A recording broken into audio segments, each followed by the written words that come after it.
Hey family, welcome back to my video. Today we will see. What if Naruto allowed Sasuke to sleep with Hinata? Before we start, I would like to extend my sincere thanks to the original author of this story. Your generosity is greatly appreciated. Now enjoy the video.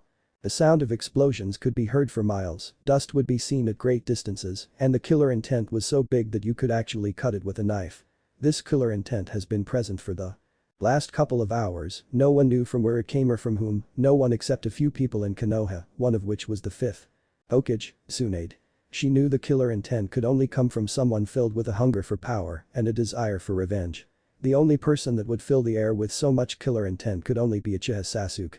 The boy had run from Konoha to join Orochimaru for power to defeat his older brother, which killed his entire clan except for him.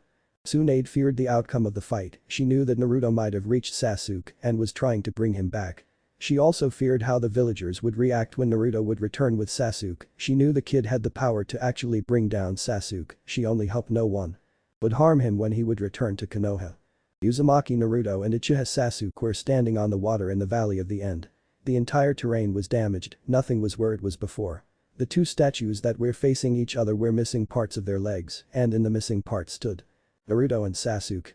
Naruto was in his first stage of fox form, he had only one tail, but he was strong nonetheless. Sasuke was in his second stage of the curse mark. His wings seemed like a pair of hands, and his hair had grown a lot. Sasuke glared at Naruto. "Why is it that you wish me so bad to return home, dope? Sasuke team, you don't understand what you are throwing away, you have everyone that loves you back in Konoha," stated Naruto, growling with anger at the cursed Uchiha. "What do you mean by that?" spat Sasuke. "I mean that you have someone that loves you, people that acknowledge you, and most of all you would have a family. Anyone in the village would happily become the parents of the last Uchiha," responded Naruto, growling at the end. He hated the fact that everyone liked the traitor and seen him as a great person. He was nothing more than a coward and a power-addicted maniac. The Uchiha let out more killing intent. "You mean that pink-haired bitch?" Sasuke literally spat on the ground. "She is weak and a fool, and I don't need weaklings as my family. My only goal is to kill Itachi and revive my clan."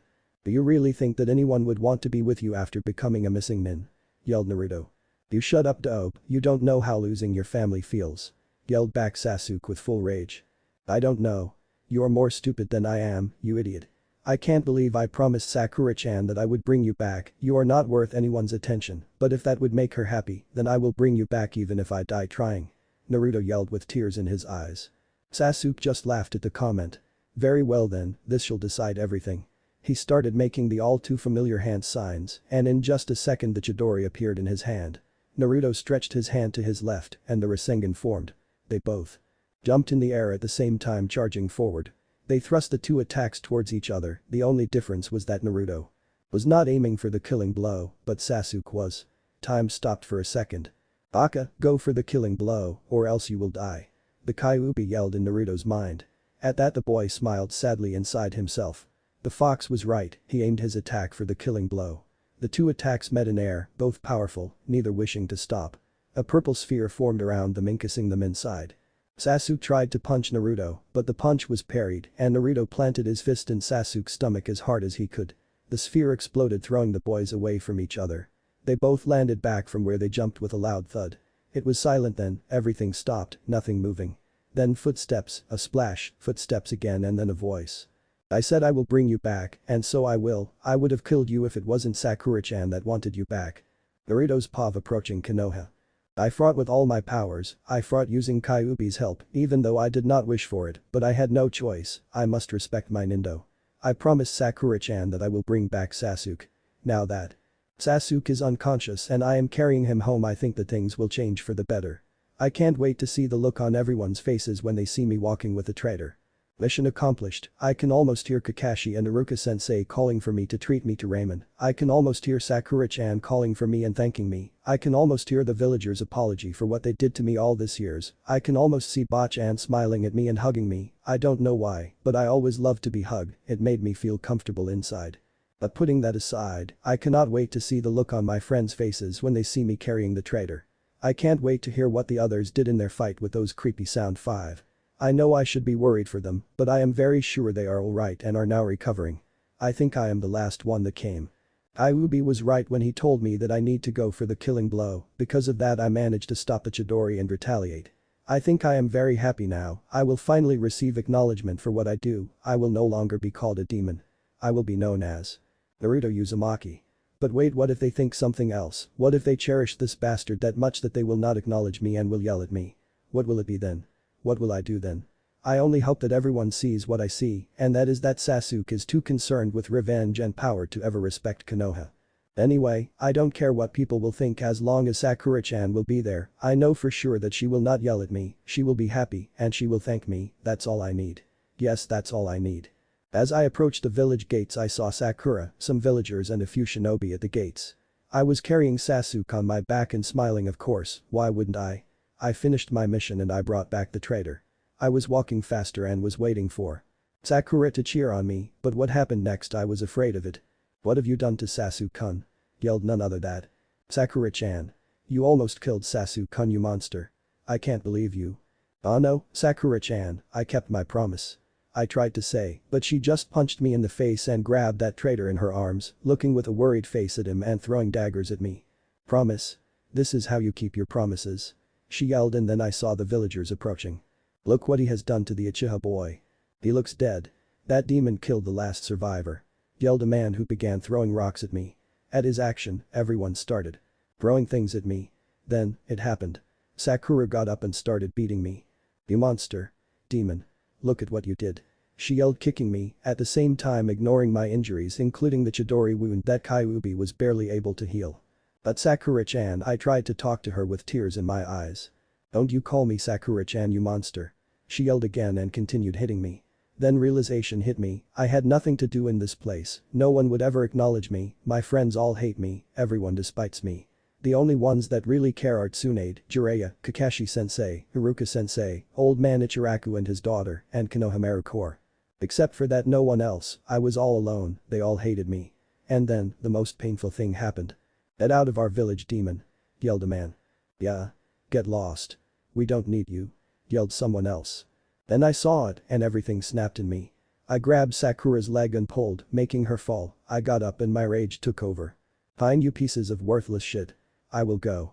You do not deserve someone like me, for years I strive to protect you and to help you, and this is all the thanks I get. So be it, I will leave and never return. I should have known that you were a waste of my time. Goodbye forever. I yelled and turned to leave, but not before I looked down. And you, Sakura. I said with as much venom in my voice as I could muster. I hope you will be happy with that traitor, you never deserved all my protection. I spat on the ground in front of her, with all the blood that was in my mouth, and I turned away and started leaving. Not interested anymore in what the villagers would say, or anyone else. Normal Pav. As Naruto was walking away, a shy girl with lavender eyes overheard everything. When she saw him leave, tears started forming in her eyes, she couldn't believe that he was leaving, he couldn't leave, she would be too lonely. A great part in her wanted to follow him, in fact everything in her wanted to go and follow him. She thought of what will happen if she would leave, how everyone would react, she was afraid that she might endanger Naruto if she went, her father would go berserk, but wait, she didn't care, her father was a cold person that never showed any affection to anyone, especially her. What did she have to lose? Would she just stand there and lose the love of her life, or would she follow him? Everything was being processed in her mind at a fast pace, and then she decided. Everyone was already gone, she could hear people cheering, the gates were open and no guards, no one, not even Sakura, she had taken Sasuke to the hospital. Now was her chance. She started running in the direction Naruto went, hoping to catch to him soon. She activated her Byakugan and started to track him in hopes of finding him soon. In the Hokage's office, Tsunade was looking out the window, she heard cheers, and a party started not too soon after that, she wondered why there was a party. Just a few minutes ago Gaara left after he and his siblings helped the rescue party. Gaara had to leave, for unknown reasons even for Temari and Kankuro, but they let him. Just as things were going good everything turned to bad, Shizune ran in the room. Tsunade-sama. Her voice was flooded with desperation. Tsunade turned around and looked at Shizune and motioned for her to calm down. Shizune took a deep breath and then said. The villagers kicked Naruto out of the village. To say that Tsunade was shocked was too little, now everything fit. Why there was a party, why everyone was cheering, they kicked the poor boy out and they didn't even have the freaking authority. Multiple veins appeared on her head. What? She yelled so powerful that the party actually stopped and everyone now feared. What do you mean they kicked him out? Naruto brought Sasuke back and Sakura, I don't know what she did, but from what I heard from a chunin that was there, she started beating Naruto for hurting Sasuke, and then someone yelled for him to leave the village and he left. Then Tsunade exploded. Sakura. She turned and stormed out of the office towards the hospital to get all the answers she wanted. But Naruto. The blonde boy was standing in a clearing, leaned on a tree. He was ripping his jacket to use it as bandages for his wounds. He was still shocked from what had happened and tears were still running down his face, though he didn't let out any sob. He was hoping that he was wrong when he assumed that they would do that, but even his hopes that Sakura would cheer on him faded the minute she called him a monster and a demon. He wiped away the tears. I just knew this would happen, said a familiar voice in Naruto's head. I still can't believe what happened, what am I going to do now? Asked Naruto, concerned. From what I see, there is no ways you should return to that place, go to Suna, I bet that boy Gaara would be happy to take you in. Responded Kyuubi, comforting Naruto and trying to make sure he would never return to Konoha again. Naruto thought of what the fox said for a second and then nodded. He would go to Suna and see Gaara, he was sure that he would accept him and there won't be any problems there. He smiled sadly and got up. Starting to walk away, he felt someone was near or watching him. Did they already send hunter nins after me? He asked himself. Hey, come out. Show yourself. He said. He was getting ready to attack whoever came, but he stopped and was amazed to see who it was. The young girl with short dark purple hair. Hinata. Then Naruto-kun. She said as tears were running down her cheeks. Before Naruto could say anything, she ran towards him and jumped on him. She placed her head on his chest and started to cry. I'm SSOS or sorry, she said while crying. Naruto just stood there shocked, never in a million years would he have thought that Hinata would come and try to find him, he expected a teacher or an Anbu, but not Hinata. What are you sorry for? Asked Naruto. You were kicked out of the Vi village and you didn't do anything wrong. She said while sobbing. Yeah, I know, I hurt their precious Sasuke. Spat Naruto. Hinata held him stronger in the embrace. Nah, Naruto-kun, where will you go? Suna. Responded Naruto, I will try find Gaara, I'm sure people will be happy to have me there. Hinata raised her head and looked in the boy's eyes. She was lost in their grace, she blushed slightly and then blinked. Naruto-kun, can I come with you? She asked, stuttering. Naruto was shocked, why did she want to go with him? Wasn't she afraid of him? He looked in her eyes to try and find an answer, he was amazed to see they were filled with concern and caring, almost, why is she looking at me with so much love? He pondered. He tried to answer something but nothing came out, then finally something did. But what about your family? Why come with me? He finally asked. Hinata saw that now he was concerned for her. I want to come with you, I am never accepted by father, and b because I want to go with you because I feel safer with you. And because I love you. She thought to herself. Naruto was thinking, indeed she had a hard life in Konoha, but she was the heir to the Hyuga clan, she had duties to fulfill. He tried to convince her to return, but she didn't want to. But I will go on a dangerous trip. I don't care as long as I am with you. She said, blushing and burying her face in his chest. But if something happens to you? Please. She begged him, tears forming in her eyes. I don't want to go back as well, please, I want to come with you.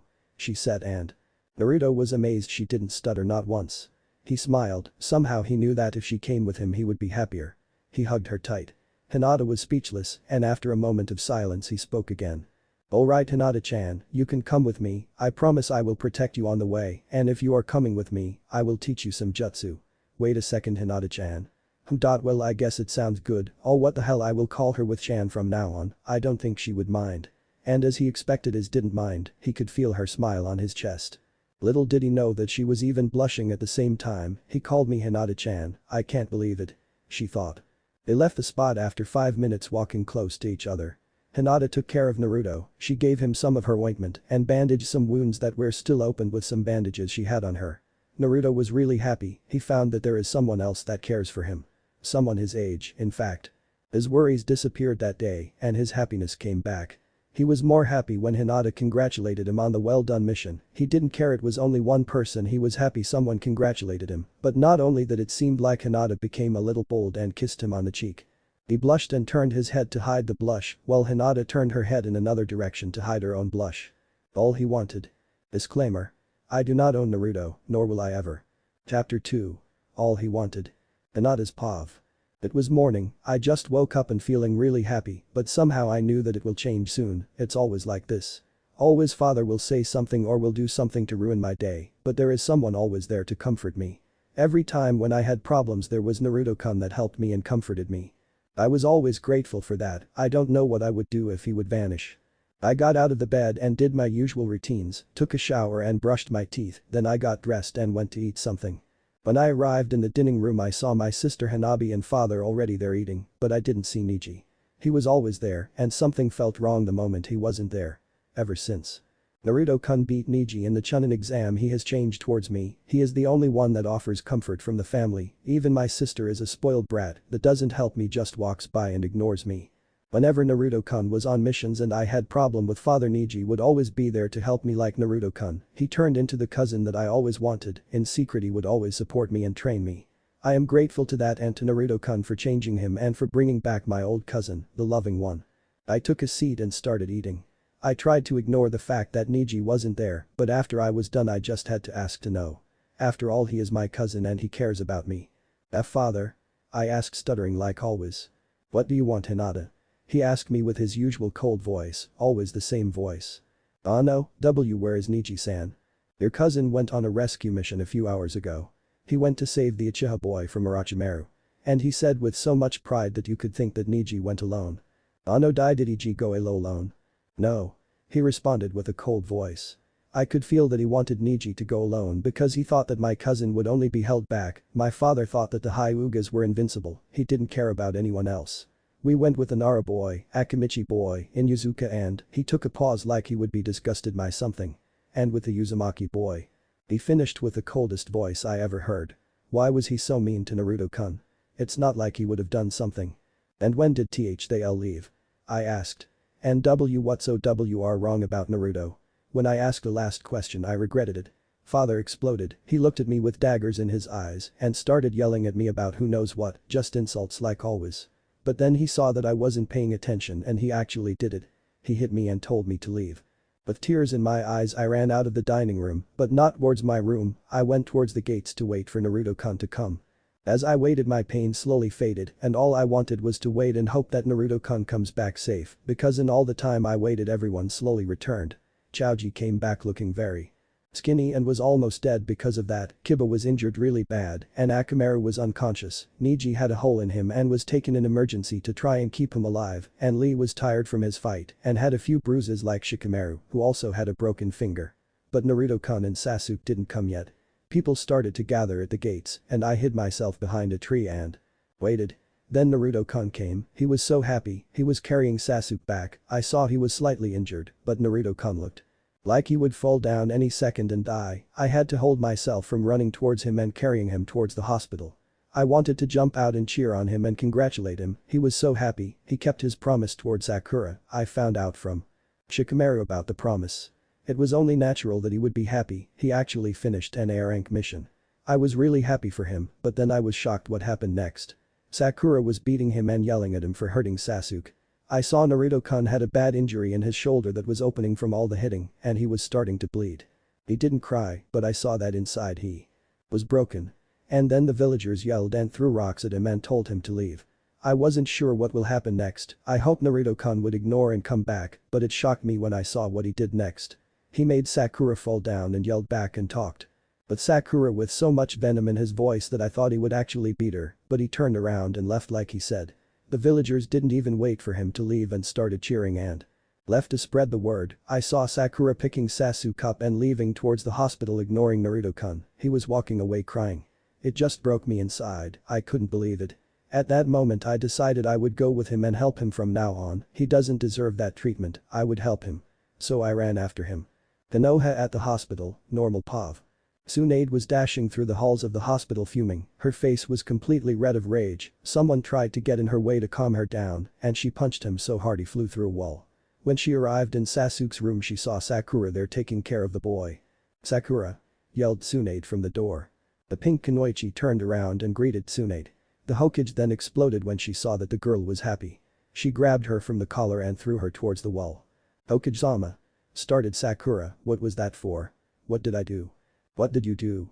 asked Tsunade and veins appeared on her head. "What did you do to my little brother? What did you do to Naruto?" But Tsunade-sama, look at what he did to Sasuke-kun. She said, pointing at the boy on the bed. Tsunade looked at the traitor and raised her fist to try and hit him, but calmed down and threw her anger toward Sakura. What did he do to him? He is injured bad and is unconscious. Only that? Only that?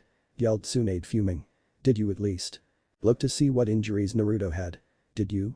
I will tell you he had a freaking Chidori hole in his left shoulder and was injured 3 times more than this piece of shit.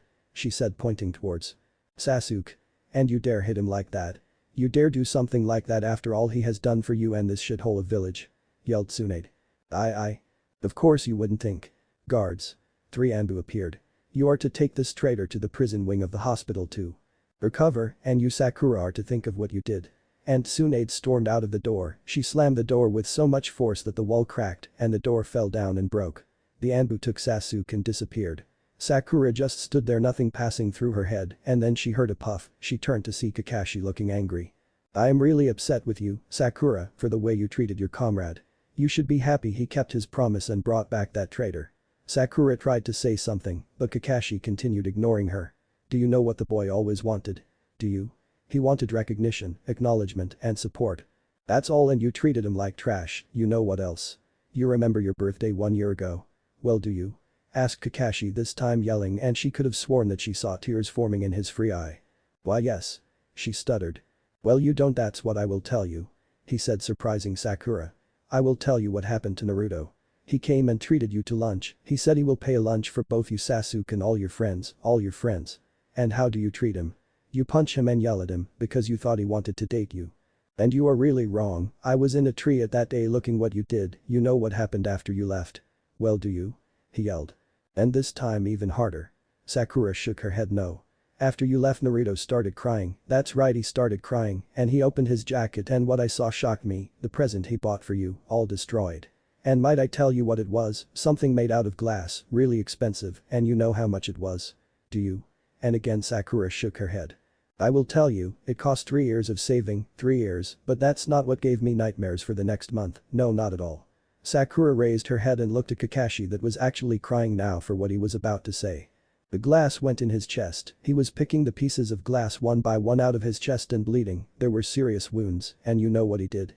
Instead of throwing your present away and going to be healed, he stood in the same spot for 5 hours trying to repair your gift and was bleeding, and he didn't care. He tried to rebuild your gift and give it to you. When he saw he can't do it, he made a shadow clone to take the gift and bury it.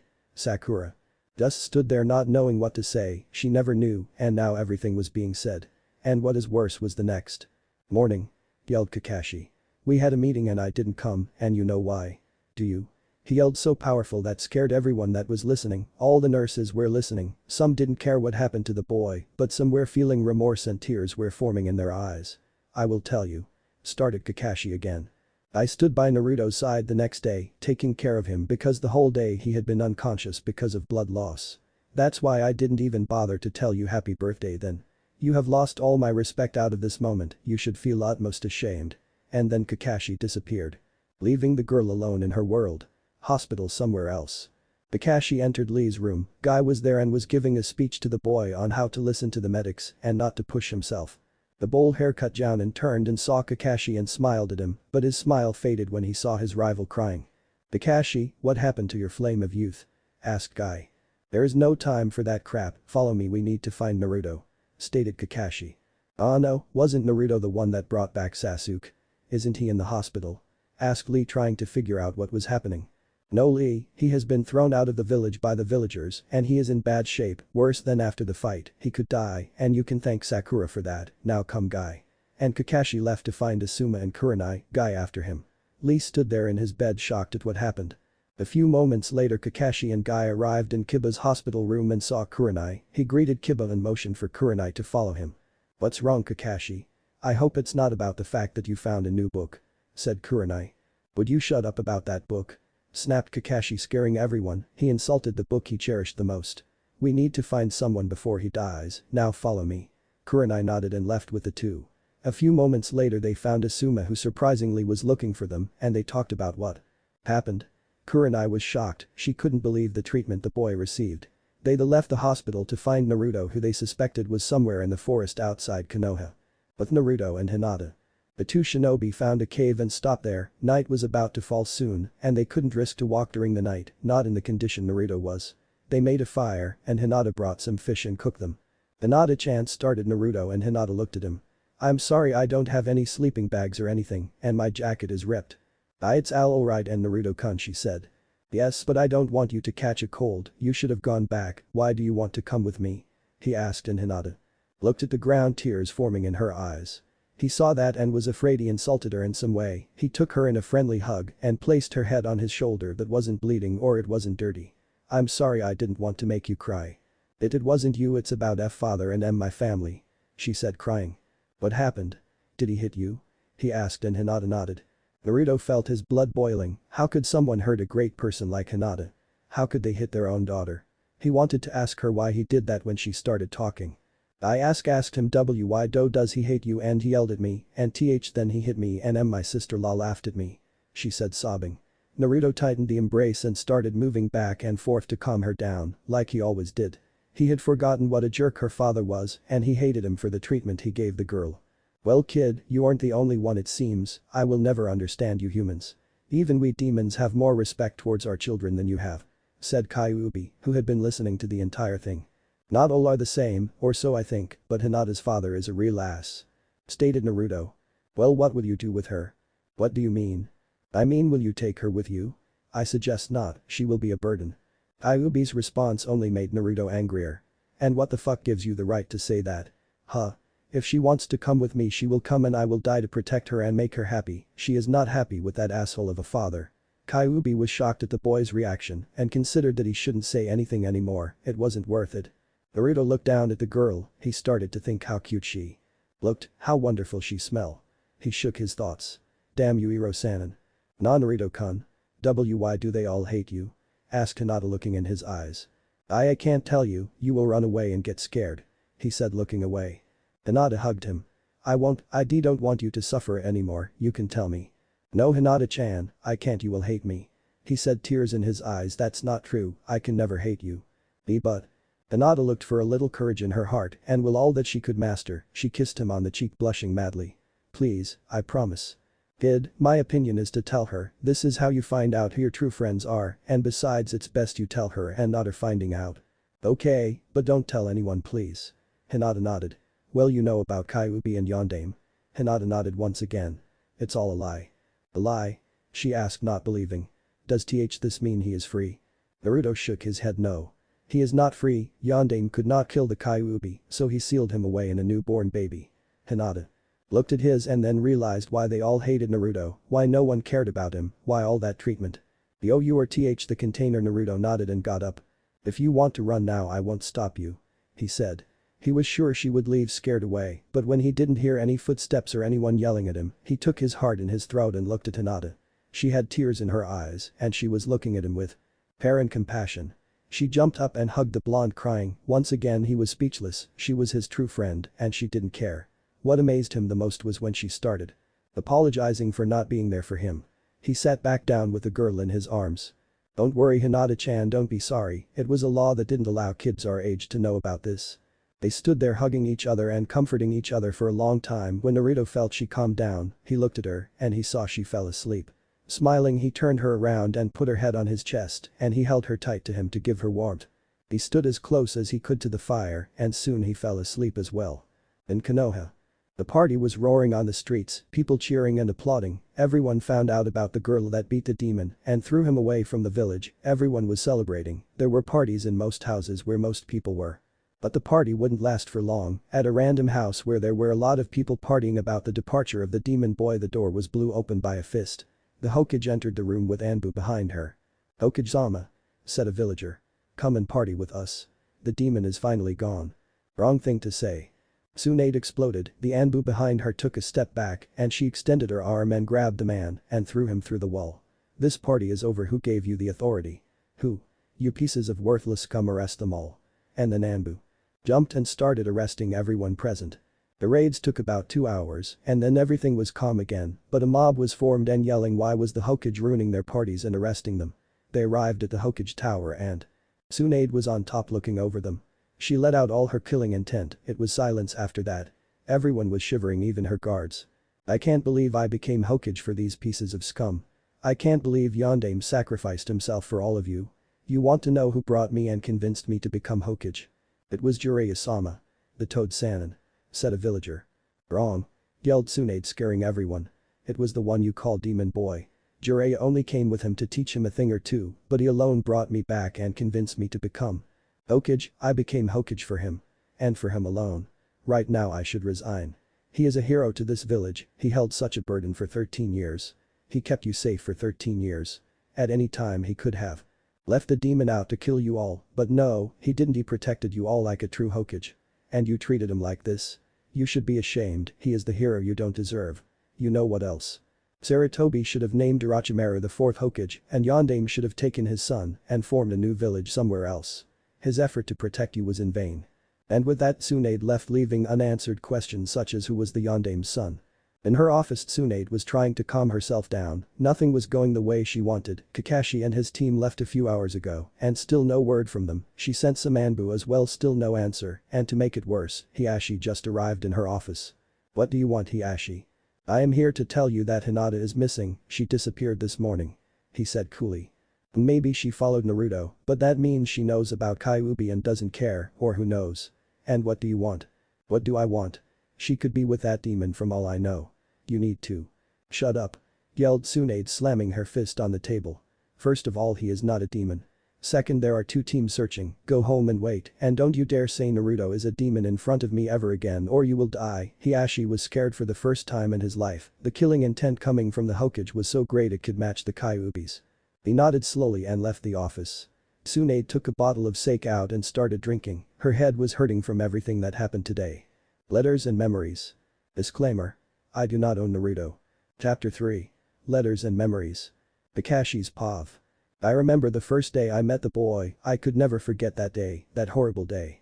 I don't know if Naruto remembers it or not, but that is not what concerns me. He didn't deserve such a treatment, and right now even I am paying for this kind of things. Right now I feel really sorry for what I did to him. I never paid that much attention like I should have. I never should have taught Sasuke Chidori, and I should have taught Naruto more and helped him more, but most of all I am sorry I stuck by the rules. I should have ignored the elders. They told me not to teach anything important to Naruto, sick bastards. I should have taught him everything I know to him. He is more worth it, not that Uchiha boy. If it wasn't Naruto and Team 7, I would have resigned from the team the moment Sasuke started. Acting like a power-hungry idiot. But now it's too late, and that day, I still remember it, such a happy day it was for him. Kakashi's flashback. I was running from rooftops to rooftops, I just finished my mission, and I wanted to get home and rest. I thought the day would end with no incidents, but I was wrong. I heard someone scream, then more screams and glass breaking, and someone calling for help and begging for forgiveness. I ran to where the sounds came, and I was shocked to see a small boy with blonde hair about 4 or 5 years old in a dead-end alley with a large group of villagers in front of him. There were even some shinobi. The boy was bruised slightly, and the mob was moving closer and closer to him.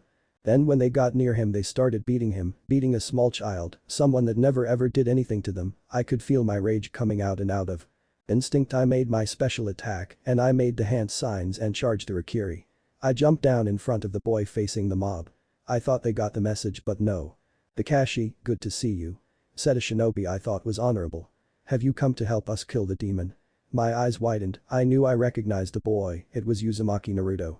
They were chanting to use my Rikiri on him. I looked in the poor boy's eyes and I saw he was begging for help. I turned around and stuck my Chidori in the shinobi that greeted me, completely destroying his arm. At lost. If you even touch the boy again I will not miss your heads. I yelled at them, how could they treat sensei's son like that? How could they betray his last wish? Well, I was not about to betray his last wish. After they left I turned back to the boy and smiled at him. Thank you, sir. He said, looking at the ground. He must have been afraid to look in my eyes, maybe he was afraid I would betray him. You don't need to be afraid of me, I am your friend. I said, smiling at the boy. He looked up at me and looked in my eyes, in my soul trying to find out if I am lying, and then he hugged me and started thanking me again and again. I took him and put him on my shoulder near my head and left the alley. Walking on the streets with him on my shoulder we talked and talked. I was disgusted how he was treated, and then I saw the ripped clothes on him. Hey Naruto, let's go and buy you some clothes. I told him, smiling. But I have no money, mister. He looked so sad and I could see he was about to cry. Don't worry about that, I will pay for your clothes, what do you say? Thank you, but I couldn't take your money. That's alright, I want to help you. And he smiled warmly back at me. He was happy, I could tell it. I entered a clothes store with him on my Shoulder. When the owner saw him she was ready to jump and hit him, but then she saw me, I gave her the biggest killer intent I could muster, and she started shivering and retreated back. After about half an hour of looking for cloths for him, he chose a black t-shirt with a fox head on the front and an orange outfit. I tried to tell him that orange would make him too visible, but he wanted it so I didn't argue. I bought him some socks and underwear and about 6 more of the orange outfits. I took him back to his home, since he was kicked out of the orphanage. Sandame gave him an apartment to live in. When I stepped in I saw how poorly he lived, it made me feel very sorry for him. That entire day I stayed with him in his house playing with him, and when he fell asleep, I tucked him in and left, but I never stopped helping him secretly. Even though the elders warned me that they will execute me if they see me helping him again, I secretly always sent him half of my mission payment to him through Sandame. Then flashback. Everyone in that village treats him like a demon, but he is not. They can't see past their fears to understand that he is not the demon but the jailer. They are empty-headed. And the elders should have helped him and not ignored him, and now, they kicked him out. I can almost see his father charging the Rasengan in his hand to obliterate every villager he comes across. I could almost feel his anger at how they treated him. I swear that somehow I will personally make those responsible pay, even if it costs me my life and my dignity. Normal Pav. Kakashi's team was running through the forest trying to find Naruto, but so far with no luck, they saw parts of his jacket on the ground that looked like they were ripped. They didn't even camp last night, all night they searched and not it's morning again, and they are still searching. Kakashi, do you have a plan? Asked Asuma. I got nothing. We might be running in circles, we haven't seen a sign of the boy since we found that blood trail about 5 hours ago. Said Kurenai. Could it be that he doesn't want to be found? Asked Asuma inspecting the ground. I have no idea, but what if he died? Asked Kurenai. It's impossible, Naruto's flame of youth cannot be extinguished that easy. For once you made a good point, guy. Yosh. Thank you Kakashi, my rival. Alright, stop it, we need to move again, he might have camped out for the night. Said Asuma looking around. There are some caves not far from here, you think he might be in one of them? Asked Kakashi. I am sure that he might have hid there, should we check? Asked Kurenai. Yes, let's go my youthful comrades. Yelled Guy starting to run towards the caves, the rest behind him. But Naruto and Hinata. Naruto was looking around smelling the fresh air, he looked down at the girl that was still sleeping in his arms. He smiled softly. She looks so beautiful. Wait, did I just say that? Well, she does look beautiful, maybe I was so obsessed about that pinky that I didn't see what was in front of me. For the first time in your life you are right with something, congratulations. And Naruto heard someone clapping in his head. Oh, shut up Baka Fox. Hey. Don't offend me, I am working hard here to heal you, so shut your trap. Yelled an enraged Kyuubi. Naruto just ignored and stopped talking to the fox. He looked down at Hinata and saw she was slowly opening her eyes. She looked up and saw she was in Naruto's arms, she blushed furiously and jumped out before fainting. She started looking at the ground in embarrassment and started poking her index fingers like she always does when she is near Naruto. I wonder why she is blushing. Good morning Hinata, did you sleep well? Asked Naruto smiling warmly. Hinata nodded. Hi and Naruto-kun. I hope I didn't scare you, but you fell asleep last night and it was cold and I thought I should keep you close so you won't catch a cold. And no, not at all, thank you. Said Hinata blushing more. I can't believe I slept all night in Naruto-kun's arms, why can't I tell him? Why can't I find the courage to tell him? Well Hinata-chan, if it's alright with you we should go, we need to move more and reach Suna fast. Said Naruto and Hinata nodded and followed him. They exited the cave just as four Anbu appeared. Uzumaki Naruto, we are here to take you back. Said one with an eagle mask. Forget about that, let's kill the demon here and now, I don't agree with bringing him back. Spat one wearing a beaver mask. But the Hokage said to started the one with the eagle mask. Forget about that, don't you want revenge for what the demon did to your family 13 years ago? Asked the beaver mask Anbu taking his katana out. Naruto went in front of Hinata and whispered to her. Go inside and stay there, I suggest you cover your eyes because I will let someone else take care of them. Who are you going to let? She asked. Please don't hate me, I promise he has no control over me, now go. His appearance then started to change, his teeth grew, his whiskers became more visible, his nails grew resembling claws and his blue eyes were replaced with red slit eyes, similar to a fox's. He growled at the Anbu. So the demon shows his true form, eh? What about the Hyuga girl? Asked a bear-masked Anbu. She is with the demon, she must be a traitor, kill her too. Said the beaver-masked Anbu. Naruto snapped. Don't you dare touch Hinata-chan. And what will you do? Asked the eagle-masked Anbu. The beaver-masked Anbu laughed, but his laughter soon stopped when he heard a comrade yelling, he looked around and saw the eagle-masked. Anbu on the ground in a pool of blood, missing his head. He looked at Naruto that was holding his comrade's head and then he threw the head towards him making him sick. "You monster. I'll kill you." The beaver mask Anbu yelled charging Naruto with his katana raised. He let it drop on Naruto who disappeared in a puff of smoke and then he was surrounded by about 10. They all charged at the same time, the Anbu managed to kill then, but then he felt something cold at his throat, he looked behind him and saw Naruto.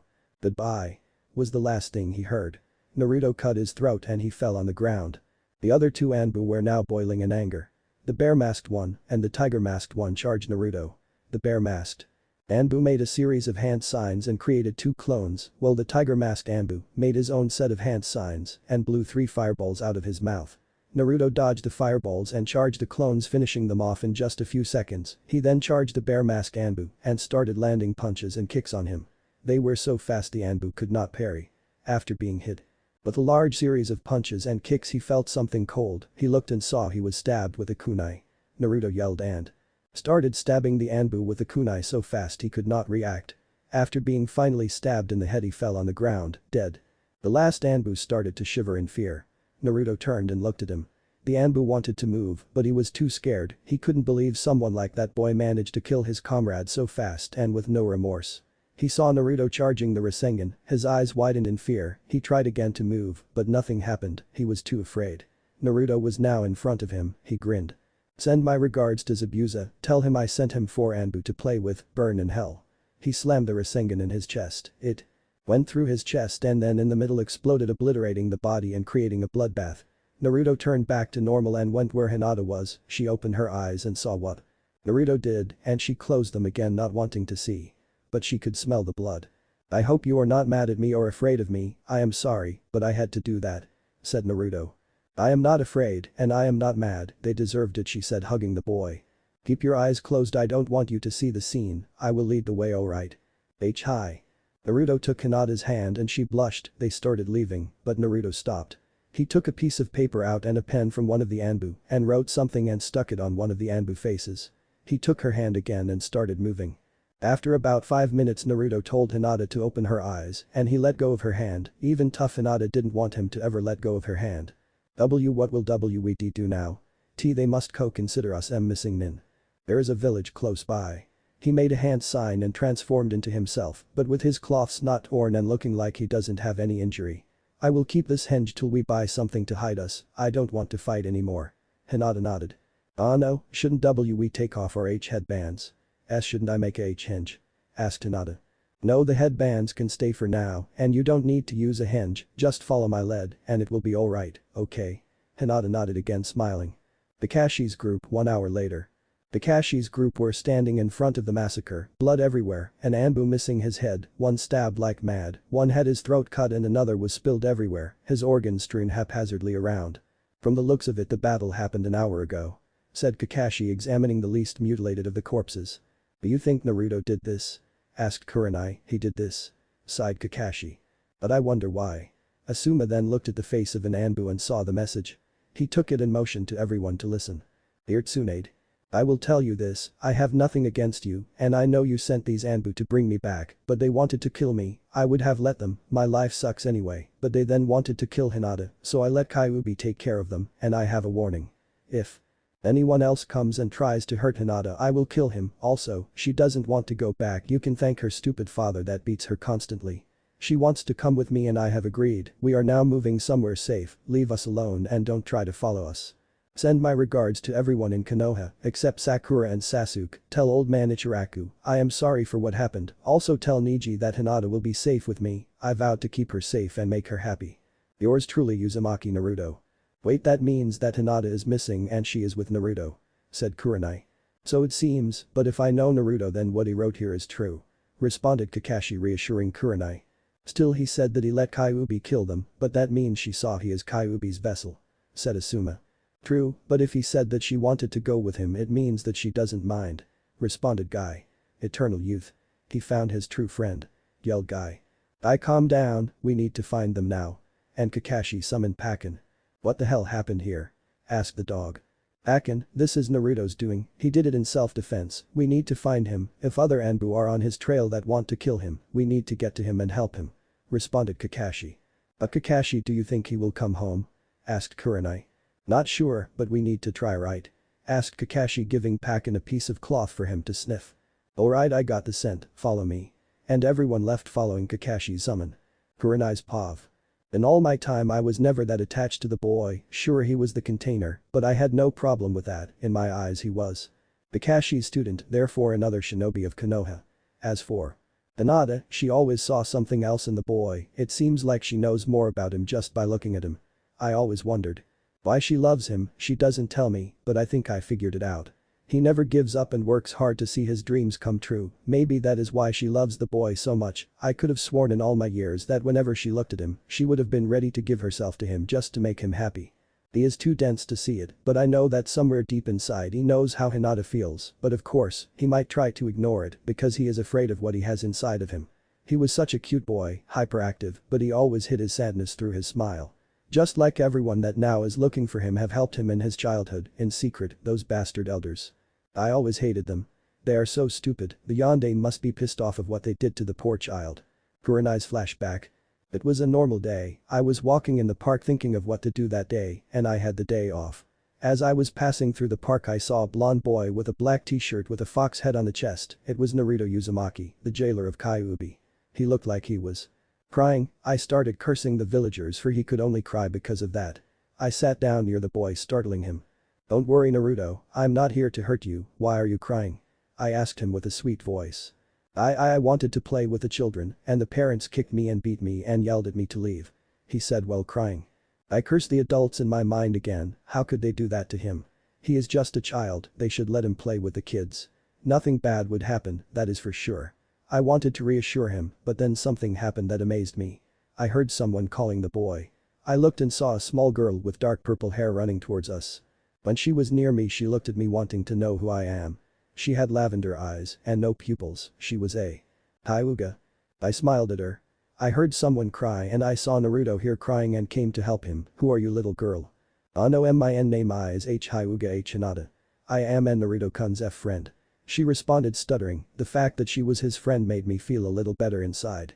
I then saw her sit down on the boy's right side and she hugged him and told him that it doesn't matter because he has her as a friend. Slowly I saw him calm down and smile at her, a true smile. But then she told him that her father was looking for her and that she needed to go. But Hinata, who would I play with? I want to play with someone. Slowly tears started to form in his eyes and I saw that in hers as well. So I intervened. Naruto, if you want I will play with you today, Hinata here has to go, I know how her father is and it's not good for her to be late. Naruto nodded and smiled, he hugged the girl that blushed and took their farewells. He turned to me and looked at me, I smiled and took his hand and went with him to the playing ground, it was empty.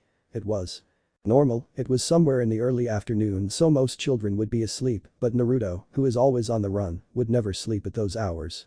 I played the entire day with him, he was very happy, but sad when I told him that I had to leave. I promised him that we will meet again. I took him home and when he entered I left. But the sad thing was that since that day the elders forbid me to meet the blonde boy, I couldn't get near him anymore. Sick bastards, I could see how he started to miss me, becoming sadder and sadder. He played with Hinata as much as he could, but after she left he would turn sad again. From the shadows I would always keep Hiashi busy so Hinata could play more with the boy, but only as much as I could. I hope that somehow I helped the boy be happier, and I hope that in a way I respected Yondame's last wish. Then flashback. They have known each other from that day, poor kid. I feel sorry for the way he was treated, he didn't deserve that treatment, or this one. But Naruto and Hinata, normal pav. Naruto and Hinata entered a small town, they walked at the closest shop and the shopkeeper greeted them warmly. How can I help you too? She asked. Well, we are looking for some robes that have hoods and can cover our entire body for our trip to Suna, said Naruto. Trip to Suna? Are you two on a mission? She asked pointing to the headbands. Yes, we need to deliver a secret message and we left in a hurry and forgot our robes and we need to keep a low profile so we came here to buy some. Responded Naruto smiling. The shopkeeper smiled and motioned to the two to follow her. After about 5 minutes of looking around they found some robes that hid their body and had hoods to mask their heads and the face. The color of the robes were light brown. Naruto smiled and nodded. They put the robes on them and paid for them. Before Naruto and Hinata left the shop he asked the shopkeeper if she had a paper and a pen. She nodded and gave him. He wrote something down and folded the paper. If a ninja with a leaf headband stops here, give him this. He has silver hair and covers his left eye with his headband. Sure, but may I ask why you wrote him this and didn't wait for him to come? They are supposed to be our backup, but we can manage it and we don't need their help anymore and we need to hurry and bring the message to Suna. Oh, and don't tell them where we are going. The shopkeeper nodded without asking why shouldn't she tell them where they were going, and the two left. On the way out of the village, Naruto broke his hinge and Hinata broke the silence. Then Naruto-kun, who is see coming? We are being followed by Kakashi, he wants to find me. I wrote something for him to know that he should return and ignore me. He stopped and turned to Hinata, he approached her and she blushed. Naruto-kun is so close to me, please don't faint. Naruto smiled and moved his hands behind her head, she blushed furiously, he then brought him hands back pulling her hood over her head. He pulled his hood over his head and then took Hinata's hand in his. She blushed even more, if that is possible. They started walking hand in hand. Man, why do I feel so good holding Hinata-chan's hand? 10 minutes after Naruto and Hinata left the village, Kakashi's group were in the store. He was here, said Pakin. Kakashi looked at the shopkeeper. Have you seen a blonde boy with spiky hair and a girl with lavender eyes and dark purple hair? Yes, they have been here, she said and took the piece of paper out and handed it to Kakashi. He told me to give you this. Kakashi took the paper and unfolded it and started reading, while the rest of the group was reading it as well from behind Kakashi. Team Kakashi. Turn back, you are not to follow us anymore. I know Asuma, Guy, and Kurenai, and even you Kakashi-sensei want to help me, but you are not helping trying to bring me back. If you take me back they might try and kill me, you cannot protect me forever there. It's best if you turn around and go home. And Kurenai-sensei, Hinata-chan is happy, she is safe, and she knows about my secret and saw me using him, she doesn't mind and wants to come with me. Please don't force her to go back to that bastard Hiashi, we both know how horrible he is. If you continue to follow me I will be forced to make you go home. My advice, turn around before anything wrong happens. Regards, Uzumaki Naruto. They all looked at each other speechless. Then Kurenai broke the silence. So what now? We find them, responded Kakashi. But you heard what he said, commented Asuma. We are going for another reason, Pakin lead the way. And they left the store. A few minutes later they were behind two persons with light brown robes that were walking holding hands. The only one who recognized them was Kakashi, who smiled at Naruto's plan to hide. He jumped in front of the two and they stopped. The rest jumped near Kakashi. Kakashi, what are you doing? These people aren't Hinata and Naruto, complained Kurenai. Has your flame of youth stopped? Kakashi shrugged it off. Alright Naruto, Hinata, I know you are you, right Pakin? Right, responded the dog. Kakashi-sensei, you should have listened to the letter for you, said Naruto. Listen Naruto, you need to come back with us, said Asuma. No. I am not going back, and if you want to take me you need to take me dead, yelled Naruto and getting ready to fight. What shocked the rest was what Hinata did. If you want and Naruto-kun you need to go through me, she said in the Hyuga stance. Keeping our promise. Hey Aunt Nox. Well yeah, I want to do that from time to time. This nay. Depends. Fatal Titan. He told the shopkeeper because 1. He was asked and 2. Because he knew that the shopkeeper won't tell anyone, besides Pakin had his scent, so Kakashi would have found him anyway. Going ghost. Well, so far I got everything worked up till Suna and a few in Suna, but I have no idea after that. Inunera fangirl. About what video? And where? If it's YouTube you need to have an account and from there it's easy. Dragon Man 180. You know you gave me a really good idea. AWEGT4. Sasuke was in his second form of Curse Seal, which if I am not mistaken it's somehow the same with Naruto's first stage of Fox form, One Tail. And those Anbu guys were just weak. Hayabi Naruto. Shrug, what was evil? Disclaimer. I do not own Naruto. AN. If there are grammar errors I am deeply sorry, but sometimes I make typo mistakes, but they are rarely there. Keeping our promise. Ours Pav. My life has changed, I am someone new if I can put it that way. Ever since my fight with Uzumaki Naruto I left my past behind and started a new life. His speech about friends and precious people made me realize what I needed, a friend, a precious person. Even though I did not tell him, Uzumaki Naruto became my precious person and his precious people are my friends. When that Uchiha boy ran I heard that they might need help, me and my siblings were glad to give it. I have helped that bold haircut person Rock Lee. One of Uzumaki Naruto's precious person. I killed a strange guy, he said his name was Kamimura or something like that, sick guy, he would have died. Anyway, I would have left him to die by natural causes, but he desired the faster way, a shinobi fight, and I respected that. I killed him in battle. Upon arriving with the Lee guy back in Konoha I took him to the hospital so he can rest and be treated. I visited my sister, Tamari, who was waiting with the so-called genius Nara Shikamaru. His Friend was in critical situation and he was laying on a piece of string. I left so my sister can stay with him. I don't know, but it felt the right thing to do. I wanted to see what Kankuro did, but I couldn't find him so I dropped my search. He can take care of himself, besides I can feel if one of them is having trouble, somehow I feel it, but I cannot explain what it is. If I finished all that I decided to greet Uzumaki Naruto at the gate, I could feel his chakra closing in. Arriving at the gate I was for the third time shocked to see what was happening. I was shocked first time when my uncle tried to kill me, shocked a second time when Uzumaki Naruto defeated me, and now I was for the third time shocked to see one of his precious people beating him. I saw he brought back the Uchiha boy, so I did not understand what was happening. I wanted to interfere and kill that pink girl. But before I could act, one heard someone screaming for Uzumaki Naruto to leave. I knew he was strong, but once again I was shocked to see he actually agreed to leave. He told me when he defeated me that he desired to become Hokage, but if he leave he cannot complete his dream. I saw him leave. I wondered where he might go and then I realized that he might try and find me.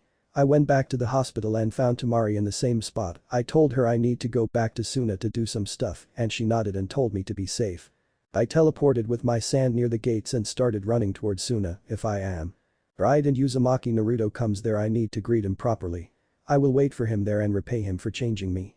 I will help him for his help and besides I need to know a lot of things. Why did his precious person kicked him, beat him, yell at him and threw him out of the village that I needed to know and only he could tell me. With Kakashi's group and Naruto and Hinata, Asuma's POV. I never thought that this will ever happen, the boy to be kicked out of the village. He was a good person and deserved better. I wonder what would have been if I would never have listened to the elders and had helped him like I did before. Flashback. It was noon, I was standing in my favorite restaurant eating something here and there. I heard someone yelling and out of curiosity I looked at the entrance and I saw Uzumaki Naruto, a 5-year boy, pleading one of the people working in the restaurant to let him eat. The man hit the boy and told him to leave. I shook my head and got up. When I was near the man he seemed to smile because I was there. Asuma, tell this demon to leave, he is not welcome here. He told me. I sighed and I put my hand on the boy's shoulder. Hey, would you like to join me and eat? I asked him. The man gasped and the boy looked at me, smiled and thanked me. But Asuma, the boy he tried to tell me something, but I didn't care. The boy is hungry, he will eat with me and will eat whatever he wants and I will pay. If you have a problem I dare you to try and tell me wrong. Then man nodded and went back from wherever he came. I took the boy's hand and went back to the table. I told him to order whatever he wanted but he didn't seem to know so I suggested him something and he nodded happily. We talked about things that he could understand. He told me about his dream to become Hokage and I smiled warmly at him, indeed he had potential. After eating I took him to the nearest food store and I told him to buy whatever he wants as food and I will pay. I was happy to see that he didn't want that. He told me that he could not take my money. I reassured him that it was alright because indeed it is. I make a lot of money. He bought some ramen that could be easily cooked and I bought him milk and bread. After all, he needed something like that. I helped him take his stuff back home and promised him that someday I will treat him again at the restaurant. He smiled and nodded at me. Before I left he hugged me. I smiled took my farewell. Unfortunately I never got to treat him again after that, sick bastards. The elders forbid me to help him, but somehow I was still happy for him. One day I saw him eating at Ichiraku's ramen shop and it made me smile. After he left I entered the shop. The old man seemed a little scared. I am sorry, I did not mean to disrespect the elders. He said. I smiled warmly at him. Don't worry, I am glad someone is helping the boy. Thank you. He seemed a little surprised. Do you know Naruto? Yes, I treated him to a restaurant one day, but since then the elders forbid me to help him. Bastards, I promised him I would treat him again, but no I can't. The old man nodded in understanding. Well, I have nothing against him, I know he carries Kyuubi, but I don't care, he is a hero, he is protecting us all. I nodded. Listen, if sometimes he doesn't have money to eat give him food for free and send me the bill, I will pay for him. Are you sure? He eats about 20 bowls. Yes, at least I could help him from the shadows. I smiled and the old man nodded. He agreed. It wasn't always that he forgot his money, but whenever he forgot them he ate for free and I paid for him, at least I somehow helped him. Then flashback, normal POV. Kakashi's group were stunned, the shy girl, Hinata, was willing to die to protect Naruto. Kurenai was utmost proud of the girl, never would she have expected her to do something like that. Kakashi just stood there smiling under his mask. So Kakashi, step aside and we won't need to harm you guys. Said Naruto serious. Naruto, you know we are 4 jounin and you guys are just 2 and only genin. Said Asuma. So what? I am willing to die and go back dead than alive. Stated Naruto. And I am why willing to help Naruto-kun fight. Stuttered Hinata but with confidence in her voice. Oh come on we don't need to fight. Said Guy. Hinata did her hand signs. By Akugan she said activating her bloodline limit. Kakashi's group were surprised she did that. And Naruto smirked. So, back off or what? He asked. Well first of all Naruto started Kakashi. We won't back off. Naruto created 10 clones. Not until we give you some money. He said smiling and the rest of the group smiled at them. The clones disappeared and both Naruto and Hinata dropped their stance and gaped. WWWH what did you say? Asked Naruto stuttering. Listen Naruto, we know you don't want to go back and when we found the Anbu group dead we knew you would die if you return. Said Kurenai. And besides we all have to keep our promises to you. Said Asuma, what promises?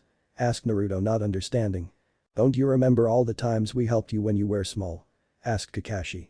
Naruto shook his head no.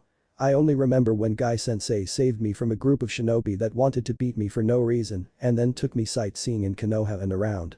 Konoha. The bowl haircut Jounin did his pose and smiled at the boy. That's right my youthful friend, I still remember how happy you were. Naruto smiled and hugged the Jounin. Thank you again Guy-sensei, but why didn't you come again after that? The Jounin's good mood disappeared and looked sad. In fact every Jounin looked sad after that and they also looked like they were sorry for that. Kakashi stepped in. Well Naruto, me, Asuma and Kurenai helped you as well. You might have forgotten, I bought you the outfit you wear even today. Kurenai helped you by holding Hinata's father when you guys were small so you could play some more with her and Asuma once treated you to lunch and after that he secretly paid for how much you ate at Ichiraku's when you didn't have money so you won't starve. Naruto gasped and a tear dropped from his eyes. So that means that, but why didn't you help me after that? Kakashi sighed sadly. The elders forbid us. They said they would burn all Icha books, cut my payment, demote me to genin, and they said that even after that if I still helped you they would kill me and erase my memory from history. They told me that they would arrest me, throw me in jail and let me rot there for up to 5 years and then throw me out of the village. Said Kurenai. They told me they will cut my payment, ban me from all restaurants, never let me have a genin team, hurt and terrorize my relatives, and finally they would do something bad to me, but they didn't say what. Said Asuma. They told me they would cut my hair and make me bald, cut my eyebrows, take out all my teeth, torture me for some time, hang me by the arms on the Hokage monument for about 4 months, and then they said they would do something bad to me as well. Finished Guy. Naruto just looked at the ground cursing the elders, he also had to hold a little laughter when Guy said about the hair, teeth and eyebrows. But he was furious nonetheless. Hinata was shocked also and speechless. She knew her father was in the elder council as well, what she heard now made her hate her father even more. I don't know what to say. Said Naruto. Let us fill that Naruto. Said Kurenai. Bastards. Idiots. Yelled Asuma. Scumbags. Yelled Kakashi. Youth killers. Yelled Guy. They should keep away from my style. Team Kakashi sweat drop, except for Guy of course. Hinata giggled. And Naruto laughed. So Kakashi what do you want to give us? Oh yeah we need to do this fast, you have hunter nins on your tail. Said Asuma. What? Asked Hinata scared. The elders sent them, because now they can kill you Naruto, we hope they didn't make you a missing nin yet. Said Kakashi. Those sick bastards. Yelled Naruto furiously. Now Naruto. Said Kurenai and took out 2 small bags. Here you both take this. Naruto and Hinata each took the bag and looked at them questionable. You have money there, about 100,000 Ryo each. Said Kakashi smiling, I don't know how much Ryo is in dollars, let's say 50 Ryo is approximately $10. Thank you. Said Naruto with tears in his eyes and hugged each Jounin. They smiled happily. Kurenai went near Hinata and hugged her. She was like a mother to the girl. You take care of the boy alright? She said to the shy girl. Hi sensei. Smiled Hinata. And remember to tell him you can't lose him to another girl and now can you? Said Kurenai giggling when Hinata blushed. Hi, I will sensei. Alright you must go, we will handle the hunter nins. Said Guy. Naruto nodded and took Hinata's hand making her blush again and started running with her near him. So what now? Asked Asuma. They are approaching fast, they should be here in a minute or two. Said Pakin. Right any plan? Asked Kurenai. Kakashi nodded and told them the plan. After a few minutes later in the spot where Kakashi's team was stood Naruto and Hinata talking. 5 hunter nin appeared surrounding them. Uzumaki Naruto you are under arrest, come peacefully or make us happy and let us kill you demon. Said one hunter nin. Naruto laughed. What is so funny brat? Asked another hunter nin. You said Naruto. That changed back to Kakashi. Hinata disappeared in a puff of smoke and was replaced with Kurenai. Guy and Asuma jumped from the hiding spot each behind one hunter nin. What is the meaning of this, Kakashi? Asked a hunter nin. We are helping the one you call demon because the only demons we see here are you and the elders with the villagers. Responded the silver-haired Jounin. Treason. Yelled a hunter nin. Kill them all. Yelled another. I and Asuma immediately jumped and grabbed the hunter nins that they were behind. Kurenai caught another one in a genjutsu. And attacked another. Kakashi charged his Chidori. I told you a few years ago if you touch the boy my Chidori wouldn't miss your heads. I intend to keep what I said. He trusted the Chidori in the hunter nin's head, killing him instantly. He then jumped where the one trapped in the genjutsu was and hit him with his kunai in his head. Asuma was using his knuckle busters. He was having fun ripping the hunter nin's face. After hitting him and skinning his face he decided he had enough. Kakashi appeared with another Chidori and hit the nin in the head like the first one. Guy was beating the hunter nin didn't have any chance. He dropped on the group after Guy punched him 500 times and kicked him 1000 times. Kurenai used a jutsu and Roots appeared from the group immobilizing her target once again. Kakashi appeared with his Chidori and trusted it in his head, killing him. These guys were weak. Said Kurenai. They were only chunin it seemed. Said Asuma. My first one was a Jounin, but he was scared when he saw my Chidori and didn't have time to react. Said Kakashi. What do we do with the bodies? Asked Guy. We will bury them and go home. We pretend we didn't meet them and tell everyone that Naruto tricked us and escaped us. We lost his trail. Everyone agreed with Asuma. Kurenai looked in the direction where the two went. Take care of her, Naruto, and try to see what she wants to tell you, don't be dense.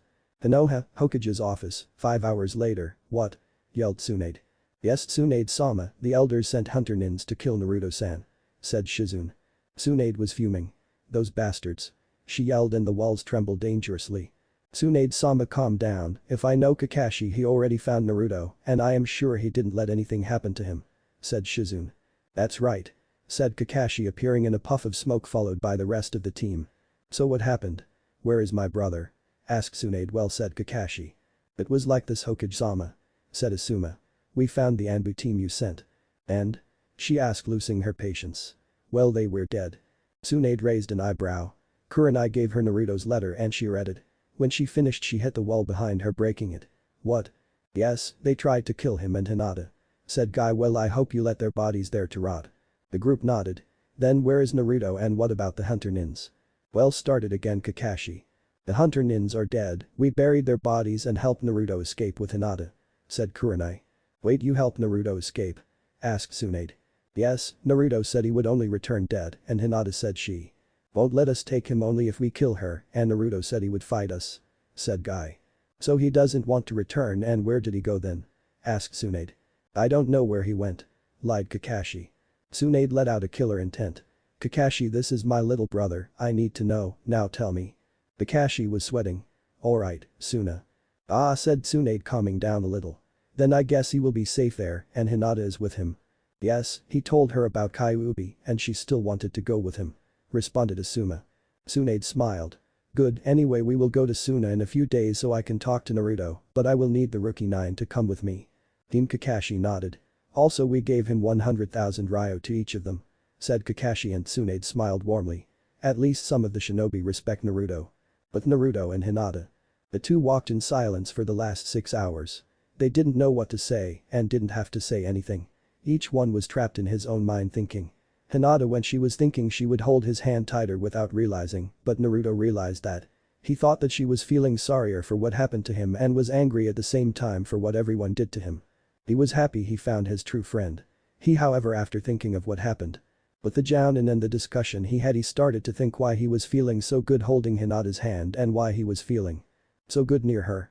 The feeling was different than when walking with a friend. He felt something more powerful, but he didn't understand what it was. Kyuubi was laughing in his mind at him for how dense he is. Kyuubi realized that the blonde boy developed feelings for the girl, but he didn't realize, and every time he would ask himself the same question over and over again, Kyuubi would laugh harder, so hard that he thought the boy was killing him on purpose. Naruto broke his thoughts when he saw they reached the border. He smiled and jumped up and down. We reached the border, we are free. He yelled and started hugging the girl. Hinata was blushing furiously and prayed not to faint. She was happy for Naruto and also happy he can't see her blush because the hood covered her head. Alright. Yelled Naruto again. He took his hood down and untied his headband and put it in a pocket. Hinata did the same with hers. He put his hood back on his head and took Hinata's hand again. "We need to walk a little more and we are in Suna, you will like Gaara," said Naruto smiling at Hinata.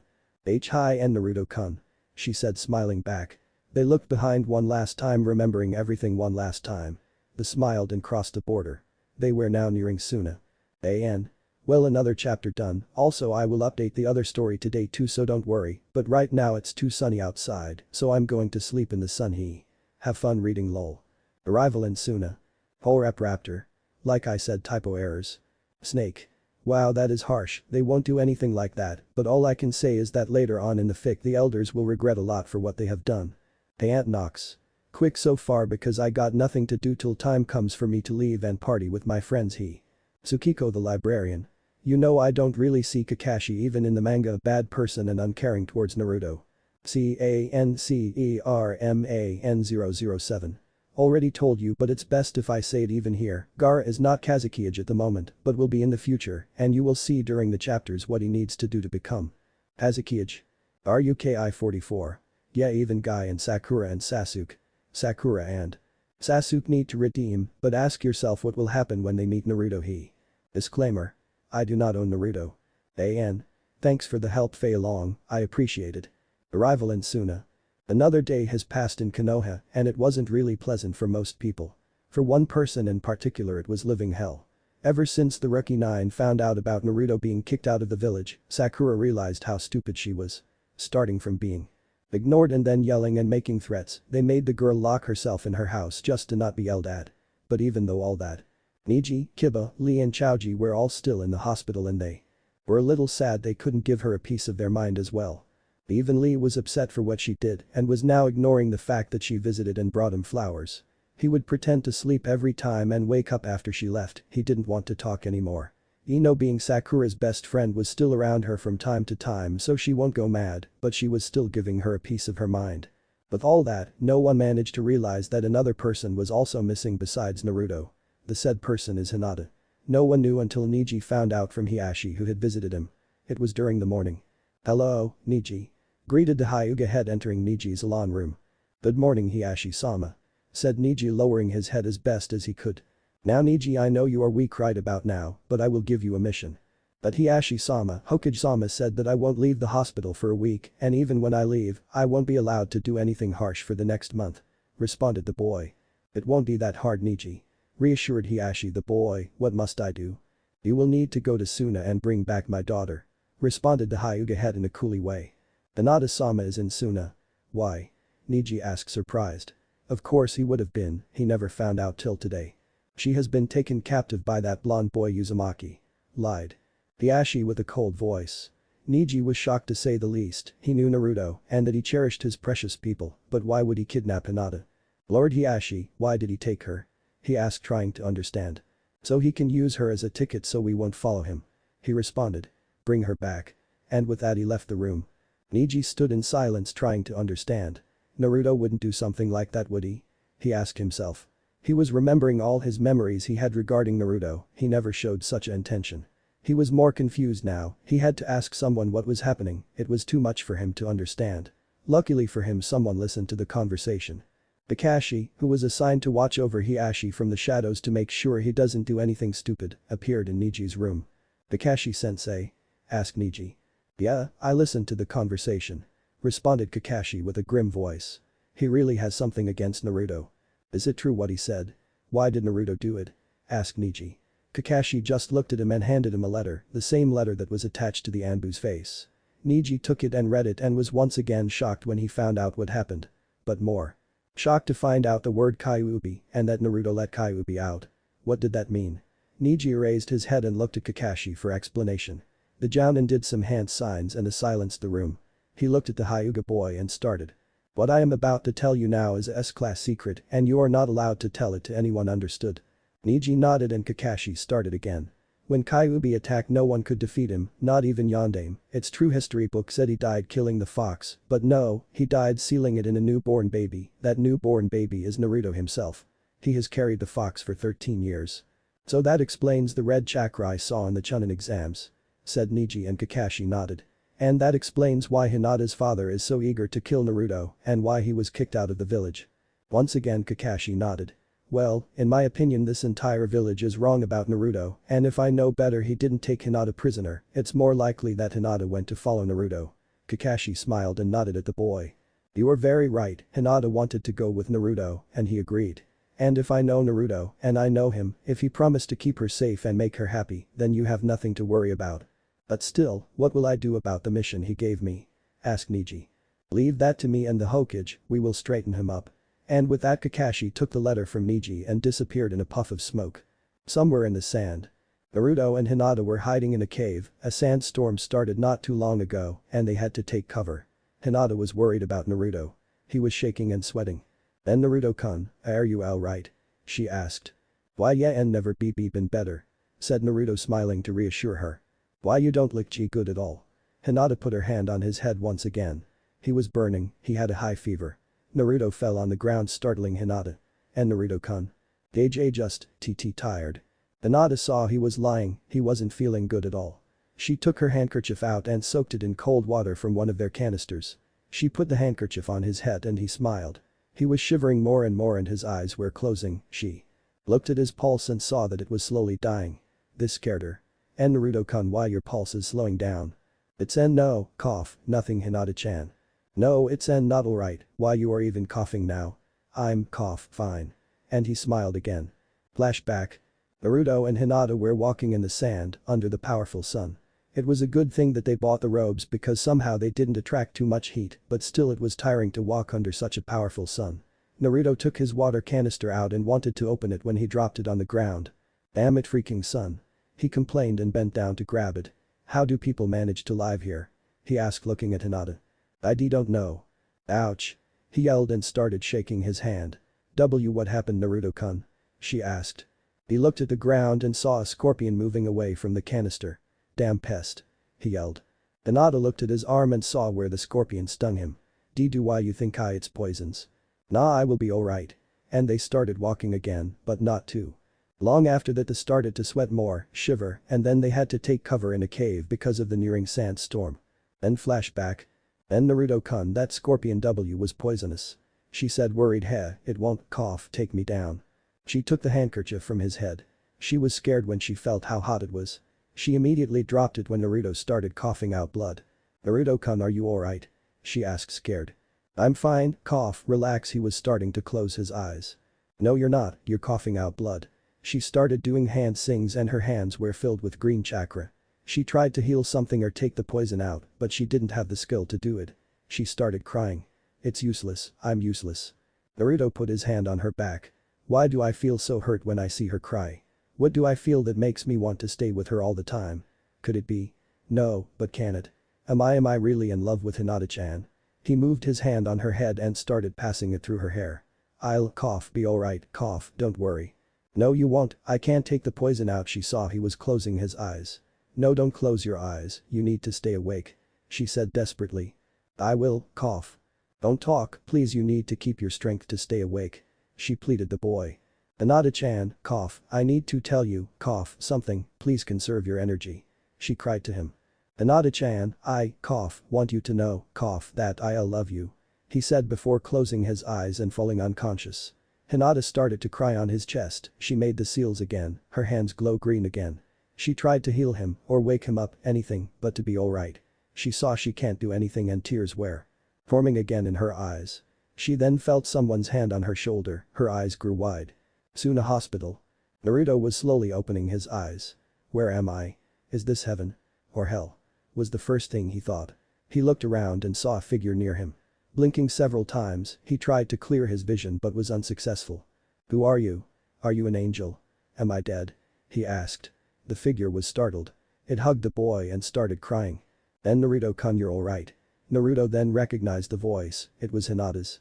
Hinata-chan. Did you die too? He asked and looked sad. I'm sorry, I couldn't protect you. Then no silly, we aren't dead, we are in Suna in the hospital. Naruto looked at her. How did we get here? He asked. Well started Hinata. Flashback. Hinata was startled, someone was behind her. She jumped up and activated her Byakugan. Who are you? She demanded. My name is Subaku no Gaara. said the figure. Hinata dropped her stance. Gaara. Naruto-kun's friend from Suna. The figure nodded and took Naruto's body in his arms.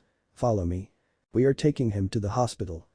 But the sandstorm, how did you get past it? I control the sand, I can manipulate it by my desire, stick with me, and the storm won't even touch you. He said and started heading towards the exit. Hinata followed him, and once they were out she was amazed that indeed the sand circled around them and they were walking like there was no sandstorm. Then flashback. So Gaara came to us? Asked Naruto, and Hinata nodded. But how did he find us? He told me he felt your chakra dying and he came. Naruto nodded in understanding. Wait, I told her before I passed out that I love her. He turned his head slowly towards the girl, his vision returned to normal, she was smiling warmly and lovingly at him. Does she remember? Did she hear me? Is she mad at me? He asked himself and kept on asking things till Hinata broke his line of thoughts. Then Naruto-kun, I need to tell you something. She said, taking a deep breath. Come on Hinata, you can do it, he already told you he loves you, that means that you don't need to be afraid he will reject you. Inside Hinata was jumping of joy because Naruto loves her. She closed her eyes and then opened them again and looked in his eyes. Naruto-kun, I am Il. Uzumaki Naruto. Said a voice. Hinata turned and looked at the window. Gaara was standing there. Hey Gaara. Shouted Naruto. Call me Naruto, alright. The red-haired boy nodded. Come with me, we need to discuss something. He said. But what will the doctors say? Not that I am complaining, I mean I hate hospitals. You were asleep for one full day, the poison was extracted with success, you can leave the hospital, now come. He ordered and Naruto got out of the bed slowly. I'm sorry Hinata-chan, but Gaara, well he is Gaara. Hard to explain, you could tell me later. Hinata nodded. I will wait you at Gaara's house, we will live there during our stay here. Now it was Naruto's turn to nod. He turned around and followed Gaara jumping from rooftops to rooftops. Finally they reached the Kazukiya's building and stopped on the roof. Gaara sat down followed by Naruto that sat down near him. So what did you want to tell me? The elders heard you were kicked out of the Leaf and that the girl left Leaf. They want to know if you want to join Suna. Well that would be great, but what? Asked Gaara. Well, we won't stay long here and I don't want to become a missing nin because someday I will leave Suna. I have a crazy idea to form a new hidden village and I know where I can start that. Gaara nodded. Well, I can talk to the elders about this, but I am sure that if you will start a new hidden village, they won't mark you missing nin if you plan on having an alliance with us. Well sure Gaara, it would be cool to have one. He responded with a grin, who is the Kazukiya? I can talk to him. You are looking at the future Kazukiya of Suna Naruto. Said Gaara. Future? Yes, I need to do some chores and in 1 year I will become Kazukiya. Responded Gaara. I see. Anyway, back to the point, the elders said that you and the girl will be promoted to Chunin upon entering our ranks and you two will go on mission together and with me sometimes. Naruto nodded. Well that sounds great, but what about my idea? I will talk to the elders, but first. Let me take you to my place, get you some clean cloths, and I will tell you tomorrow what they think. Naruto nodded and followed Gaara through the streets of Suna to his place. He was happy and for the first time he felt even happier because no one was giving him glares. All the villagers looking at them like they were any other people or shinobi, even to Gaara they were looking not like he is a demon, but like he is Gaara. Hey Gaara. Said Naruto, yeah. How come everyone is so nice?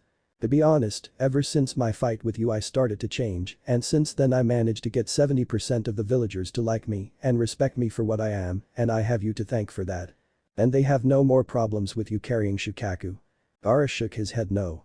Soon they arrived at Gaara's place, it was more like a complex of buildings, he found out that the Sand siblings each lived in a house and there were a total of 4 houses. Gaara told Naruto he will have to share one house with Hinata and Naruto had no problem with that. Gaara took him inside his home. Then straight to his room. He opened his wardrobe and threw out a pair of cloths, Look at the Sasuke retrieval arc when the Sand comes to help Konoha, look at Gaara's cloths. Naruto will be wearing those. The blonde boy found it interesting that the cloths fit him and thanked the Sand shinobi. Gaara smiled pleased and left in a whirlwind of sand, not before he showed Naruto his place. It was starting to get dark outside so Naruto thought that he should sleep. He entered his new house and found Hinata on the couch thinking. He sat near her and she blushed smiling at him. I like your new cloths Naruto-kun. She said. Thanks, they are really comfortable, we will have to go and get you some cloths as well, not that you don't look in what you have, but you need something fitting for the Sand. The girl blushed at his remark. Oh no, I need to tell you something. Alright. Well, want to tell you that I lo she tried to say again, but Gaara appeared in a whirlwind of sand in the middle of the room. Alright I talked to the man. "Ah no Gaara, could you let me in and Naruto-kun to talk a second?" asked Hinata shyly. Gaara nodded. "Alright, I'll be back in 5 minutes." And he disappeared. "So Hinata-chan, what do you want to tell me?" Hinata mustered courage and she moved herself on top on Naruto. She was now standing on his legs with her face facing him. They were both blushing. "I need to tell you about what you told me before you passed out." Naruto was a little scared, he thought she would reject him now. "Oh okay.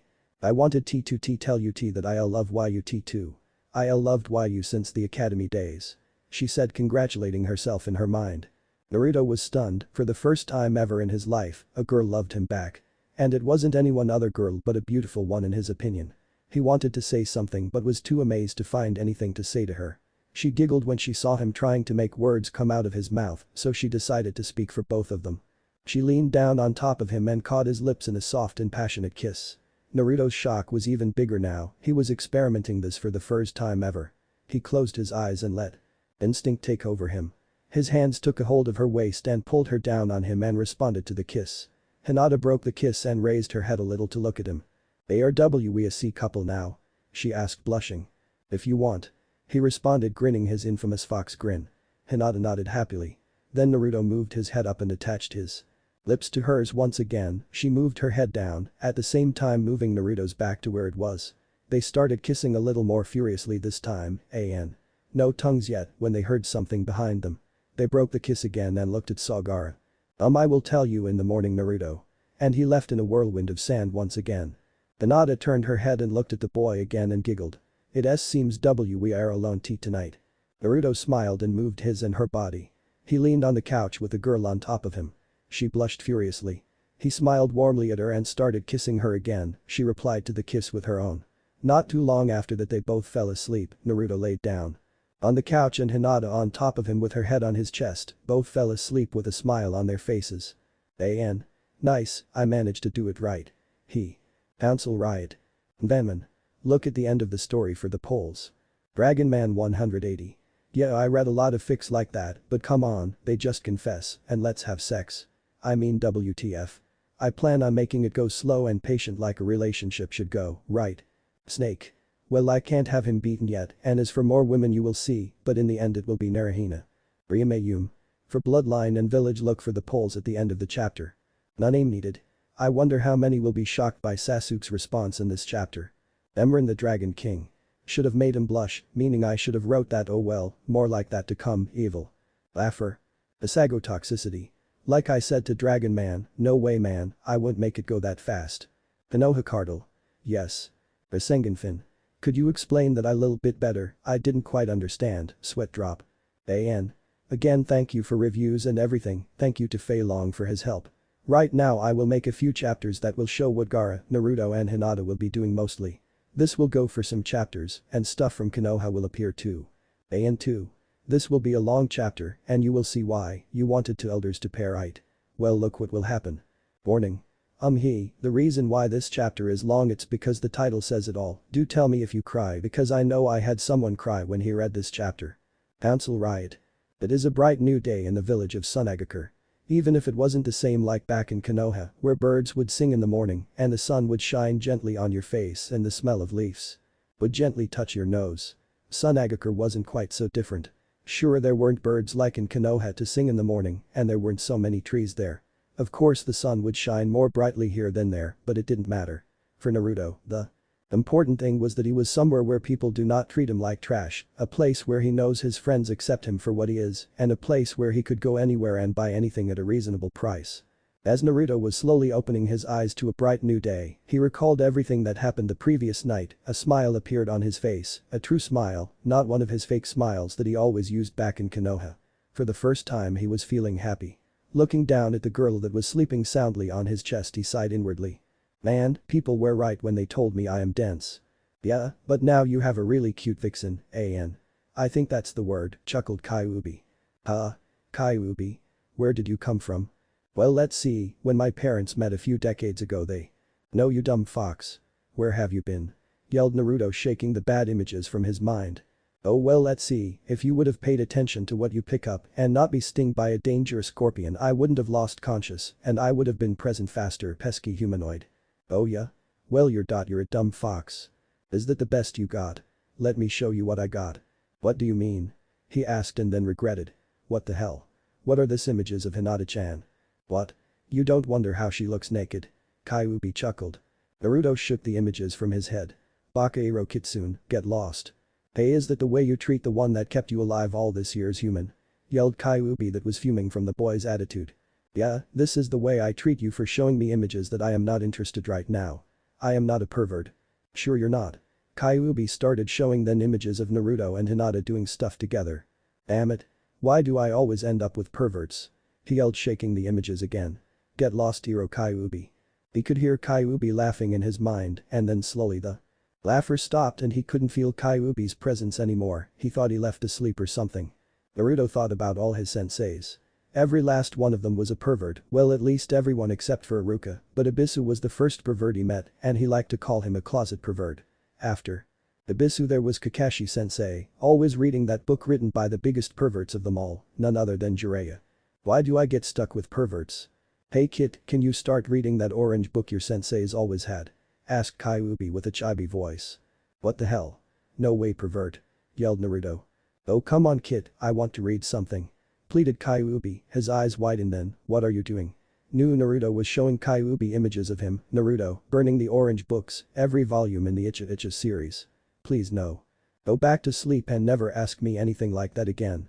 Fine, you might have won the battle, but you haven't won the war. Yelled Kyuubi and started retreating back to his sleeping corner. Naruto sighed, he looked down again at the girl and started passing his hand through her hair. She has soft hair. He thought. He wanted to get up, but he didn't want to wake up Hinata. He sighed and decided to wait for her to wake up. He smiled as he felt her hair in his hand, through his fingers. He kissed her head softly and started thinking. I wonder when I developed feelings for Hinata. He thought. Well maybe it started during the Chunin exams. Offered Kyuubi a response. The Chunin exams, then flashbacks from the exams started passing his mind, how she offered to give her paper for him to copy the answers, how she smiled and how she talked with him. He remembered his fight with Orochimaru in the Forest of Death, how Sasuke got the curse seal, and then he remembered the preliminaries. He remembered how determined Hinata was when fighting Neji. She wanted to show everyone she is strong, but looking carefully at the memory, he realized that she was fighting more to show him that she is strong. Indeed, without him knowing at that moment his feelings for her started. He remembered the talk he and her had before the last stage in the Chunin exams, before he fought Neji. He smiled again at the memory, indeed that was the moment he started to develop feelings for her, but without even knowing. He mentally slapped himself for how dense he was. He felt Hinata move, looking down he saw she was slowly opening her eyes, he took his hand away. Sorry Hinata-chan, I didn't want to wake you up. He apologized. It's alright Naruto-kun. This is the time you usually wake up. She responded getting of Naruto. I think will take a shower. Naruto nodded and she went to wash. He went in the kitchen and looked for ramen. He opened every drawer but he couldn't find anything. Sighing he did the next best thing, he would have to cook, something he hasn't done in a lot of time. He found eggs and bacon and started preparing breakfast for him and Hinata. In the meantime Hinata finished washing and was still blushing, she still didn't believe she managed to do what she did last night. She looked in the mirror and decided that now if she managed to do what she did now she will have to make herself stop blushing all the time and stop stuttering. She smiled and exited the bathroom and headed towards the kitchen, what she saw she was amazed. Naruto was standing there smiling and there were 2 plates on the table with bacon and eggs and a vase with a flower in it. She blushed and he motioned for her to sit down, she took a seat and so did Naruto in front of her. They started eating and talking about what they'd done in the past, about their missions with their teams. But here Hinata used to say more than Naruto as he didn't want to actually remember the missions because those were the times when he was happy to be part of a team and he didn't quite want to remember. After they were done eating Naruto took care of the dishes, no matter how much Hinata complained, and after that was done, he took her hand and left the house heading for Gaara's. When they arrived Naruto wanted to knock. Not best because I'm here. Said Gaara from behind them. Oh hey Gaara, how are you? Asked Naruto turning around with Hinata, the red-haired boy nodded. So, Gaara what did why you want to tell you us last night? Asked Hinata congratulating herself for not stuttering that much. I talked to the elders about that Naruto and they agreed. We need to go and visit them now so you can start. Gaara started walking away without waiting a response, Naruto and Hinata followed him. Konoha. Everything was quiet in Konoha today, after many raids yesterday there were many arrests, a lot of people paid a great deal of money, the charges taking action without approval, starting parties in times when they needed to be aware and for throwing away the most powerful ninja Leaf had. Tsunade and the Rookie 9 including Team Guy agreed that Naruto was a valuable asset, a more important ninja than Sasuke. Tsunade regretted to ever form the rescue party, they took one step forward but two steps back, this was not good in her opinion. But if that wasn't enough now she was in the council room, everyone was yelling at each other. "I say we mark him missing nin," yelled Hyuga. "I say not," yelled Yamanaka. "You shut up Yamanaka, we got rid of the demon, it is time we mark him as kill of sight," yelled another Hyuga. "Hey. He is not a demon Hyuga bastard," yelled the Nara Shikaku, Shikamaru's father. "What the lazy Nara is finally trying to do something?" asked sarcastically the Haruno head. "I agree with the Hyugas, he must be put down." "Go and die Haruno," yelled the Akimichi head. "He is a hero to the village, you are all to blame for this." "Shut up Akimichi, this is not your domain," yelled the Haruno. "Oh yes it is when it comes to heroes of the hidden village. Uzumaki Naruto saved the village more than once you idiots. He is a hero and needs to be treated with respect," yelled the Yamanaka head. "Then why did he leave?" "Who?" asked Hiashi. "Because idiots like you threw him out of the village," responded the Yamanaka fuming. To say that Tsunade was having a headache was an understatement.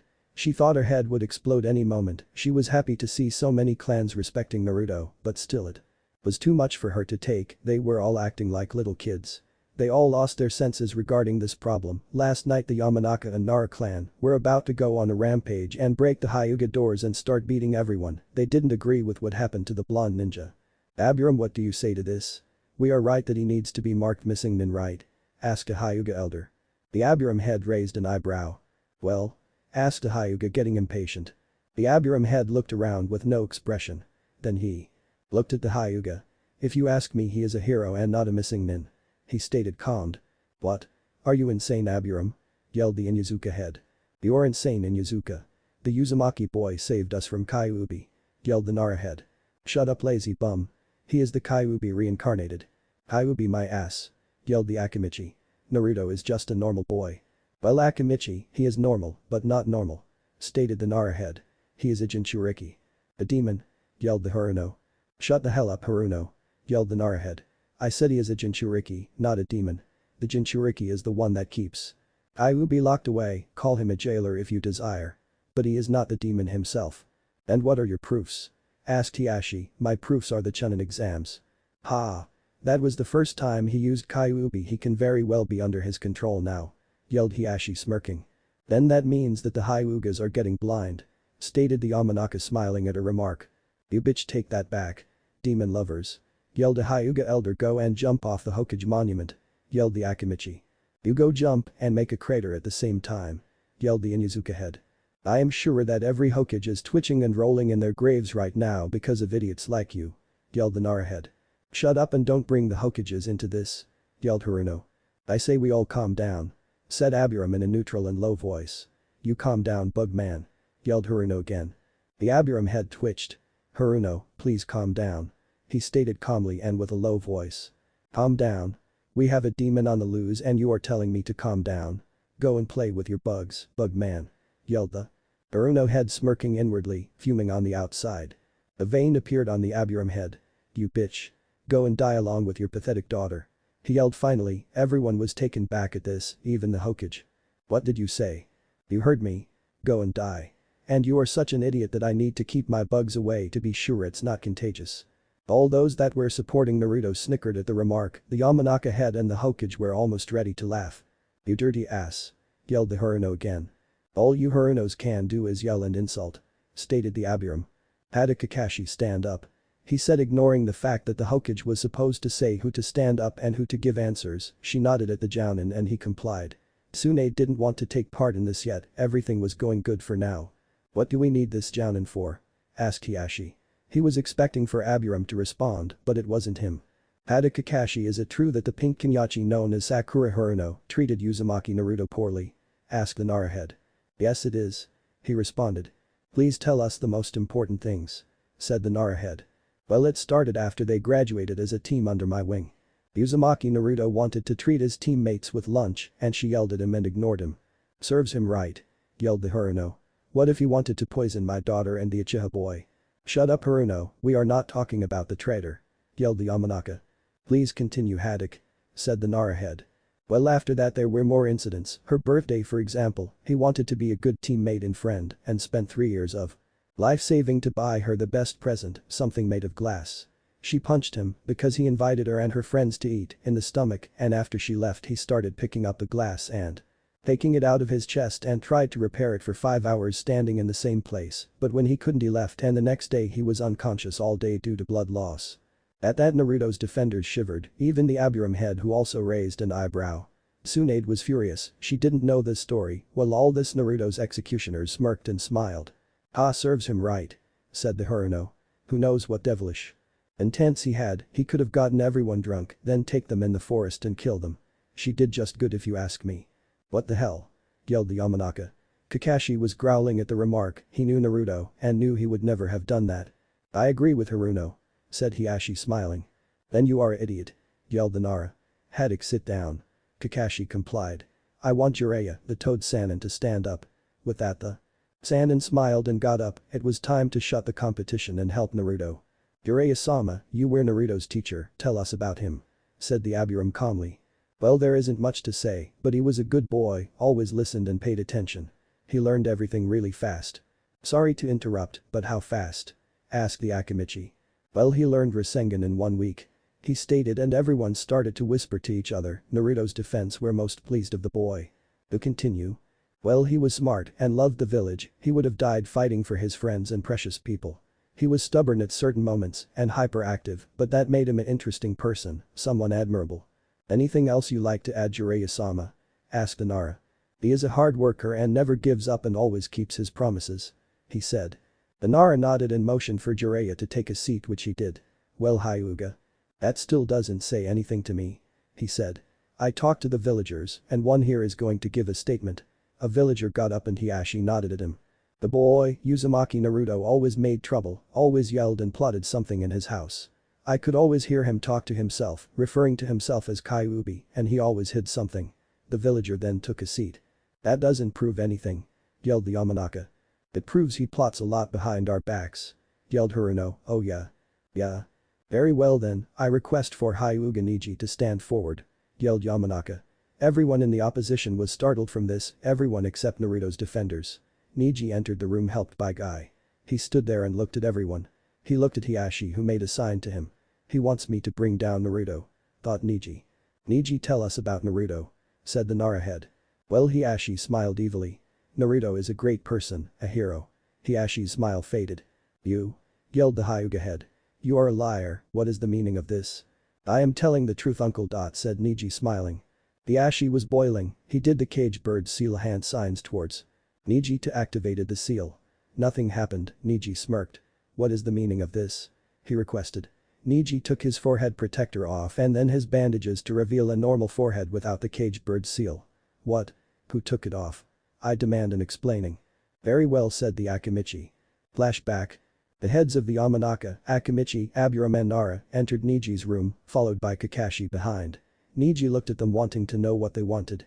"Hyuga Neji, we want to know your opinion on Naruto," said the Nara. "Why?"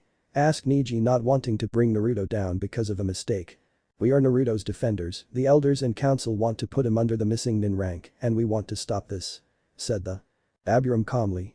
"Yes, Neji," confirmed Kakashi.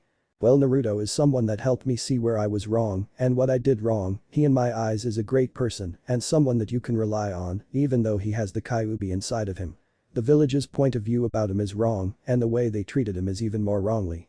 He is a hero for keeping us safe all those years," responded Neji, and the clan head smiled warmly, even the Aburame. "Neji, we have an offer for you." Neji's ears shot up, he was listening carefully. "Kakashi here," said the Yamanaka, "has a gift from Naruto." Kakashi handed a piece of paper to Neji who started reading. "Neji. This is a goodbye gift, I knew someday this will happen, I will be kicked out, so I left you this gift. After our fight I wondered if there is a way to take the cage bird seal off and I found it. The scroll has the technique which is quite easy, making that technique the caged seal will be removed from you. This is my gift towards you. Uzumaki Naruto." Neji looked in disbelief at the scroll in Kakashi's hands. The silver-haired Jounin handed him the scroll and Neji read it fully and then looked at the heads with his mouth wide open. They smiled at him. "We will remove the seal and you will receive protection if you help us clear Naruto's name so he doesn't become a missing nin," said the Akimichi. Niji smiled and nodded. Then flashback. The Ashi was dumbfounded and speechless. The demon boy found a way to erase the seal. He started burning of anger. Niji, from this day forward you are no longer a Hyuga, you are not allowed in the Hyuga estate anymore. Niji smirked. Whatever, I'm happy to be out of that hellhole. The Nara head smiled. Niji, please continue. Niji nodded. As I was saying, during my fight with him, he showed me what life truly is and that I can change my destiny, I can manipulate fate. He showed me the true way I should follow, he is a kind and warm person who would die to protect his friends. He would do anything for us and even for the village, an. The council and elders know he knows about Kyuubi. During the rescue mission he showed devotion and intelligence.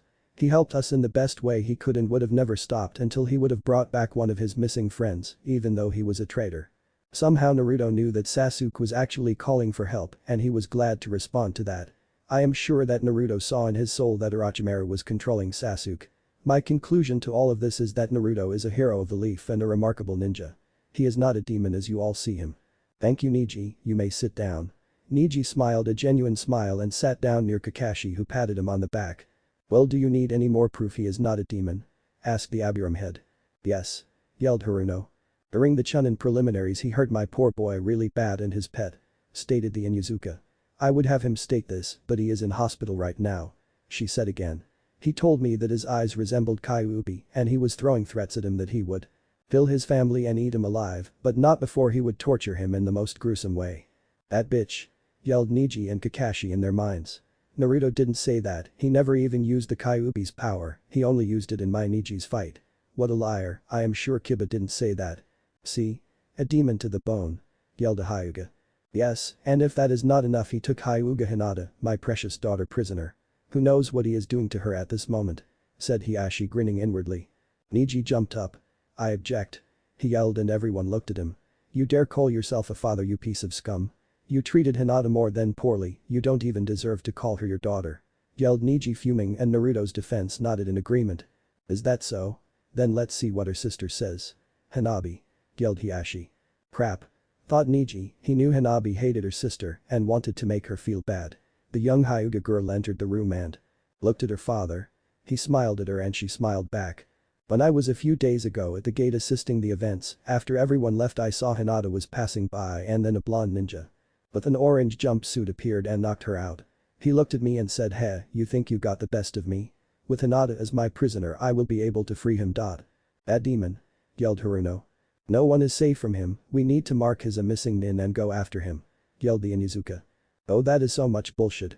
Yelled Niji that was again up on his feet. For starters, Hinata loves Naruto and she would have done anything for him. Naruto appreciates Hinata very much and he would do anything to protect her. I am sure Hinata followed him on her own free will. Hanabi smirked inwardly. She fell on her knees and started to cry. He took my sister, the one I love, and you say that he wouldn't. How would she love him? He stole her, who knows what he is doing to her. She collapsed on the ground crying loudly like a young year-old would do. Niji was fuming. Shut up. You are acting all of this, you always disrespected Hinata, you always made her feel bad, and you are only after the title of heir. Niji coughed once. How could you say that? I don't want the title, I want my sister back. She said crying. Shut up. You are a liar, she is faking, cough, everything. It is not true, Naruto would never, cough, resort, to doing things, pant like this. Niji fell on his knees panting. Niji, calm down, you are starting to cough blood, you can't force yourself. Said Kakashi worried. Like I give a damn. That bitch is trying to make Naruto die. He, is a honest person. You have no right to lie like that. You have no right to make his a missing nin. You have no right to break them apart. Yelled Niji on top of his lounges and then coughed a serious amount of blood and fainted. Kakashi got up and took Niji in his arms. I request to take his to the hospital. Tsunade nodded rubbing her templates and Kakashi ran towards the hospital. Hanabi smiled evilly at her victory and Hiashi was laughing inwardly. The girl is right. Said the Inyazuka head. I agree with Inyazuka, he needs to be marked missing nin and killed and if Hyuga Hinata deserted with him, she needs marked too. Said Haruno. I agreed with both parts. Said Hiashi. Hanabi leave. The girl got up and left the room. Once she was out Hiashi continued. Hinata will also be marked missing nin and hunted down for deserting. What? No way. Yelled the Nara. I agree with Nara, you scumbag, you lied and your pathetic daughter as well, I can see why Hinata chose to leave and I congratulate her. Said Yamanaka. And I have one more person for defense. Said Akimichi. Oh, and who is that? Asked Hyuga. I call forth for Uchiha Sasuke. Yelled the Nara head, "An. You will see, this is my masterpiece he." The doors opened and Uchiha Sasuke entered followed by 4. Anbu. They stopped at the door and Sasuke went in the middle of the room. Ha! A traitor to defend another traitor? Asked Hiashi laughing. Actually, a non-traitor. Said Abiram. Sasuke, remove your shirt and turn around. Sasuke complied. Upon turning around they expected to see the curse seal, but it wasn't there. Wawa, where is the curse seal? Asked Haruno. Jiraiya-sama, stand up and explain please. Said the Nara. Jiraiya smiled and went near Sasuke. He put a hand on his shoulder and said. I am glad to say that Sasuke here had the seal removed. I found, thanks to Naruto, a way to remove it. Sasuke, if you may. The boy nodded and took a piece of paper out and started reading. Dear Sasuke, ever since Orochimaru gave you that seal I worked day and night studying to find a way to remove the seal. I am happy to say that I found a way, and the method to do it is on the scroll this paper is. Jiraiya took the scroll out and showed it to everyone. The scroll explains in detail everything on how to remove the seal. This is my goodbye gift to you, since you either will not be in the village. When I am done with this or I will no longer be alive or leave Shinobi. Stay safe and don't rely on revenge. Yours truly, Uzumaki Naruto. Sasuke finished the last part with a tear in his left eye. He wiped it away and looked at the council. The Nara head was smiling. Please tell us what you remember after you got the curse seal. Well, started Sasuke. I don't remember anything after the fight with Gaara of the Sand. After that everything is a blur to me and I don't remember anything except waking up in the hospital without the seal and finding out that Naruto is not here anymore. At first I was afraid I killed him. And why is that? Asked the Akimichi. Well, I heard that we fought and I used Chidori on him and that I almost killed him. I never wanted to do that. Please explain. Said the Yamanaka with a smile. Naruto to me is like a brother, even though I never said it I respect him a lot. He showed that he can improve greatly, he showed me that people can change and people can receive second chances. Even though I was always in competition with him it was a friendly one. Never one dangerous. I feel very bad for what I did to him and for the way he was treated when he risked his life to save me. Very good, you may sit down. Sasuke and Jiraiya took a seat and started listening. Well, Hyuga. Mark the demon. Yelled the Hyugas. What? Asked Abiram in disbelief. Every villager has stories with him trying to hurt them, everyone. A bunch of shinobi can't take on masses of people. I don't know with what he corrupted the minds of the shinobi but he did and everything is a lie. Said the Inuzuka. Mark him missing Nin and kill him. Yelled Haruno. Hokage-sama. Called the Nara. What? Demanded Tsunade who was fuming of what was happening, the defense was losing badly. Please tell us what you think of him. The Hokage got up and started talking. When I first met him I thought he was a brat, but he proved me wrong, he is a decent boy with a pure heart that risked everything to protect everyone. He saved me from Orochimaru and proved how strong he is, he saved us all from Kyuubi by keeping him inside him, An. Sasuke doesn't know, he is confused now. Naruto is the Yondame's son and he has proved it. He is not to be marked as a missing nin. Said Tsunade taking seat. I don't give a damn, he is the Yondame's son. Yelled Hiashi. Old grudges, eh? Asked Nara. What would you know, you lazy ass? Oh, shut up, we know everything about what you did and how much you hate the Yondame. You even hate his son because your daughter is in love with him, because she left with him, because she wants to be with him. Yelled Nara, losing his nerves. Everyone quiet. Yelled an elder. We submit to vote, is Uzumaki Naruto and Hyuga Hinata missing nins or not? Even we elder and the Hokage will vote. A lot of thoughts passed through everyone's minds after that. Damn it, now we will surely lose. Thought the Nara. You will die now, Uzumaki. Thought Hiashi. About time we decide he dies. Thought Haruno. I will teach him to mess with my son. Thought the Inuzuka. This is not good, I am sorry Naruto. We failed. Thought Abiram. I knew that idiots are in charge here. Thought Yamanaka. I don't know how I will break this to Chouji. Thought the Akimichi. Damn them all. Now I will surely lose my little brother forever. Thought Tsunade. This is all my fault. Thought Sasuke. I need to find Naruto after this and warn him. Thought Jiraiya. A few minutes later the votes were counted. Tears started to form in Tsunade's eyes. The votes are in favor of the opposition. Uzumaki Naruto and Hyuga Hinata are now S-class missing nins. The opposition started to cheer, Hyuga, Haruno, Inuzuka, elders, except 2 the ones in the manga, An.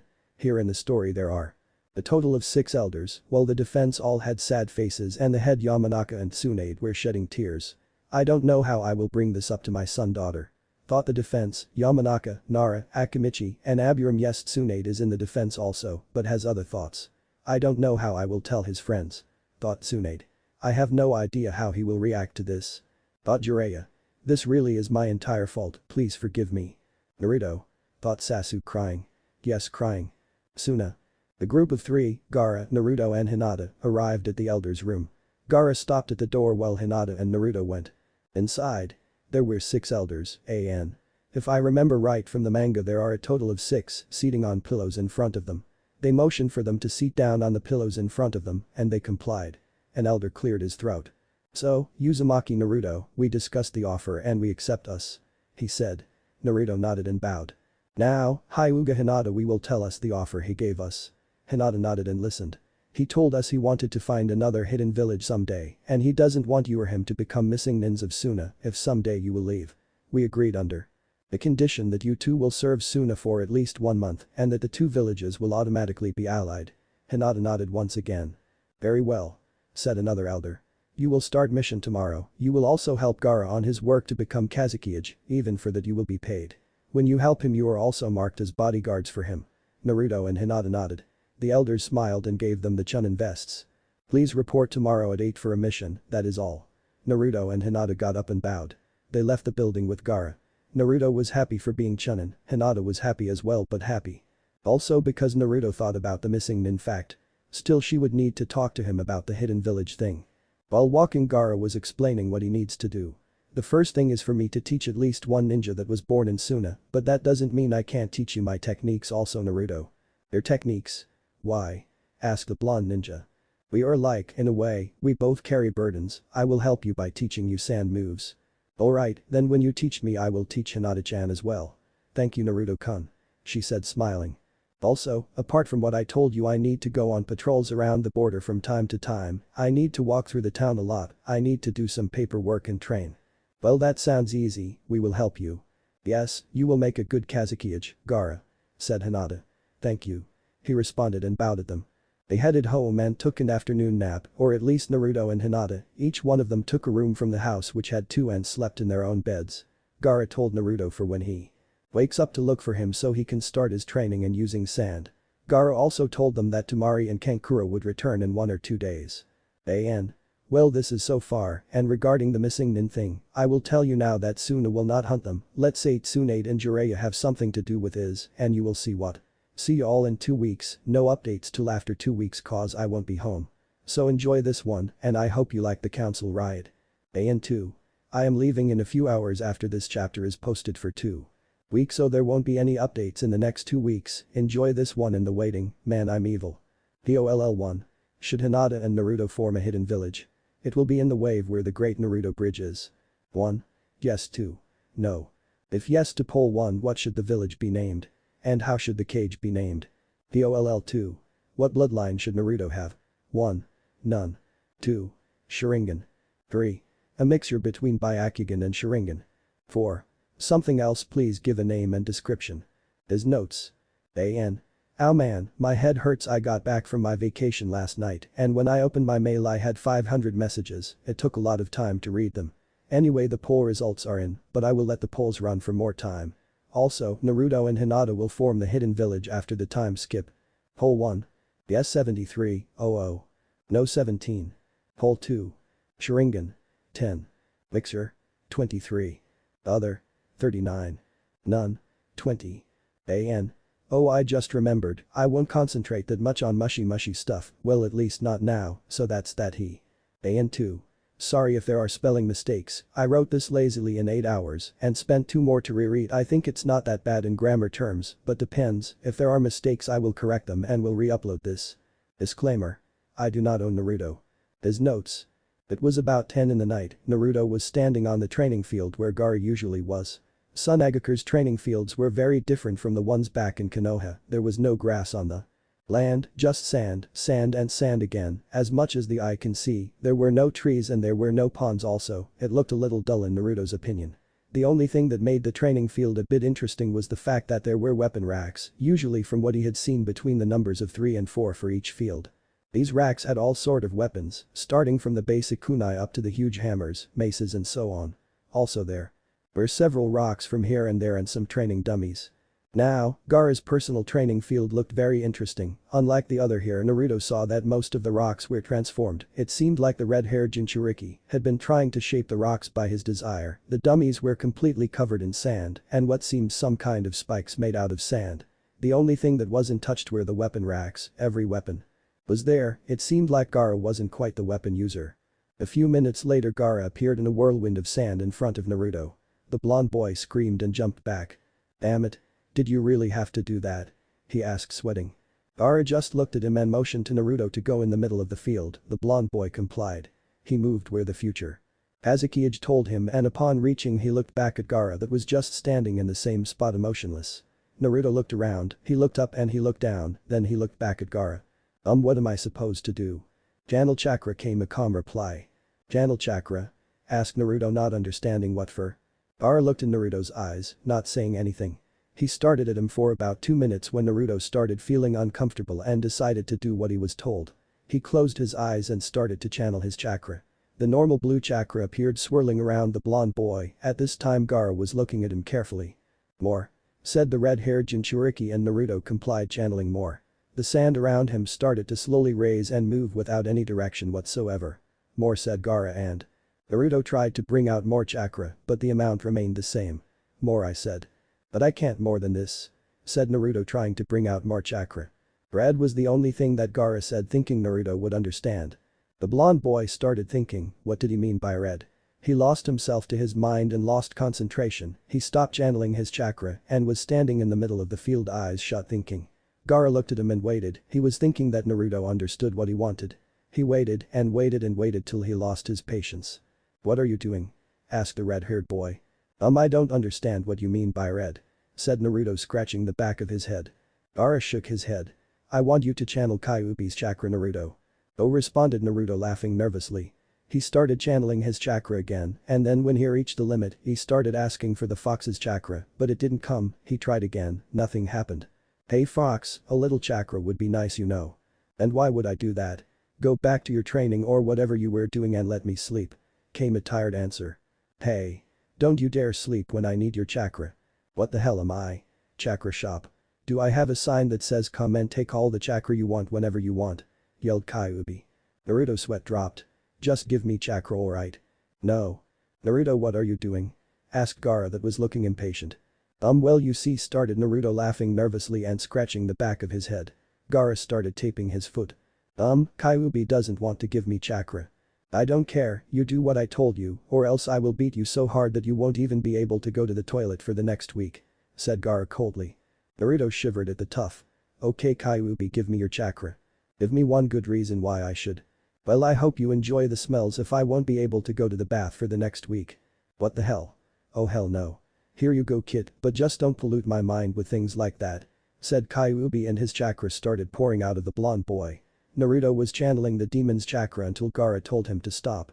Naruto did as he was told and waited for Gaara to give him the next instructions on his training. "Good, do the following hand sings and channel chakra in the sand around you," said Gaara, and Naruto nodded. "Dog, horse, monkey, rat." Naruto complied and did the signs he was instructed and focused on the sand around him. When he finished the last hand sign, he looked around him, nothing had happened. Gaara, that was watching the entire time, didn't see the sand even move. "Nothing happened, Gaara, what should have happened?" asked Naruto. "Since you do not have a sand demon inside of you, I had to find a way for you to call the sand, to make it respond." Naruto understood. He did the hand sings again, but still nothing happened. He did it again and again, but the result was the same every time. It started to piss him off. "Try channeling chakra in the sand around you," suggested Gaara after some thought. Naruto nodded and did the hand signs and started channeling chakra around his feet. He made the chakra enter the sand around him, and Gaara saw the sand starting to slowly rise.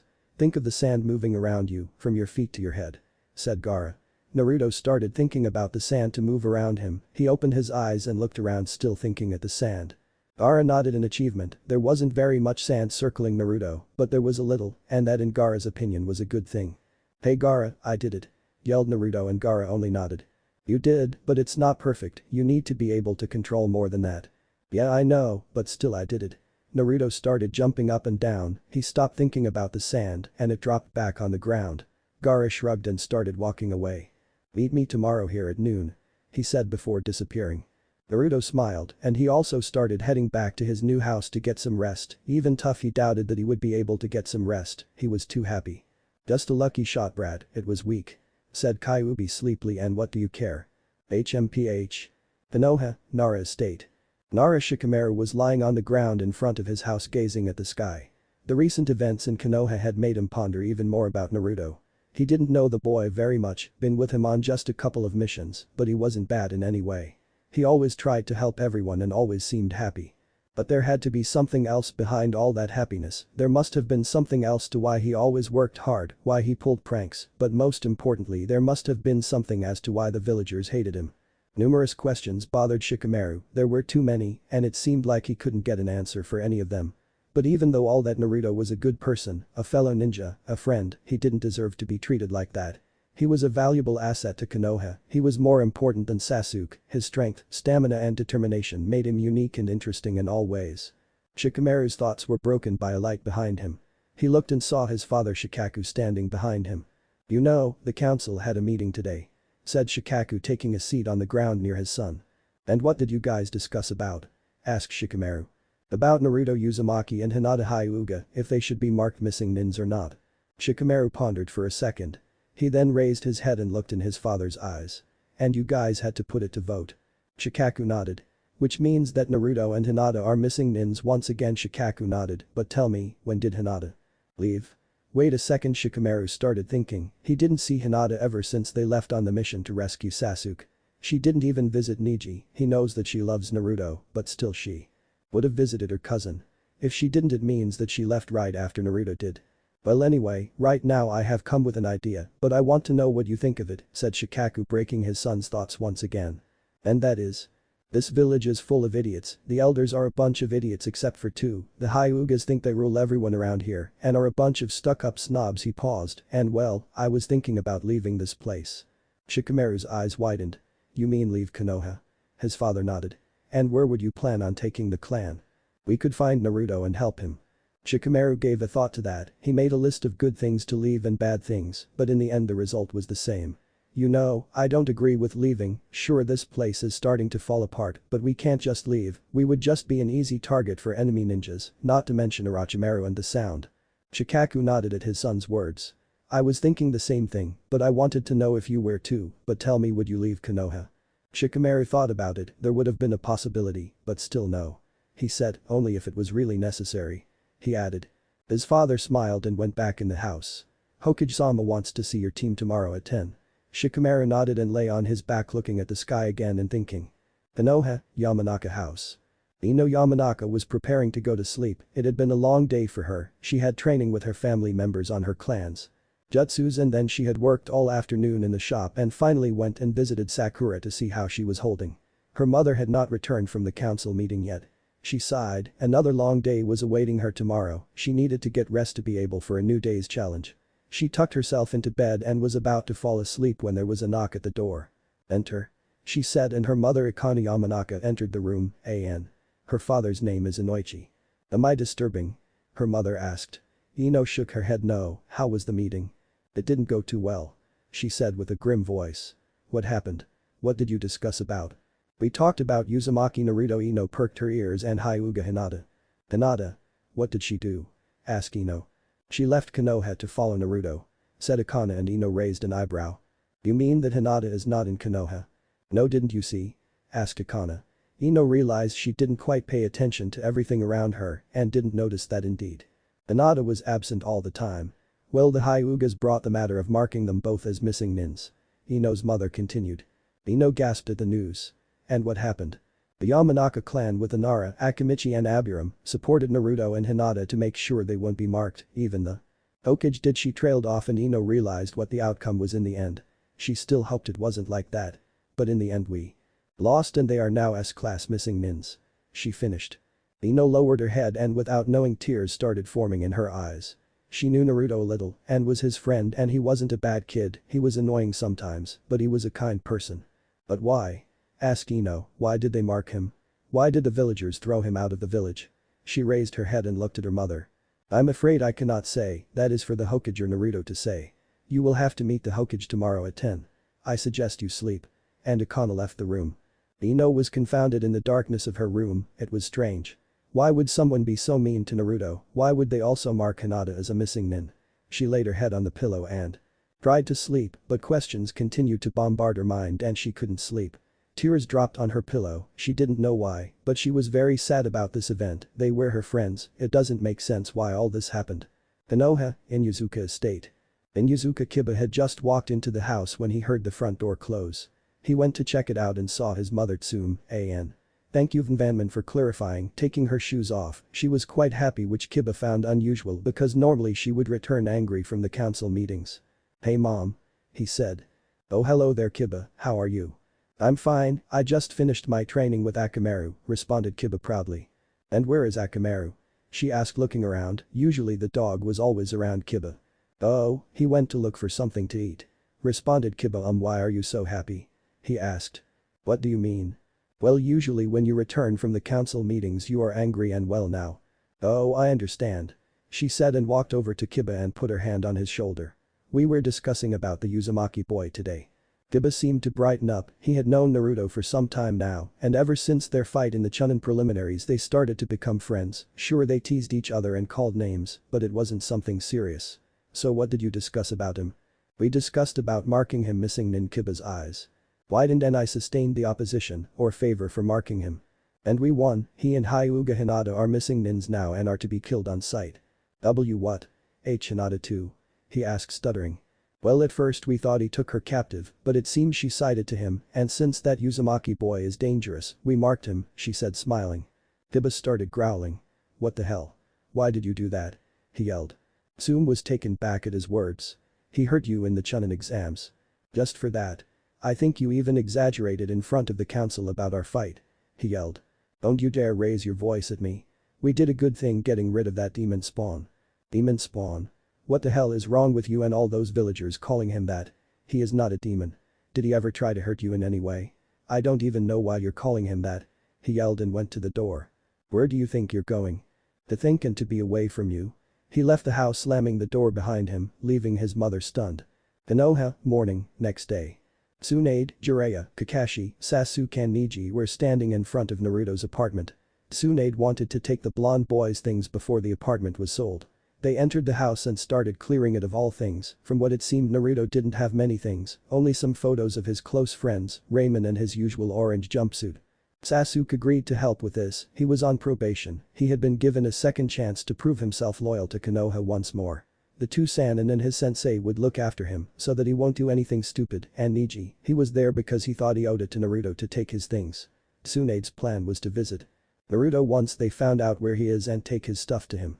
She would go accompanied by the Rookie 9 and Team Guy. They were about to leave when Tsunade felt something by passing near the wall, she looked at the wall carefully, studying it. What are you doing Tsunade? Asked Jiraiya. This wall she said. She then made a couple of hand sings and dispelled what seemed to be a genjutsu that hid a door to another room. Tsunade looked at the group who were also shocked, clearly they didn't know of that door. The Hokage turned the knob and entered the room, it seemed to be a training room. There were 3 dummies in the back of the room that had the faces of Orochimaru, Itachi and Kisame, the dummies had kunai and shuriken stuck in them, and there seemed to be notes on them. Tsunade took a note that was on the dummy resembling Orochimaru and read. Should try a kunai shuriken combo when aiming for his throat. She put the note back and looked around again. There were scrolls and notes everywhere. There was a table in the room and on the table, what seemed to be 3 files and several papers near those files. Tsunade carefully examined the files, and her eyes grew wide. Where did he? How could he? She asked. What happened Hokage-sama? Asked Kakashi. These files are the same ones from my office, they have the backgrounds on Orochimaru, Itachi. And there is a file here about Kisame which I don't recall ever seeing it. Jiraiya took the file of Orochimaru in his hand. Seems like everything about him is here, what jutsus he uses, what taijutsu, his skills and attributes. And it seems like there are some notes here, and some jutsus are circled. Kakashi took a piece of paper. The title read Orochimaru, techniques he started reading and was impressed with what was written there. Listen to this. He said. Orochimaru, S-class missing nin, the snake Sannin. From what I read from the files I managed to copy from old man's office, this bastard was caught experimenting on people seeking immortality. Like the file says it seems that he needs new bodies from what I believe 3 to 3 years. Maybe this is why he said he had come for Sasuke. And if what is written in the file is true, that means that once he takes over his body, he will also have the Sharingan. What amazes me about this guy is the strange jutsus he's using. He is trying pretty much to resemble a snake, hence the fact that he is the snake Sannin. The most important jutsus, or at least the ones I saw them, are 8 or freakier grouse. The neck extending thing that he does when he bites his target, infusing it with a curse seal, is maybe the only way he can give someone a curse seal, but at the same time it's a very disgusting technique. Everyone's sweat dropped. Another thing that I find disturbing is the tongue and how he can use it as a weapon. Even though it seems like a good offensive and defensive weapon, it's not that good. I mean, if I would stick a kunai in his tongues when he does that technique and implant it in the ground, I would like to see how he would react. Jiraiya chuckled. He has a good idea, you know. The summoning technique is the most dangerous. He can summon a gigantic snake called Manda, but it seems that not even the snake likes him, so I really doubt the fact that if he would bring it in combat another time it would be useless. Now what is strange and needs to be noted as to be careful around is that sword grass cutter. I don't know how he has it in his throat or anything like that, but the poison on it is very dangerous. I wonder if there is anyone that could heal such a poison. But the important thing is that if he brings the sword out and you don't know how to defend against it, it would be base to go on long-ranged attacks, so to avoid the blade. Note. Study this guy further. Kakashi put the paper away and took another in his hands. This one is on Kisame. He stated. His personal notes? Asked Sasuke. Seems so, should I read it, Hokage-sama? Go ahead, Kakashi. Responded Tsunade. Kisame, one of the legendary swordsmen, S-class missing nin, member of the group called Akatsuki. In the file that I found one day on a mission there wasn't pretty much information on him, everything was torn out. The important thing that was there was that he was assigned a A-ranked mission before he disappeared, which I find it quite strange. Either he abandoned the mission or something had happened on it. This guy is a water-based user. I haven't seen him use any jutsu, so I don't know what he is capable of. But from what I have read from Iro Sennin's notebook. That Gaki was looking in my book. Yelled Jiraiya. Tsunade hit the back of his head. Shut up and let Kakashi talk. And even thought that sounds strange, I found information on him there. Actually that notebook is all but a masquerade, he hides information through the words he writes in that book, really. Impressive. Jiraiya felt proud but still stupid for hiding them in porn writing. I'm going to kill him. Yelled Jiraiya, only to receive another hit from the Hokage. The guy has a sword on his back called Sasamida, SPL. And it absorbs chakra and apparently it's connected to the user. It responds only to Kisame. This guy can be always found around Uchiha Itachi. Note. Watch out for him, research more. Kakashi put the paper away and took the one of Itachi. Sasuke jumped and grabbed the paper and started to read, but he didn't get to read much as Jiraiya took it from him. We all need to know what Gaki observed, not only you. He said, and Sasuke just turned his head. So that is about Itachi? Asked Tsunade. Yes, said Jiraiya, looking over the paper. What the hell? He yelled. What? Asked Neji. He looked through my notes to find info on him. Jiraiya, hand me the paper and shut up about the notebook or I will rip it to shreds, said Tsunade. Jiraiya shivered and handed her the paper. Tsunade started reading. Uchiha Itachi, S-class missing nin. Itachi is a master in fire techniques and a master in Genjutsu due to that Sharingan. It reached a high level called Mangekyo, but I do not understand fully what it does. I think that it sends you to a world where hours there are measured in seconds here and the damage inflicted on you there has repercussions in our time, but I need to research this further. What is strange about this guy is that he was assigned a S-ranked mission just a few hours before he became a missing nin. Also, what else is strange is when I had my first encounter and Sasuke came. Even though Itachi beat the crap out of Sasuke when he saw that he did Chidori, not only that I saw he was impressed, but it seemed like he was smiling. And it wasn't a psychotic smile, it was a warm, loving smile. This rose tone of questions in my head. I really need to research this, there is something fishy going on here. Sasuke raised an eyebrow, his brother smiling warmly that he did Chidori. It didn't quite fit in the puzzle. Itachi was a murderer. He looked around impassive and found a scroll. He read out loud without realizing. Hiratian, strange name, wonder what it is. He started to open the scroll when Kakashi took it out of his hands. Now Sasuke, this is not for your or any person's eyes. I don't know where Naruto got it, but know that this jutsu must remain a secret. Sasuke humped and turned around like he didn't care, but his mind was now trying to figure out what that jutsu was that Kakashi said it had to remain a secret. While all that was happening, Neji was also looking around. Ninja gear was everywhere, a lot of kunai and shuriken were rusty already and would have been a stupid idea to use them because they would be useless. He found a lot of scrolls on fire, air and water techniques. He took them, deciding that maybe Tsunade would want to give these to Naruto as well. A few more minutes later, after clearing the training room, the group left with their hands and bags full of scrolls and belongings of Naruto. AN. Well, this is it. Read the new polls. POLL1. Itachi's status. AA. Good. B. Evil. POLL2. Kisam's status. A. Good. B. Evil. POLL3. Akatsuki leader. Please read latest manga. Yondaime is not the leader. A. Third Kazekage. B. Evil twin of Naruto. The plan. POLL1. Itachi's status. A. 60. Good. B. 6. Bad. POLL2. Kisam's status. A. 51. Good. B. 18. Bad. AN. About poll 3, I was wrong about both options. It can't be a twin brother because, like most of you said, the Akatsuki is for a long time and the third Kazekage was killed by Sasori and made into a puppet, therefore give me your ideas on who it will be. Also, don't think of Tobi. Indeed, we saw in the manga that Tobi commands Pain, but so far we saw that only Pain and the girl, what's her name? Know who Tobi really is, and the Akatsuki leader that everyone knows, meaning Pain, who should it be? Give your ideas and I will make poll for them. ROBOGUY 45. You know, maybe some people never change. ANIMELUVR4 Lif. Why, thank you, I never thought I would get a good plotline for this fic. I only hope that I won't screw up anytime soon. RHUNTER42 Dragon. Yep, good old Yondaime isn't the leader. As for everyone leaving Konoha, I can't have that because I would ruin the fic. MAKOKASHI22. Yes, the real leader is Tobi, but only Pain and the girl know that, so that's why I am trying to figure out who Pain should be. Well, Tobi can wait a couple of chapters. Chronostorm. No, Naruto doesn't know Hiraishin. He had the scroll to try and learn it, but never managed to start. Chris-san. Yes, the story has a long way to go. The Chaos Master. For the real Akatsuki leader, we need to wait for manga. Either Tobi is Obito and lost his mind or Tobi is Madara, but we need to know how the hell he survived too long. I mean, he must be very old, you know. Roland Desiger. Really good idea. If I am going to use it, I need to find out a way for Naruto to realize that. Hayabi Naruto.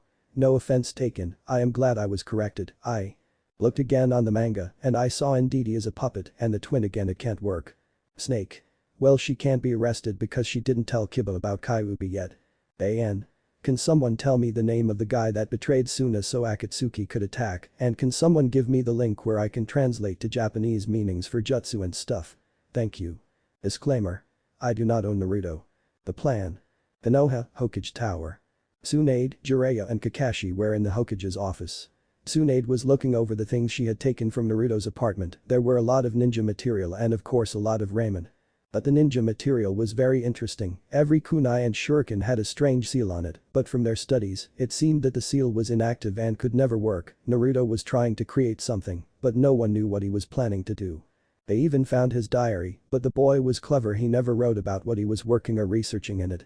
The diary was only about minor things, well, minor from the first look. He started writing in the diary when he was 6, it seems that the Sandaime Hokage gave him the diary, and well, the first 6 years were not so pleasant. Tsunade read the way he was treated, the boy clearly stated how he was beaten and how he didn't know why this was happening to him. He also wrote how he was overcharged every time and how the food he always bought was rotten. This proves one point as to why Naruto was always eating ramen. They couldn't help but feel sorry and angry at the same time. Sorry for the way Naruto was treated and the fact that they couldn't have helped him sooner, and angry at the way the villagers treated the poor boy day after day.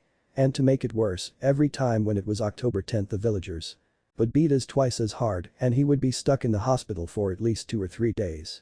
Tsunade then read how many assassination attempts were made on him. Every time it happened Naruto had to fake he was dead or had to start running, usually hiding in the forest or in the sewers. Kakashi was looking over the Hiraishin scroll. This was the jutsu that made the Yondaime famous and no one knew where the scroll had been for years, literally disappearing. This made the Jounin wonder what had happened to the scroll and how did Naruto find it. Jiraiya was wondering something in the same lines, but at the same time he was trying to figure out what to do with the scroll. They could keep it and hide it somewhere or… Tsunade, should we give the scroll to Naruto? The Hokage looked at the scroll in Kakashi's hands and started thinking. Kakashi, this scroll disappeared after Yondaime died. Yes, Hokage-sama, I was still in the Anbu at that time and I was ordered to find the scroll. Trust me, I had checked everywhere and I never found it. Where do you think Naruto found it? Asked Jiraiya, puzzled. I have no idea, I mean there were 10 teams of Anbu searching for it, said Kakashi. 10 teams? Asked Tsunade, amazed. Yes, for you see this jutsu made the Yondaime famous, letting it slip in the wrong hands would have been disastrous. replied Kakashi, his eyes never leaving the scroll. And besides, I could never forgive myself if someone would have used my sensei's jutsu wrongly. Well, if I see it this way, we will take it with us to Suna and we will ask Naruto about it, said Tsunade calmly. You're thinking of giving it to it? Asked Jiraiya, and Tsunade nodded. She looked at Kakashi that never lifted his eyes from the scroll. If he promises to use it for good and not bad, he can have it, he deserves it, replied Kakashi, happy but at the same time serious.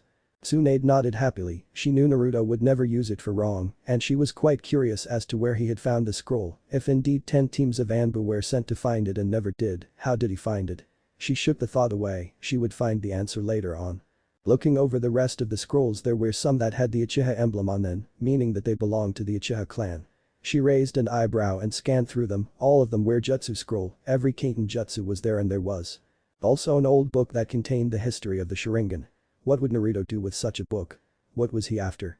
She opened the book and a ton of notes dropped on the ground. Putting the book on the table, she started looking through the notes. He was trying to find the Sharingan's weak spot, but most of all, he was trying to find a way to counter the Tsukuyomi, the most powerful Jinjutsu Itachi has. From what it seemed, Naruto didn't go anywhere. He was moving in circles, and even he stated that, but nonetheless it seemed that he still tried. She decided that she will give him the book as well as the Uchiha jutsus, as long as Sasuke agreed. After all, it is his family's jutsus. Next, she found were scrolls of the Hyugas and their fighting style, also a book about the Byakugan, the effects and how much it can do. Once again opening the book, there were a lot of notes, each describing his opinion on the Byakugan, while other were ways to counteract the Byakugan, its weak spot, and how to use it in his advantage. She smiled, not only because the notes were made a month before the final stage in the Chunin exam, but because this made his name. He was the #1 most unpredictable ninja. She put the notes aside and decided that she will defiantly give the scrolls and the book to Naruto. Seeing as Hinata is now with him, she will be able to make good use of them.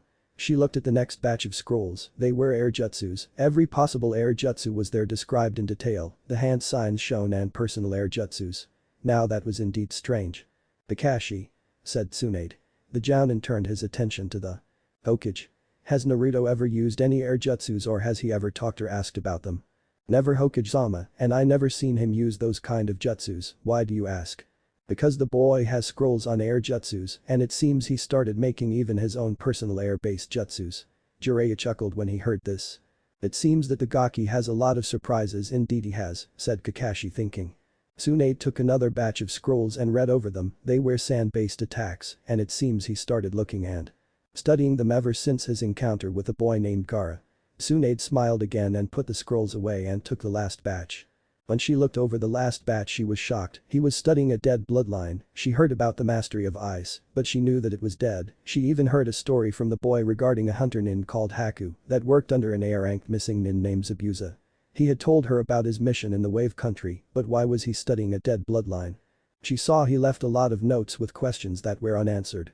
The group continued to look over Naruto's belongings for a long time. They were at least going to look over them until the remaining Rookie 9 and Team Guy as well as their senseis would arrive. Konoha, scene change. Sasuke was walking down the street, hitting rocks out of his way. His head was down and he held his hands in his pockets. He was pondering over Naruto and his brother Itachi. The notes that Naruto left made us wonder who his brother really was. It made him wonder, why did he kill the clan? To measure my abilities, said Itachi with no emotion. The same words rang in his head, but why? Why did he kill them? It had to be more, or did it? Sasuke shook his head. He couldn't think of anything. He couldn't find answers, and it pissed him off. He wondered, kill Itachi or try to find out who he is.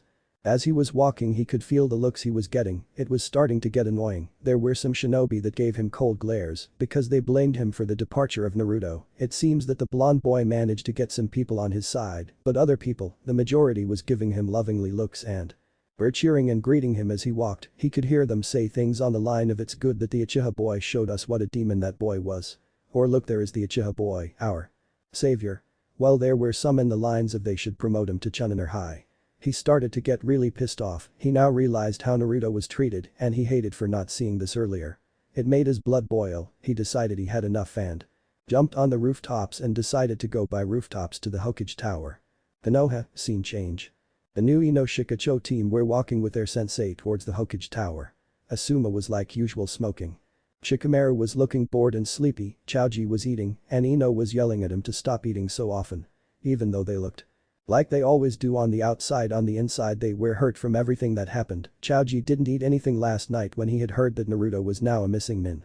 Asuma was still pondering over the recent events, trying to find reasons why the villagers were dumb, trying to find out why the elders were idiots, but he couldn't find anything. His line of thoughts were stopped by Ino. "Sensei, you were in Kakashi's team to retrieve Naruto, right?" she asked. Asuma nodded and mentioned to them to talk as quiet as possible. "So that means you know everything that happened, right?" asked Ino. "Yes." "How did it go?" asked a curious Shikamaru. "Well, the first team to find Naruto was a group of Anbu." "And why didn't they bring him back?" asked Ino, furious now. "Now Ino, talk quieter please," said Asuma calmly. "Sorry sensei," she replied with her head down. "But still, why?" Asuma sighed. "The Anbu team was ordered to bring him back, but when they arrived there they attacked him, so Naruto took care of them." Shikamaru raised an eyebrow. "Naruto took care of 4 Anbu? That was interesting." Even Choji stopped eating and was gaping at the news. "But that is not all, he mutilated them." Asuma continued calmly. What do you mean by mutilated?" asked Ino, stuttering. "Well, let's see, one Anbu had his head ripped off, another was stabbed about 100 to 200 times in his body and once in the head, another had his throat cut, and the last one I don't know what he did to him because his entire body was in pieces and the organs lay everywhere." The group's eyes widened. Ino felt like she was getting sick. Shikamaru was fighting back the urge to throw up while Choji literally threw his bag of chips away in his pocket. "And you know what else?" asked Asuma, and the group looked at him fearing what he was going to say. "He did it with no remorse, he personally said that." That was the last thing. Ino entered a nearby restaurant and went to the bathroom. Shikamaru was trying hard to maintain himself to not puke and Choji started feeling sick. Asuma only raised an eyebrow. "I guess they are not ready for things like this," he thought. When Ino returned she was looking a little better. They decided to continue their way to the Hokage Tower when Shikamaru asked another question. "But we also heard that he defeated a group of hunter nins, is that true?" he asked. Asuma shook his head. "No, that was us, we got him some time to run away with Hinata." They continued their walk in silence after that, no one wanting to ask anything else after that. Suna, Gaara's training field. Naruto and Gaara were standing in the same training field like the previous night. Gaara was looking around Naruto trying to find someone. The blonde boy raised an eyebrow. "Where is Hinata?" asked Gaara. "Hinata? Yes, you said she would train today also." "Oh well, it's like this." Flashback. Naruto woke up to a new morning. He was jumping up and down in his bed excited. Today was the day he would learn more about using and manipulating sand. Today was going to be a good day. He would also train Hinata in using the Kage Bushin, and he would train her in Taijutsu also. That way he would also learn more about how the Hyuga fight and he would improve his Taijutsu. He could smell the freshly made food. He got dressed in the cloths Gaara had given him and ran towards the kitchen. He found Hinata cooking. He smiled and greeted her. She smiled back and put a plate with food in front of him and he started eating happily. After breakfast they left towards the training field where they would meet Gaara. "Hey Naruto." Hinata called a girl. They turned around and saw Temari running down the street. When she reached them they greeted her. She told them she had just arrived from Konoha and heard everything and apologized for what happened, but Naruto just waved it off saying it had to come. "So where are you two going?" asked Temari. "Gaara said we will train today, he is teaching me to use sand and I will learn Hinata Kage Bushin and help her with her Taijutsu," responded the blonde happy. "Oh I see, but I need Hinata for today." "What do you need me for?" asked the Hyuga girl. "Well, to buy you some Suna cloths, you will die of heat in this once," said Temari and took Hinata's hand dragging her to the nearby shops. "You go on ahead Naruto and tell Gaara that Hinata won't participate today," yelled Temari as she was entering a shop. Then flashback. "And that's what happened," finished Naruto scratching the back of his head. "Very well then," responded Gaara. "I thought more about last night, I want you to channel more chakra in the sand around you." Naruto nodded. He started channeling chakra, then he moved the chakra down to his feet and released it in the sand. He imagined the sand moving around him. Slowly the sand started to raise from the ground, it didn't come in big amounts. Naruto saw this and got frustrated. He released more chakra and more and then the sand around him just shot up, shocking Gaara and scaring Naruto. The sand continued shooting up in the air and then it started falling down. Naruto found himself buried underneath his own sand. His hand was out of the pile of sand twitching. The red-haired Jinchuriki shook his head, started moving the sand away from Naruto, revealing his body. He had a face that could only describe as a combination of pissed off and scared and his left eyebrow was twitching. "It was good for this try, but you released just too much chakra. Naruto, concentrate on releasing a certain amount, now do it again," ordered Gaara. Naruto got up and started the process all over again. This time however he released the right amount of chakra and a fairly big amount of sand rose from the ground and started spiraling around Naruto. Naruto started jumping up and down laughing and cheering. Now if you would have looked at Gaara carefully, you would have seen the top ends of his lips curve in a small smile. The red-haired boy moved towards Naruto. Now Naruto, you see the posts in front of you? The blonde boy nodded. What I want you to do is concentrate on the sand spiraling around you and target the posts and order the sand to attack it. Naruto nodded and closed his eyes and imagined the posts in front of him. He opened his eyes and orders the sand in his head to attack the posts. Nothing happened, the sand continued to spiral around him.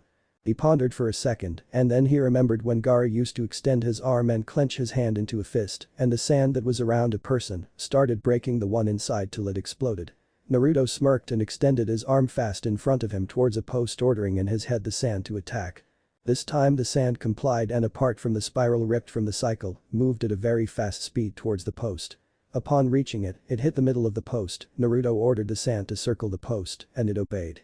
Now Gaara was thinking what Naruto was trying. He studied his Jinchuriki friend closely and saw a smirk on his face. He looked back at the post and his eyes went wide.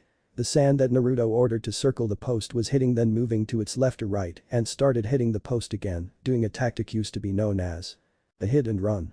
The sand continued to hit the post, at first slow, and then it gradually started to amplify in speed till it became so fast it was hard to keep track of it. Naruto left his stretched hand to drop and then he stretched it again sending more sand and at the same time controlling the sand that was hitting the post.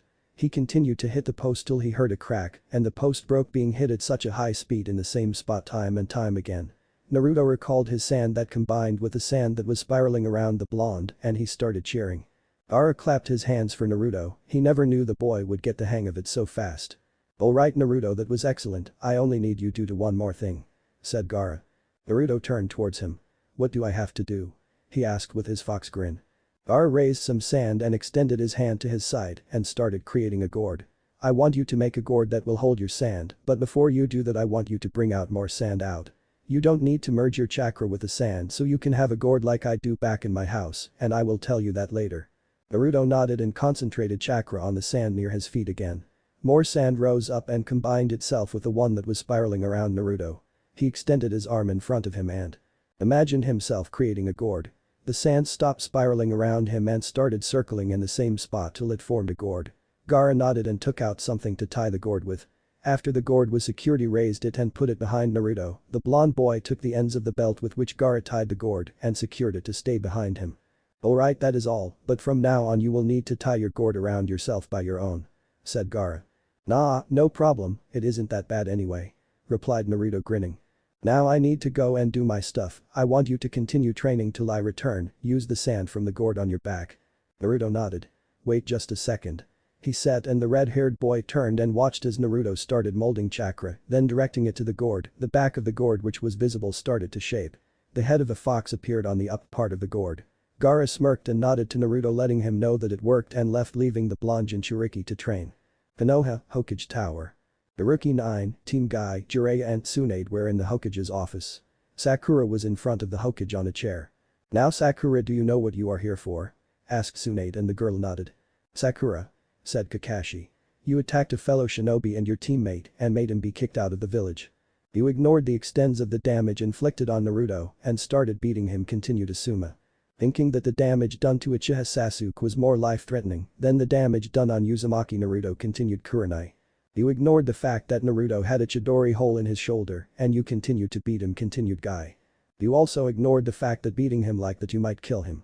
Finished Jiraiya. What do you have to say for yourself?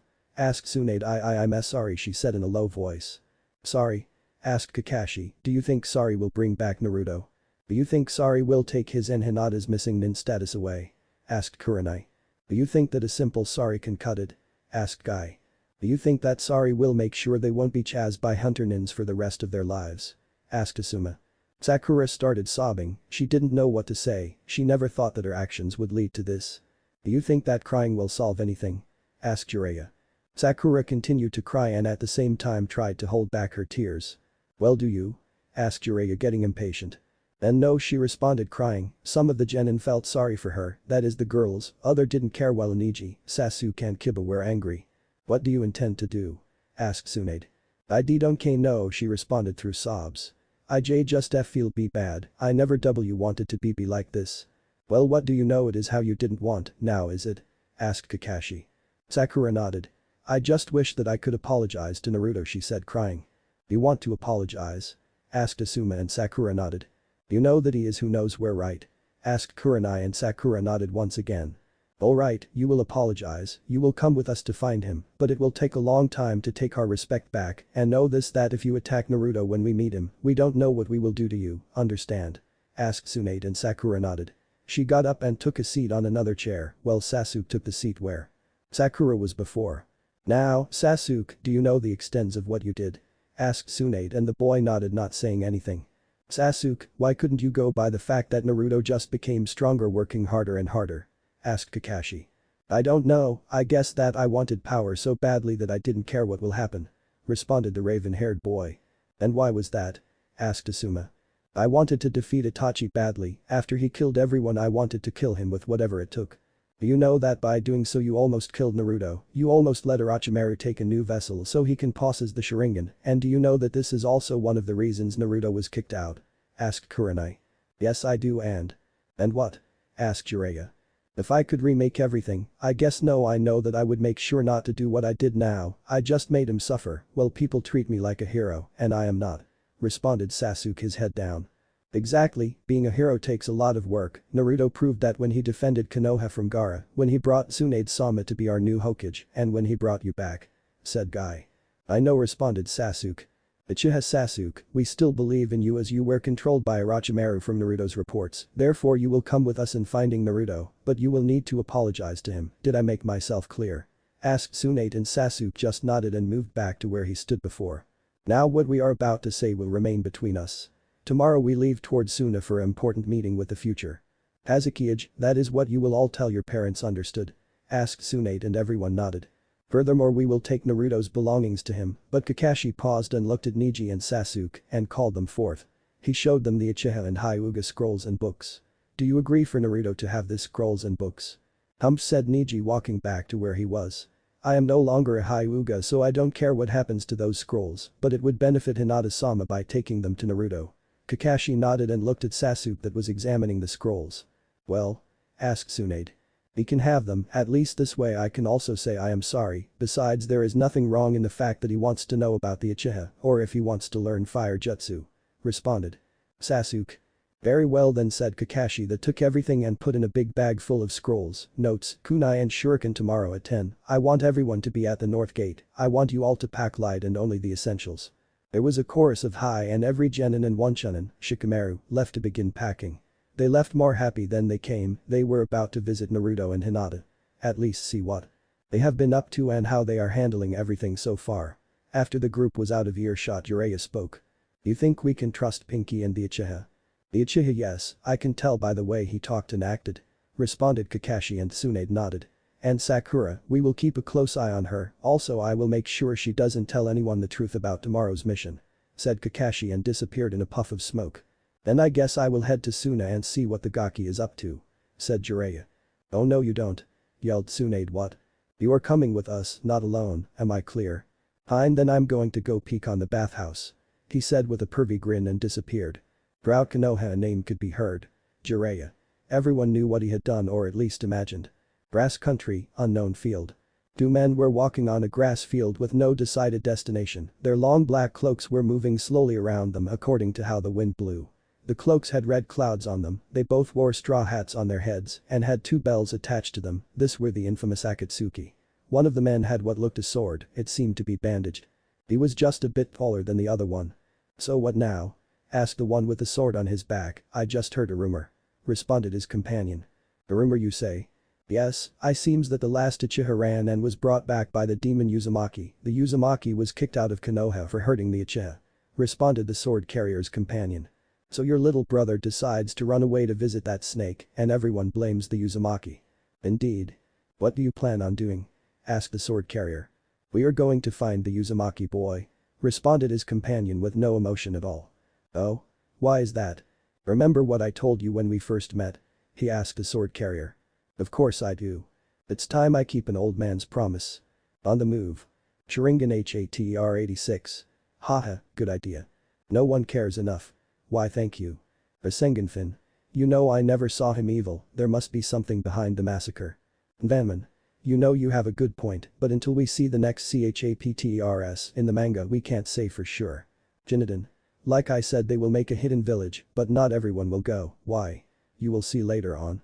Hikari. Itachi speaks in riddles, I just love a Itachi that talks in riddles XD.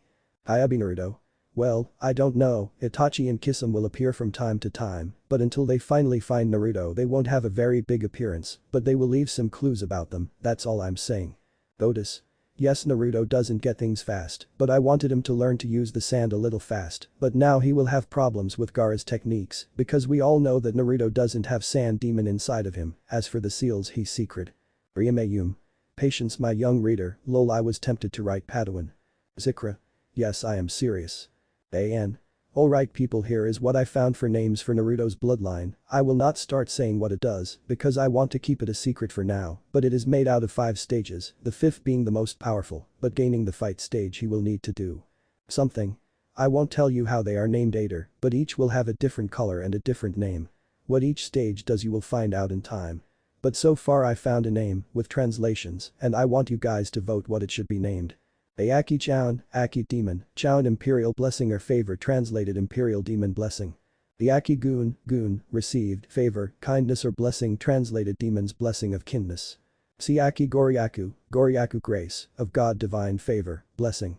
Orakla Benefit Efficacy translated Demon's Divine Favor.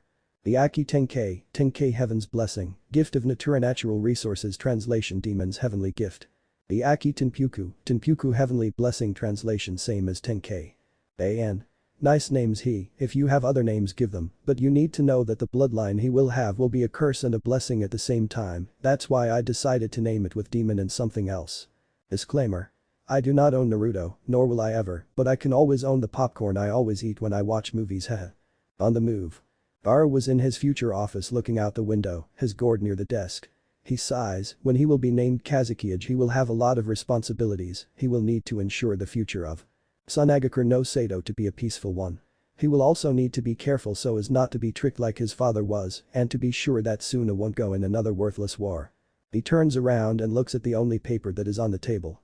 The piece of paper is in fact an important document, this certain document is none other than the secret alliance between Suna and the possible future hidden village that Naruto and Hinata will create in 2 or 3 years' time. Gaara takes the document and reads it. Hidden village clearly Naruto did not think of any name so far Cage. Uzumaki Naruto, possibility depends on the people's wishes. Location. Wave country. Allies. Tsunade no Sato. Page signatures. Subaku no Gaara, Uzumaki Naruto. Description. The new hidden village is still a possibility, the boy.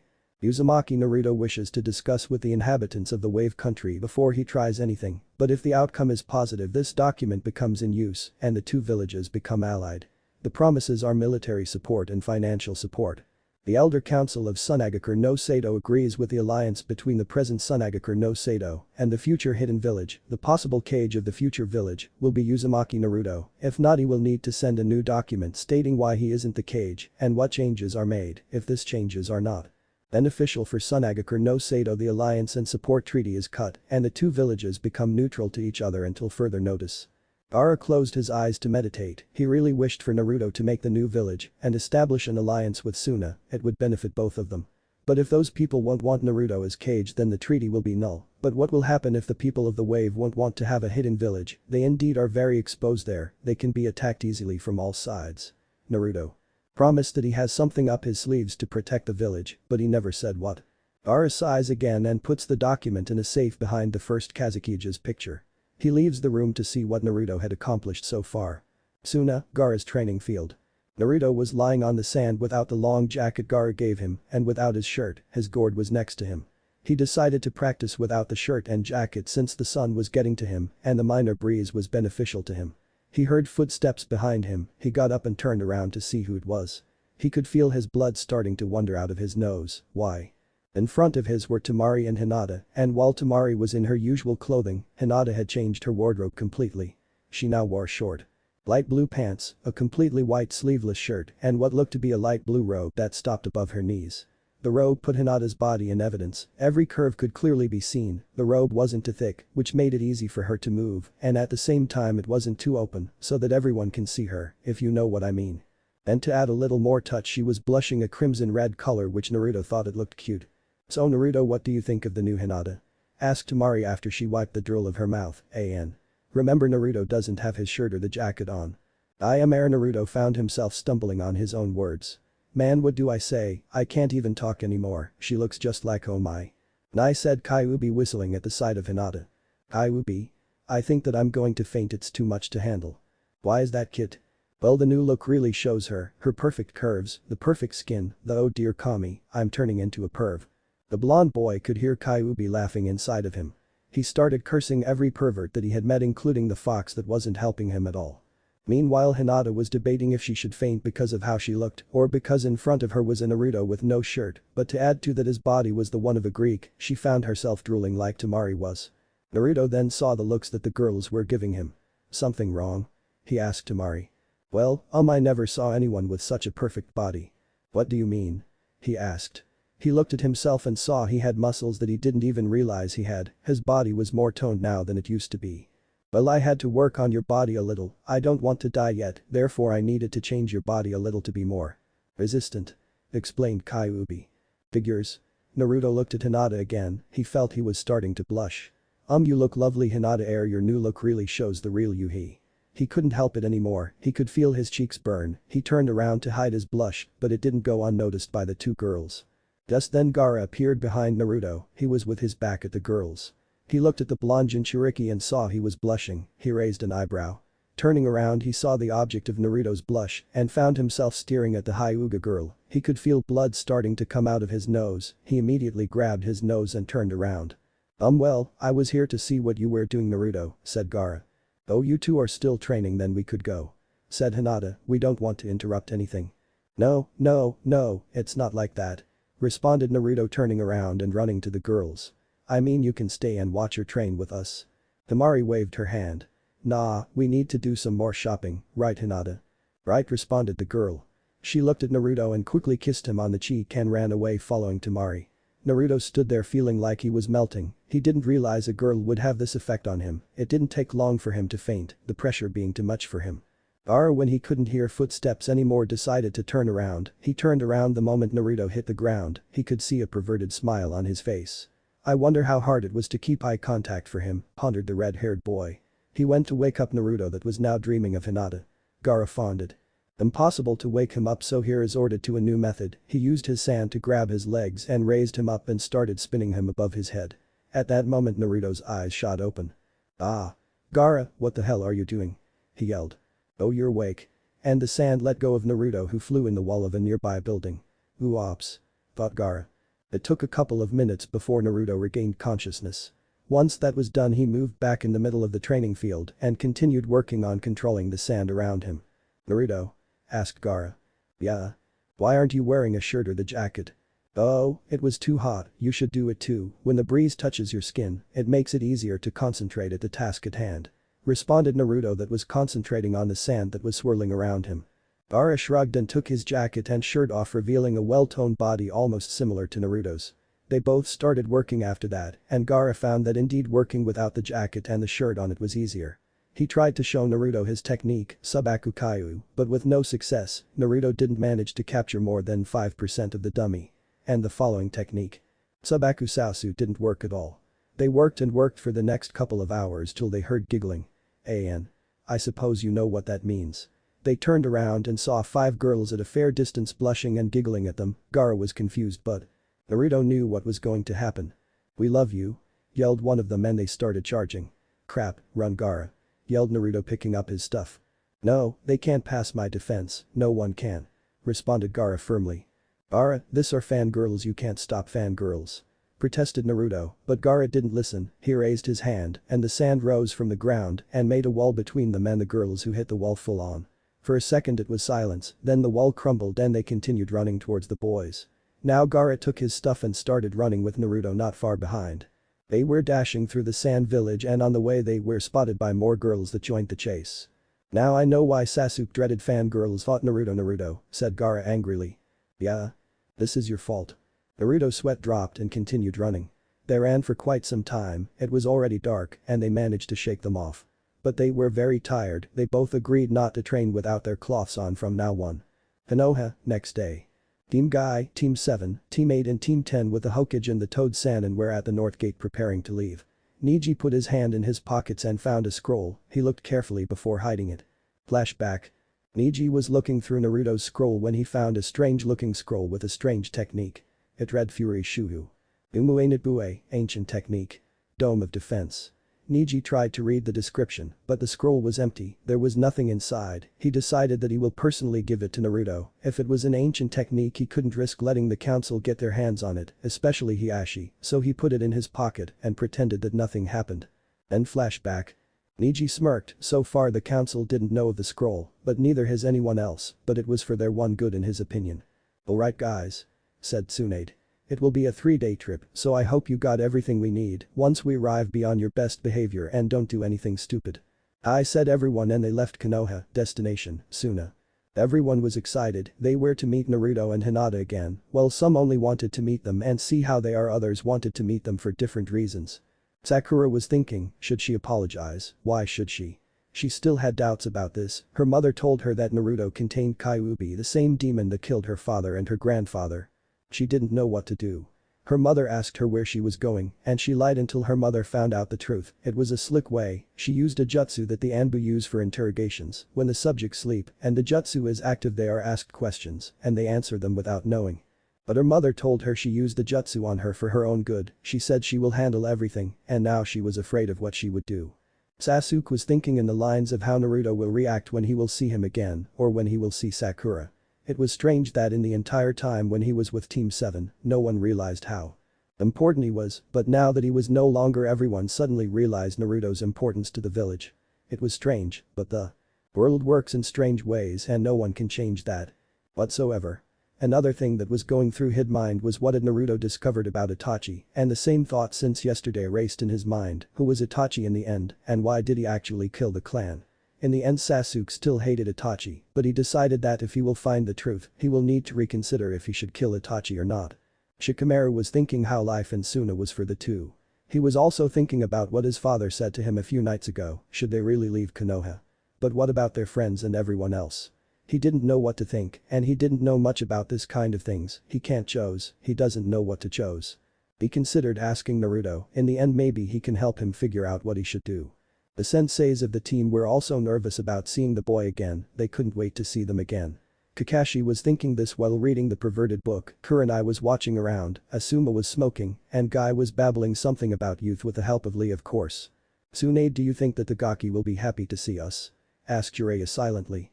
"I don't know, maybe some, but I don't know about everyone else. I only hope that we make it in time." "What do you mean?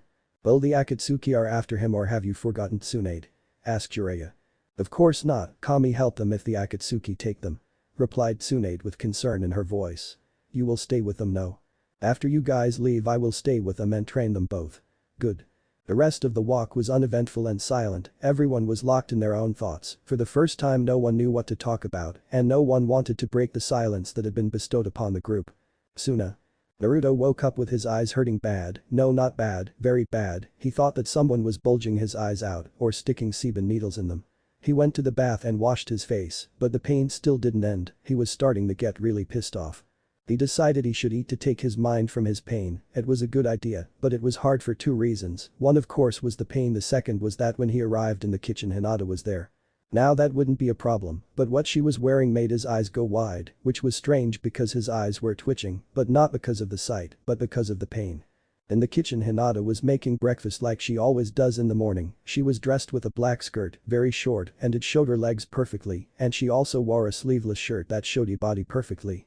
The blonde boy had a hard time during eating to try and focus on eating and not stare at the girl, he liked the new look and the boldness, but it was too hard to not become a pervert. "Naruto-kun, are you alright?" asked Hinata during breakfast. Yeah, why do you ask?" he asked looking in his plate, eyes twitching. "Well, your eyes are twitching, you don't like my new look?" she asked with her head down. No, it's not like that, you look incredible, it's just that my eyes hurt," he responded closing his eyes and opening them again. "It's like someone is pushing needles in them." Hinata looked at his eyes and saw that they were red and the veins started to appear. She put her hand on his cheek and looked carefully trying to see if he had something in his eyes. She activated her bloodline and saw that there was a lot of chakra moving into his eyes. Naruto-kun, there's chakra moving in your eyes at a very high speed. There is? He asked and she nodded. I didn't do anything, maybe Kyuubi knows. He closed his eyes and concentrated. The world around him changed and now he stood in front of Kyuubi's change, the giant fox. Sensed him and turned around and studied him, he saw his eyes were red and the veins were starting to appear. What have you done this time, kid? Threw salt into your eyes? He asked, laughing sinisterly. Ah ha ha, very funny, but no.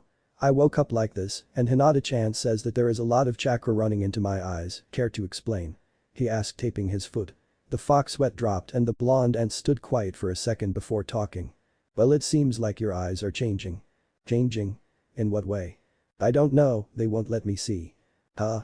The boy was confused, he started rubbing his head in confusion. What do you mean?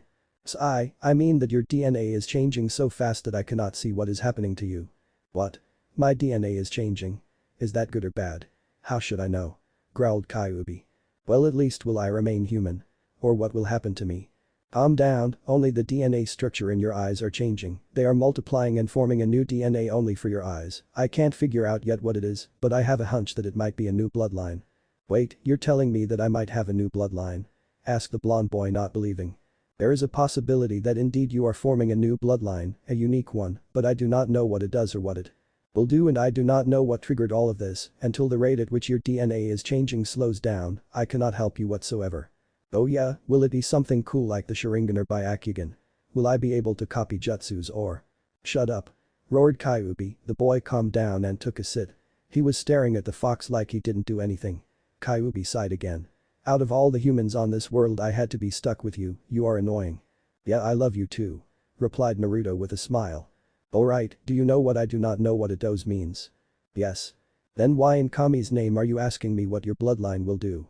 If I said I do not know, it means that I do not know. Yelled the fox, blowing Naruto away and slamming him in the sewer wall. Right, he said, stating back up. At least do you know how long it will take for the pain and everything to stop? No, sorry, you are on your own, now get out. And Naruto found himself pushed out of his mindscape and back into reality. He then started explaining to Hinata what the fox told him. She was happy for him that he was getting a new bloodline.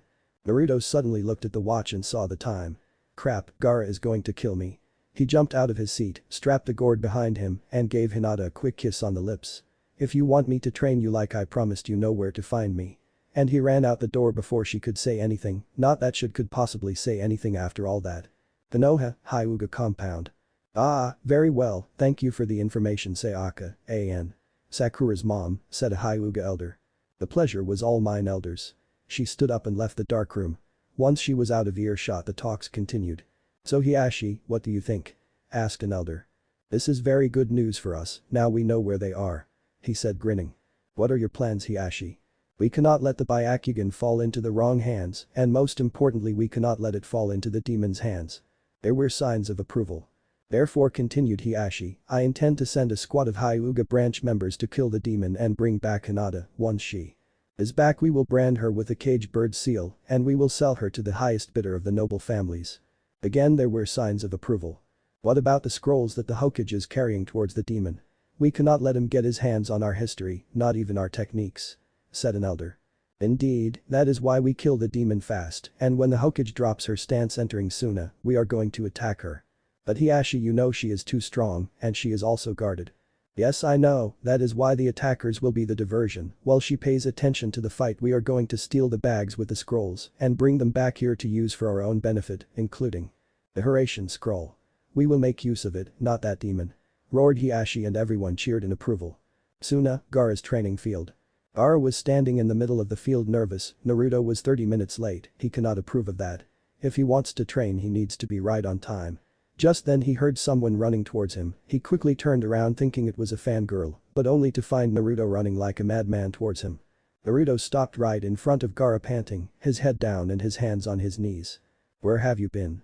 Asked Gaara, patting his foot on the ground. Naruto raised his head and looked at Gaara, his eyes were twitching and the red-haired boy found that strange. Sorry, I had a talk with Kyuubi and I woke up too late. He responded, rubbing the back of his head sheepishly.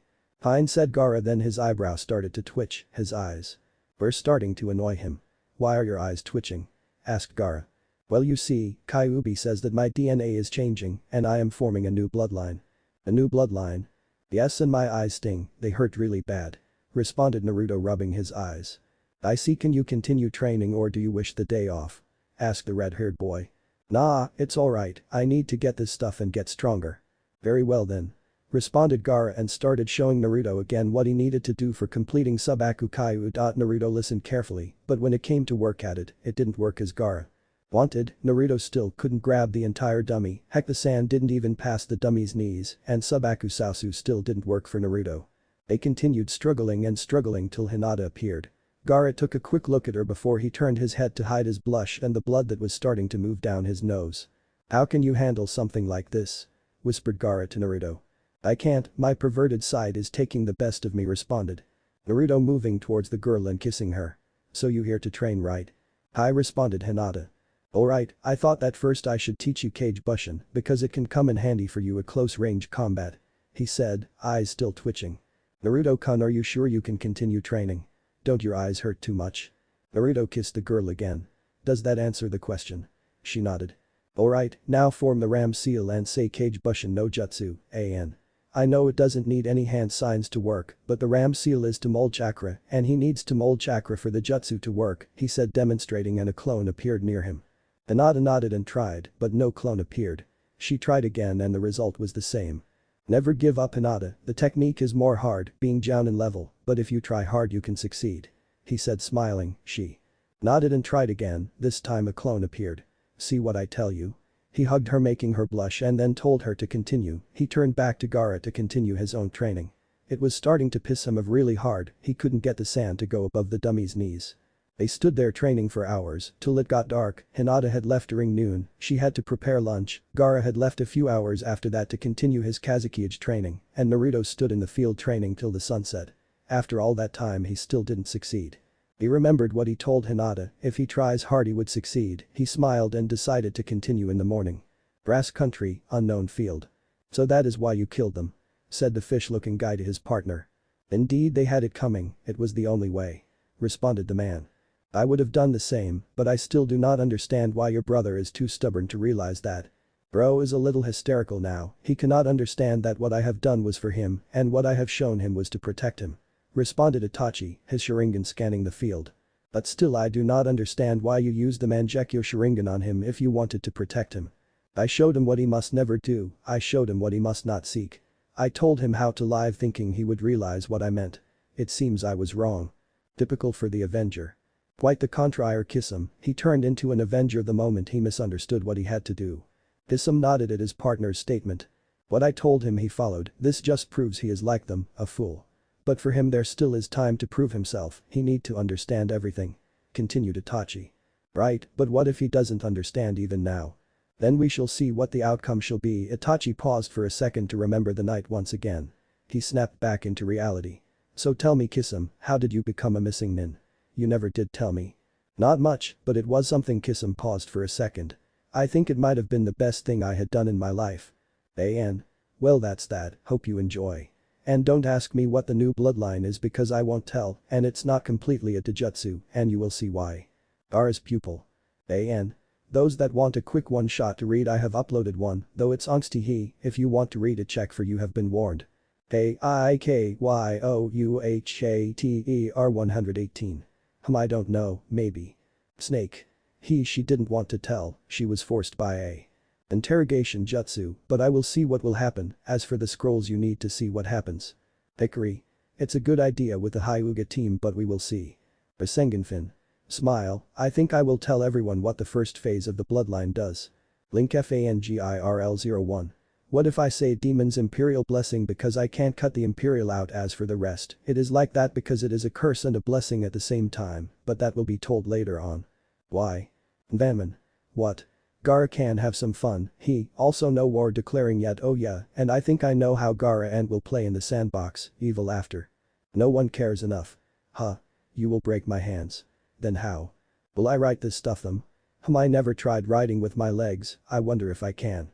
Siryu Suzaku Byako Genbu. Well, I decided that for Itachi and Kisame to have a little talk, but they won't say why they became missing. Nin and Itachi won't say why he killed the clan, so I can leave people pondering on the answer. God, I just hope that my idea on the massacre hasn't been used before. Otis. Very observant, indeed it is connected to the fox and it will be. Sakura knew of the scrolls because she was in the same room, she never left the room when Tsunade showed Sasuke and Neji their scrolls. As for parents telling the children, there are some that broke the law, but there are those that did not. And for Itachi and Kisame, they won't arrive in time, someone else will have fun with the Hyugas. RHUNTER42 Dragon. Can't say who will go or why they won't. Dragon Man 180. Thanks, I'm surprised I managed to describe it well, I suck when it comes to describing cloths. Grumpwinter. I like the idea of Naruto how to use the sand, I will try it, but unfortunately Naruto is the only anime I saw, but I can imagine what you meant and I will give it my best shot, smile. Ryumayum. Backs off slowly, sorry, maybe I should rethink about what I say before I say or I will die young. Hinata SAMA 209. When I will say that Gaara raises his eyebrows, think of the imaginary ones, lol. The SCAP 5. Well, a story needs a good plot, but the story would be even better if it has a side plot that in the near future will interfere with the main plot and will unleash something. AN. Okay, I like that people like the story and I enjoy writing it, also continue voting for the name of the bloodline. Ayaki-chan, Imperial Demon Blessing. 2. Ayaki-gun, Demon's Blessing of Kinness. Siaki Goryaku, Demon's Divine Favor. 1D. Aki Tenkei, Demon's Heavenly Gift. 3E. Aki Tenpuku, same as Tenkei. 1. AN. Also sometime in the future Orochimaru will come in and a second side plot will be made. Disclaimer. I do not own Naruto, but I own my imagination. Gaara's pupil. Konoha, Hyuga compound. The Ashi and the elders called forth 10 of the most loyal branch members. Now you might be thinking why they are so loyal. Hiashi ever since he was put as head of the clan selected 10 branch members that were moved into the head family and treated likewise even though they had the caged bird seal on them. The Hyuga elders thought that if they do this then they will have 10 loyal members that can be thrown in the heat of a battle without worries that they will die because they are of the branch family and they were right. The 10 summoned were loyal and respected every order without second thoughts. They were also ranked from Jounin to Anbu, which made the elders and the head of the clan more happy. They would not die and the mission would be a success. In the years they gained respect for Hiashi and never questioned him, at least 9 of them. One of them, a girl by the name of Hashi Hyuga, never did respect Hiashi, even though she did not show it. After her wife had died she would always see how he treated his daughter and she was disgusted, all her respect for the man dropped day by day whenever she saw what he was doing to her. But nonetheless she was afraid to intervene because of the seal she had on her forehead. She tried once to talk with the other 9, but they became what a young blonde boy used to say, stuck-up snobs. Hashi is a young woman in her early 20s, she has long black hair, the face of a young woman and of course the same eyes as any Hyuga. She is 160 in height, thin, but not because she held a diet, it was her figure. She is one of the most respected Anbu members, wearing a falcon mask and a katana on her back. She also wore the usually Anbu clothing. Out of the remaining 9 only 3 more wear Anbu but they weren't on the same team. The day they were called in the Elder Council room in the Hyuga compound, it was something important from what they heard. They were standing in front of the elders. They bowed to them and turned to listen carefully. They were all smirking at the 10 present in the room. Hashi felt like she wouldn't like what was coming. Now you might be wondering why we called you here, said Hiashi in a coolie tone. For an unknown reason Hashi started to sweat a little. Now you all know what happened a few days ago with the Uchiha incident, right? Asked an elder and the group nodded. We have just found out that Team 7, 8, 10 and Guy have left yesterday with the Hokage and the Toad Sannin to deliver scrolls to Suna, said another. We cannot accept this, said Hiashi. We will not accept it for the single fact that the demon is in Suna. You mean that Uzumaki boy? Asked one of the 10, a male called Jiraiya Hyuga. Precisely, responded Hiashi smiling. What do you want us to do? Asked Hajin Hyuga, another male of the 10 present. You all hate the Kyuubi for killing someone in your life, am I right? Asked an elder and everyone nodded. But because your mission is to go to Suna, kill the demon and bring back Hinata so we can brand her with the caged bird seal for her treason, said Hiashi coldly. So that is what he wants, thought Hashi. She had a problem with Kyuubi for killing her brother, but she didn't have a problem with the boy. She knew the difference between a container and a contained. Also, we want you to attack the team heading to Suna and steal the scrolls. I want for someone out of you to create a distraction while the others steal the scrolls when they are busy with the distraction. I want you all to wear masks to hide your identity. Take these masks. Hiashi revealed 10 masks on the table. These are special masks that will hide your faces from both Byakugan and Sharingan. I also want you to try and not use the Hyuga stance as much as possible, and finally if my daughter doesn't want to come on her own, you make her." Finished Hiashi, glaring and spiting when he referred to the young girl. The group was dismissed, they took their masks and left for the mission. Hiashi and the elders were laughing at their future success, but will it be? On the way to the North Gate, one of the 10 Hyugas was pondering on the mission. So that cold bastard not only wants to kill Uzumaki, but he wants to put the caged bird seal on his first daughter, and he also wants us to steal from the Hokage. Hashi thought. She never did like Hiashi, even thought she was never treated like a branch member. He always wanted to help the poor girl or the boy, but she was afraid of the repercussions. They could have always activated the seal on her head and finish her in one blow. But now she was. Heading to Suna, where Uzumaki Naruto was, she heard of his gift to Hyuga Niji, and ever since then she started thinking if she could get the seal of her. She smiled behind her mask, she was going to ditch the team, alert the Hokage first, and then alert the boy. With some luck he would free her from the curse that she has on her head. Grass country, unknown field. So that is why the mission was never finished. Said Itachi. Correct, it is degrading for someone of the 7 swordsmen, an. There are 7, right? To do such a thing, responded Kisame. I can see what you mean, to do such a thing would have made anyone lower than trash. You have no idea, responded Kisame angrily, after all we have done. I can't believe he wanted us to do that. Yelled Kisame in frustration. Well, like someone used to say, look underneath the underneath. Relied and emotionless Itachi. Quoting Haddock, now are we? Well, in one way or another he was right, no one looked as to why I killed my clan, they just thought that I lost my minds. Itachi started to laugh. Me to lose my minds, a bunch of idiots. Spat the Uchiha.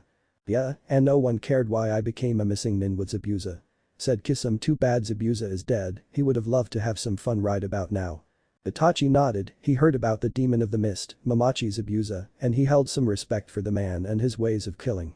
You know, now that he is dead there are only 6 of you left.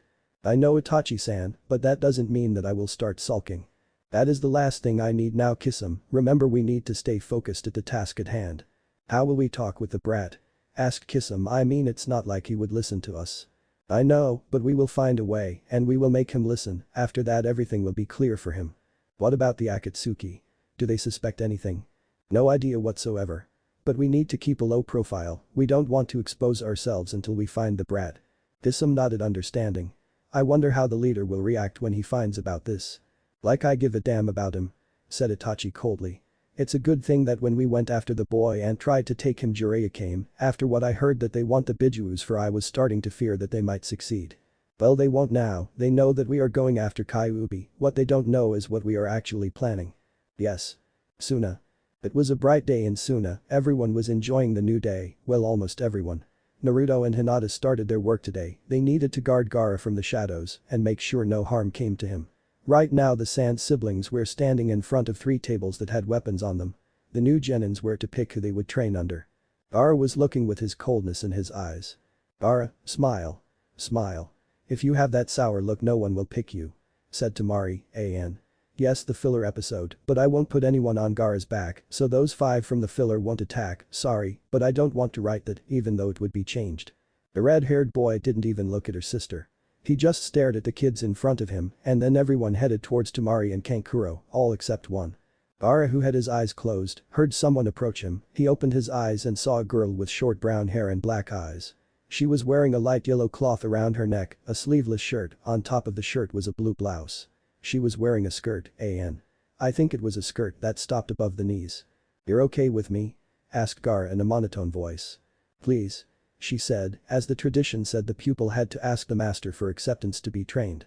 Tamari and Kankuro looked at their sibling smiling, unknown to them Naruto that was on top of a building nearby, was also smiling under his hood. He decided on wearing the cape he had bought when heading to Suna. The girl was standing in front of a table that had a few weapons left, Gaara approached her from behind and positioned himself near her. You name? He asked. Mitsuri. Responded the girl. Mitsuri, pick a weapon. She looked at the weapons, there was a club, a sword and a weapon called Jiaohu. The girl after much hesitation picked the club, but she was unable to hold it. She asked Gaara for help. The red-haired boy looked on the table and picked the Jiaohu. This weapon is called a Jiaohu. Jiaohu. Gaara jumped away from the table with the weapon in his hand and landed a few feet in front of it, he held the end of the string, an. or what it was lol, and started swinging the weapon so fast it became a blur except for a red tint that were some feathers attached to the weapon. The teeth at the end of the string are not so much for attacking, said Gaara while swinging the weapon. More they are used from preventing the enemy from getting too close and with a rope to render them unable to attack. He finished and launched the weapon towards a post and it started wrapping itself around the post. Practice with this weapon until you feel it is a part of you, said Gaara handing the wire to Mitsuri. Hi. For the next hours the girl trained with the weapon but she didn't manage to succeed in her training. When the end of the weapon dropped near her she was startled. Gaara saw this. He went and picked up the weapon and asked her what was wrong. She explained to him that her parents were killed by weapons. Gaara stood and explained to her what he had learned from Naruto about friendship. He told her why he protected his teammates when he attacked Konoha. He then left leaving the girl to train on her own. Gaara was walking down the streets of Suna, he saw his siblings. But the other children, somehow he was glad that someone from the village wanted to be trained under him and Naruto of course was an exception due to the fact that he was his friend. He didn't accept anyone from the village to come to him and ask for training. He felt good, he was progressing once again with everyone in the village. The figure dropped near him, he wore a light brown cape and his hood was over his head. So how does it feel? How does what feel? Asked Gaara. You know to have someone to train apart from me. Asked Naruto. Good, I'm progressing around here. Yeah that I can see, listen I wanted to ask you something. Gaara turned towards Naruto. What? Is there any way I can carry sand without using a gourd behind my back? Gaara stood and pondered, he never gave much thought to that because he was used to carry the gourd all the time. He looked at Naruto and shrugged. The blonde boy frowned, he wanted to learn to use the sand, but he wanted to use it in another way, not by carrying a gourd on his back all the time. He sighed and waved goodbye to Gaara and disappeared. The red-haired boy decided to turn back and watch over his pupil. 2 days till Suna on the road. The team from Konoha was advancing at a fast pace. They decided it would be better if they went a little more fast than before, that way they could reach Suna faster and safer. The road was full of bandits, they needed to be careful. One of the members was now eager to reach Suna. Sakura decided she will apologize and warn Naruto of what her mother did. She hoped the blonde boy will forgive her for what she had done in the past years to him. She now felt sorry and wished she could repair all this. Okage-sama, when do you think we will arrive? Asked Sakura. In 2 days, hopefully one if we maintain the pace. Responded the Hokage. Then they heard someone snicker, they looked and saw Kiba snickering. What was that about? Asked Neji. Oh I just remembered when Naruto used to do the sexy jutsu at Iruka-sensei, responded the boy. There were some that didn't understand but those that were always punished and had to stay after hours, meaning Kiba, Choji and Shikamaru knew what it was about. He always used that method to get rid of Iruka so they can escape. He used it during hours too, but not that often. The blonde boy had a lot of ways to escape detention. He would always find something else to make Iruka drop unconscious or just to drop on the floor. One incident was when he cut the legs of the chair a little to make it unstable. When Iruka sat down the chair broke and Iruka fell on the ground. Before he could get up they ran out the window. Another time he used series of traps, a bucket full of clay, feathers, and then some stink bombs that no one knew from where he got them. Those bombs used to drive anyone unconscious. The group always had to wear something on their faces or plug their noses so they won't smell the bomb. There were many other ways. The rookie smiled remembering everything he had done in the academy. It was the best memories of him they had. He always made them smile and laugh, even when things seemed to be down. Somewhere in the forest. The team sent from the Hyuga compound was speeding through the forest. They decided to kill the boy first and grab the girl then. Lastly ambush the Hokage's team and steal the scrolls and head back to Konoha. They agreed but unknown to them one of them planned behind their backs. Hashi who was behind the group made a cage bushin and switched places with it. The bushin would follow the team and act like her so they won't suspect anything while she will go and warn not the Hokage but the blonde boy. She dropped on the ground and waited a little for the team to advance, then she started speeding again but using another way so she won't bump into the team. Alright so first I warn the boy, then hopefully I get to warn the girl before it's too late. She thought. Lastly I will go and warn the Hokage and then return and ask for him to remove the seal, hopefully he will. She silently prayed he will remove her seal. She didn't want to live a life like this. Now that she betrayed the Hyuga clan she would run into the world and find something else to do. She would become a missing nin, but she didn't care. All she cared was for her to be free from that place. She felt sorry that she couldn't convince the team to follow her way and help the boy. They suspected that she would betray them, but she assured them that won't happen. They are a bunch of fools, just like the rest of the Hyuga clan. The only ones wise are Neji and Hinata. In her opinion, also there were 2 more in the Hyuga wise but they died. Those persons were Hinata's mother and Neji's father, Hisashi. She cleared her mind and focused at her new task and pumped more chakra to gain more speed, hopefully she would leave the team way behind her. Suna. Naruto and Hinata were on the roofs watching Gaara. Gaara was watching Mitsuri train and giving her pointers. She started to get the hang of it and she wasn't scared around Gaara anymore. She found out that he is a good person, despite what most people said. "Looks like Gaara has an admirer," said Hinata giggling. "Oh? Who? Where?" asked Naruto looking around and Hinata giggled at his antics. "Naruto-kun, I believe Mitsuri respects Gaara highly and admires him." "I knew that," pouted Naruto. Hinata giggled again at him and focused on Gaara again. While she was looking at him, Naruto was having a though time again. His eyes started to hurt again, but this time even harder. He rubbed his eyes and drank some water. It was getting annoying once again. "Why in the nine hells do I have to go through this pain?" yelled Naruto in his mind. "What? You don't like it?" Kyuubi asked sarcastically. "Ha ha ha, very funny." "Well, you should know that I am funny," said Kyuubi. "Yeah, anyway, did you find out anything over the night?" "Yes, I did and I am amazed. I think I influenced you too much or the commies decided that you deserve this bloodline," said Kyuubi with a serious tone. "And what is this bloodline?" asked the blonde boy raising an eyebrow. "I can't tell you the name yet and not much about it, but I can tell you that it's powerful and usually only demons and half-demons are allowed to wield it." "Then how come I have it?" asked Naruto, this time really puzzled. "Like I said, Ader, I influenced you too much with my chakra, especially at the fight you had with the Uchiha, Ader. The Kami's decided that you are worthy of having it and if you are then you will be the first mortal to gain it." Naruto smiled, a bloodline no one has ever had, he couldn't wait. Suddenly the pain stopped, he thought that maybe Kyuubi managed to do something to stop it or the change of DNA was done and he will have his bloodline soon. "How do I activate it?" "Won't tell." "What?" yelled Naruto infuriated. "I won't because you need to figure it out yourself, the process is done and the bloodline is now dormant, you need to find out how to activate it, it's like a test where you are the teacher and the pupil." "Good luck," said Kyuubi and then broke all communication with Naruto to go back to sleep. The blonde boy started mumbling something about unfair foxes and unfair way to activate bloodlines. Down on the fields, Mitsuri had managed to wrap the wire around the post. Gaara nodded to her and she smiled. "Alright, you done well." "Thank you, Gaara-sensei," she said. "Please no sensei, I am Gaara." "Hi." "Now started Gaara, let's go and celebrate, my treat," he said as he started walking away. The girl was stunned, she never thought that Gaara, the Subaku no Gaara who was feared by many and was the weapon of Tsunade, would treat someone to lunch. She shook it away and started following him, putting the weapon in her pocket. Remember from the filler, it's small and fits in a pocket, the perfect weapon. Naruto and Hinata watched as the two left, they looked at the sun, their bodyguard duty was over and it was past noon already. Naruto stood up and offered a hand to Hinata who took it gladly. "Care to join me for lunch?" he asked. "Sure. Alright. Let's go find some ramen," he yelled as he started to pull the girl after him. Border of grass and wind. Two clocked figures with red moons on them and straw hats on their heads passed the border unseen, they were getting close to Suna. "So what do we do now, Tachi-san?" asked Kisame. "We will need to stop in a nearby cave and wait a few days." "Why is that?" "Gaara is approaching," responded Itachi. Suna, 10 p.m. Naruto was watching from the roofs a strange individual. He was the head of the defense in Suna, his name was Yura, but he didn't like this person not one bit, something about him was fishy, the way he acted, the way he talked. He was planning something. He looked and saw him enter the Kazukiya's office, he looked through the window to see what Yura was doing. The man was looking through some papers quietly. Then when it seems that he had found something he started to copy them. Naruto was not sure what he was copying, he would have jumped and attacked, but Kyuubi told him to wait and follow him to see who he was working for. Yura left the office and the building, Naruto was following him closely. He arrived at his home and entered. Naruto stood out for about 4 hours and it seemed that Yura was sleeping.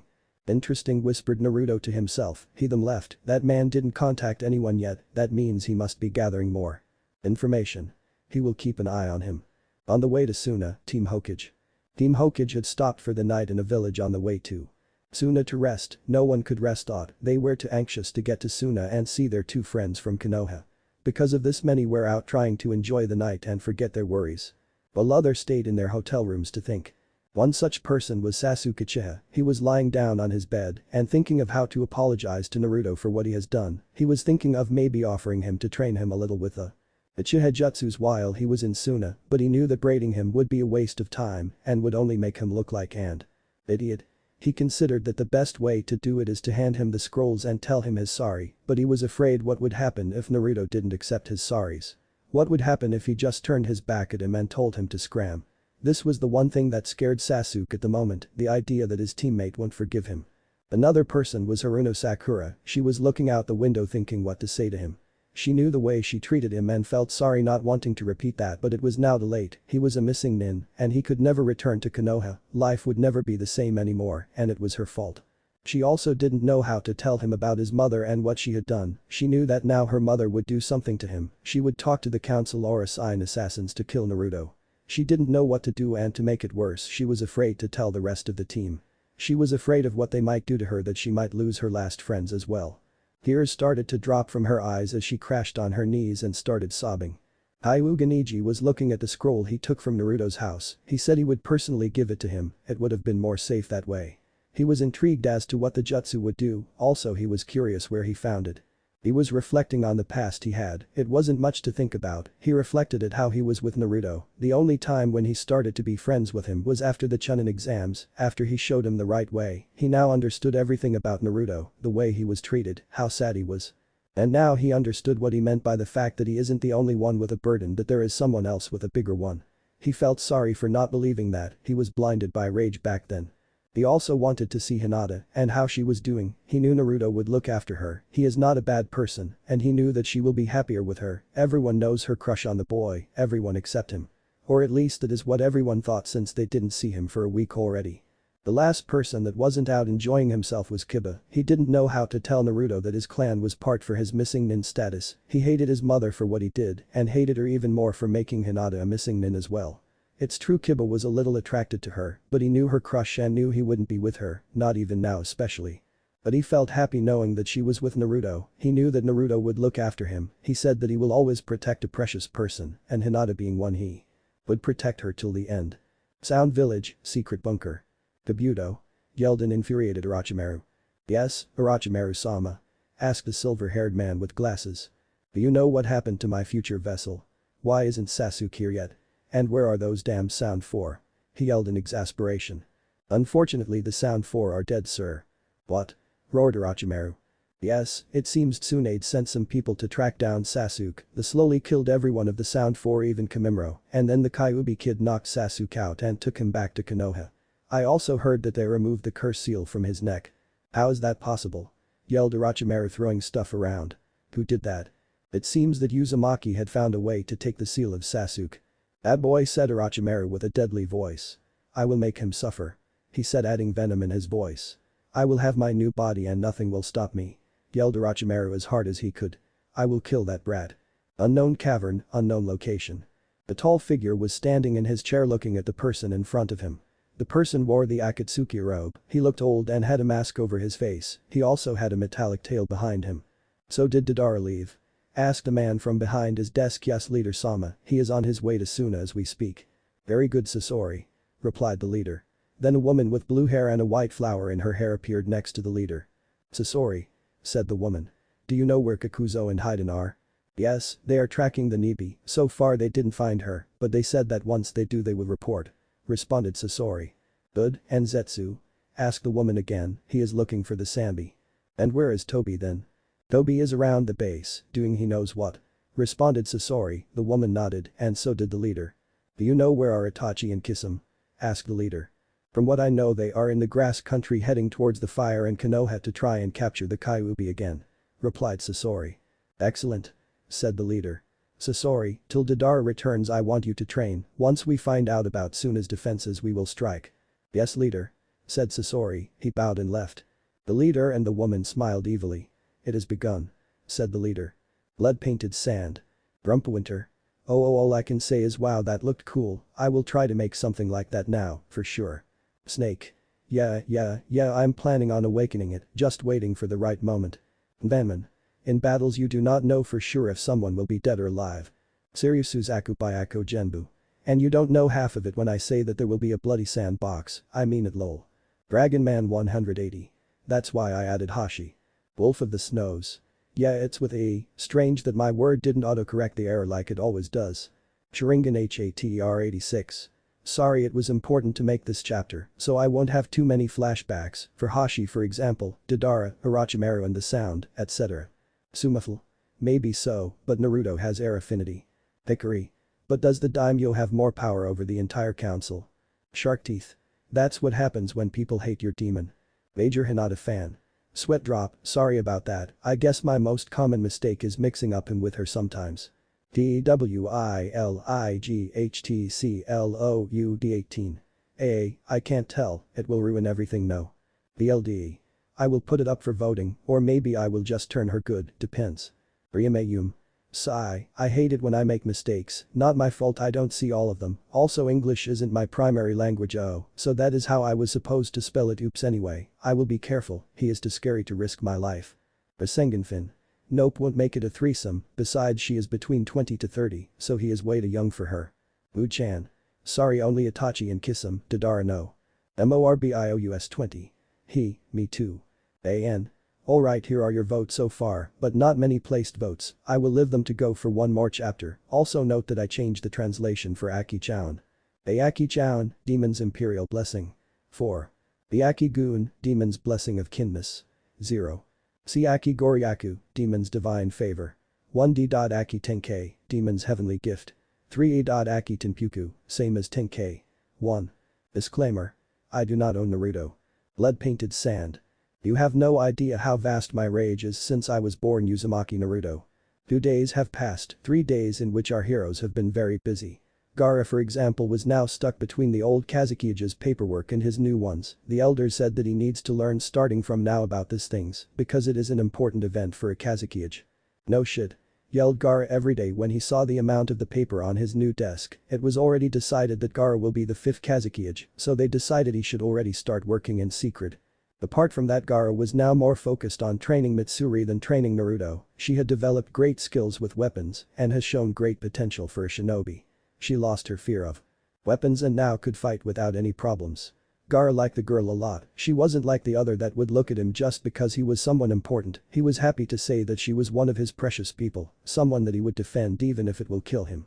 But, back to the matter at hand, Naruto was getting lonely because Gaara didn't help him for the last 2 days, so one day he visited Gaara while he was training with Mitsuri. Flashback. Gaara was observing Mitsuri's morning training that even though it looked hard it was necessary. He was about to tell her to stop when he felt a familiar chakra signature approaching him, he turned around and saw the blonde Jinchuriki approaching. Stopping in front of Gaara, he took some time to catch his breath again. Mitsuri by then had stopped what she was doing and was inspecting the newcomer since she didn't meet him before. Gaara, said Naruto. HN. Where the hell have you been in the last 2 days? Demanded Naruto. I mean do you think it's that easy for me to train? I need help damn it. No, excuse me but who are you? Asked Mitsuri. Naruto had forgotten about his fury and looked behind Gaara and saw a girl his age with brown hair and black eyes. Oh, sorry, I'm Naruto Uzumaki. He exclaimed. Mitsuri she sat and shacked hands with the blonde boy. Gaara coughed. Naruto, did you complete the mission? He asked, the blonde in question turned and nodded at Gaara. I also went and debriefed with Hinata-chan, the mission turned out to be A rank and not B rank, but it was easy he responded grinning. Gaara nodded and turned around and focused on Mitsuri again. Naruto was scratching his chin trying to remember why he had gone to see Gaara again. Hey! Yelled the blonde. You didn't answer my question, why aren't you helping me with sand manipulation like you used to? Sorry, but I need to help Mitsuri, I got paperwork in Kazukiyage classes. Responded a monotone Gaara. Just then Naruto remembered something. Hey Gaara, I don't need to use a gourd anymore. He said smiling brightly. The red-haired boy raised one of his invisible eyebrows and turned around to look at Naruto. What do you mean? Naruto demonstrated, raised one of his sleeves and showed Gaara a long tube of some sort, it was thick and pretty wide. Gaara asked the blonde what those tubes were for. Naruto turned to a post and started moving his arms around and sand shot out of his sleeves and started circling him, then he moved his hands in front of him towards the post and the sand moved to the post hiding it full on. He recalled the sand to him by dropping his arms, the sand re-entered his sleeves. He turned back to Gaara and put his trademark grin. So what do you think? He asked. Impressive, but can you do Subaku Sausu and Subaku Kaiu? Asked the red-haired Jinchuriki. Naruto scratched the back of his head sheepishly.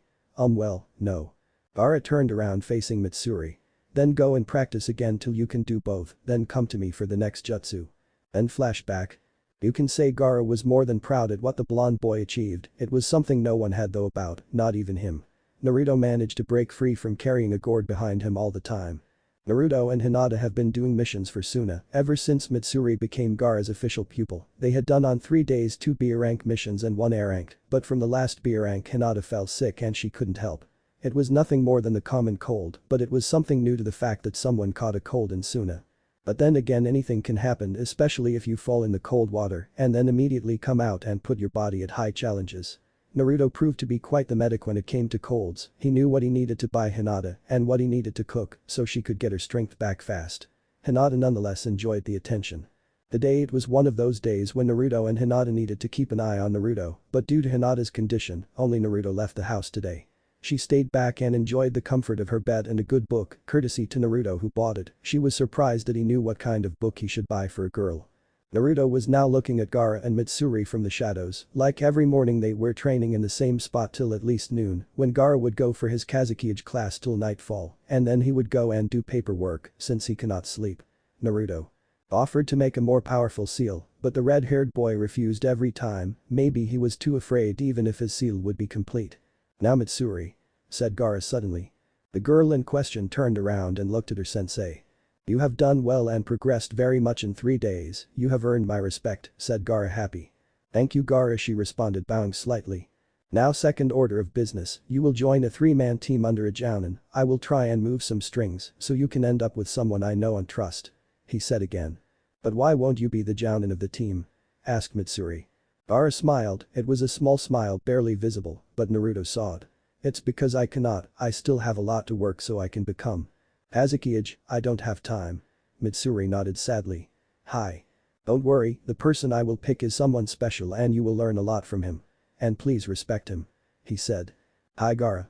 Mitsuri responded, her happiness back. Suddenly the air stiffened, a powerful wind started to blow all of a sudden which was very strange. Naruto and Gaara looked at the sky, silently. It seemed hard to breathe all of a sudden. Blood was the word both Kyuubi and Shukaku said, what they meant the two Jinchuriki had no idea. Naruto jumped down near Gaara startling Mitsuri. "Who are you?" she asked hesitantly. "Did you feel it?" asked Naruto. "Hi," said Gaara, "did he tell you?" he asked still looking at the sky. "He did, what do you think? A recent battle, or one to come?" asked Naruto eyes at the sky. "I do not know, I need to check," said Gaara and headed towards the Kazekage tower. "You are free for today Mitsuri," he said before disappearing. Somehow, Naruto didn't feel too well, something was happening, he felt like he needed to go home and check on Hinata. He turned around and started jumping towards his and Hinata's house, hoping that nothing wrong was happening. Hinata was weak now because of her cold. The lone figure with a falcon mask was watching over Naruto as he was speeding through Suna. Hashi had arrived too late to warn him. The only thing she could do right now was to follow him and help him and tell him what is happening, though she knew that she will have to explain a lot.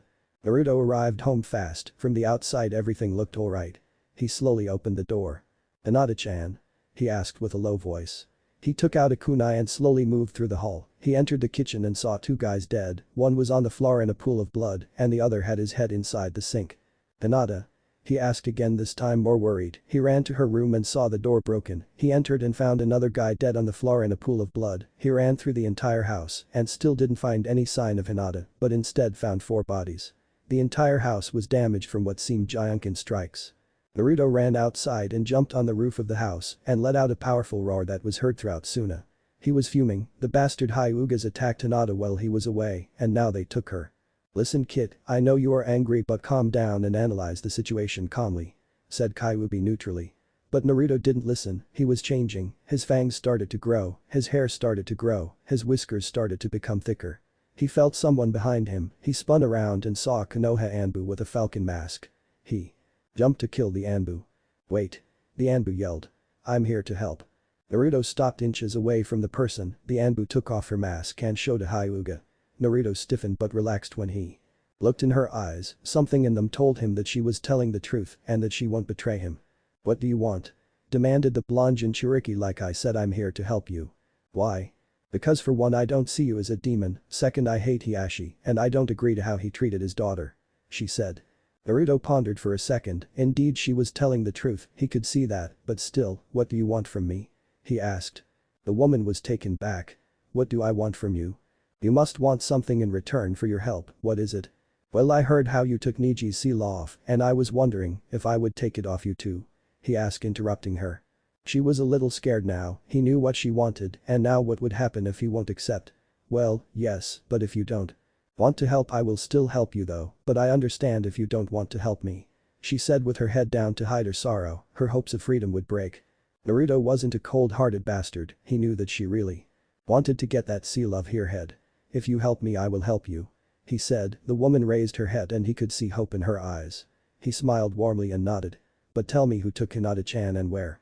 Right, he asked. She wanted me and 9 other to come here and capture Hinata-sama, then he wanted us to kill you and steal something from the Hokage. She replied. So you were 10 in total? He asked and she nodded in response. You are here, 4 are dead in the house that leaves 5 to deal with.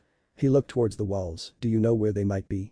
Hi, our plan was to enter through the northeastern part of the wall because it was less protected and escape through there as well. She replied. But he turned to leave. By the way, you didn't tell me your name.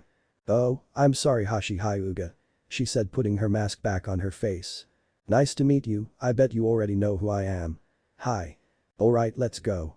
And Naruto jumped off and started moving towards the northeastern part of the wall followed by Hashi. It didn't take long for them to arrive there, not long because Naruto pumped a lot of chakra for him to move faster than usual, and Kyuubi gave him a little more. When the two arrived they saw the remaining of the group preparing the exit. Hinata was unconscious, she had her legs and arms tied and a bag on her head. It also looked like she had several bruises. Naruto jumped up and landed in front of the group. Well, what do you know, the demon saved us from a trip. Mocked one of them. You bastards. Hissed Naruto, I will skin you alive. I would like to see you try that. Mocked another, this bitch here killed 4 of our teammates, but that doesn't matter, she will be punished once she arrives back home. Put her down. Yelled Naruto again. Make me. The Hyuga taunted and draw his katana out. Naruto, you take the 3 on the left while I take the 2 on the right. Said Hashi that was on top of a building nearby. So Hashi, you betrayed us? Asked the leader. Yes, I hate Hiashi and I hate the elders and their propaganda, I don't want to do anything with them. Spat the woman. Fine then, you shall die as well today. Hissed the leader. Hashi jumped down and charged the leader and his companion in the Hyuga stance, while Naruto created 20 cage bushins and attacked his targets. He also called out for the sand. This action stunned the group of Hyugas as they had no information that he can manipulate sand. Naruto and his clones attacked their targets, this time using another method than the one with which he defeated Niji. The real Naruto jumped and landed behind one of the Hyugas and used his sand to immobilize him while the clones attacked the other 2 throwing kunai and shuriken. The 2 that the clones attacked used Kaiten to block the attacks and slowly they defeated the clones, but it wasn't enough. By the time they had defeated the clones, Naruto had killed his target and created another set of clones and attacked again. Why are you even struggling? Pathetic worm. Said a Hyuga, and enraged Naruto, who ordered the sand to shot out completely from his containers and attack the target. Hashi was using her Jiunkin on the leader while dodging the attacks of the leader's partner. She took out 2 kunai and launched them at the one behind her, who was expected to dodge them. She took out shuriken this time and threw them at him.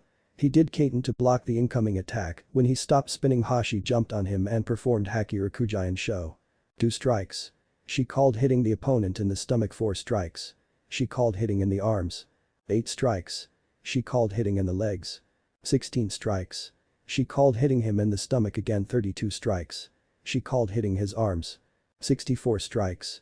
She called hitting him in the chest. Diankin, she concluded, and hit the target in the chest where the hearth is located, killing him. Once that target was done, she spun around and found the leader heading towards her. She took a kunai out and slashed his hand, which was directed for her hearth. She crouched and slipped underneath the opponent, reappearing behind him. She started attacking again while the leader found himself in defense. She created a cage bushin and together with the clone she attacked head-on. The leader was unprepared and found himself under a barrage of Jiunkin strikes. He fell on the ground numb from all the attacks. Hashi dispelled the clone and calmly walked towards the Hyuga. Why? He asked, why are you helping the demon? He killed your brother. It's true, Kyuubi did kill my brother, however that boy is not Kyuubi, also he promised he would take the seal off me and then I will truly be free. She said and threw a kunai, planting it in the Hyuga's head that died instantly. Back at Naruto, he was dodging Jiunkin attacks effortless. It was strange, he could see everything more clear and could determine what hand seals they would do before they would even finish them. He wanted to go offensive, but they didn't leave him any opening. To make it worse, they managed to hit him with a Haki Rakujian Sho, but that didn't stop him. Hyuga reopened his Tenketsu and continued attacking. The sand in the end managed to drain one of the Hyugas, who was panting heavily because he needed to defend himself. The sand was moving unmorally fast, and every hit was dangerous. If it was a full-on hit it could have been fatal, but this time he wasn't lucky, and when he dropped his guard, Naruto's sand hit him full-on in the chest and head. The sand pierced both his chest and head, making a small gag from where blood started to drip. Naruto saw that the target was shocked and too tired to continue till he jumped in front of him and ended his life with a kunai in the head. Naruto turned around to face his last target. He created 5 cage bushins and sent them to engage the enemy. He slipped past them and took out an explosive tag and a kunai. He heard a pop, one clone was defeat. He rushed towards the enemy, one more pop, the second clone was down. He managed to get behind his enemy without him noticing. The fight with Neji taught him something more. He found out where he needs to stay to be in the blind spot of the Byakugan.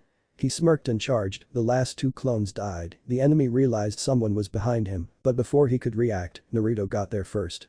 Senengarashi, cried Naruto, shoving a kunai with an explosive tag in the enemy's bottom. He jumped away. The man cried in pain. Naruto activated the tag, and a few seconds later it exploded, filling the battlefield with blood and organs. He smirked sadistically. Turning around, he remembered about Hinata. He saw Hashi had already set her free and Hinata regained her conscious. He ran up to her and took her in his arms, hugging her tightly. "What happened, Hinata-chan?" he asked. "I was in bed when I heard something in the kitchen. When I inspected it I saw a group of strange people there," she said shakily. "I tried to defend myself, but in my condition I couldn't do much," she said, lowering her head. "Not much?" asked Naruto. "You practically killed 4 Hyuga by yourself and these guys were all jouning up," he praised. She raised her head and smiled at him. She then sneezed and Naruto took her in his arms. "Let's go home, you are still sick." "Shouldn't we alert the Kazekage?" asked Hashi. "No need," came a monotone voice. They turned around and saw Gaara, his siblings and at least 10 Anbu. Gaara inspected the surroundings and smirked. "Naruto, you did this?" he asked, pointing to the pool of blood and organs. "Hi," he said, and some of the Anbu involuntarily started to shiver. "Who is she?" asked Gaara, pointing to Hashi. "My name is Hashi Hyuga, pleased to meet you. Subaku no Gaara, Kazekage," replied the red-haired boy. "Anyway, what the hell happened here?" asked Kankuro. "Those bastards of Hyugas wanted to take Hinata away and brand her with the caged bird seal," said Naruto. "And they also wanted to kill Uzumaki Naruto and attack the Hokage who is on her way here," said Hashi. "Hashi here came and told me everything. She is no longer a Hyuga, you can trust her," reassured Naruto everyone around. "Okay, I understand that," said Temari. "But what's wrong with your eyes?" she asked. Naruto looked puzzled. "My eyes?" Temari nodded and then everyone looked at him. There were several gasps and Kankuro and Gaara's eyes went wide. "Huh?" asked Naruto, not understanding what was happening. "Here, let me help you," said Hashi, taking out a small mirror and handing it to him. He looked at himself in the mirror. Indeed, his eyes were different. They were still the same blue eyes, but now he had what seemed a gold tomo, and its position just like the Sharingan's tomo. It looked like something close to the Sharingan, but his eyes were still blue and the tomo was gold. "I wonder what this is," said Naruto. "Baka. You activated your bloodline during the battle," roared Kyuubi. "My bloodline?" asked Naruto, stunned. "Yes, this is the bloodline I told you about. It's nothing near the Sharingan, so don't you dare compare it to it. It's more powerful than both Sharingan and Byakugan, but I will tell you later, tonight to be more precise." "Well, I think I unlocked my bloodline," said Naruto, rubbing the back of his head sheepishly. "What does it do?" asked Temari. "Don't know yet, I will find out tonight," responded the boy, looking at Gaara, who understood. "Alright Naruto, you and Hinata may leave," said Gaara and then turned to Hashi. "You helped my bodyguards and friends today, you won't be charged with anything, but please come with me. I want to know what Konoha is planning in this treaty," said Gaara, getting more serious. Hashi nodded and started following Gaara. "Hashi-san," called Naruto, "when Gaara is done talking to you, come and look for me so I can take the seal of you," he said, and the woman nodded, smiling. "What are we supposed to do?" asked Kankuro. Gaara stopped. By then Temari, who was smart enough to leave, left and Naruto and Hinata, who were excused, were nowhere to be seen. "You and the Anbu," he said, pointing to the group of Anbu. "We'll clean this mess before it starts stinking," he said and disappeared, leaving Kankuro and the team of Anbu to act as cleaning service. Suna, entrance. Team Hokage was at the entrance to Suna. They were greeted by Temari, who found out that they were coming from Hashi. "It's nice that you came," said the blonde girl. "But why did you came?" "We came here to see Naruto and give him some farewell gifts," responded Tsunade. Temari looked at them and saw some bags. She became a little more serious. Hokage-sama, do you know what happened today? Tsunade looked at her questionable. No. The day Tovar Chunin were attacked by 10 Konoha shinobi right here in Suna. She said and everyone yelled what? What do you mean? I didn't order anyone to come, let alone I didn't tell many I was coming here. Said Tsunade. Well, there were 10 Hyuga that attacked. Said Temari looking at Niji with death eyes. Hey, I'm no longer part of the Hyuga clan, I was banished. He said in defense. Oh, and how could I trust you? Intrigued Temari. He is telling the truth, we were there when he was banished. Said Kakashi and Jiraiya and Tsunade nodded. Very well then. Said Temari, so you didn't send anyone to attack us right? No, why would I do that? Asked Tsunade furious. Just checking follow me she said and started leaving with the team behind her. May I ask, who were those attacked? Asked Kurenai. Like I said, 2 Chunin, more precisely Uzumaki Naruto and Hyuga Hinata. Said Temari, everyone was dumbstruck at first, the 2 were Chunin here, but then Tsunade got scared. Are they safe? She asked with concern. Yes, they are safe and sound, Hinata has a bit of a cold due to a mission, and Naruto is now taking care of her. Unfortunately you can't see them today, with all the commotion it would be best if you don't go visiting, I don't think he would be too happy. Said Temari serious. The group nodded and continued walking, it wasn't long till they reached a hotel where they would stay for at least 4 days. That night everyone was out looking around, they planned for the following day to try and find Naruto and give him his stuff and ask some questions. Sasuke was anxious to see him again, but he didn't show it. Niji was concerned for his cousin, but let it drop since he knew that Naruto promised to keep her safe, and he is a man of his words. Aftermath. Dragon Man 180. Well so far I have no idea for romance for Hashi, but maybe pair her with Itachi. We will see. In Kakashi. If you are referring to Gaara and Hashi then you are wrong, Gaara will probably be with someone else, I'm debating. Boo. Snake. Victory is sweet no. Too bad it never lasts long, hint hint. Lol. Grumpwinter. He will get it after time skip. Rasengan. Sounds good. Danman. Like always good point, I am planning to do something right now. Major Hinata fan. I hate that clan a little too, well Hinata is an exception, and now Niji is going on my exception list, since time skip that is. Lucius. I also love that move, I thought to use it and make Naruto go a little bloody with it. BLD. Oh I know Tsunade would do that, but I don't want a earthquake, not yet. Serious Suzaku Byako Genbu. Let's be serious, the girl has potential, but they made her too shy, also the sand isn't bloody enough if you know what I mean, evil laughter. Hickory. Oh now I understand, but you know what it usually happens in a corrupt country when the high power interferes, it's the law, how things turn, when the high power gets involved the ones that strive for power and the corrupted attempt many things, no. Narutomaniac. Well, he will develop it something similar to the Sharingan well in a way, he needs to do something to get a new Tomo, you will see when I explain in the story. Tsukino Fujina. Many directions. Empress Dragon. On it. JERE 7782. He is smart, but he can't do Haration yet. Morgan Duratrazinov. All in time. AN. Alright the votes are in and this is the result. Ayaki-chan, Demon's Imperial Blessing. 6. Byaki-gun, Demon's Blessing of Kindness. 0. Siaki Goryaku, Demon's Divine Favor. 2D. Aki Tenkei, Demon's Heavenly Gift. 3A. Aki Tenpuku, same as Tenkei. 1. AN. Don't ask why the fast update I got bored, sweat drop, man I never thought that playing World of Warcraft and Tiberium Wars will bore me anyway on with the chapter. Disclaimer. I do not own Naruto, but I own my imagination. Aftermath. We are demons, but what are the humans? Kyuubi. Naruto was sleeping peacefully after a day of events, well one event. He was pleased with his kills, they had it coming, he was also relieved to see Hinata was alright despite her cold. As promised when Hashi had arrived he removed the seal from her head. She immediately fell unconscious and he put her in his room to sleep, he was now sleeping on the couch. What was strange in his opinion was that Hinata looked a little angry when he came out of his room that was temporarily occupied by Hashi. He shrugged it off, now even though he looked like he was sleeping, inside he was talking with Kyuubi. He was now in his mindscape. Listening to the fox babbling something about an ancient bloodline. History, he never liked it. Brat, are you even listening? Roared Kyuubi seeing the boy space out in his own mind. No, it's just that this stuff is boring, tell me what the eyes do responded Naruto bored. Not until you know about the bloodline because it can kill you idiot. What do you mean it can kill me? Asked Naruto.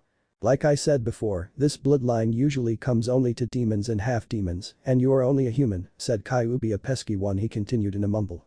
What was the last thing? asked a blonde boy raising an eyebrow. Nothing anyway, this bloodline used to appear that all demons and half-demons, but one day the commies decided that we were too powerful alone without the bloodline, so they stripped it away from us and leaving only the genes so that once per decade the bloodline would appear at one of us. But that would mean that the demons would still receive the bloodline, said Naruto. Yes, but not all, only 1 or 2 out of the entire population, those that receive it are called blessed ones, but that is an idiotic idea if you ask me because there is nothing blessing about the bloodline, well at least for humans. What do you mean? If they are called blessed ones, doesn't it mean that have been blessed for having a powerful bloodline? Asked Naruto curiously. In a way yes, but that is beyond the point. Kyuubi took a deep breath. Now, for humans the bloodline is both a blessing and a curse. Nani? Yelled Naruto, making the fox to cover his ears. Damn it, stop yelling. Roared Kyuubi. Yeah, whatever, so why is it a curse? And how is it called? Asked Naruto. The bloodline is called Aki-chan, and it is a blessing, but it is a curse. Why is it a curse, you ask yourself? It's simple, because unlocking the third Tomo has a 20% probability to kill a demon, 30% to kill a half-demon, and 40% to kill a human. What? Why? The boy asked, pissed off. Because to unlock the third Tomo you are suppressed to a lot of pain, both mental and physical. Naruto shivered at the thought of him experimenting the pain. I know I will regret this, but can you tell me what each Tomo does and how I can gain them? Well, the first Tomo which you have is called the life stage. It has a gold color and you can see the chakra of any living things like trees, animals, humans, demons, everything. Also, you can see far away, but you do not have a 360-degree sight like the Byakugan and you cannot see Tenketsu points. Also, this stage allows better understanding to the seals, any kind of seals that is. Explained Kyuubi to the blonde boy. Alright, that sounds good. But how did I unlock it? He asked, intrigued. Simple, you wanted the desire to save life and to protect it. I see, how about the second one? The second Tomo is called the truth stage, it has a white color. Wait, you mean when I gain the second Tomo my first one will become white as well? Asked the boy. No, it will remain gold, the second will be white. Now as I was saying, the second stage, to unlock it, you need to make the difference between truth and lie. It is tricky, so it may take you a while. Also, the second stage will grant you seal manipulation. You will be able to see and manipulate any seal by your desire, and you will be able to read a person like an open book, meaning that you will know if they are telling the truth or not. Sounds good, so the first 2 stages aren't painful. Noted Naruto. Yes, now the third stage is called the death stage, and you will gain a blood red Tomo. To unlock this stage, like I said before, you will undergo through a lot of mental and physical pain. This stage will grant you the possibility to see the death of the one near you 10 seconds before it happens, so you can either save him or see him die 2 times. Also, with this stage you will be able to destroy seals, not just remove them. Explained Kyuubi. Sounds good, too bad for the pain. Said Naruto. The fourth stage is called the lie stage. You will gain a black Tomo.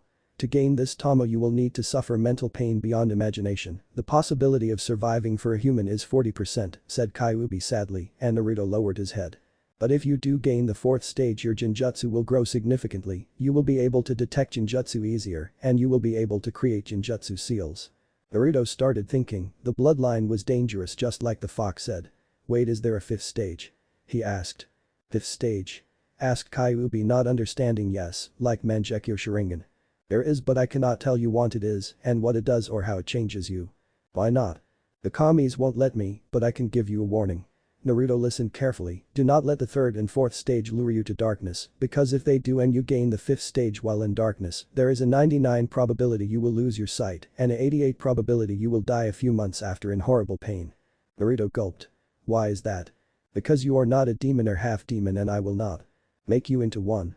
Now let me explain, the first 2 stages are the blessing of the bloodline, the last 2 are the curse. If you get cursed by letting the 4th and 3rd stage to lure you into darkness and drive you insane, you will remain cursed for life. If you let the first 2 stages to take you on the right path, you will be blessed for life. Understand? The boy nodded and Kyuubi smiled in satisfaction. Now that is done, keep my warning in mind. I will talk to you soon, but you now must sleep. Suna, morning. Naruto and Hinata were enjoying a silent breakfast. They didn't want to discuss yesterday's events, and Naruto wasn't sure if he should tell Hinata about what the bloodline does and how he will gain Tomos. He prayed something would happen, he was getting bored and wanted to do something. Just then Hashi came in the kitchen and greeted the couple smiling. So how was your sleep, Hashi-san? Asked Naruto. Please call me Hashi, and for the first time I slept with no worry that someone will come in the middle of the night and use the seal. She said. Well, I'm glad I could help. responded Naruto smiling. Thank you, as a token of my gratitude I would like to help you with anything. She said taking a seat near Hinata. You already helped me yesterday, you don't need to help with anything else. Said Naruto waving his hand in denial. Please, I insist, I will help with anything. Ah no, Naruto-kun, maybe she could help me with my Gyunkin stance. Offered Hinata. Hey yeah, Hashi, can you help Hinata-chan? Sure. Said the woman smiling. Naruto got up and started washing the dishes. In the time Hinata and Hashi were bonding, they were getting along quite fine. Naruto smiled when he heard Hinata giggle. By the way, Naruto, said Hashi all of a sudden, drawing the boy's attention. The Kazekage told me of your future plans after you leave Tsunade. She said I was wondering if I could join in your travels. Naruto looked at Hinata, he then looked at Hashi. He smiled. Sure, if you want to. The woman smiled, then she remembered something. The Kazekage said you two need to go to his office at 10. He already made me Anbu of Tsunade for the time I stay here. That's great.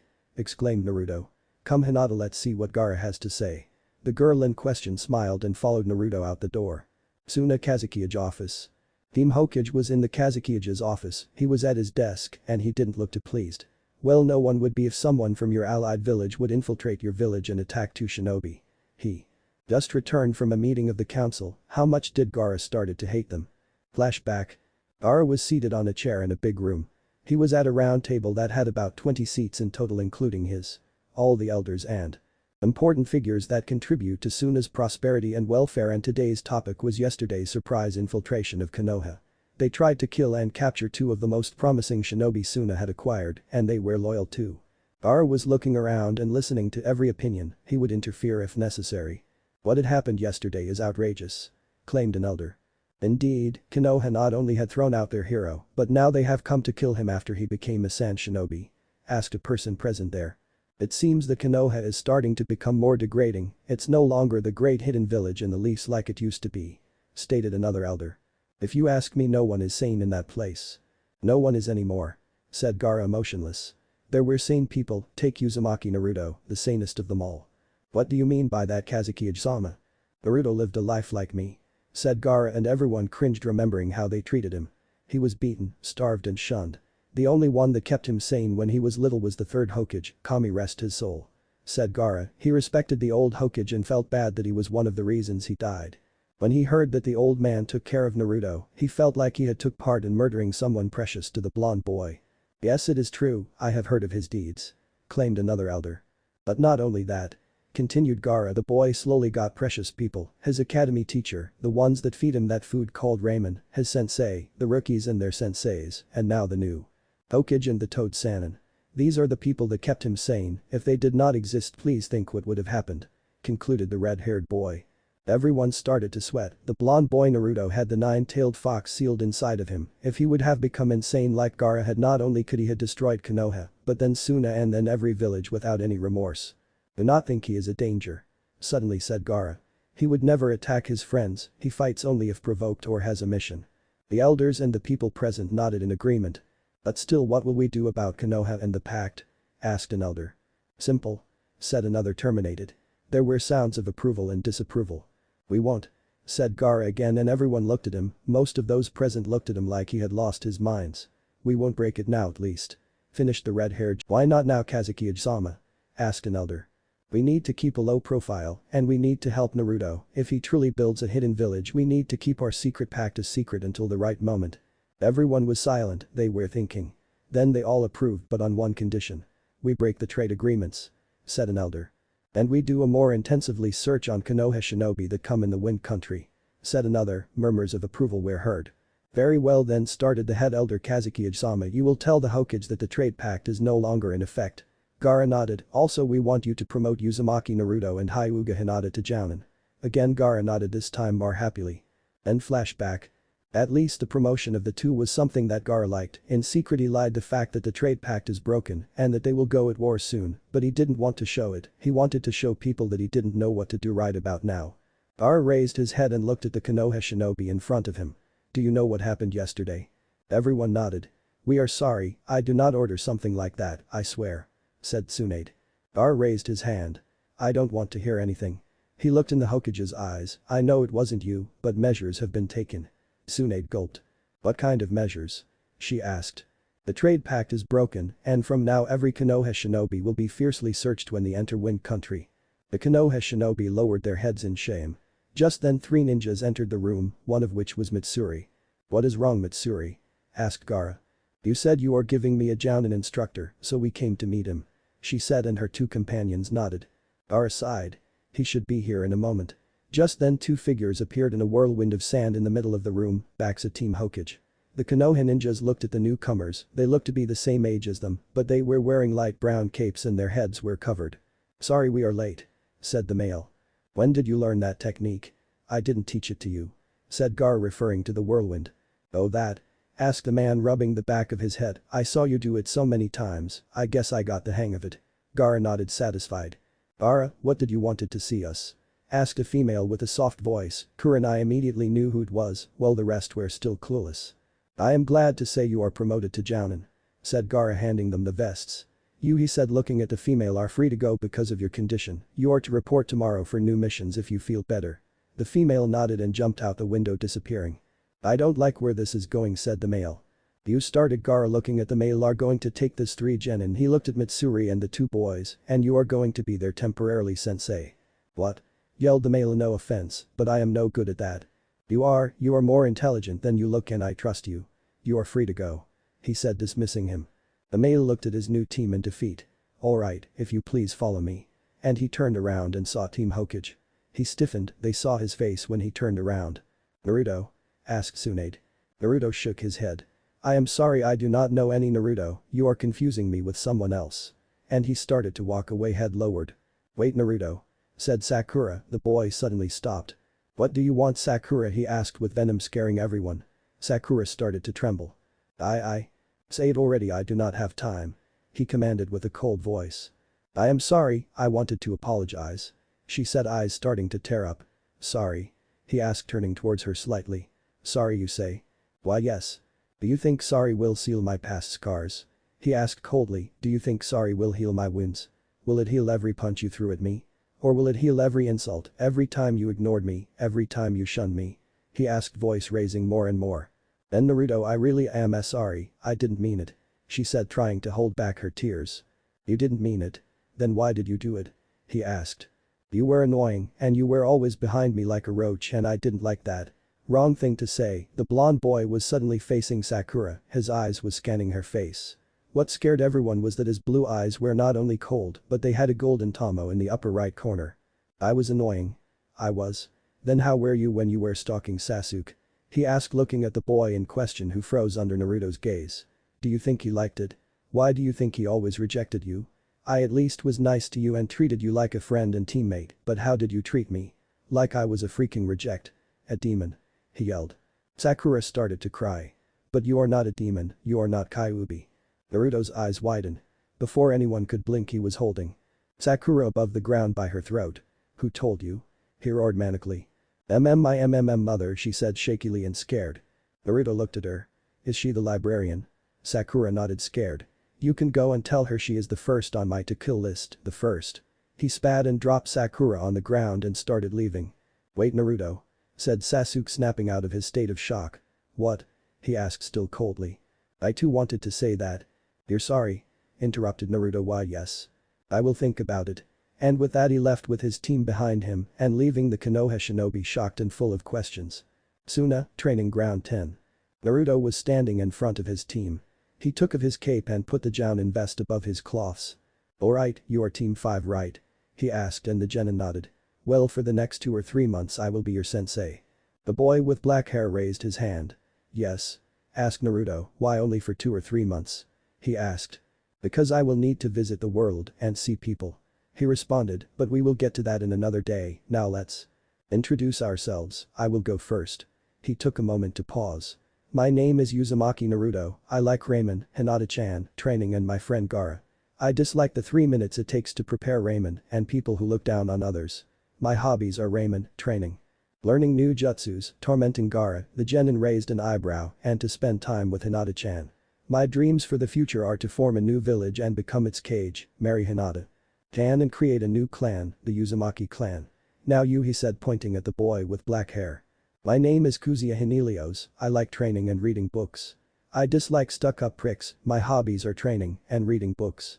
My dream for the future is to master the clan jutsus and be a good leader. The boy said. He was wearing blue Anbu pants, a blue vest to match the pants, underneath the vest was a black shirt and he had what looked a katana on his back. Naruto motioned to Mitsuri. My name is Mitsuri, I like pressing flowers, reading and learning from Gaara. Naruto smirked because the girl lightly blushed. I hate people who judge people before they get to know them, my hobbies are cooking food and taking care of inured animals. My dreams for the future are to become a great Kenyachi. She said with confidence in her voice. Naruto smiled and motioned to the last boy to speak. My name is Riden Danius, I like training and learning jutsus. I dislike the fact when I can't do a jutsu. My hobbies are to improve myself and to he paused and Naruto raised an eyebrow, trying to figure out what he wanted to say and to sing karaoke. My dreams for the future are to meet a beautiful girl and marry her. He said blushing. He had green hair and black eyes, he wore a black jumpsuit. Naruto was impressed, he was even more impressed when the rest of the team didn't laugh at Danius for his hobbies and dreams. They were a good team for the start, he didn't have to test me, instead he did some spars with them.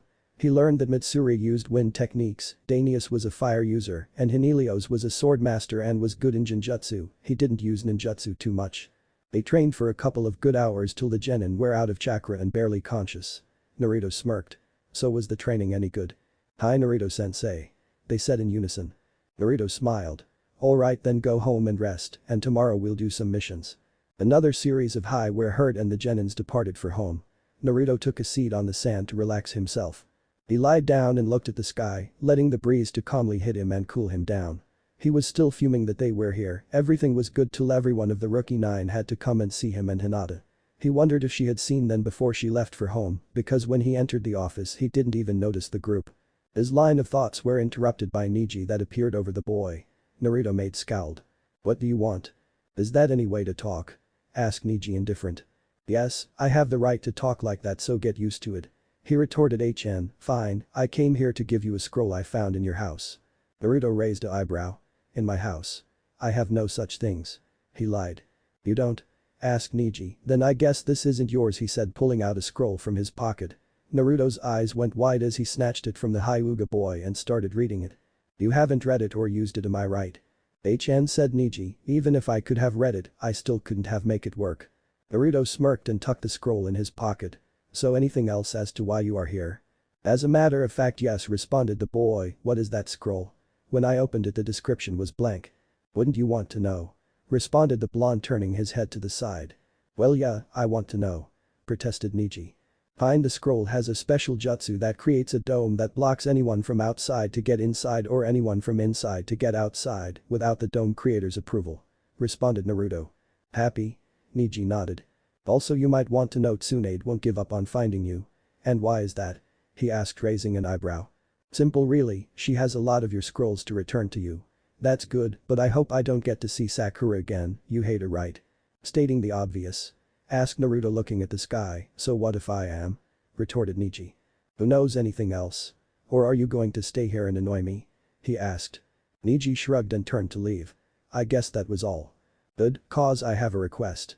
Neji stopped and looked at the blonde who was eyeing him, I want you to become the next Hokage. Neji's face fell what? Why? Simple, if someone else gains title of Hokage after the old hag and if that someone is corrupt like the majority of the council, I really doubt we will ever have a peaceful life, but if you were to be the sixth then things would be different. Neji nodded understanding. I'll think about it. He said and left Naruto alone. Hours later.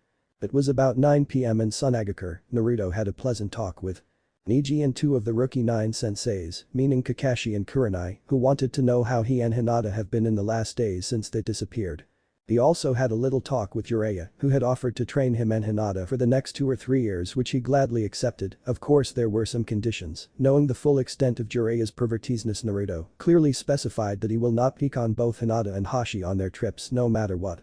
Right now every member of Team Hokage was enjoying the night out, some, Will Ino and Tenten, were trying to make Sakura feel a little better, Tsunade was trying to enjoy herself in the company of the senseis, while the rest were just walking around Suna enjoying the sights. The only persons not enjoying the night were Sasuke and Naruto, the raven-haired boy was wondering what Naruto had meant when he told him that he will think about forgiving him, did that mean he was forgiven or not? He was also curious of what Naruto might do to him, will he do what he did to Sakura? Naruto didn't stop at the Kazukiya's office. Later that day he had pulled some nasty pranks on the girl as payback and continued ignoring her.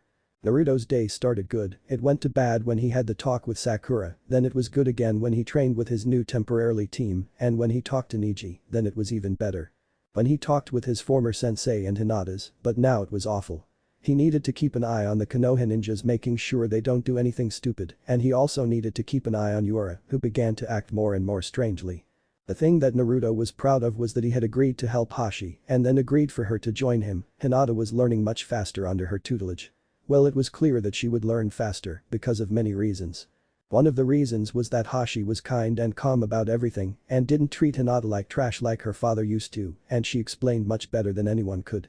Hinata was happy when working with her new sensei.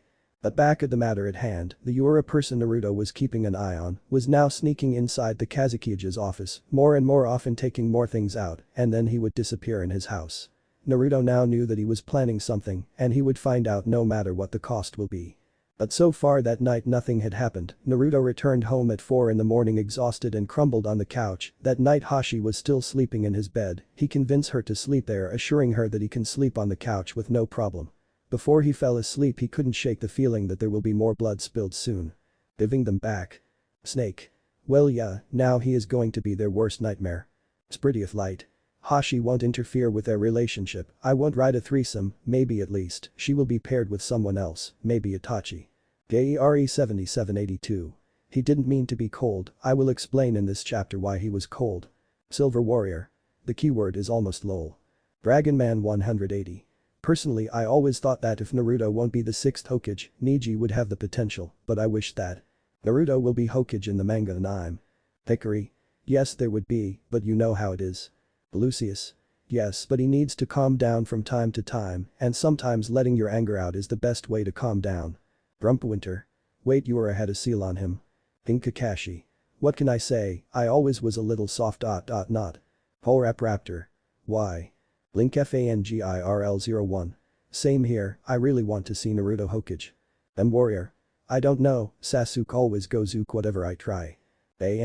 Alright, was Yura controlled by a seal? Or did he do freely what he did? Because I don't remember.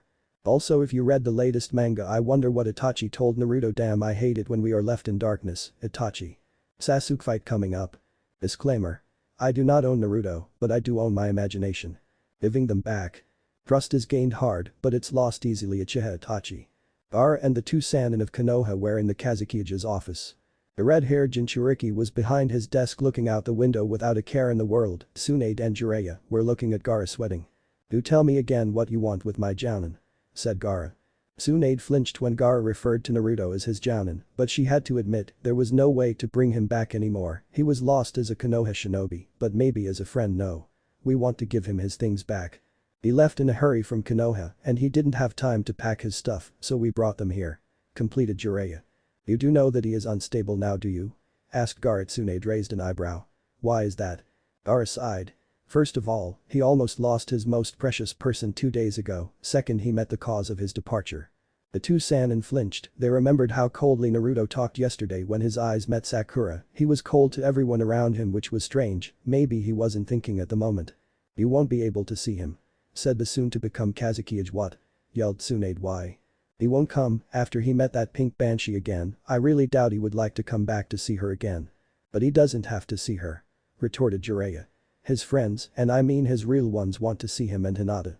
Tell me, Jiraiya, how much have you peeked on the bathhouses here? Asked Gaara, his voice showing a little killer intent. Gaara just wants to have fun mocking Jiraiya. Don't worry lol. Jiraiya started to sweat. I didn't peek, I never was near a bathhouse in the past. 4 hours, finished Gaara. Busted, thought Jiraiya. Well, you see, no need to explain, I will let you off the hook. Gaara paused dramatically. If you give me some girl advice, No, it's not what you are all thinking. The Sannin raised an eyebrow. I don't think I understand, said Jiraiya. Gaara turned around and looked at him in the eyes. You see, I have a problem with my recent student. She is stealing glances at me and I want to know, does she want to find the perfect moment to kill me or not? Don't tell me he is dense like Naruto, thought Tsunade. Well, does she blush every time she does it? Asked Tsunade. Gaara put his hand under his chin, starting to think. Yes. Dense, thought both Sannins. Well, Gaara, I can assure you she won't betray you, said Jiraiya, smiling. Then why does she do that? asked Gaara, now curious. Just think about it, he would ask this questions since he, like Naruto, has never experienced love. Well, Naruto did a little, but Gaara no. Well, started Jiraiya, putting a hand in his pouch and taking out what looked to orange book. If you want I can give you this and you. Han read it and he didn't finish the sentence. Tsunade made sure of that by acquainting her fist with his face. Don't you even dare, you pervert.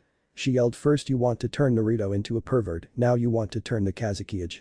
Gaara was looking at the two, not understanding a thing. Hey, he just asked a question and it so happens that my book has the answer. Retorted Jiraiya. Your book makes people perverts. Yelled Tsunade. The majority of the population is perverted anyway, shot back Jiraiya. So what, I won't let you corrupt innocent minds. Innocent. He needs to learn just like the Gaki. He can learn when he grows older, pervert. And the fight went on and on. Gaara was looking between the two, trying to understand what they were babbling about. He decided the fight needed to end, he ahemed, and they stopped and looked at his faces red of embarrassment. Right, back to my question, do you have an answer or not? He asked. I think it's better you ask Hinata or Naruto. Said Tsunade, glaring at Jiraiya, who was sweating like a pig. Oh okay, I'll do that later, now. Yes, we want to meet Naruto, is there any way you can convince him? Asked Tsunade, pleading a little. Well, I could try something, said Gaara, thinking. Do you think it could work? Asked Jiraiya. Gaara thought a little more. Yes, I think it will. Wind Country, Bandit Camp. Naruto was looking at the bandit camp from under his disguise. He and his team picked a C-ranked mission to do. It was quite easy actually, all they had to do is clear some bandits that have been raiding nearby towns and plundering them. Their mission was to leave no survivors. Now Naruto had no problem with killing, and from the looks of it, neither did Dainius and Hinelios. Actually they looked rather ambitious, but Mitsuri, it looked like she was afraid to kill. From what he heard, her parents were killed in front of her eyes. Naruto sighed, she would need to do this. He made a hand sign to everyone who nodded, Mitsuri a little hesitant. Naruto looked at the camp again, there were about 100 bandits. He created 10 cage bushins and made them charge. They appeared in the camp without any warning, taking off guard 20 of the bandits, who went down like flies. The team jumped from under the sand, which they used as camouflage, and attacked. Hinelios took his sword out and poured chakra into it and yelled Futen. Gufu no Jutsu, wind release. Tornado. A small tornado about 5 meters tall shot from the sword and made its way towards a group of 10 bandits, lifting them in the air and them spinning them around. Hinelios poured more chakra again and yelled Futen. Asaku no Jutsu, wind release. Compression pressure. The tornado started to compress faster and faster till it imploded, killing everything that was inside. Parts of the bodies were thrown in random direction. He started to look sick. Maybe I overdid it.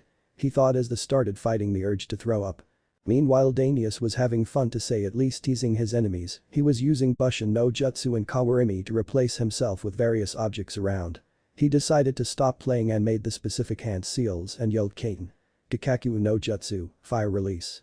Great fireball technique. The huge fireball shot from his mouth and raced towards the targets, who too stunned to react were hit head on. The boy smirked and took out 10 shuriken and threw them at 2 unsuspecting targets, hitting them dead on. He turned around and saw a group of bandits with swords heading his way. He started running towards them. Upon reaching, they lowered their swords to hit him. He simply used Kawarimi to replace himself with one of them. The one with which he replaced was killed instantly. Before the group could recover, he attacked them from behind with basic taijutsu, hitting them in the head, stomach and chin, breaking a few bones. When his targets were on the ground dead, he smiled sadly and turned his attention to his new opponents. First kill, always the worst. Now I know why Naruto-sensei said we will hate ourselves after the mission and we won't feel too good. He thought sadly. Mitsuri in the meantime was using her Jiaohu to render the target useless. She then used her kunai and shuriken to hit her immobilized target in the feet and arms, not wanting to kill. She was too afraid to do so. She was fighting on the outside with the enemy that could kill her, and on the inside with her fear of weapons and killing. She looked at her sensei, who was attacking with a kunai in his hand, slashing everything that came in his way. She wanted to be like that, to fight without fear. She heard something behind her. When she turned, she saw 2 bandits approaching her fast. Taking her weapon back, she tried to immobilize one of them, but he dodged the attack and was now near her. She closed her eyes in fear, waiting for the pain to come. But it never did. She opened her eyes and saw her sensei holding a kunai in one of the bandits' head with his hand and another in the other bandit's head, but the kunai was in his mouth. Think of how Zabuza killed Gato. The dead corpses fell on the ground and Naruto looked at the girl, but not with anger. He looked with understandment. I know it's hard, he said with a soft voice. It was hard for me when I killed for the first time. It's hard for everyone, but you need to do this. Your team is depending on it, alright. Mitsuri nodded and Naruto grinned. He dashed to his next victim. leaving the girl to fight her own battle. She found a new target and started the required hand seals. When she was done she yelled Futen. And in Fuun, wind release. Blazing winds dot from the palm of her hands, wind started to shoot out, blowing the sand away at their sides as they raced towards their targets. They hit dead on, blowing the opponents away and knocking them unconscious. Naruto them appeared and sliced their throats as they were down. Mitsuri flinched, but then remembered what her sensei told her. She looked at 3 bandits that were heading towards her, she made new hand signs and yelled Futen. Mini Shimirikas, wind release. Piercing winds dot, she spinned once with her hand stretched in front of her, winds started to shoot out and make their way to the incoming enemy. The sand was being blown away. They tried to jump away from the incoming attack, but didn't have time. The jutsu hit them, piercing their bodies and killing them. They fell on the ground in a pool of blood. The girl started to shiver, her fear was coming back. Luckily the battle didn't last too long after she killed those 3. Naruto and the 2 boys were near her. Not even the boys looked like they had a good time, despite the fact they were eager to fight the enemy. Naruto studied them and sighed. He knew this would happen. It happens to everyone that kills for the first time. He put his hand on Mitsuri's shoulder. She looked up at him, who was smiling gently. We are done here. On our way back, would you like to discuss these things? He asked politely. Oh no, I don't know, said Mitsuri, unsure. I know, the best way to overcome this is to talk about it now, so you can forget about it, he said, and the genin looked at him. What do you mean, sensei? Asked Aeneas. I mean, tell me how many you killed, it will help, trust me. They looked down, not knowing if they should say it. Naruto saw this. Well, if you won't start then I will. They looked at him as he was gathering the green bands the bandits wore to distinguish themselves. If you want to know, I killed about 66 out of the 100 here. The genin gasped, he did most of the work. Ha! That was a lucky shot. Yelled Hinelios, grinning. Oh, is that so? Then how many did you kill? Asked Naruto, understanding that the boy was overcoming his fear and sadness of the first kill. I killed 14. He replied, smiling. Well, no point in keeping it a secret. Said Aeneas. I killed 17, what, no way. Yelled Hinelios, how come you got so many? Well, I guess I used the grand fireball. Oh, said Hinelios, scratching the back of his head. Hey Mitsuri. He said, looking at her. How many did you bring down? She looked at them uneasy. She then looked at Naruto, who smiled and nodded. Well, she started, I killed 3. The boys looked at her and then at each other and then back at her. Well, it isn't bad. Said Aeneas. Yeah, I mean it is the first time we fight for real, continued Hinelios. You know, started Naruto, she would have killed actually 10, but she used a jutsu on 7 of them that only knocked them out cold, so I finished them, so actually Mitsuri you got 10. He said, smiling at her. Alright, that's the last of them. Said Naruto as he picked up the last band. Let's go back home. He yelled as he started walking back to Suna. The genin sweat dropped at how happy he was after all that, but decided to leave it behind. You know, said Naruto as they were walking through the sand, you did much better than the female in my old team did. Mitsuri looked at him, she was only a fangirl and an annoying one at that. She was useless in all missions, you on the other hand are not, you have great potential, and I am proud of you. I can say you earned my respect. He said, smiling, this time a genuine smile. Mitsuri was happy for the compliment and bowed respectfully at her sensei. Hey! Shouted Hinelios. How about us? He asked, pointing at himself and Aeneas. Naruto laughed. You both did excellent, you were the perfect team, all 3 of you, you all have my respect. He said, and the genin grinned at him. Suna, a few hours later. Team 5 was walking down the streets of Sunagakure towards the Hazukige's office. Naruto was carrying a bag on his back, its bottom was red and blood was dripping. People who saw that wondered what was in the bag. They saw the looks on the team and figured they had just returned from a mission. Mitsuri was glancing from time to time at the bag and her face was going from normal to a low green and she felt dizzy. The smell was getting to her also, the blood was starting to rot. What seemed strange was that Naruto didn't even flinch at the smell, he was acting normal like nothing was happening. They were passing one of the training grounds and Naruto heard someone training. He looked and saw Hashi training Hinata. He smiled and walked up to them with his team. Hey Hinata, Hashi. He said, waving at the 2. Hashi turned and saw Naruto heading towards them. Hey there, she said, smiling back. Hinata ran up to him and wanted to jump when she smelled the blood. Naruto-kun, what's that smell? Are you injured? She asked, worried. Nah, it's just the bag, we had to eliminate a camp of 100 bandits and take their bands as proof. He responded, opening the bag and showing to Hinata, who turned green because of the smell of rot and fainted. Ah, Hinata. Are you alright? He asked, worried. She just fainted because of the smell, Naruto said, Hashi walking up to them and holding her nose. You know that smell is quite awful. Naruto rubbed the back of his head sheepishly and grinned. Yeah, I figured, but I am already used to the smell, so I didn't realize it was this bad. What do you mean you didn't realize? Protested Helios. Yeah, the smell is awful, I felt like throwing up. Complained Danius, who looked at Mitsuri, and I believe Mitsuri will beat me to it. Naruto looked at the girl who was turning green. Alright, I get it, you guys go in front of me. That won't solve it, said Danius. I think it will. Responded Mitsuri, the smell will be behind us so we won't smell it. She is right, you know. Said Helios, nodding. Oh, then I guess we are in the lead. Said Danius, starting to walk away, followed by the other two genin. Naruto looked at them, then at Hinata and then at Hashi. Do you think she will be alright? He asked. I'm sure, now run along and catch up with your team. Said Hashi, smiling. Naruto nodded and waved at the woman and started running towards his team that was at a good distance away. Ah, so much better. Said Helios, taking a deep breath. You're telling me? Asked Danius. Hey guys, what you think of sensei? Asked Mitsuri. The two boys looked at her, then back at the sensei. He isn't bad, I like him. Said Danius. Unlike what people said, he is a great guy. Commented Helios. What do people say about him? Asked Mitsuri. Oh, they said he has a demon inside of him. Responded Danius. I heard a rumor that said he was to blame for who knows what boy's departure from Konoha and he beat him to death. That's a bunch of bullshit. Said Helios. Why is that? Asked Mitsuri, curious. Well, just look at him.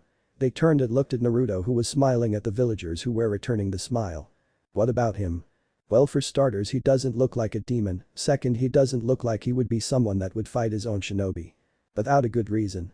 Said Helios. And you are right. Said Naruto, appearing behind them. Oh, hi sensei. Said Danius, smiling sheepishly. I overheard everything and I believe you should know. I mean, you all know what Gaara has inside of him, right? The genin nodded. But you know he isn't bad. Said Mitsuri, blushing. Yes, he isn't, he is a great guy, said Naruto, drifting in his memories. Anyway, he continued, I too am like Gaara. You too have Shukaku inside of you? Asked Helios, not believing. I thought there was only one Shukaku. Said Danius.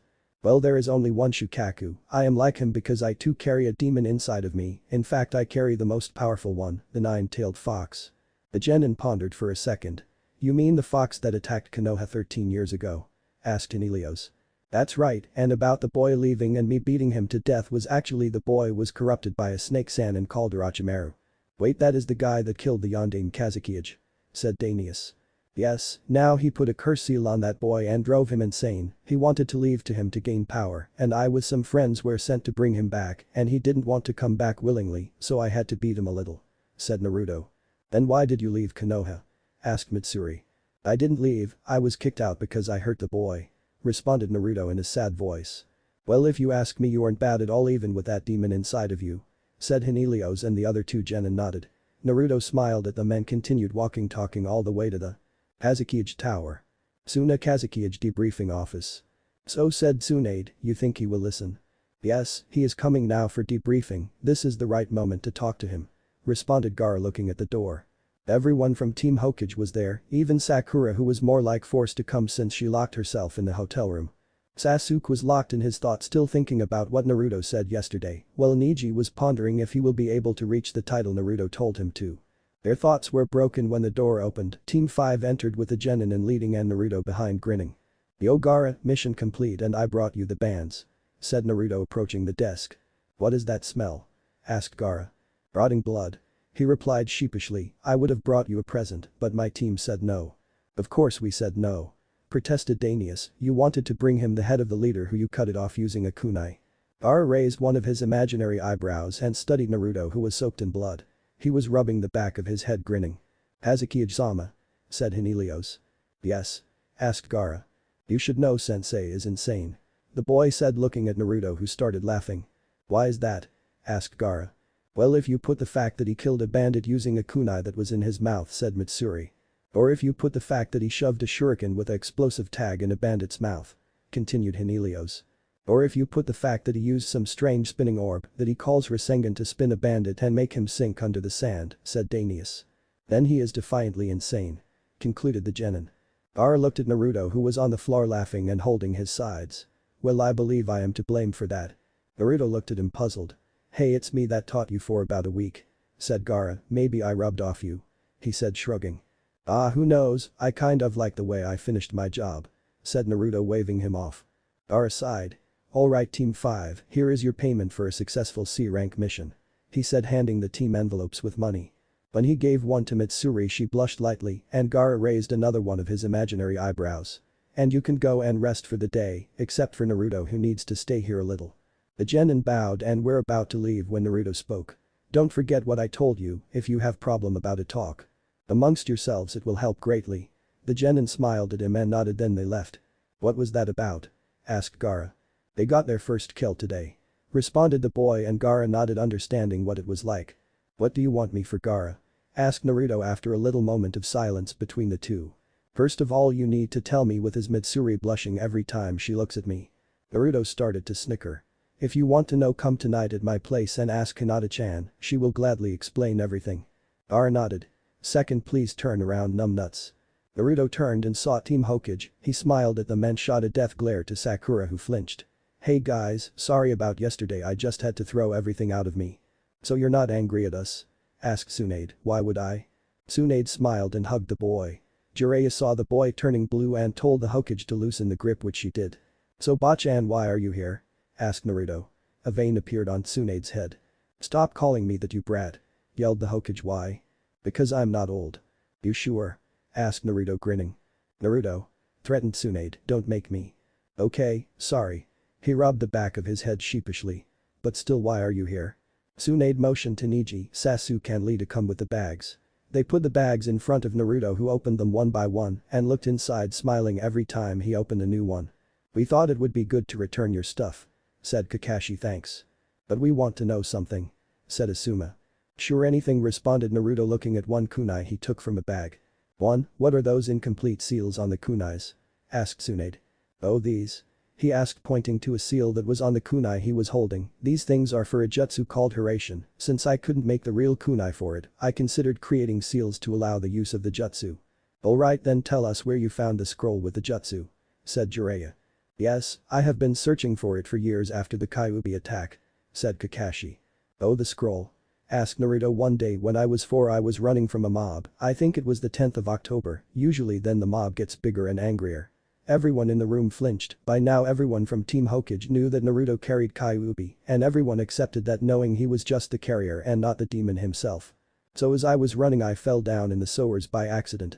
You fell in the sewers? Asked Kurenai not believing. Well it was more like someone pushed me down. I believe he had a jounin jacket, black hair and the Sharingan and I think he was more like 10 years old or so. The sensei's and Sanin's eyes widened, that description fitted the old Itachi before the massacre when he just became an Anbu member. Anyway I thank him for that because he more like saved me, but I don't understand why he pushed me down there instead of taking me and running away. Said Naruto and he paused for a second. Now as I was walking in the sewers I came across a small wooden chest that was between some pipes and only a small boy, like how I used to be could enter through there since it was too tight for anyone else. I took the chest out and opened it and I found the scroll inside, I didn't know what to do with it at first, so I opened it and I saw that it was a technique the Yondaime used to use. So I hid it and ran back home where I put it in my secret room. And that's how I got my hands on it. You mean that the scroll was in the sewers all along? Asked Kakashi not believing. Yes. Well, I think he can have it since he found it. Said Jiraiya. Kakashi nodded. As long as he doesn't use it for anything bad. Don't worry sensei you know I am not that kind of guy. Said Naruto smiling. Alright next order of business. Said Jiraiya and Naruto looked at him. The Sannin then jumped on Naruto and started shaking him while holding his neck, what the hell were you doing looking through my notes? He yelled. Tsunade hit Jiraiya on the head, making him drop the blonde boy. If you want to know I was gathering information, first of all on Orochimaru for 2 reasons, 1 because he killed Aji-san, and 2 as a favor and a request from a friend. Concluded Naruto making everyone wonder who that friend was and why did he want the Sannin dead. Now why I was looking for Kisame and Itachi was to know them better if they attack me so I can be ready to fight them since they are the ones that are after Kyuubi from Akatsuki. Jiraiya nodded, it was a good cause. Very well then, I believe that is good enough of an explanation. He said. Now Naruto will you tell us what happened to your eyes yesterday? Asked Asuma politely. Oh you mean this?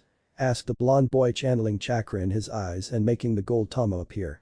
This is my bloodline. He said making everyone except for Gaara face fault and drop on the floor because of the shock. Why you have a B bloodline? Asked Tsunade stuttering. Yes, it's called Aki-chan. He responded. Kyuubi says that it usually appears only at demons and half-demons, and it is strange that it appeared at a human. For the next hour Naruto explained everything to the team and answered many questions. When he reached the part about the 5th stage, Tsunade was freaking out and warned Naruto to heed Kyuubi's warning and listen so as not to die before his time. After the explanation Naruto turned to Gaara, who stayed silently all the time. The red-haired boy looked at him questionable. "Listen Gaara, we might have a problem," he said, and everyone was quiet and listened to Naruto. "And what might be that problem?" "You know the guy, you are right." And Gaara nodded. "For the past week he was coming here in the office copying scrolls with information about Suna and the shinobi. I believe he is a spy for someone, but I didn't find out yet." Gaara nodded. "What do you intend to do?" "Leave him to me, I want to find out who he works for and interrogate him when I have the chance." "You know interrogation jutsus?" asked Gaara, not believing. "Only the ones you taught me," he responded. "What do you mean?" "I can now use Subaku Kaiu and Subaku Sasu. Responded Naruto, stunning Gaara. "Alrighty, is yours, but I expect results," said Gaara, and Naruto nodded. The blonde boy turned to everyone. "So you guys want to go grab something to eat? I know this great place here," he said, and everyone nodded. Naruto summoned a small toad and told him to get Hinata and tell her where to meet them. The toad disappeared and the group started following Naruto. On the way Shikamaru approached the boy. "Listen Naruto," he whispered, "my father wants to leave Konoha and drag the clan after him to follow you and support you." Naruto smiled. "Shikamaru, tell your father not to do that, not yet, we need to try and at least get the corruption out of Konoha. If that is not possible, then I will contact you." "What do you intend?" "I have some big plans for the future Shikamaru, and I am sure your father would love them, you just tell him to wait till the right time." Shikamaru nodded and for the rest of the day was silent or talked very little. When they arrived at the restaurant, Hinata was already there. Some boys started to nosebleed when they saw her new look, and Kurenai congratulated her on her boldness. They ate at the restaurant, teasing each other and talking about past times. Most of the times they ignored Sakura, well, the only ones that did were Naruto, Sasuke and Hinata. The other ones talked to her but very little, she was still being punished for what she did. Naruto was slowly accepting Sasuke's apology, but he told the boy that he still needed to work if he wanted to gain his full trust again. Sasuke nodded and told him he will do so. The day ended uneventful for them. Even Gaara got off from work earlier and joined the team with his siblings. Wind Country, Unknown Cave. Itachi-san said Kisame, looking at his companion. The man in question turned around and faced Kisame. "Yes?" he asked, unemotional. "When are we leaving?" "If we leave too late maybe the boy won't be there anymore," he said. "We need to wait for Deidara to pass, once he passed we can continue our journey. Why can't we just expose ourselves that we betrayed them?" "It's not the right time," said Itachi, closing his eyes and drifting off to sleep. The Vortex. Silver Warrior. When creating a new nation, strike the one in which you belonged hard and gain supporters for your new nation. Major Hinata fan. Naruto is 13, he was made Jounin because Gaara knows he is capable. RAPTOR 2001. The enemy were the villagers, the mob. Hikari. We will get to that later, much later. Sharingan HATR 86. I don't know, but just like Naruto and Hinata seem to be made for each other, Gaara and Mitsuri also seem to be made for each other. Winter. I was thinking of changing from flower petals to something else, but I don't know yet. BLD. Kisame wants to kill the Mizukage but for a reason, also I hope that my reason for why Itachi killed the Uchihas is original, every idea just seemed to be taken away nowadays. Mighty High. It would be hard to do with this, but I will try something. Rathma-sensei. Itachi and Kisame don't want to get spotted by Deidara, so Akatsuki can't think they are still members. Crazy Nico girl. Shrugs, don't know. Horap Raptor. Good reason, but you will see later she can be trusted. Hell's Fox. It happens, what can I say, I'm a big fan, sweat drops. TWILIGHTCLOUD18. Yes, she will, and her element will be water, cliché I know. Otis. What Naruto did with the kunai was something to remember's abuse it by, since he did have a major impact on him, and I'm manga. Likewise. AMFRAZIER 74. So far I am not focusing on romance too much, but after a while I will. Disclaimer. I do not own Naruto, but I do own my imagination. The Vortex. The Mizukage will pay for that, Kisame Hashigaki. A new day arrived in Sunagakure, everyone was heading to work and enjoying the new day. Even Gaara for the first time enjoyed the sight of a new day. He was in his office at the moment signing papers, he didn't mind, today might be a special day, he thought to himself. "Nuo!" was the scream that was heard throughout the entire village. Gaara sighed as he knew the only person who could yell like that and why. It was Naruto and for sure he found out that he didn't have any more ramen in his refrigerator. Gaara smirked as he remembered entering his house last night and stealing his ramen. He liked it, he had to admit it, ramen wasn't all that bad. Gaara took out a cup of hot ramen and started eating while looking out the window. He started to laugh insanely. Temari and Kankuro ran into the room, thinking that Gaara lost control over Shukaku. Gaara turned to them and snickered. "Did I scare you?" He asked. "I am sorry, but I just love to hear Naruto whining over his lost ramen, which I happen to have it right here." He said, raised a cup of ramen and started laughing insanely again while eating. Temari and Kankuro backed away slowly and left the room. Gaara calmed down as the door closed and ate his ramen, or should I say Naruto's ramen, in complete silence. Suna, Naruto's house. Naruto was running around the kitchen searching every drawer desperately. Hinata walked in yawning and saw Naruto's face. "Naruto-kun, what's wrong?" she asked sleepily. Naruto looked at the girl. "I can't find my ramen," he said desperately. Hinata giggled at his response. "Naruto-kun, can't you eat something else for change?" "I can't, ramen is too delicious," he whined. Hinata shook her head smiling. "I will have to work on that habit of your, Naruto-kun," she said playfully. "I'm going to take a shower." And with that she left the kitchen towards the bathroom. Right after Hinata left, Hashi came in and saw the mess. She took a seat at the table and studied the blonde boy as he was running all around the kitchen with a desperate look on his face. "Is there something wrong, Naruto?" asked the woman. "My ramen," he cried. "I can't find my ramen." Hashi sighed and shook her head. "It's time you eat something else," she said sternly and got up. She took some eggs from the fridge, bacon, butter and salami. She started preparing breakfast right after she tied Naruto to the chair in the kitchen.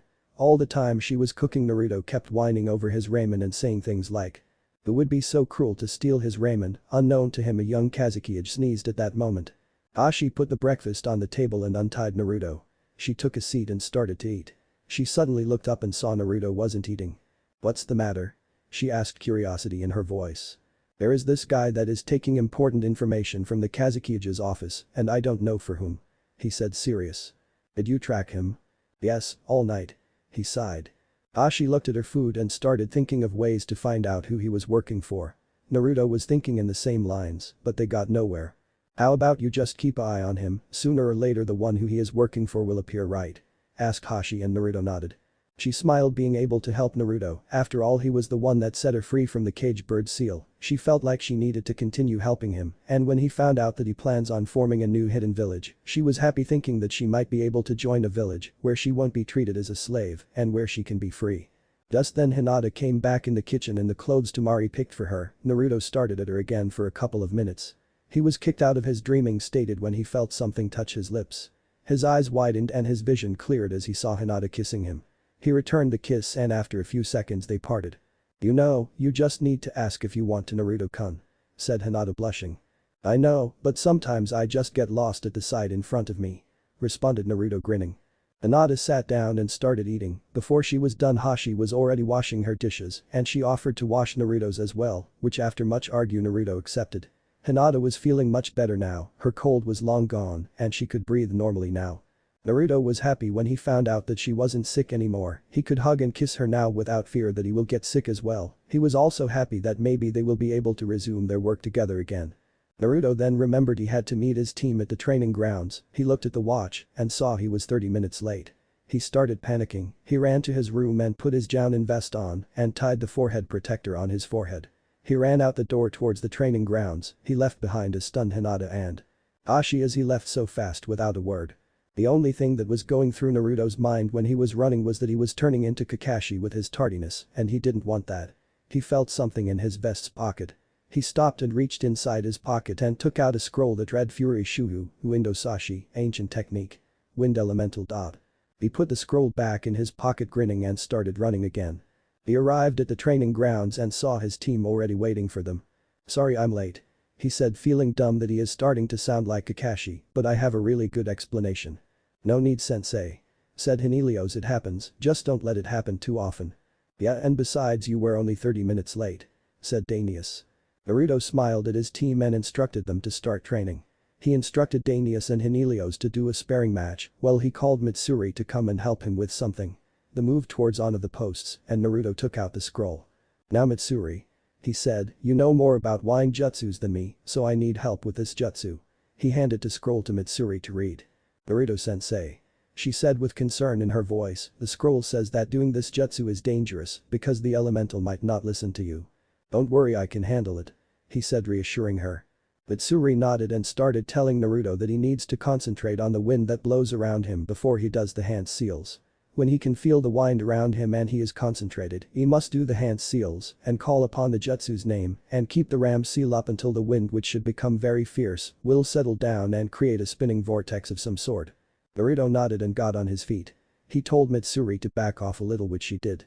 He started concentrating, he cleared his mind of everything and started feeling and hearing everything around him. He felt a breeze that was barely noticeable. He started doing the hand seals, and after he did the last seal, which was the ram seal, he maintained it. He shouted the jutsu's name and concentrated on the wind around him, keeping the ram seal up. Nothing happened. He stood there for the next couple of seconds. He opened one eye and saw that nothing happened. He frowned and tried again. This time he could feel the wind intensify around him, and then after he called the name of the jutsu, the wind moved in front of them and started spinning in a vortex. At the top of the vortex there were two golden eyes scanning the area. The vortex was taller than Naruto, about 2.5 meters, and was thicker. The vortex stared at Naruto, then Mitsuri, and then it spoke in an echoing voice. Who dared summon me? That would be me, said Naruto, stepping forward.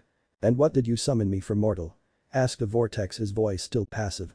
Well, for starters, I want you and your kin to help me in fighting when I need to. Me and my kin are a pure soul, we will not fight for anyone, said the vortex, his voice going from passive to aggressive.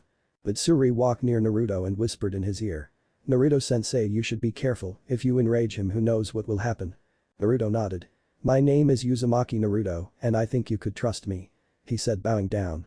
The vortex studied him intensively. Naruto couldn't read his face as he was just pure wind mixed with the sand, only his golden eyes could be read a little, but very hard. Suddenly the vortex chanted something, the wind around Naruto started to become violent and he found himself lifted in the air. When he was about 4 meters up, the wind died and Naruto found himself falling. He quickly called his sand from the sleeves and used it to teleport in a whirlwind on sand on the ground where he was before. What was that for? Demanded the blonde. The vortex didn't answer. He started to chant again and the wind started to blow violently again. A large ball of wind shot from the vortex heading towards Naruto.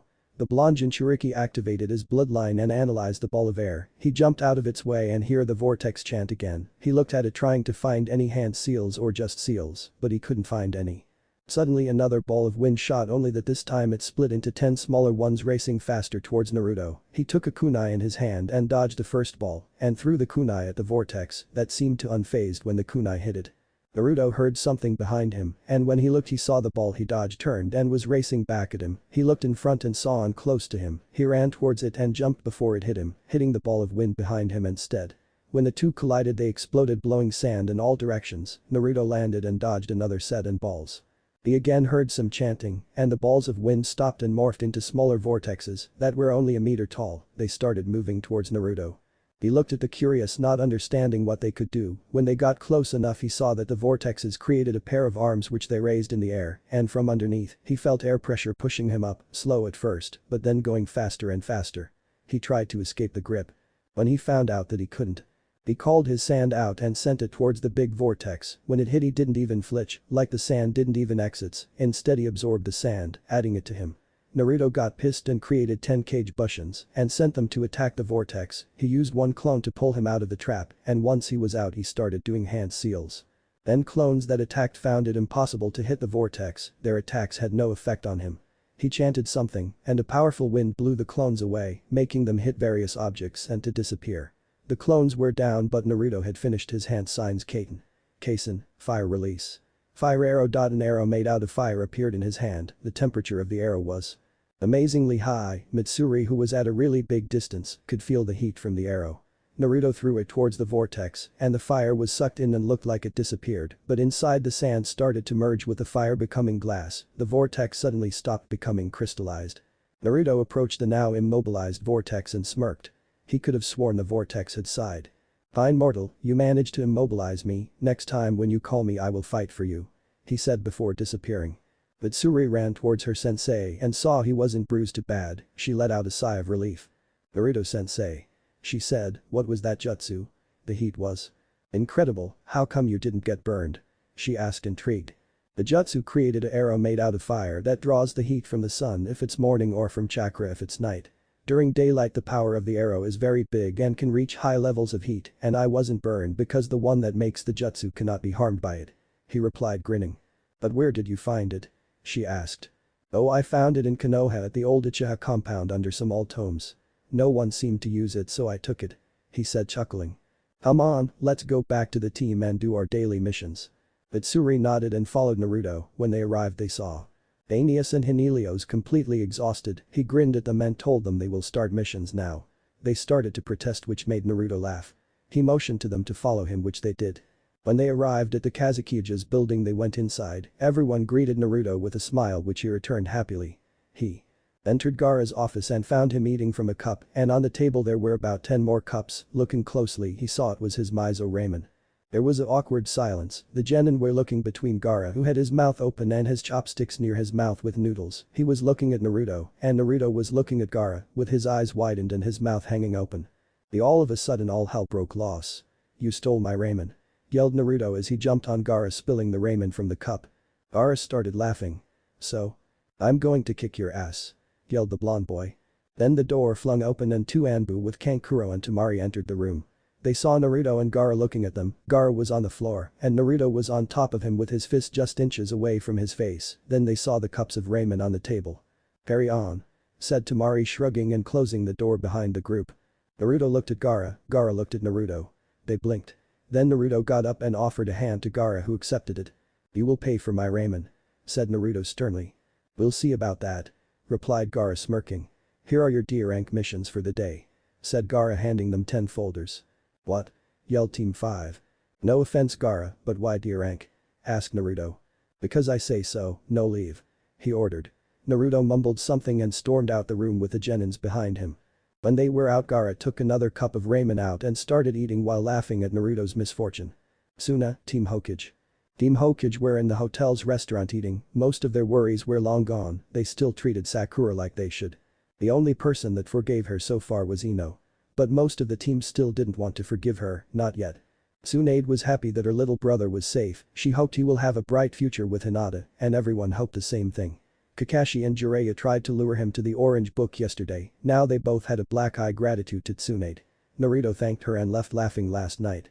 Right now they were placing their order at a girl with brown hair and black eyes. When they were done she bowed and left to the kitchen. They waited for about 20 minutes when their first set of order arrived. After another 20 minutes they heard screaming from the kitchen. They wanted to get up but they were stopped when the doors flew open and a boy with green hair flew through the door. Everyone looked at him, well, only Team Hokage, since they were the only ones present. The doors opened again to reveal the chef, who was none other than Naruto. He had a spatula in his hand and approached the boy dangerously. What the hell did I tell you, Aeneas? He asked, furious. He not to use fire jutsus? He asked, rubbing the back of his head. Bingo, said Naruto. Just then the doors opened and a vortex of air came out. Team Hokage's eyes widened at the vortex moving towards Naruto. Tsunade was immediately up to jump at Naruto's aid when she heard the thing talk. When I told you I will fight for you I didn't mean extinguish fires, said the vortex in an echoing voice. Whatever, responded Naruto, I don't know any wind jutsus at the moment, so I thought you were the best solution. The vortex sighed and disappeared. Naruto took Aeneas and walked back into the kitchen yelling at him about listening to what he says while the boy was laughing at his sensei. After their last order was brought they ate in silence when the kitchen doors opened again to show Naruto, the girl who served them, the boy called Aeneas and another boy with black hair and a katana on his back. The owner of the restaurant was behind them. Thank you for your service, I will tell the Kazukiage of your help, it was much appreciated. It was nothing, said Naruto as the genin nodded. They started walking when Naruto saw Team Hokage. He saw the senseis motioning for him to take a seat. He told his team that they can take a half-hour break.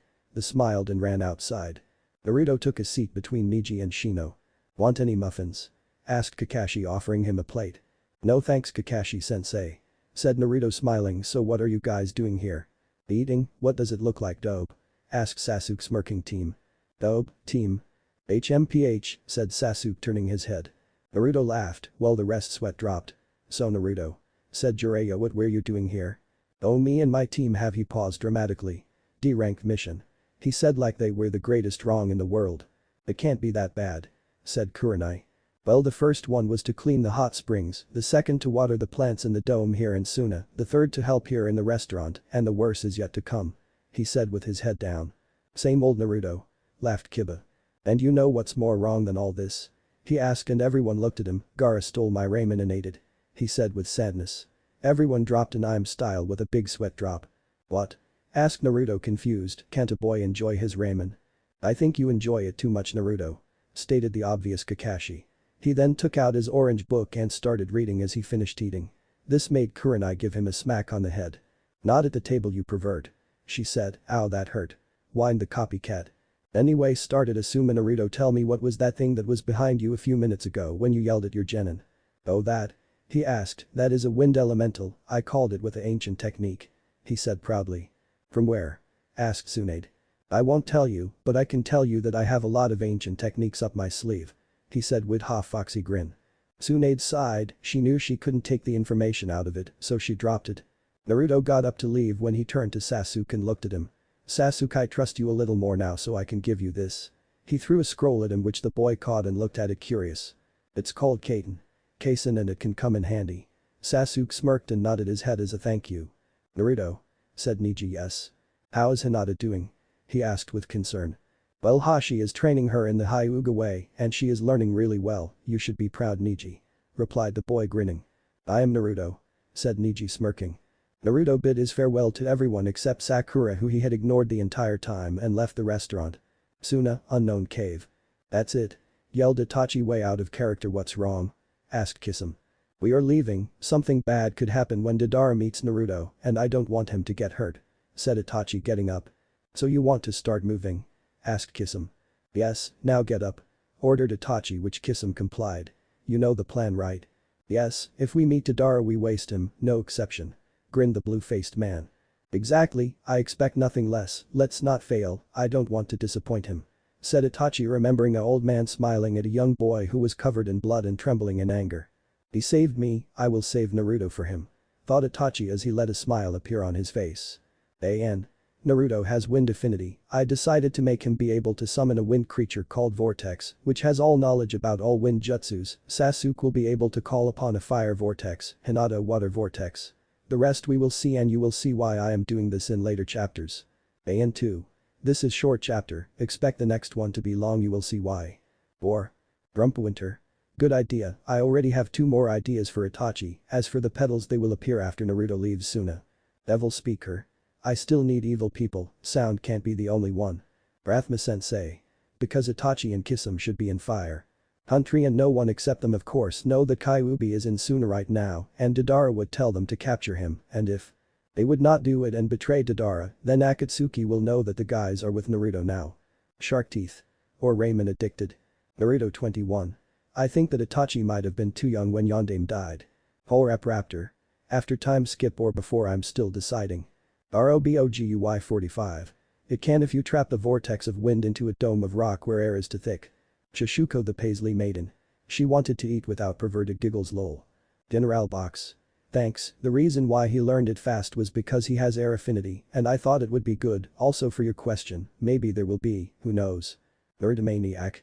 Like I said in chapter 14 they are only 13 years old, lemons I don't think I would write them, I suck at writing them, suck 100%.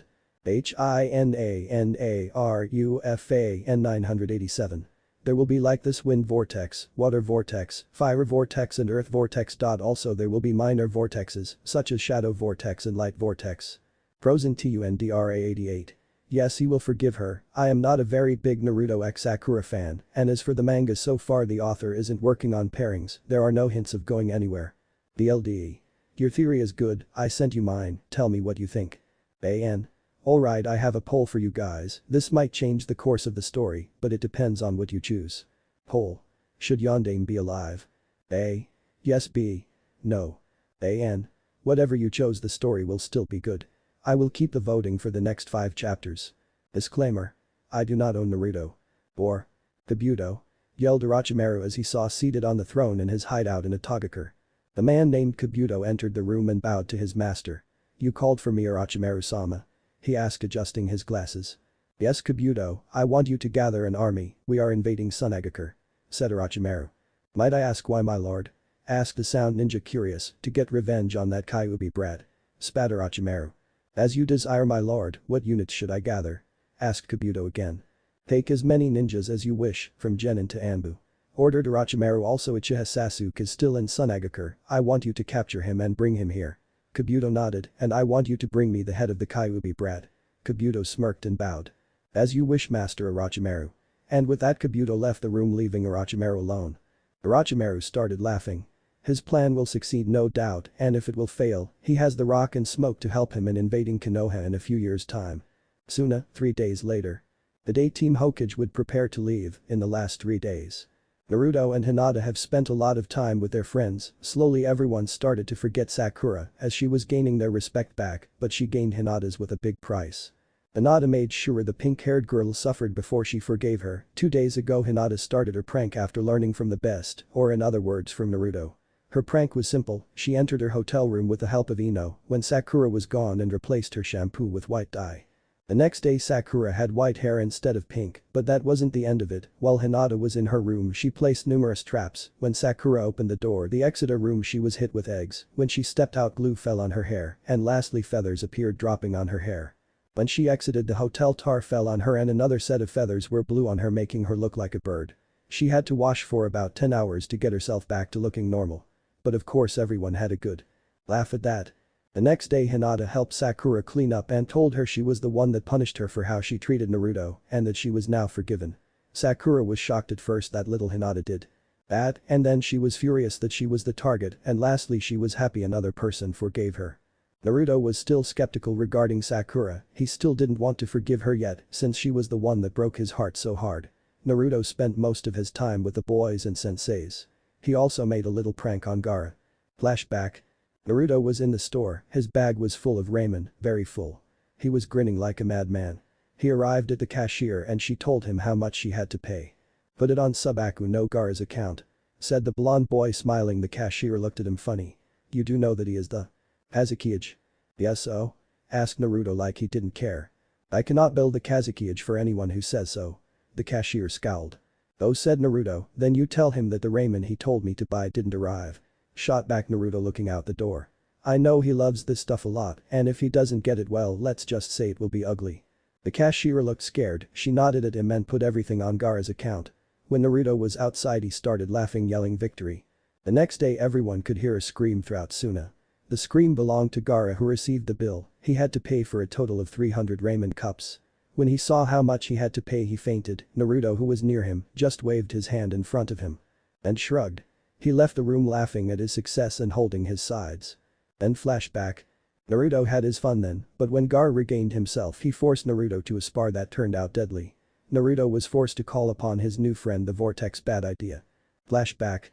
The Vortex appeared in front of Naruto, blocking the sand attack from Gaara. The red-haired Jinchuriki had red eyes due to his anger. The Vortex looked at him like he was mad and started chanting. Wind started blowing towards Gaara when they almost hit him. Gaara disappeared and reappeared closer to the Vortex. The Vortex was intrigued, he chanted again and called more power in the winds that started attacking Gaara. Once again, when the winds were near to hitting him, Gaara disappeared and appeared closer. This continued until Gaara was just a few feet away from the Vortex, untouched. Naruto was sweating behind the Vortex and he was sure he could see the Vortex starting to shiver. This boy is insane. The Vortex's voice echoed. You're telling me? Yelled Naruto, desperate. You're on your one, boy. Said the Vortex. What? Why? Yelled Naruto. Because he couldn't finish, they heard something approaching, and it was something big. They looked at Gaara and saw he was on a 5-meter tall sand wave heading towards them with his hands crossed. Naruto's eyes went wide, he tried to run, but the sand crushed on him and the Vortex. The Vortex said one last thing before he disappeared. Next time be sure to call me for a battle that doesn't involve friend feud. That day Naruto was stuck in bed spitting out sand and hitting his head, sand dropping from his ears, while Gaara was in his kitchen enjoying the ramen he paid for. Then flashback. After that little incident, Naruto decided not to money prank Gaara ever again, but he did manage to do some more pranks on him which Gaara returned tenfold. They would never stop at nothing. From their pranks, it was interesting that the Kazekage, Gaara, the boy who killed so many, was doing pranks instead of killing. Now everyone in Suna loved him for who he was, and everyone admired Naruto, for they was he changed the boy. Also everyone in Suna knew that Naruto had Kyuubi inside of him, and the strange thing was that they didn't care, being used to Gaara. Also they didn't care because this was the boy that turned Gaara from a bloodthirsty demon to a prank-loving one who didn't kill for pleasure anymore. So there was no way that the Kyuubi container was more bloodthirsty. But back to what Naruto was doing, except for his pranks on Gaara, he always spared and trained with his old friends after his training with his team. On one training Kakashi and the rest of the Jounin and the two Sannin assisted and saw how they work. Kakashi was very impressed with the boy, he was a great teacher at a very young age. Everyone could have sworn he wiped a tear of joy from his eyes when looking at Naruto and his team. Kurenai spent some quality time with Hinata since they considered each other sisters. Kurenai was pleased that Hinata had found someone to love her and that she was one step closer to achieving one of her dreams. However, during those 3 days Naruto was taught manners by Kurenai, Tsunade and the girls. After that Tsunade taught him politics, upon Naruto's request, the Hokage was impressed that Naruto caught on very fast. When she asked for what he needed that the entire he said it was a secret and she will find out in 3 or 4 years. Tsunade of course frowned but wished him best of luck. Naruto's team progressed formidably in the last couple of days, they had done a total of 50 D rank mission, 10 C ranked, 2 B ranked, and to the amazement of Team Hokage and most of the Suna ninjas a total of 15 A rank missions, all completed with no scratch on the genins, but with a lot on Naruto. When asked the genin told that their sensei always took the hits for them and because of Kyuubi, he managed to survive with no problem. The only time Naruto had to rely on Kyuubi's power and form the One Tail was during an A rank mission which turned into an S rank when they encountered a powerful missing nin. Then Naruto had to rely on Kyuubi's power. Also Naruto had managed to unlock the second Tomo, a white-colored Tomo. Flashback. Naruto had captured Yura and was interrogating him. From everything he used on him, from all the evidence he showed him, Yura seemed to not understand why he was doing all of that, stating that he would never betray Suna and he doesn't remember stealing the documents.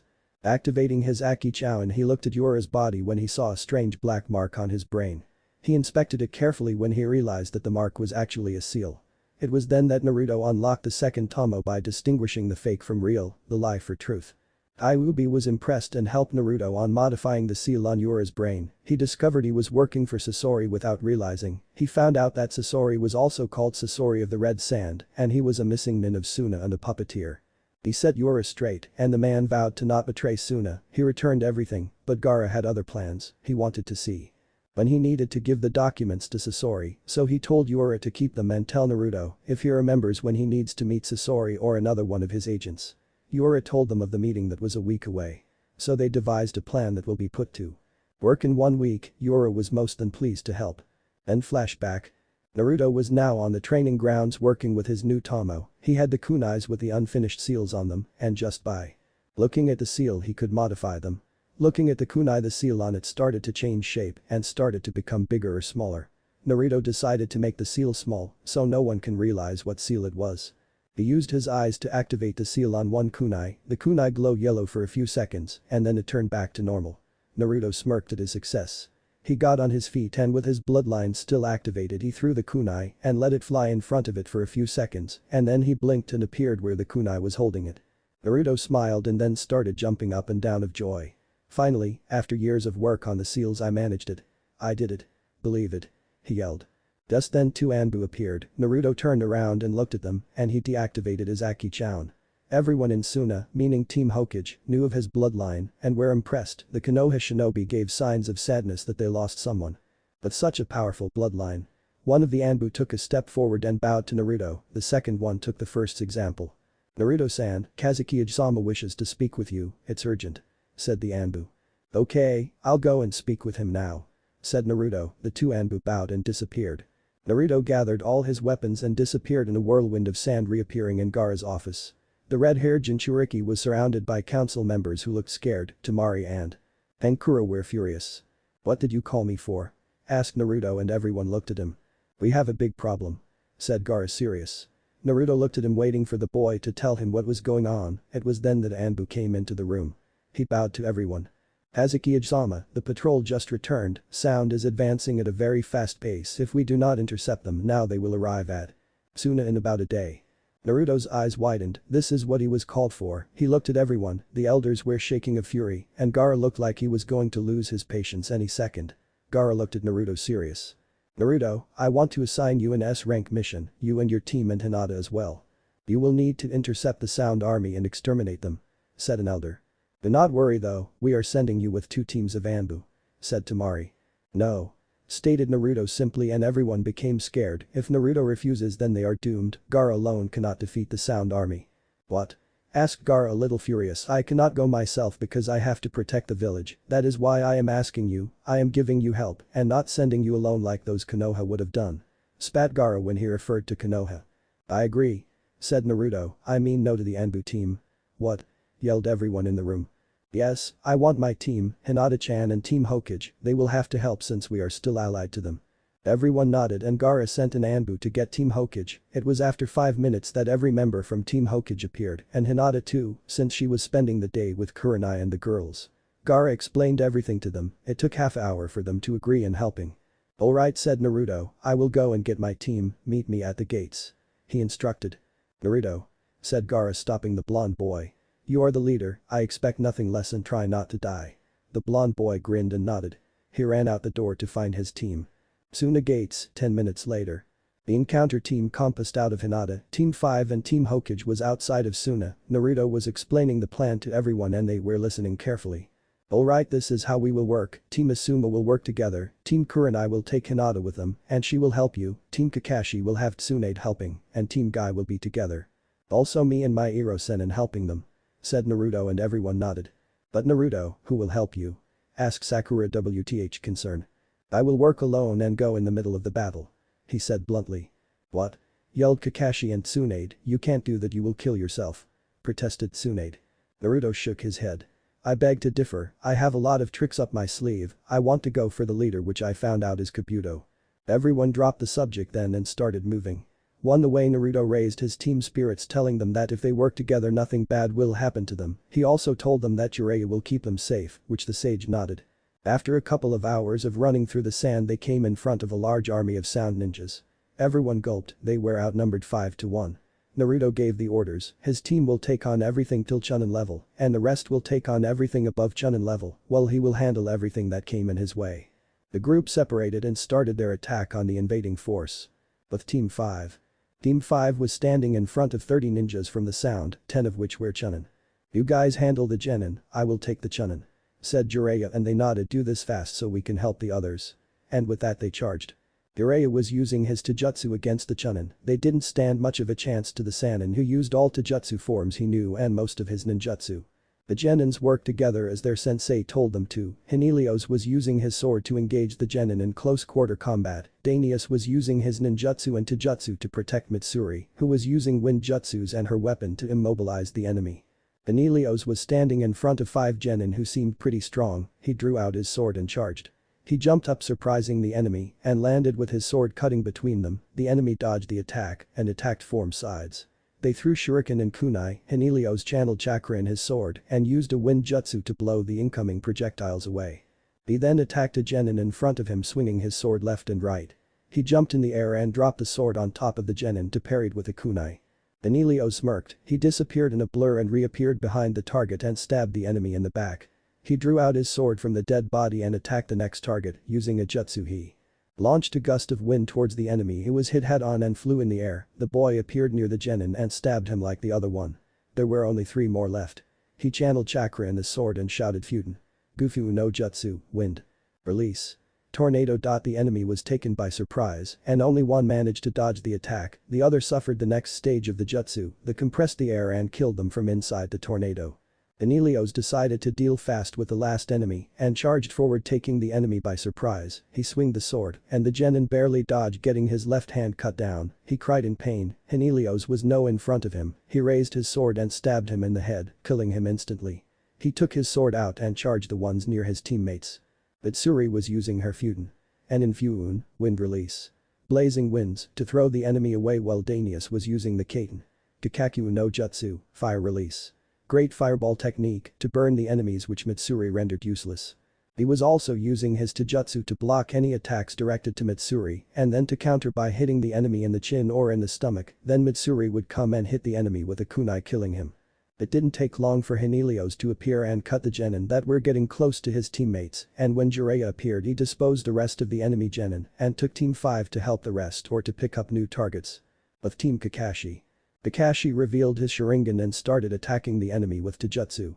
He dodged kicks and punches and returned them managing to hit the enemy, he did the necessary hand seals and called out Kaiten. Kiryuiden, fire release. Fire Dragon Missile, and 5 fireballs shot out and hit the enemy in the face, burning them. Kakashi smirked and made 5 cage bushins, who took out a kunai each and formed a circle and intercepted any attack that came their way. Sasuke activated the Sharingan and started to copy every movement and technique the enemy was using. He smirked as he was gaining more and more jutsus. He thought that by doing so he will be one step closer to killing his brother and having his vengeance. He attacked like Kakashi with basic taijutsu. He took on a Chunin and hit him in the chin, sending him up in the air. He jumped up and started hitting him in the stomach, then he turned and appeared above him and hit him with a leg in the neck, sending him down on the ground violently and rendering him unconscious. He landed and on ground and smirked at his success. He picked a new sucker and charged him. He did his hand seals and shouted Katen.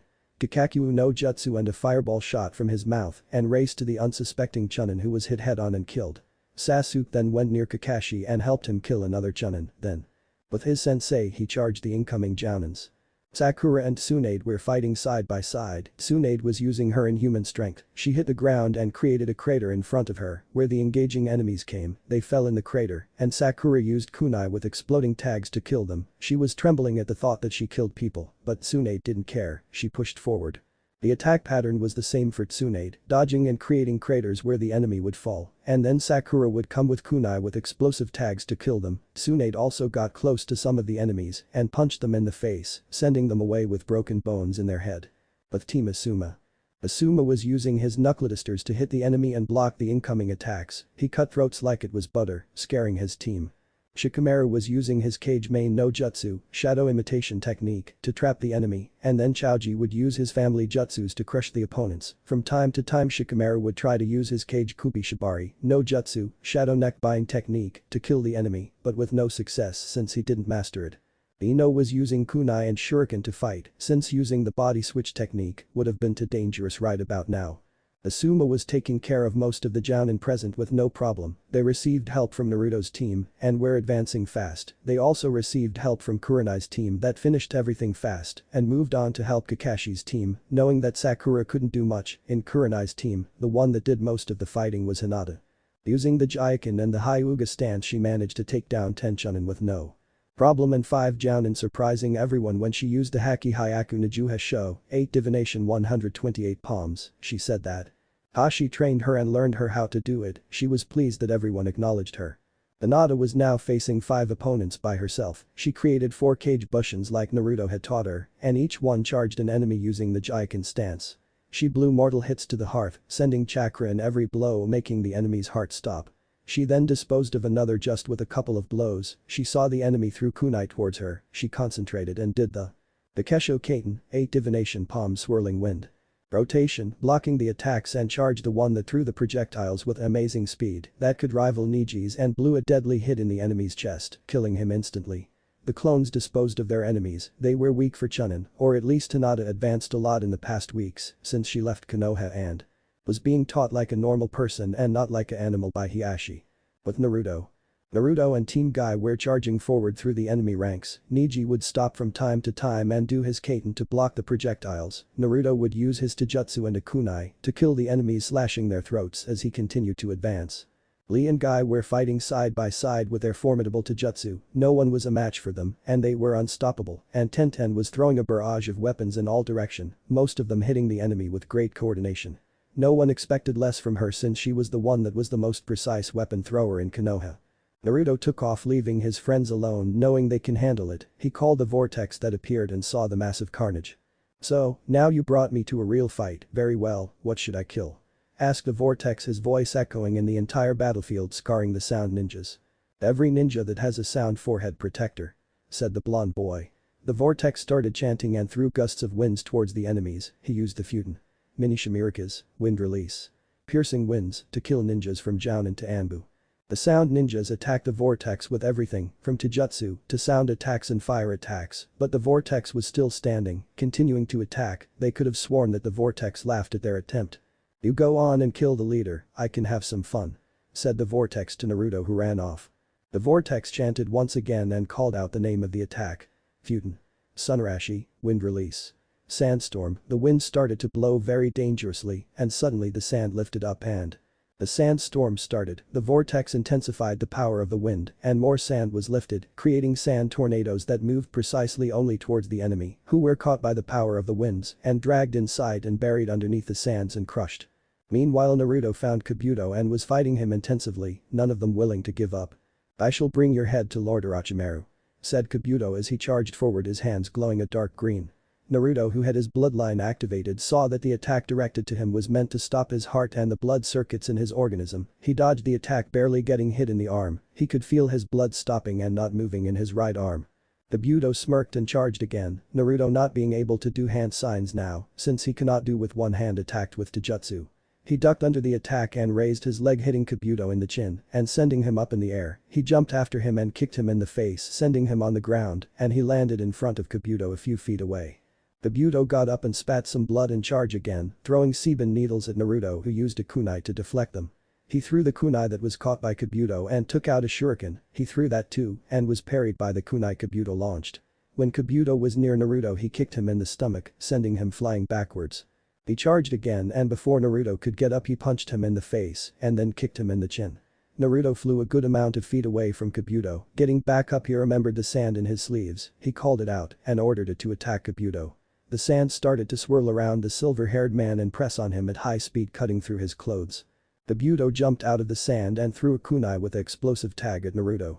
The blonde boy saw the attack and ordered his sand to create a wall in front of him. The sand complied and made a wall, but it didn't resist against the explosion, and Naruto was thrown back.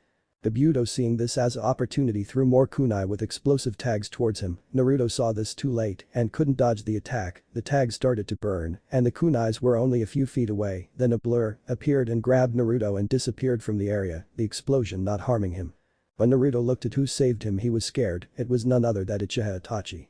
Kisame then appeared and attacked Kabuto with a Samahata. The silver-haired man started to panic. He cannot face Kisame in close combat and he defiantly cannot defeat Itachi. He wondered what they were doing here, thought maybe to come and get Naruto. Naruto was struggling to get out of Itachi's grip. The Uchiha saw this and replied calmly, no emotions. "Do not struggle, I am here to help, and so is Kisame." Naruto looked at his with anger. "Do not lie to me, Uchiha, you are here to take me and Kyuubi. We would have been in another time, but we no longer desire that," said the Uchiha. "Hey Itachi-san, can I cut Kabuto's legs?"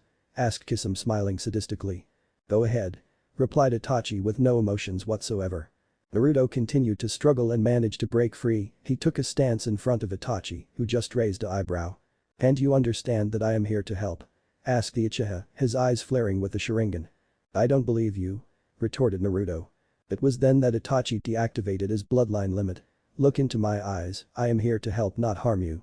Naruto with his bloodline looked into his eyes and saw that he was telling the truth. He dropped his stance and looked at Itachi questionable. "Here," said Itachi, giving a piece of paper to Naruto, "follow these instructions if you want to know the truth." Naruto looked at the paper. He then saw that Itachi and Kisame disappeared.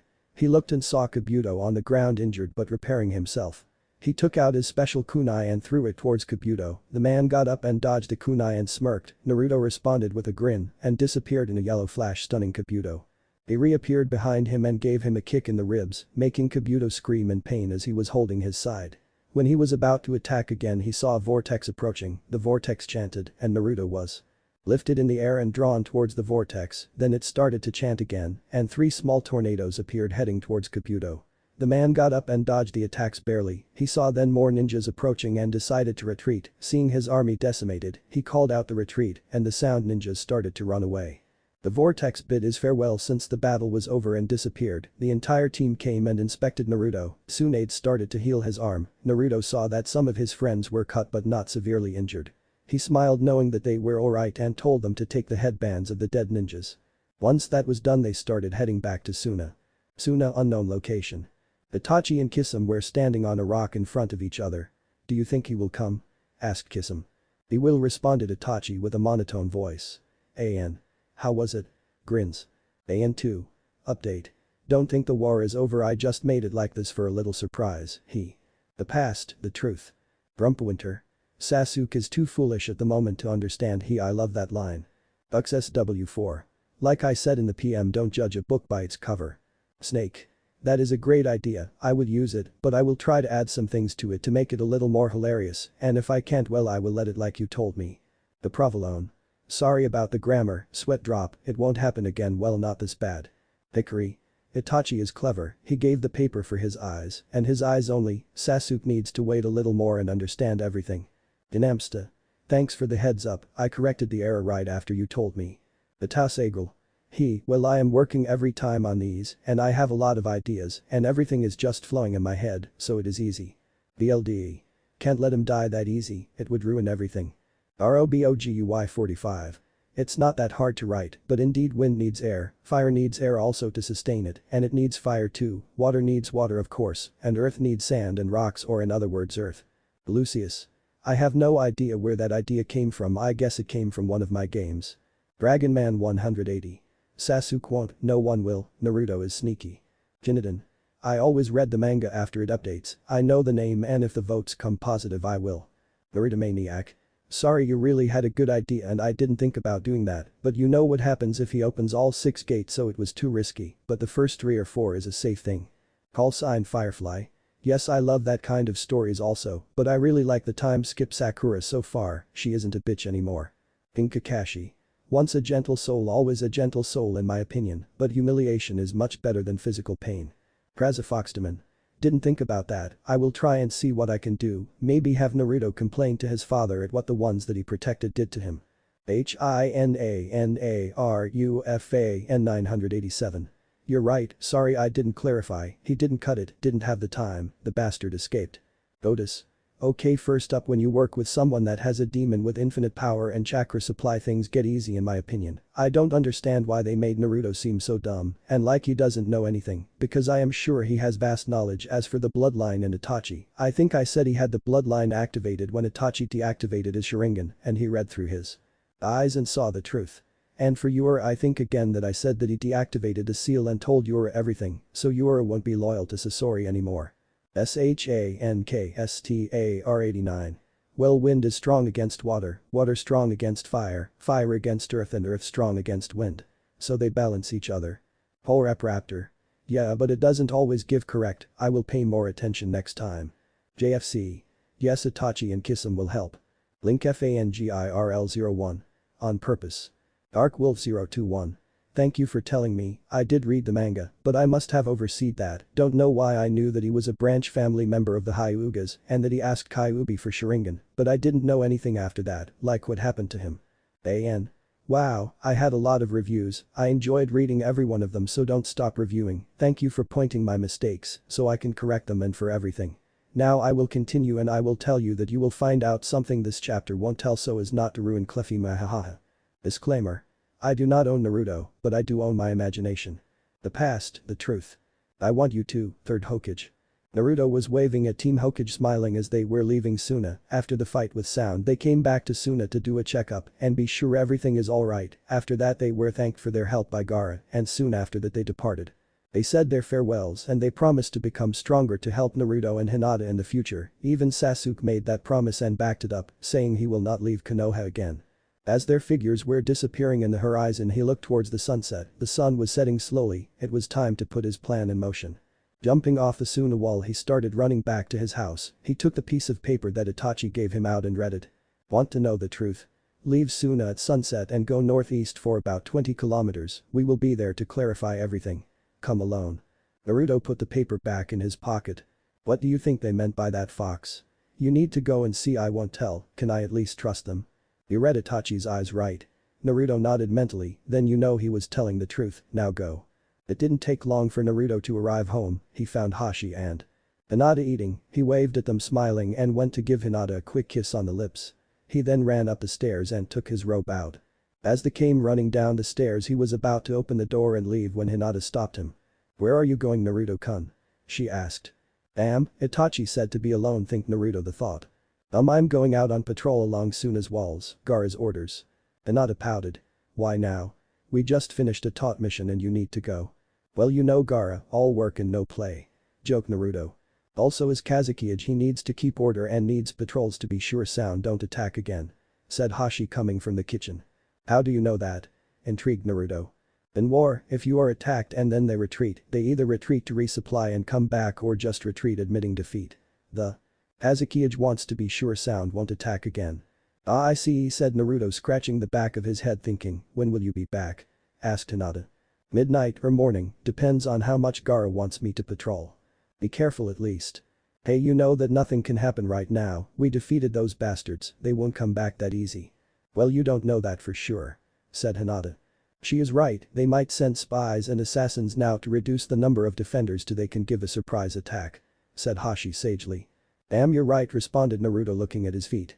But if you keep your guard up nothing can go wrong. She said, calming him down. Naruto smiled and nodded, he gave a quick kiss to Hinata and ran out the door.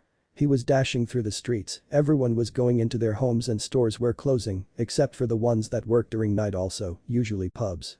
Now Naruto needed to find a reason for the wall guards to let him pass and leave Suna for a few hours. He thought that using the invasion of the sound would do him good, he snickered as he found a new plan to get out of the village without drawing too much attention and to be sure he will not be followed.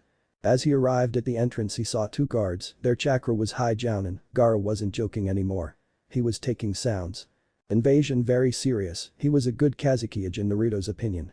The guard saw him coming and tensed at first not seeing his face, then they saw it was Naruto and waved casually at him and smiled, the blonde boy smiled back, life was good in Suna. Hello Uzumaki-san, how can we be of assistance? Asked one of the guards. I just need to pass. You want to leave Suna? Asked the second guard and Naruto nodded. What for may we ask? Intrigued the first. Can I not tell? I mean it's a secret. Said Naruto looking serious. I'm sorry Uzumaki-san, but Kazekage-sama gave precise orders that whoever is leaving must tell his or her reason and give us a guarantee they won't go to the invading sound forces to give away positions of the guards. Said the second. I understand, well I am on a S-ranked mission from Gaara, that's why I need to exit the village. Said Naruto. S-ranked mission? Asked the first. May we know the details? The second asked. If I told you then it wouldn't be an S-ranked mission anymore and I might fail it. True, said the first, but we need to know you won't go to the invading sound ninjas. Naruto frowned, what can I do to prove that I won't do that?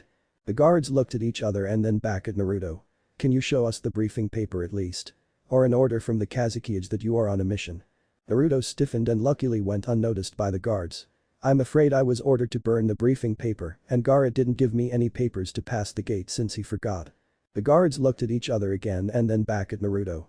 Well, it's only natural you burn the instructions. But I don't think that the Kazekage might forget something like that. Said the second. Well, does the Kazekage pull pranks? Asked Naruto. Yes he does, on you. Said the first snickering. He, well yeah. Responded Naruto rubbing the back of his head. Well if he pulls pranks he could also forget stuff like that no. The guards looked at each other, it was logical. The first guard then took a piece of paper out and sighed, he started writing something on it and then gave it to Naruto. Show this when you return so you can enter. He said. Naruto nodded. Arigato. He ran past them waving and smiling, they returned the gesture.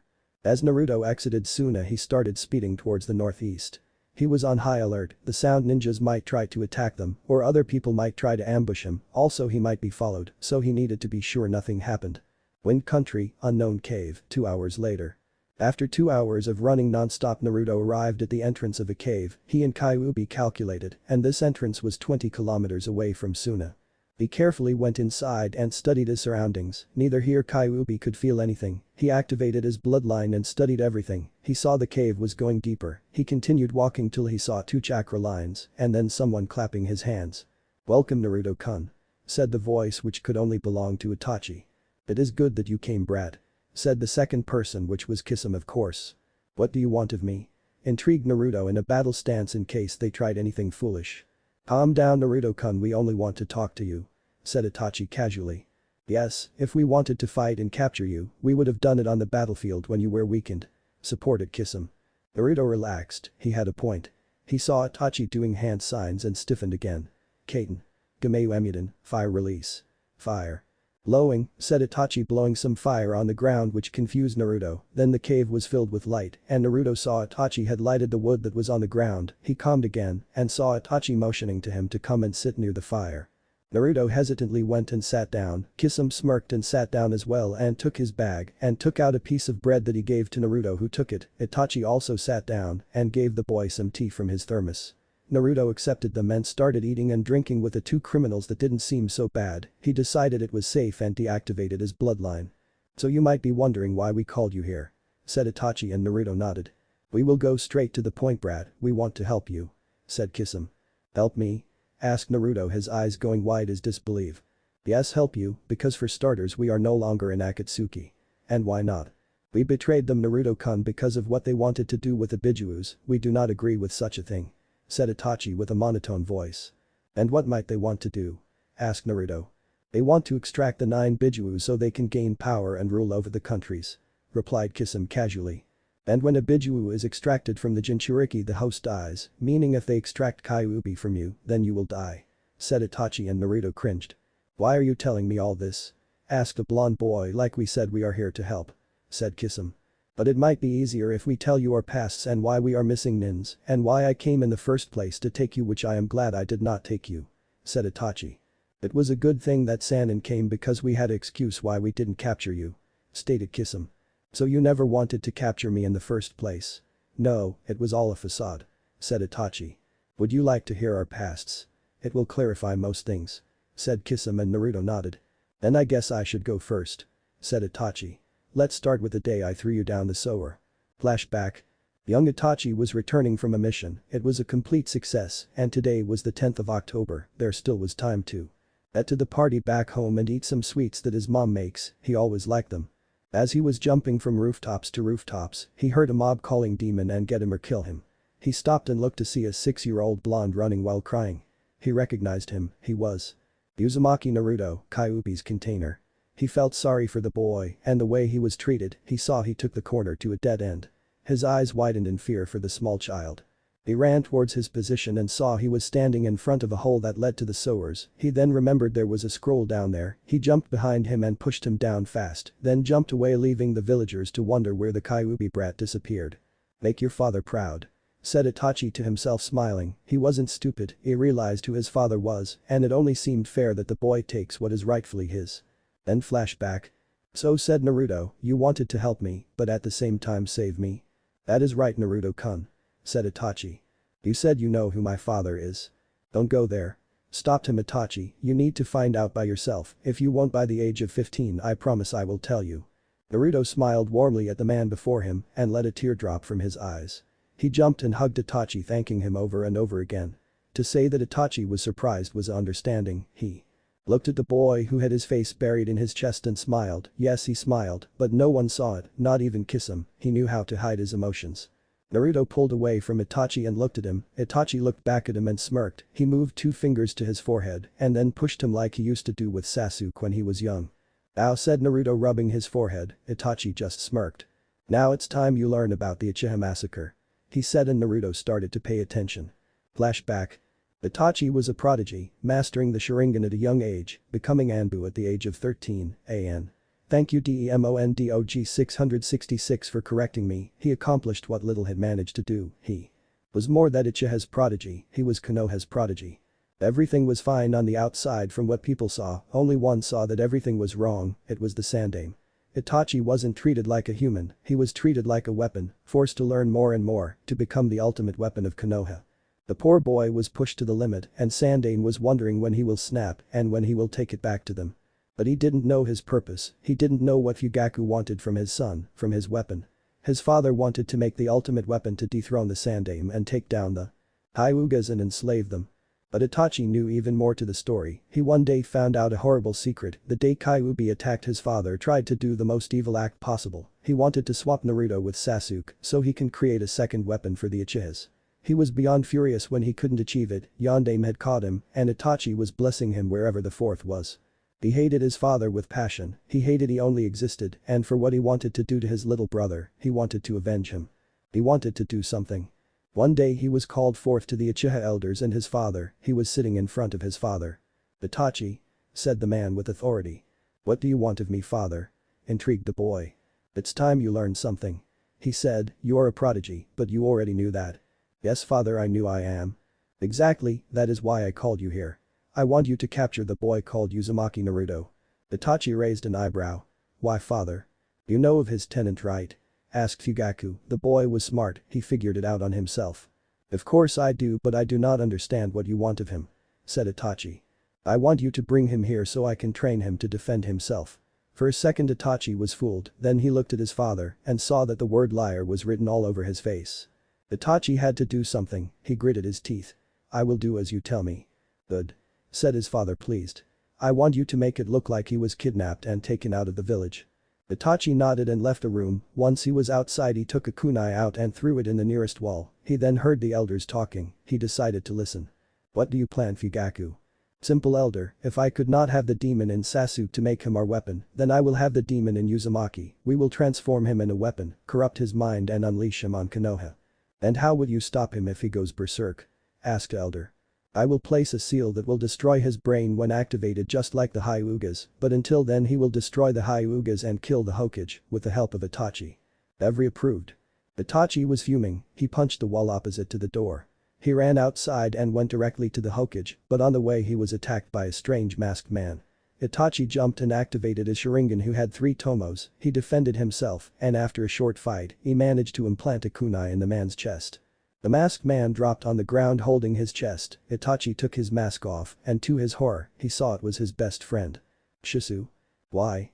Asked Itachi not believing. Because, your father ordered me to. He said smiling. Why did he order this? He wanted, you to gain the Supreme Sharingan, to be able to fight the Hokage and kill him. He said smiling. I can't believe it.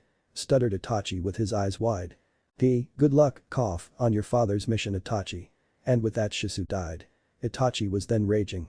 He ran to the Hokage and told him everything, while he was telling everything he was punching everything in frustration. The Hokage calmed him down. Calm down Itachi-kun. Said the Sandaime, I know what we need to do. Itachi visibly calmed for a second and listened. I want you to do the impossible.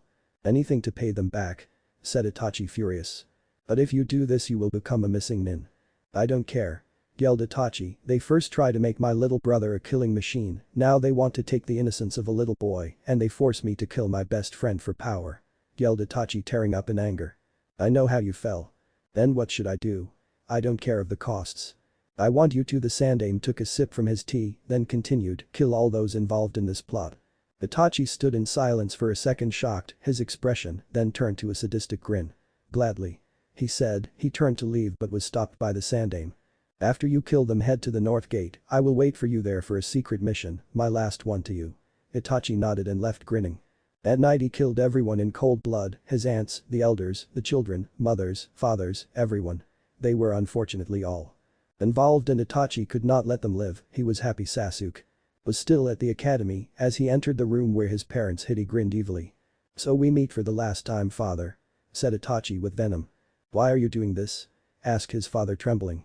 Because you are a monster, not that blonde boy, he is the hero of this story. Said Itachi coldly. Itachi-kun, why did you kill all of us? Asked his mother tearing up. Itachi showed her a little sympathy before killing her. Because mother, you all are corrupt, I am sorry that you plan to use Sasuke as a weapon and you supported your father, you are no higher than he is, you both are lower than trash. With that Itachi killed them, he was about to leave when Sasuke came into the room. What happened here? He asked scared Nai-san. He asked afraid. Itachi looked at him, he was shocked, he didn't want Sasuke to see this. Sasuke, he said. No, stay away from me. He yelled in despair, you killed mother and father, why? Itachi knew it was too late, he will not believe him anymore, he turned his head to the window. To test my power. He said. Sasuke's eyes widened. Why? Why only for that? He asked crying. Itachi then came up with the idea, he needed to leave Sasuke with something, so he can learn that he shouldn't become corrupt like his parents. He activated his Mangekyo Sharingan and showed him everything he had done over and over again.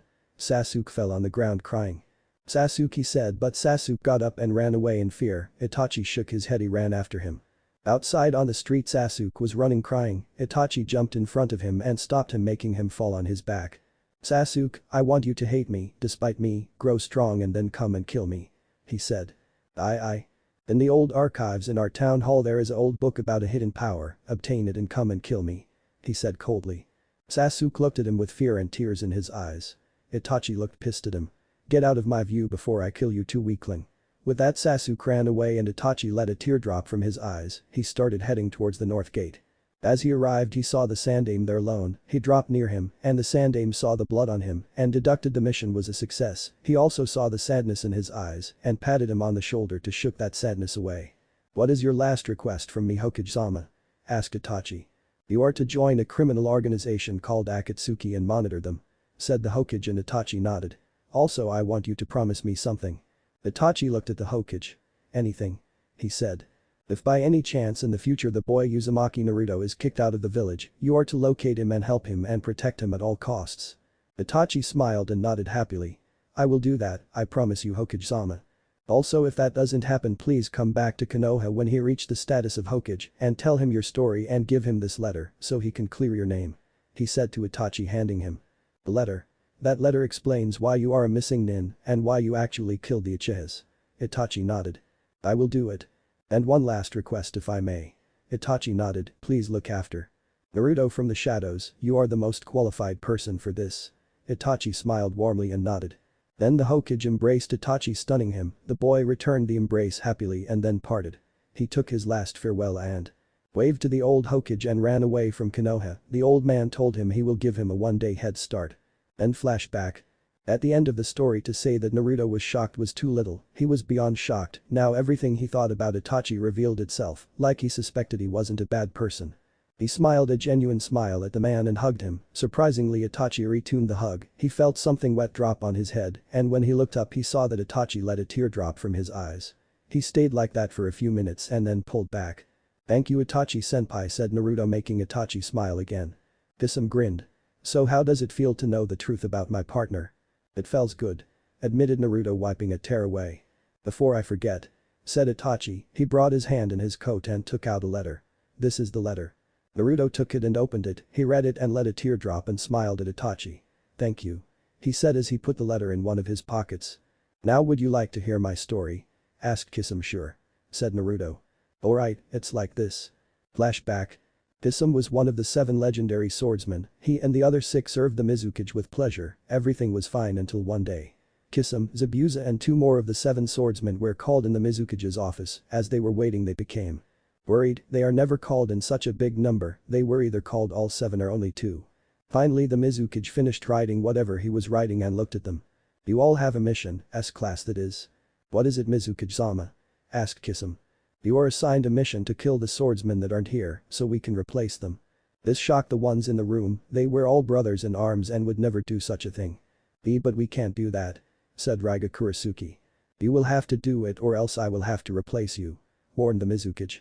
He told them to leave and they did, but instead of meeting with the other, they went to a secret place and planned. They didn't notice they were followed. As they entered a clearing, they looked around and didn't see anyone. Kisame roared. I can't believe that bastard, after all this years. I know what you mean, I wish I could cut his head off, said Zabuza. But maybe we can, offered Raiga. What do you mean? Intrigued Kisame. We can attack him and kill him, either you or Zabuza will take his place. The other member nodded. Zabuza and Kisame looked at each other and smirked. Alright, let's do it. They cheered and wanted to go back and put the plan in motion, but Anbu dropped from the trees and the rest of the swordsmen did. We can't believe you traitors, said one of them. Clearly he didn't hear the entire conversation and was tricked. Wait, Gigi, and you don't understand, said Kisame. Oh, but we do. You want to kill the Mizukage and us so you can gain power. The 4-cornered swordsmen gritted their teeth in anger. They were framed. This was the plot after all. They wanted to come to agreement, but the Anbu and the 3 swordsmen jumped on them. They started defending themselves, and after hours of battling, one of the 4 framed swordsmen was killed and dropped on the ground. Damn it, yelled Raiga Kurasuke, an. The one from the filler. Thank you, Flare the Demon Dragon King, for telling me. We need to run, said Zabuza with anger. Damn that to hell, we will kill them, said Kisame. Kisame, this is too far, we cannot continue. We will return and avenge him and dethrone the Mizukage, said Zabuza. Kisame admitted defeat and the 3 started running, but as they were followed, they needed to separate. The plan to meet again in the future and plan their revenge. After running for weeks, Kisame finally fell on the ground tired. He heard someone approaching him and got scared. He couldn't defend himself anymore. He was too tired. From the bush emerged a missing nin. This scared Kisame. Don't be afraid, he said. My name is Uchiha Itachi and I am here to help. Kisame found it hard to believe, but when Itachi took a bottle of water out and gave it to him, he started believing him. They started talking and told their stories to each other. Itachi told him he was going to join Akatsuki and told him his real reason. Kisame found it noble, and to thank him he said he will also join Akatsuki and help him guard Uzumaki Naruto. They shook hands and from that day they became partners. Then flashback. So this is why both of you have an uncompleted S-ranked mission. asked Naruto and both of them nodded. Naruto looked at Kisame and smiled at him. "Thank you for your help, Kisame-senpai." The man in question grinned at him. "Well, Naruto-kun, now you know our story," said Itachi. "Yeah, but when will you tell your father Sasuke?" he asked. "After what he did to you, I saw he was corrupt, but maybe the fact you took that seal off him will mean that he will start thinking more logical," said Itachi, "but until then we won't tell him anything." Naruto nodded. "So what will you do now?" "I will keep my promise to Sandaime Hokage and protect you and follow you," said Itachi. "And I am his partner, so I will help you," said Kisame. "That's great, I can tell Gaara, and you can come to Suna and—" "No, Naruto-kun," stopped him Itachi, "we will still stay in shadow." "Well, you are in Suna, once you leave we will walk hand in hand with you." "So that means that I still need to tell Hinata-chan, Iro-sennin and Hashi," deducted Naruto. "That is right, but not now, only when you leave Suna and you are out of earshot," said Kisame. "Also I want you to have this," said Itachi, handing him a scroll. "Inside is a flare, once used we will come to your location. Also you need to know one more thing," said Kisame, and Itachi became deadly serious. "What?" asked the blonde boy. "Sound will attack again." They both said, "What?" yelled Naruto. "They are replenishing their forces, Orochimaru doesn't like losing, he will continue to attack for at least a week," said Itachi. "And we have another problem," said Kisame. "What else?" "The Akatsuki member is heading your way to Suna to take documents from a man named Yura." "So that is who Yura was working for," said Naruto, and both men raised an eyebrow. "Was?" asked Itachi. "Yes, was because he was under seal that kept him from realizing he was working for Akatsuki. I removed it and set it straight, he is a good guy now," said Naruto, grinning. "You are full of surprises, Naruto-kun," said Itachi, smirking. What did you expect?" "Also we want to show you something," said Kisame, getting up, and Itachi did the same. They unzipped their Akatsuki robes and took them off. Under it was the same model of robe, only that it was completely white, had red flames on the bottom, and the head of a fox on the chest, whose tails moved around the back forming two letters that read FG. Naruto looked questionable at them. "FG?" he asked, and they nodded. "What does it stand for?" "Fox's Guardians," told him Kisame. "In your honor," said Itachi. Naruto smiled and cheered. "That is so cool, the outfits are cool. I'm glad you like them, when we meet again we will wear this and not the Akatsuki one," said Kisame, taking his ring off and dropping it in the fire. The same did Itachi. Naruto hugged them both. "You guys are great." "Heh, thanks Brett," said Kisame. "But you must go now, Naruto-kun, we don't want to attract attention," said Itachi. Naruto nodded and bid his farewell and started running back to Suna. "How will this end?" asked Kisame, waving at the fading figure in his favor for the first time. Smiled Itachi. Well, was it cool or was it not? I think I did a really good job if you ask me." Again. Once again, thank you for your reviews, good or bad doesn't matter, I like to hear opinions. Now I have a few things to say before I begin. First, I would like to thank Palladius for multiple reasons, but I won't go too much. He saw the reason of Fox's Guardians really well, they are like the Chinese Royal Guard. Again, thank you. Palladius for pinpointing the fact about how I answered to reviews. I looked again on the policy and you were right, so I will stop. Thank you, smile. Second, sorry if it was sappy, but hey, wouldn't you react the same? Like Naruto? And sorry for all typos and grammar mistakes, I read the story 2 times again before posting, but some stuff just passed my eyes. Like that. And 2.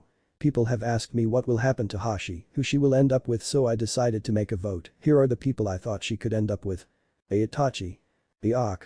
If you think she should be with someone else, tell me, but these are the options I thought of, and mostly I was thinking of Itachi due to what I plan on creating. Disclaimer. I do not own Naruto, but I do own my imagination. Again. Mortals are pathetic, Kyuubi no Kitsune. After his encounter with Itachi and Kisame and the revelation, Naruto couldn't feel happier. He was smiling everywhere he was going and didn't mind anything. He didn't have any care in the world.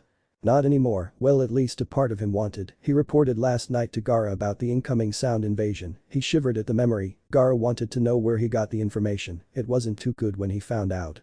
Flashback. Naruto was standing in front of the Kazekage office. He could hear someone riding behind the door. He took a deep breath and knocked on the door. He heard Gaara calling to enter. He opened the door and entered, slowly closing the door behind him. The red-haired Jinchuriki looked at his friend, puzzled. Why was he here? He had the day off after that display on the battlefield. Gaara motioned to Naruto to take a seat in the chair in front of him. Naruto nodded slowly and sat that, shivering for unknown reason. This thing made Gaara more curious as to why Naruto was acting so strange. He shook his head and put the pen down and waited. He waited and waited and waited, but Naruto didn't say anything. He turned around, maybe then he would talk, but again nothing. Looking out the window at the stars, he asked him. "Naruto, what do you want to tell me?" "Well, Gaara," said Naruto, a little scared. "You know I won't bite," responded Gaara, trying to lift the blonde's tension. "Yes, I know," Gaara responded, Naruto, sweat dropping. "Then why are you here and why are you so nervous?" "I'm not nervous," he defended himself. "Sure you're not, you're sweating like a pig." Oh, Naruto scratched the back of his head, grinning. "Now would you mind telling me?" Naruto shifted in his chair. "Well, I want to tell you that sound will attack again." Gaara turned around and his face scared Naruto. It wasn't calm or anything, it was pure rage written all over him. "Those bastards dare attack again?" he yelled, asked. Naruto nodded, dumbly shrinking in his chair. "Who gave you this tip?" Now Naruto was a little skeptical. If he told Gaara about Itachi and Kisame, he would probably strangle the life out of him. He thought. Only for a second when he decided to lie, even tough it wasn't quite a lie, because Itachi told him that and it was indeed a true fact. "Well, we both know that Orochimaru doesn't like losing. And I know that perfectly, but you, my friend, are hiding something," said Gaara, studying Naruto. "No way," yelled Naruto in defense. "What would I hide from you?" he asked. "Your eyes show it, there is no denying it." Naruto started to sweat. "That's not true, you are imagining things, Gaara." "Naruto," said Gaara in a calm voice that only scared Naruto more, "do you love Ramen?" Naruto raised an eyebrow. What had Ramen to do with all of this? Surely it wasn't going anywhere good, but he nodded and he could have sworn he saw a deadly smile in the corner of the red-headed boy's mouth. "And do tell me, could you live without Ramen?" "What do you mean?" asked Naruto, curious. "I mean I can live without it, Hinata-chan makes really good food." He started to drool without even knowing. "No, I meant something in the lines, can you live without Ramen for let's say 1 month?" he asked, smirking. Naruto's eyes widened. 1 month with no Ramen at all. That was pure torture, which was like living in hell for a month. He started to shiver and shook his head no. That was a bad thing to do. Gaara started to grin evilly, so evil that it would put Orochimaru to shame, it would scare Kyuubi, who at the time was looking through Naruto's eyes and couldn't help but feel jealous on Shukaku's container. "Well then, Naruto," said Gaara, "if you don't tell me the entire truth, I am afraid I will have to tell the ramen stands to not serve you ramen for a month and I will have to take all your ramen away and tell Hinata to not serve you ramen at all." Naruto's eyes shrunk. "You wouldn't dare. You want to try me?" asked Gaara, smirking. Naruto sighed. "Alright, take a seat and listen." "I'm already seated," said Gaara. "Oh," Naruto responded, rubbing the back of his head. "Well, anyway, tonight I left Suna to meet with someone." "You left Suna without my permission?" yelled Gaara, standing up and pointing at the boy. He laughed nervously. Naruto, "Yes. Do you know the dangers you could have inflicted by doing so?" "I think I can imagine some," responded Naruto. He wasn't stupid and he knew that if a sound ninja would have found him while outside of Tsunade, who knows what would have happened. "Then tell me what was so important that you needed to go outside of Suna. Why couldn't that contact of yours come here?" Well, you see, it's because the contact was Itachi and..." "Kisame?" asked Naruto nervously. At that time Gaara was drinking some water to calm him down. When he heard the name of 2 of the most dangerous S-class missing nins, he spit the water and started coughing. "Gaara, are you alright?" asked Naruto. "Alright?" asked Gaara dangerously. "Alright?" He intrigued again. "I am not alright, Naruto. What was in your head?" Naruto thought of a second. "Ramen?" he asked and found himself dodging sand attacks from the Kazekage. "You baka, what did you do?" "Nothing, I swear I didn't tell them anything, they told me everything," said Naruto, panicked. Gaara stopped and blinked. "They told you everything? What does that mean?" "Well, they told me why they are missing Nin and they also told me that they aren't in Akatsuki anymore." "And how can you be sure they weren't lying?" "Have you forgotten about my eyes?" asked Naruto, activating his bloodline. "Oh," said Gaara, sitting down, "so why did they become missing Nins?" "Well, it's like this." For the next hour Naruto told Gaara Itachi and Kisame's stories again. He also made sure not to let anything out from the stories, one of the things being because Gaara was listening very carefully. Naruto was glad that Gaara was the type to listen and then ask questions. At the end, of course, he had to ask some questions. So started Gaara. Once Naruto finished his story, Itachi was ordered to kill them all as a mission. "That is correct," said Naruto. "And his other mission was to protect you. And even more than that, if I would no longer be in Konoha to prepare his name, then he would have to abort his mission of spying on Akatsuki and come and aid me throughout my journeys." "But so that scratches Itachi down," concluded Gaara, "so he is a good guy." "That is right," said Naruto. "Very interesting," Gaara mumbled. He put his hand under his chin. "But tell me this." "I'm listening," said Naruto. "Kisame, what made us join Itachi's mission concerning you?" asked Gaara. "Why do you ask?" Well, I mean, he wouldn't just accept it. That may be true, Gaara, but if you remember from what I told you, Itachi took care of Kisame when he was injured and in a near-death situation, and to repay Itachi he told him he will help him on his mission. But how do you know he won't turn against you or he isn't an Akatsuki spy? That is simple, I could tell by the way he talked to me. Even by how people talk to you, you can figure things out. Sometimes yes, sometimes no. Said Naruto, but you do know that I had my eyes. Yes I know. Said Gaara sighing. So what do you think? Well, we will have to prepare for the new sound invasion. What about some backup? You know I broke relations with Konoha and Aware Right? Asked Gaara. Yes, but that doesn't mean that they won't listen to you or grant help. You aren't looking underneath the underneath like your sensei always told you. Said Gaara serious, if I asked for help they would ask for something in return and that would mean either you or Hinata or Hashi or your scrolls. I see what you mean. Precisely, but we might still find some help, you know. Where? Itachi and Kisame. But Gaara, I can't get them, besides if they find out that I told you Itachi will skin me alive. He won't do that, probably you will experience Tsukuyomi and after that you will be alright. Said Gaara calmly. Naruto shivered. Yeah, maybe, he said, not really believing he will be alright after he goes through the worst ninjutsu ever. Anyway, we need their help. But how will people in Suna react when they see them? I can talk about that, they would be protected here, you know. That may be true, but they might get attacked at first. Naruto, there is a word henge, do you know what that means? Of course I do you think I am stupid or something? Intrigued Naruto, furious. No, but it didn't seem to occur your mind now, did it? I guess you're right, Gaara. Good, now here is your mission, you will be paid if you succeed. Said Gaara, handing him a piece of paper. That's ranked. Yes, because bringing them here safely is important, also they will stay in your house, so you better tell Hinata about this. Naruto gulped for an unknown reason. Okay, I will do this first thing in the morning. Said Naruto as he left the room, tomorrow will be a bad day, but now it will be even worse when he will have to tell Hinata. Then flashback. Naruto sighed. Right now he was following the orders, the gates of Tsunade came into view, the guard spotted him and waved friendly, Naruto was quite popular now. The blonde boy smiled and waved back at the friendly guards, he could feel Kyuubi was proud, Kyuubi was thinking somewhere in the lines that not all mortals are bad once they get past their fears. He was happy that these mortals respected Naruto for what he was and considered him a hero, how everyone should do. Naruto walked up to the guards which he recognized, they were the first guards to respect him and their respect for him increased every time they heard of his deeds. Their names are Gogli and Jubei. Gogli is a tall man, around his 30s with short black hair and brown eyes, he wore his headband tied to his forehead. His face was tricky from what Naruto liked to say, the man's face showed kindness, but at the same time it showed determination and power. He was the kind of guard you wouldn't like to piss him off. He wore a chunin vest on top of the guard clothes that consisted of light brown trench coat and black Anbu pants. He also had a katana on his back. Jubei was as well a tall person, but unlike Gogli he was younger in age, he was only 27. He had black hair just as short as Gogli, but green eyes that showed kindness, he wore his headband just like Gogli, but again unlike Gogli, he had a jounin vest on his guard clothes, which were the same as Gogli. The only reason Jubei was a jounin was because Gogli didn't want to advance in rank, but they always seemed to work together in guard duty.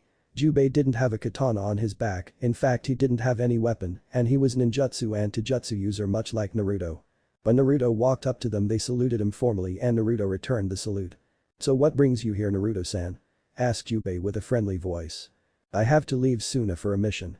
So the Kazekage doesn't cut you any slack now, does he? Asked Gogli, chuckling. No, Gaara likes to torture me so. Said Naruto, pretending to be sad. It's not that bad now, is it? Chuckled Jubei. It shouldn't be since you will receive money to sustain yourself. Said Gogli. Yeah, but anyway, here is the paper from Gaara. Said Naruto, handing them his pass. The two guards inspected the pass and nodded, handing it back to Naruto, smiling. We don't see any problems. Said Jubei. But be careful, Naruto-san, the pass says that it will only last one day. Warned Gogli. Yes, I know, also due to what my mission concerns Gaara wanted me to hand the guards this. He said, giving them another paper. They looked at it, from what it seemed Naruto was going to bring two people to Tsunade, but it didn't say who, and it also said that they are not to be questioned who they are and what they are doing. It also said that the two newcomers are powerful and are needed for an incoming war with sound. There is a war coming? Asked Jubei, concerned. That is right. Said Naruto, it seems Orochimaru doesn't like to lose. Gogli nodded. A snake will remain a snake. Alright, Naruto-san, again we see no problems, good luck on your mission. Said Jubei, handing the paper back to Naruto, who smiled. Yes, said Naruto, have a nice day you too. he said walking past them. It didn't take long to exit the passage. Once outside, Naruto smiled at the two guards stationed there and they smiled back, but they didn't ask for any papers since it was the job for the first set of guards. These guys would request papers from the ones coming into Tsuna.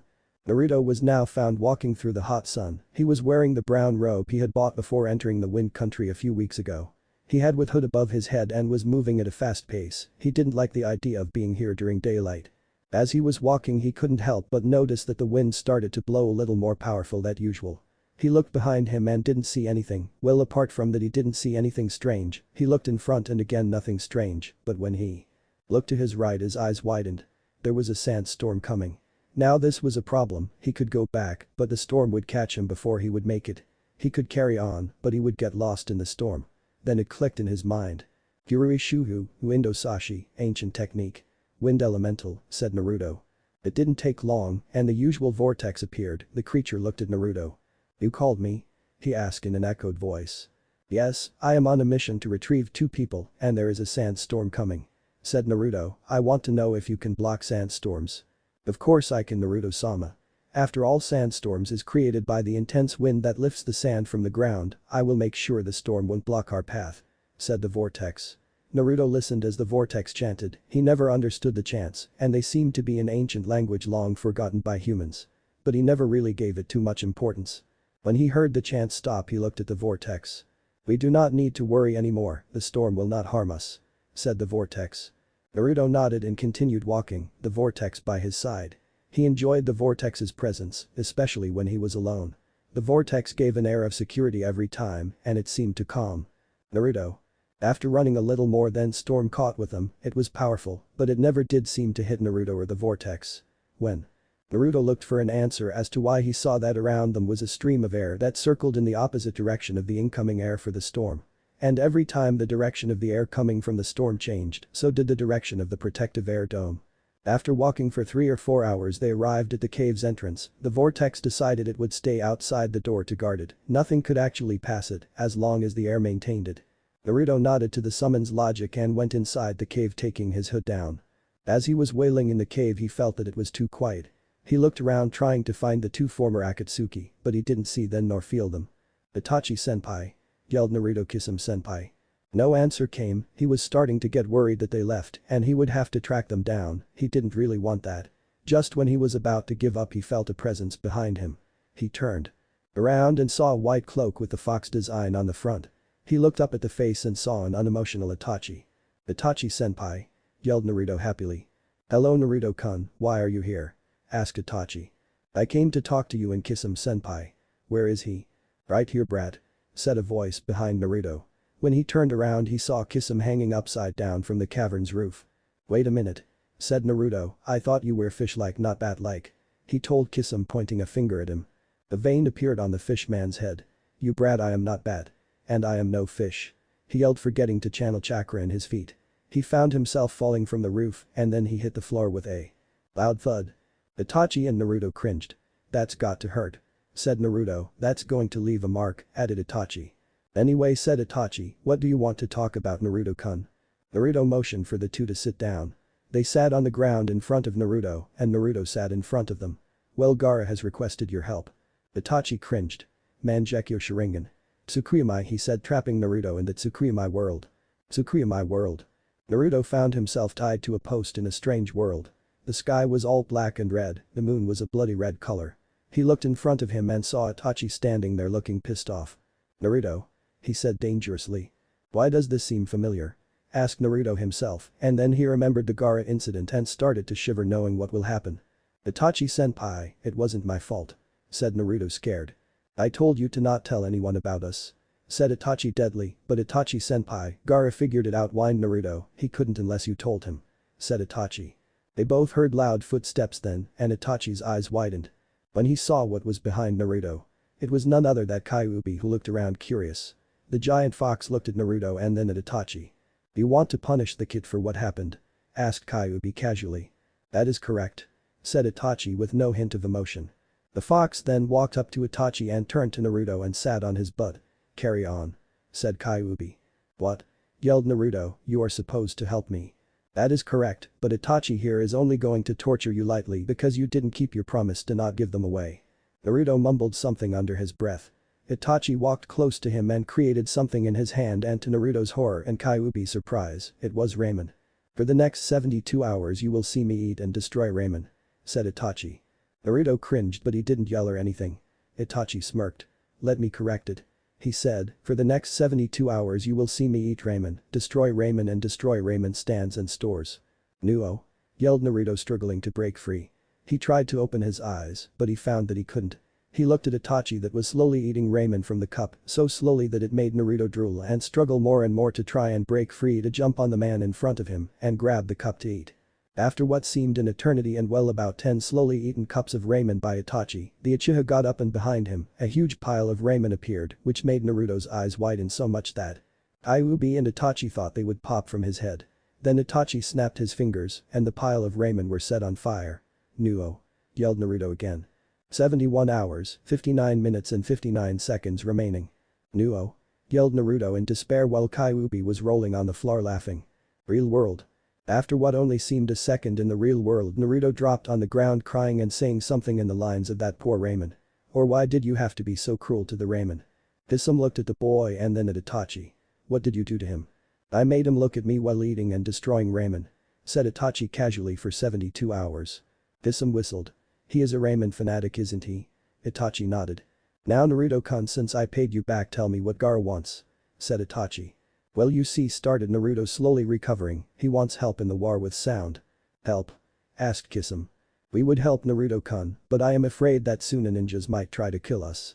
On the contrary, said Naruto, they won't touch you as long as you keep your hoods up. They were told that you two are powerful ninjas that I know, and that they should not provoke you or anything. So he is quite desperate, said Kisame.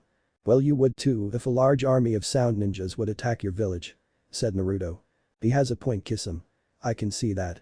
So will you two come? Very well, said Itachi, but where are we going to stay? At my place. Well, you are at my place, you can keep your hoods down. Does your girlfriend know about us? Asked Kisame, making Naruto blush. Yes, but it was hard to tell her, responded the blonde boy. Flashback. Naruto walked into his house and closed the door. He saw a light in the kitchen and went to check. It was Hinata in her nightdress drinking some water. He snuck behind her and wrapped his arms around her and gave her a quick peck on the neck. She smiled. Hello, Naruto-kun. How did you know it's me? You're the only one that smells like ramen, she said, giggling. Ah, well, it's true, confessed Naruto. How was your mission? Asked Hinata, and Naruto felt a pain in his chest because he lied to her. Hinata-chan, sit down please, he told her. She became worried that something happened, but she took a sit on the chair next to her. Naruto was in front of her on his knees. No, he is not proposing, it's something like to show her that at the moment she is in authority. Poor guy, and he was holding her hands in his. Hinata-chan, I wasn't on a mission tonight, he said. You abandoned it? She asked. No, it never was a mission, I lied to you. Her eyes widened. You lied to me? She yelled. Naruto nodded. I'm sorry, but it was necessary for what I had to do, he said. And what did you have to do that you had to lie to me? She asked, angry. I had to, my contact wanted me to go to him alone. But what if something would have happened to you? She asked with concern. Hinata-chan, I'm here, right? She nodded. Nothing happened. But still. Nothing happened. You know that I don't intend to die yet, not before I marry you and have some kids, he said, making her blush a bright red color. She then remembered he said something about a contact. Who did you have to meet? She asked. Naruto thought for a second. Promise not to be angry or yell at me. Well. Promise. She nodded. I went to meet Itachi and kiss him. Her eyes widened. She wanted to yell, but Naruto put a hand on her mouth. You promised, he said. He saw her calm down and took his hand away from her. What were you thinking? She scowled. Before you think anything, darling, listen to what I learned, he said. He then proceeded to tell her what Itachi and Kisame told him, and he even showed her the scroll that Third had given Itachi. He also told her about Gaara's new mission. She calmed down after all the explanation and agreed to the mission. So what do you think? He asked. What if he wasn't telling the truth? What if it was a trap to capture you? She asked, concerned. Hinata-chan, you know me, I can't be captured easily. He chuckled. But still. Naruto got up and leaned towards her. He kissed her on the lips and she returned the kiss, wrapping her arms around his neck. He pulled her up and held her tight. They broke the kiss and looked at each other, their faces inches away. So will you forgive me? He asked. It depends on what you do to deserve it. She responded. And what would you like me to do? Well, you could start by kissing me again. He grinned and started kissing her again. Needless to say that after that they retired to their beds, but unlike other nights, on that night Naruto slept with Hinata in the same bed, but they didn't do anything more than kissing and snuggling. Then flashback. Well then, said Itachi, grabbing his bag and putting his hood on his head. Let's go. The three exited the cave and saw the vortex at the entrance. Itachi and Kisame were impressed when they heard that Naruto summoned it and he could control it, but even more impressed when they heard that the vortex had a mind of its own and that Naruto was the first ever to summon one of them. After walking for about 3 more hours they arrived at Tsunade's entrance. The guards stopped them and Naruto showed the papers and he let them pass. By now the storm ended and the vortex returned to its world. While they were walking down the streets, people looked at the two behind Naruto very curious. The thing that attracted their attention was the cloaks that had a fox head on the front and 9 tails that stretched to the back of the cloaks, forming the letters FG. Also, another thing that attracted the attention of people was that the two figures were moving in such a way that they seemed to be guarding Naruto. They looked like his worshippers or something, where the thoughts are some, but others suspected that they were the boy's guardians and they didn't know how close to the truth they were. When they reached Naruto's house they went inside, Naruto first, then Itachi and finally Kisame. Once inside, the ex-Akatsuki took their hoods down and followed Naruto in the kitchen. There they saw Hinata setting the table and Hashi cooking. When Hashi turned around, Itachi found himself staring at the woman before him. He found her long black hair attractive, he couldn't help but admire it, and it reached down to her waist. He then studied her body and couldn't help but admire her curves. The clothes she was wearing was showing her body in all her glory. Itachi felt like his cheeks were getting warm. But when Hashi saw Itachi and Kisame, she thought that they came with no good intentions, as Naruto didn't manage to tell her about them. She got into the Hyuga stance and activated her Byakugan. Hashi, wait. Said Naruto, they aren't here to cause trouble or anything, they are on our side. Hashi raised an eyebrow, she got out of her stance and deactivated her Byakugan. But they are missing nins. She said, not understanding. Yes they are, but for a good reason. Said Naruto and then started to explain her everything about Itachi and Kisame. He was already fed up with explaining their stories over and over again, but when he saw that she had no more problems with them, he was glad that he told another person the truth behind the massacre. Alright then, let's eat. Said Hashi smiling, her worries gone. Yada. Yelled Naruto. He was about to go and sit when he saw Itachi standing there like a statue. Hey Itachi-senpai, said Naruto, waving his hand in front of the man's eyes. Yes. Asked Itachi, snapping front his trance, are you alright? Of course. Naruto shrugged and went to sit down. The two newcomers sat down as well. Naruto had Hinata on his left side and Hashi on his right. In front of him were Itachi and Kisame. Itachi was looking at Hashi most of the time, admiring her. So, said Hashi after some time, what does FG stand for? She asked. Fox's guardians, simply stared Kisame. Or in other words, Naruto's guardians. Said Itachi. Ah, I see, responded Hashi. She then saw that Itachi was looking at her. Is there something wrong? She asked. Oh no, not at all. Said Itachi, looking at her face again and then directing his attention to the plate in front of him. Hashi blushed lightly when Itachi looked at her face and looked down in her plate. After that they all ate in silence, which was strange. Naruto knew Itachi wasn't a man of words and Kisame was usually silent also, but Hashi wasn't always silent and neither was Hinata ever since they started living together. After eating, Hashi retired to her bedroom, which was actually Naruto's, but he gave it to her. He found out that in Hinata's room there was another bed now thanks to Gaara, and in the living room the old couch was replaced with a new one that could be made into a bed for 2 persons. So Itachi and Kisame took that bed. Don't you guys even think about it, it's not a yaoi story. After washing, Naruto retired to his and Hinata's room. She snuggled against him and went to sleep with her head under his chin, hugging him. He fell asleep smiling. Itachi and Kisame didn't fall asleep too fast. Itachi was the last to fall asleep, and when he did, if someone was awake, they would have seen a blush and a smile on his face. Surely he was thinking about Hashi. Suna, next day. The next day greeted Hinata alone in the bed. She pouted as she wanted to wake up with Naruto by her side. She went in the kitchen and saw Hashi preparing breakfast and Itachi staring at her. She giggled as she realized that the great Uchiha Itachi now had a crush. She could also see that Hashi wasn't oblivious to the stares and she was blushing. Itachi-san. Said Hinata, getting his attention. The man in question turned around and looked at Hinata. Yes, Hinata. Do you know where Naruto-kun is? He went to find Jiraiya-sama for training. Oh. Suna, bathhouses. Naruto sneezed. Who is talking about me? I hope it's something good. He thought. He was looking for Jiraiya and the only place to look for him was, of course, the bathhouses. He heard some giggling and looked around the corner and saw Jiraiya peeking through a hole. He snuck behind him and grinned. "Hey Iro-senin, what are you doing peeking on women?" he yelled. There were several gasps from beyond the wall. "Shit," said Jiraiya, and Naruto jumped from sight, and then a bunch on women. Including Temari wearing a towel came out and started beating him. When they were done, Temari had a little chat with him. "Listen here, pervert, I don't care that you are training Naruto or Hinata, if you peek on me one more time you will have to deal with Gaara," she said in a deadly tone and walked away. Jiraiya made a mental note to never peek on Temari again. Just then Naruto jumped down and started laughing at Jiraiya. "Boy Iro-senin, that was pathetic. Ugaki, why don't you stop doing that? I will only stop when you stop peeking. That is research, Ugaki. That is perverseness, you are Gaki. Pervert. Gaki. Pervert. Gaki." "Anyway," said Jiraiya, clearing his throat, "why the heck are you here?" Naruto's sweat dropped. "You are supposed to train me, Iro-senin." "No, I am not."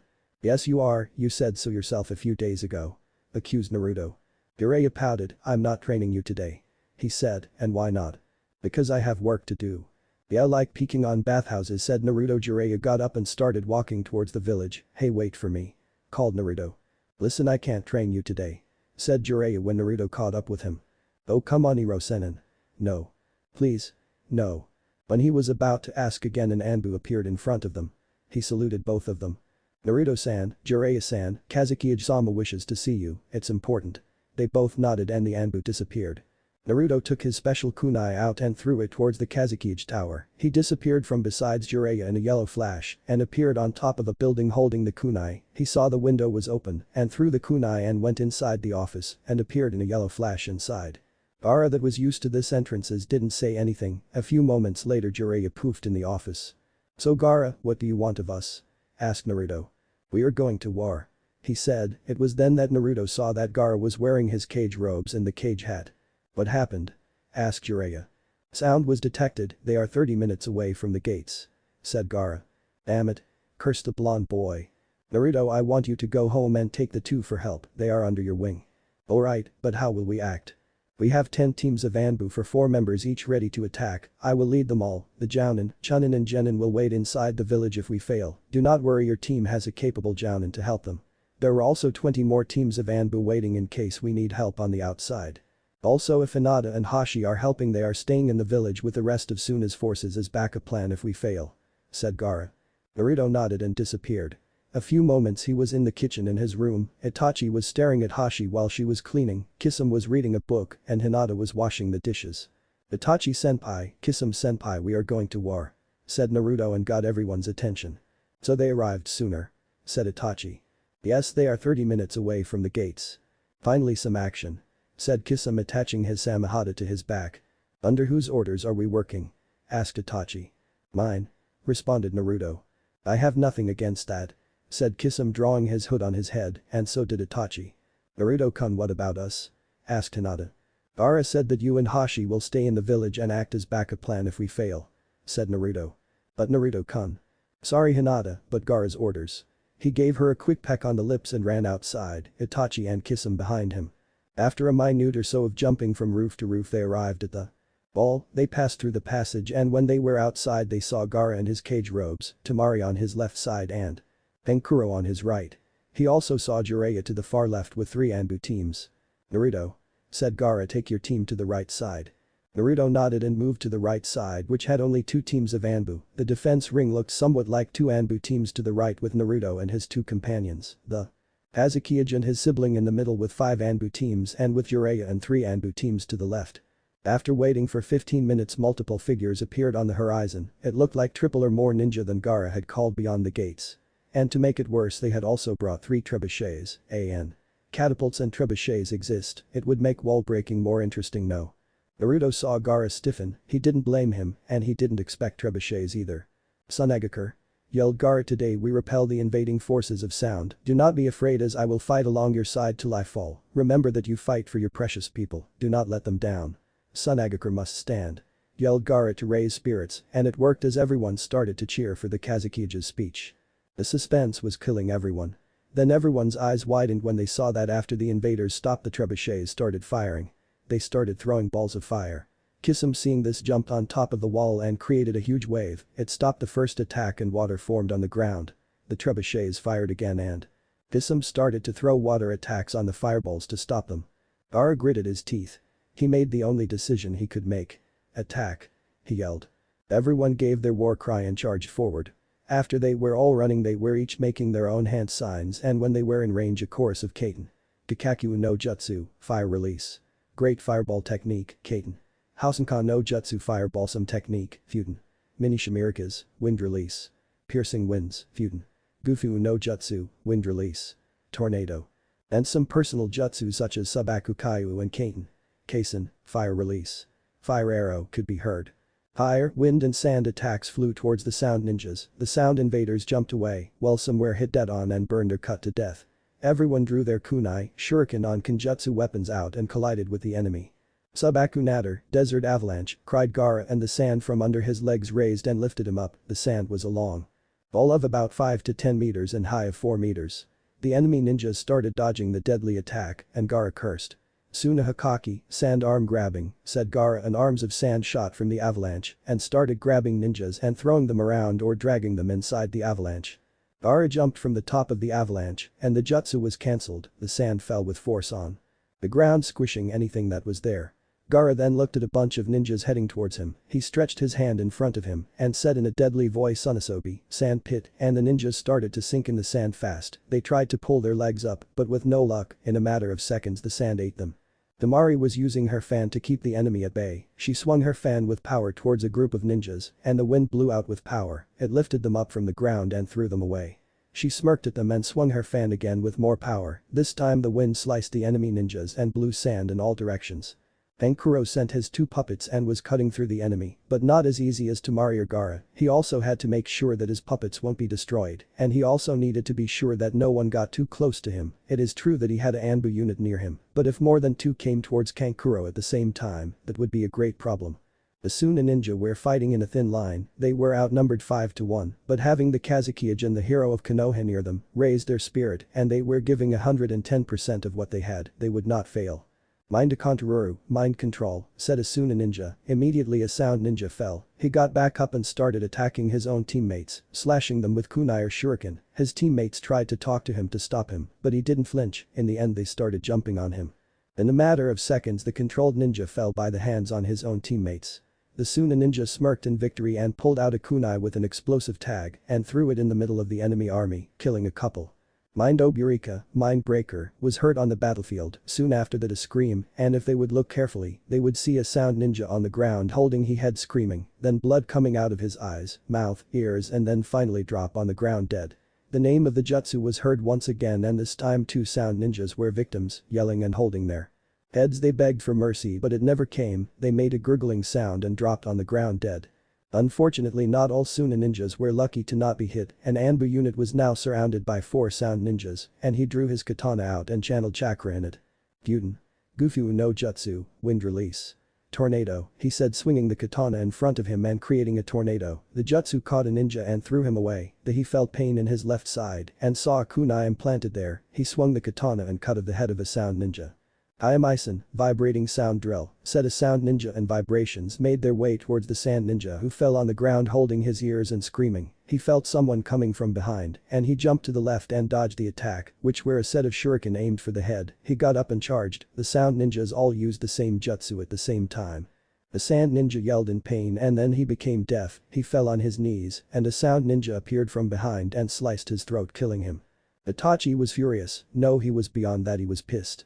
There were 20 sound ninjas in front of him separating him from Naruto, and he didn't like that. He activated his Sharingan and took a kunai in his hand and charged forward. The sound ninjas made hand signs. Half of them yelled Kaiamisen, while the other half yelled Monodo Dezu, sounds of death. Itachi just smirked. The jutsus hit head on and Itachi was replaced with a sound ninja that screamed in pain. His head exploded and he dropped on the ground in a pool of blood. Itachi appeared behind the group. He grabbed one ninja's head and twisted in, violently breaking his neck. He let the man go and dropped dead, then pulled a kunai out and grabbed another ninja and cut his throat, then brought him in front of him and kicked him in the back, sending him flying. And another ninja. Itachi turned around and dodged a punch. He jumped up and dodged a slight kick. He grabbed the ninja by the shoulder and spun in the air and landed behind the ninja, raising him in the air and then throwing him in front of him and another sound ninja. He made hand signs and called out Kaiten. Kakaku no Jutsu and a large fireball shot. out of his mouth and incinerated the two ninjas in front of him. He disappeared in a puff of smoke and appeared in the middle of 20 ninja. They smirked thinking Itachi was stupid and charged him. Itachi dodged the punches and kicks with no problem and jumped away landing behind the ninjas. Mangekyo Sharingan. Amisteru, SP. And the ninjas were surrounded by a black flame that started closing in on them and then it burned them to the bone, their entire flesh was burned and their skeletons dropped on the ground. Itachi turned around and attacked another group that was giving an Anbu a hard time. Naruto was surrounded by 10 ninjas and in front of him was Kabuto. "Well Naruto-kun, it seems that we meet again," said the glass-wearing man with confidence, "too bad it's the last time." Naruto sneered. "You want to bet?" He charged forwards dodging kunai and shuriken. When he reached Kabuto he delivered a punch towards his face. Kabuto lowered down and dodged the attack. He spun his leg on the ground hitting Naruto's and made him fall on the ground, then Kabuto slightly jumped in the air and extended his left leg to hit Naruto in the chest. Naruto saw the attack and grabbed Kabuto's leg in the last second and twisted it. Kabuto twisted with his leg in the air and landed in front of Naruto.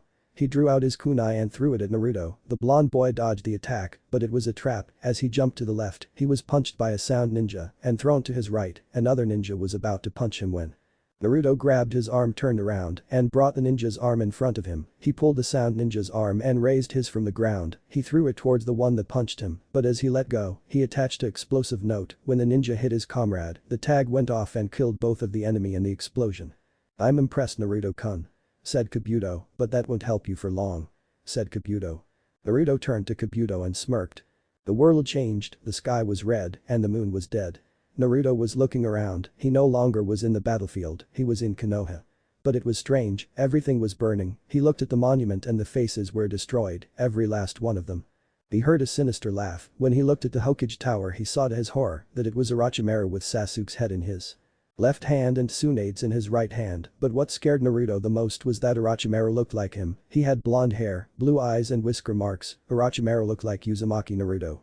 Naruto blinked, he saw Kabuto's fist, it was too late and it connected with his face and was sent flying back. He landed on the ground and felt something or someone approach. He saw a sound ninja in the air with his katana raised. Naruto's eyes widened. Just before the katana could hit Naruto, he closed his eyes expecting pain, but instead he had a clinking sound. He opened his eyes and saw a sand Anbu holding his katana in front of Naruto blocking the attack. The sand ninja raised both his and the sound ninja's katana, making the enemy lose balance. He took advantage of this and stabbed the ninja in the chest. "Naruto-san, are you alright?" asked the ninja and Naruto got up and nodded. The ninja nodded as well and jumped away in the middle of the battle. "Aw, that is such a shame that you didn't die," said Kabuto. Naruto cracked his fist and took a kunai out. He threw it at Kabuto and brought his hands in a ram seal. Kage kunai no jutsu, shadow kunai multiplication, an.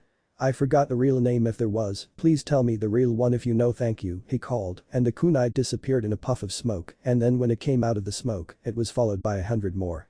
Kabuto used substitution to dodge the attack. He appeared in front of Naruto and started a new attack with kick and punch combos. Naruto was dodging left and right. He saw Kabuto's leg coming from his left side. He turned his body to the left, grabbing Kabuto's leg. He started spinning. He was spinning so fast that it looked like he was a miniature tornado. He then let go of Kabuto who flew towards the trebuchets. Naruto heard puffs of smoke and he looked left and right and saw 3 Anbu to the left and 3 to the right. "Naruto-san, Kazuki Asuma told us to assist you in destroying the trebuchets," said an Anbu. "Alright, keep a line formation and attack," ordered Naruto. "Hi!" yelled the Anbus and with Naruto they charged forward. Naruto took 3 shuriken out and threw them in front of him. He made hand signs fast and called Ranran Shuriken, flaming blazing shuriken. The shuriken were ablaze, they hit a ninja and went right through his body and continued going only to be deflected by other shuriken. The Anbus took their katana out, 2 of them, and started cutting through the enemy lines. "Whatever you do not stop running," yelled Naruto. Naruto created 10 cage bushins and sent them in front to help out. The sound ninjas were sending barrages of sound attacks and weapon attacks. The sand ninjas and Naruto dodged everything with skill. A few seconds later they collided with another set on ninjas. The group sent punches and kicks hitting the enemy in the stomach, chin, face, legs.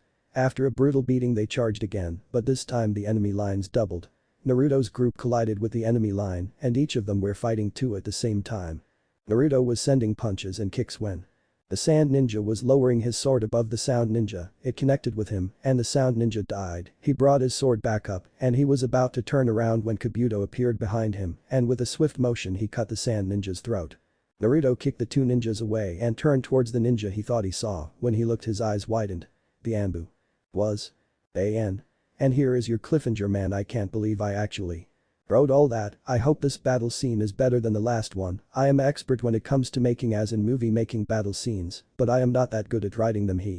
Anywhere of you and tell me what you think, and down below is a list of new jutsus. Subakunator, Desert Avalanche. The sand rises under Gaara's feet and creates a huge avalanche that races toward the enemy to bury them. The jutsu lasts as long as Gaara stays on the avalanche. Tsunade, sand arm grabbing. Gaara orders the sand to create itself into hands that will grab any enemy ninja and either squish them or throw them in random directions. If the jutsu is used while on the desert avalanche, then sand arms will shoot from the avalanche's body and will grab enemy ninjas, dragging them under the avalanche or squishing them or throwing them in random directions. The jutsu lasts as long as the user wishes to.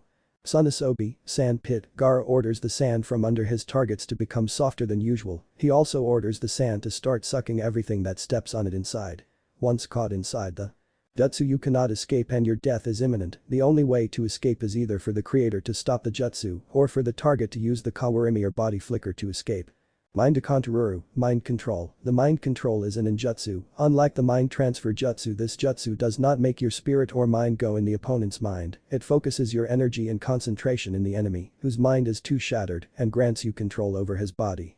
The one under the control of this jutsu can see what he is doing, but he cannot talk or take control over his body anymore. When the jutsu is cancelled, the one that activated does not suffer any damage, not even if the target dies, and he also doesn't take damage of any kind while the jutsu is in effect on a target. Mind Oburika, mind breaker. When this jinjutsu is used on a target, the target is transported to his darkest nightmare and forced to live it. All damage inflicted in the nightmare is inflicted in reality. If he target has a weak mind, it will shatter and he will die. Monodo Dezu, sounds of death. This jutsu sends a shockwave of sounds from either special bells or from special weapons made in the sound village. The shockwaves are so powerful that if they hit the target full on, the target will suffer a second of pain and then he will die, his head exploding because of the powerful vibrations. Ranran Shuriken, flaming blazing shuriken. The user of the jutsu must throw a minimum of 3 shuriken. When the jutsu is activated, the shuriken will be set on fire. They will burn no matter what, their flame being eternal. The damage done by the shuriken will be doubled. Unleash your pain. Alright, first thing first, the results for the votes I won't put them because it's obvious, Itachi and Hashi will be together. And now for you guys to see what and who that Anbu was. Disclaimer. I do not own Naruto, but I do own my imagination. Chapter 18. Unleash your pain. The sand beckons Kazuki Gaara. The sand ninja was lowering his sword above the sound ninja, it connected with him, and the sound ninja died. He brought his sword back up, and he was about to turn around when Kabuto appeared behind him, and with a swift motion he cut the sand ninja's throat.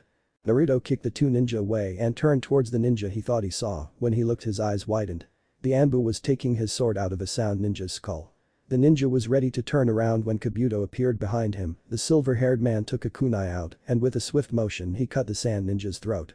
The Anbu fell on the ground. Before his face could hit the ground, the mask fell off, and it revealed a man with black hair and black eyes. Naruto started to tremble. He knew who that man was. Flashback. Naruto and Hinelios were walking on the streets of Tsunade no Sato. Hinelios' parents wanted to meet Naruto to see under whom their son will train. The blonde Jinchuriki was more than happy to comply and accept an invitation to dinner. As they turned on the next street, Hinelios stopped in front of a rather big wall with a big entrance. The entrance was guarded by 2 people, one had a katana strapped to his back while the other had a mallet. The guards looked at Naruto and then at Hinelios and bowed. "Welcome home, Hinelios-sama, your parents are waiting for you," said a guard. "Thank you," responded Hinelios. "This is Uzumaki Naruto, my sensei," he told the guards, who nodded. "Very well, you may go inside, Naruto-san." "Thank you," responded Naruto and followed his pupil inside. Once inside, he found himself in an open space with sand. On the left and right side and even in front of his were buildings. They had only 1 level, but they were long. In front of Naruto, before the building, was a lake with a few palm trees. People were training near the lake with taijutsu. He saw Hinelios calling for him and he started following the boy. They went to the house behind the lake. When they arrived at the door, they were greeted by a woman with long brown hair and green eyes. "Hello, Hinelios," she said. "Hi Ka-san," responded the boy, running up to his mother and giving her a hug. "So who is this?" she asked, pointing to Naruto. "This is my sensei." Helios responded with pride. "He is?" she asked, not believing. "You told me he was young, but I didn't think he was the same age as you." "Actually he is a year older, Ka-san." "Ah, I see," she said. "Oh, where are my manners? My name is Kuzuya Talia," she said, extending her arm. "Uzumaki Naruto, it's a pleasure to meet you," responded Naruto, grinning and shaking the woman's hand. "Come on in, my husband in waiting for you." Naruto nodded and followed the two family members inside. The place was breathtaking, there were paintings almost everywhere, the furniture looked very expensive, and there were a lot of vases and pots that looked expensive. Inside there were plants and flowers. The woman led Naruto to what he found. It was the living room. There he found a man with black hair sitting on the ground in meditative position. He slowly opened his eyes that were black just like his hair and saw his wife and son. He smiled at them.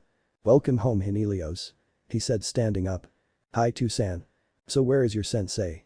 "That would be me," said Naruto. The man looked at Naruto, he studied him intensively. "You look younger than I would have expected." Naruto shrugged. "I let my actions speak for me." The man laughed.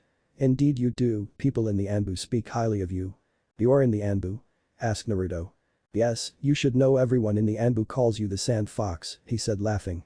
Naruto grinned. "I like it." "I'm sure you do," said the man, approaching Naruto. "My name is Kuzuya Jiken." Naruto shook Jiken's hand. "Uzumaki Naruto. It's nice to meet you, boy." Naruto and Jiken sat down on a couch and started talking about Helios, and then they talked about Naruto and his past. He didn't criticize him or say anything bad to the blonde boy. After that little talk they ate and continued talking. Naruto found out that Helios loved his parents very much. He also found out that Jiken was a great clan leader and everyone in the Kuzuya clan respected him. He found out that the Kuzuya clan was great in Kenjutsu and Jinjutsu, Jiken being the best sword user in the entire Wind Country. His son wasn't too far away from mastering the sword and the clan's techniques and was considered a clan prodigy. Naruto enjoyed his stay at the Kuzuya compound. He was invited to come again. Helios' parents seemed to like him a lot. Then flashback.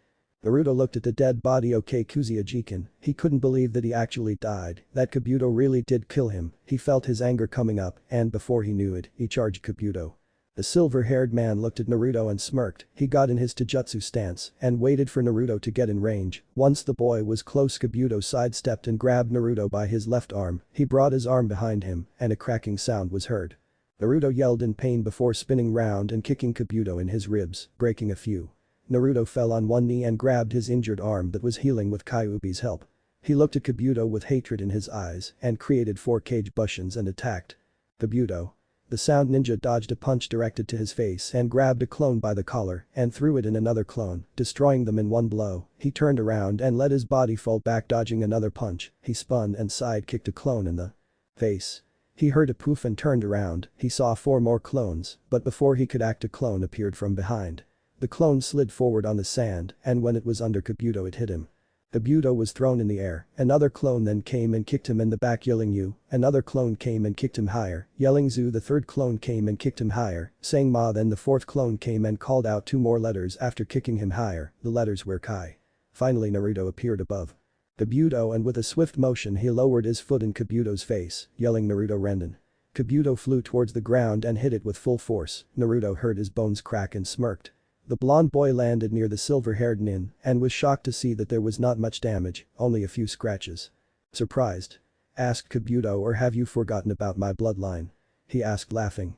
Naruto gritted his teeth and took a shuriken out and threw it at Kabuto. He brought his hands in a ram seal and called out "Kage Shuriken no Jutsu," and the shuriken multiplied, becoming 50.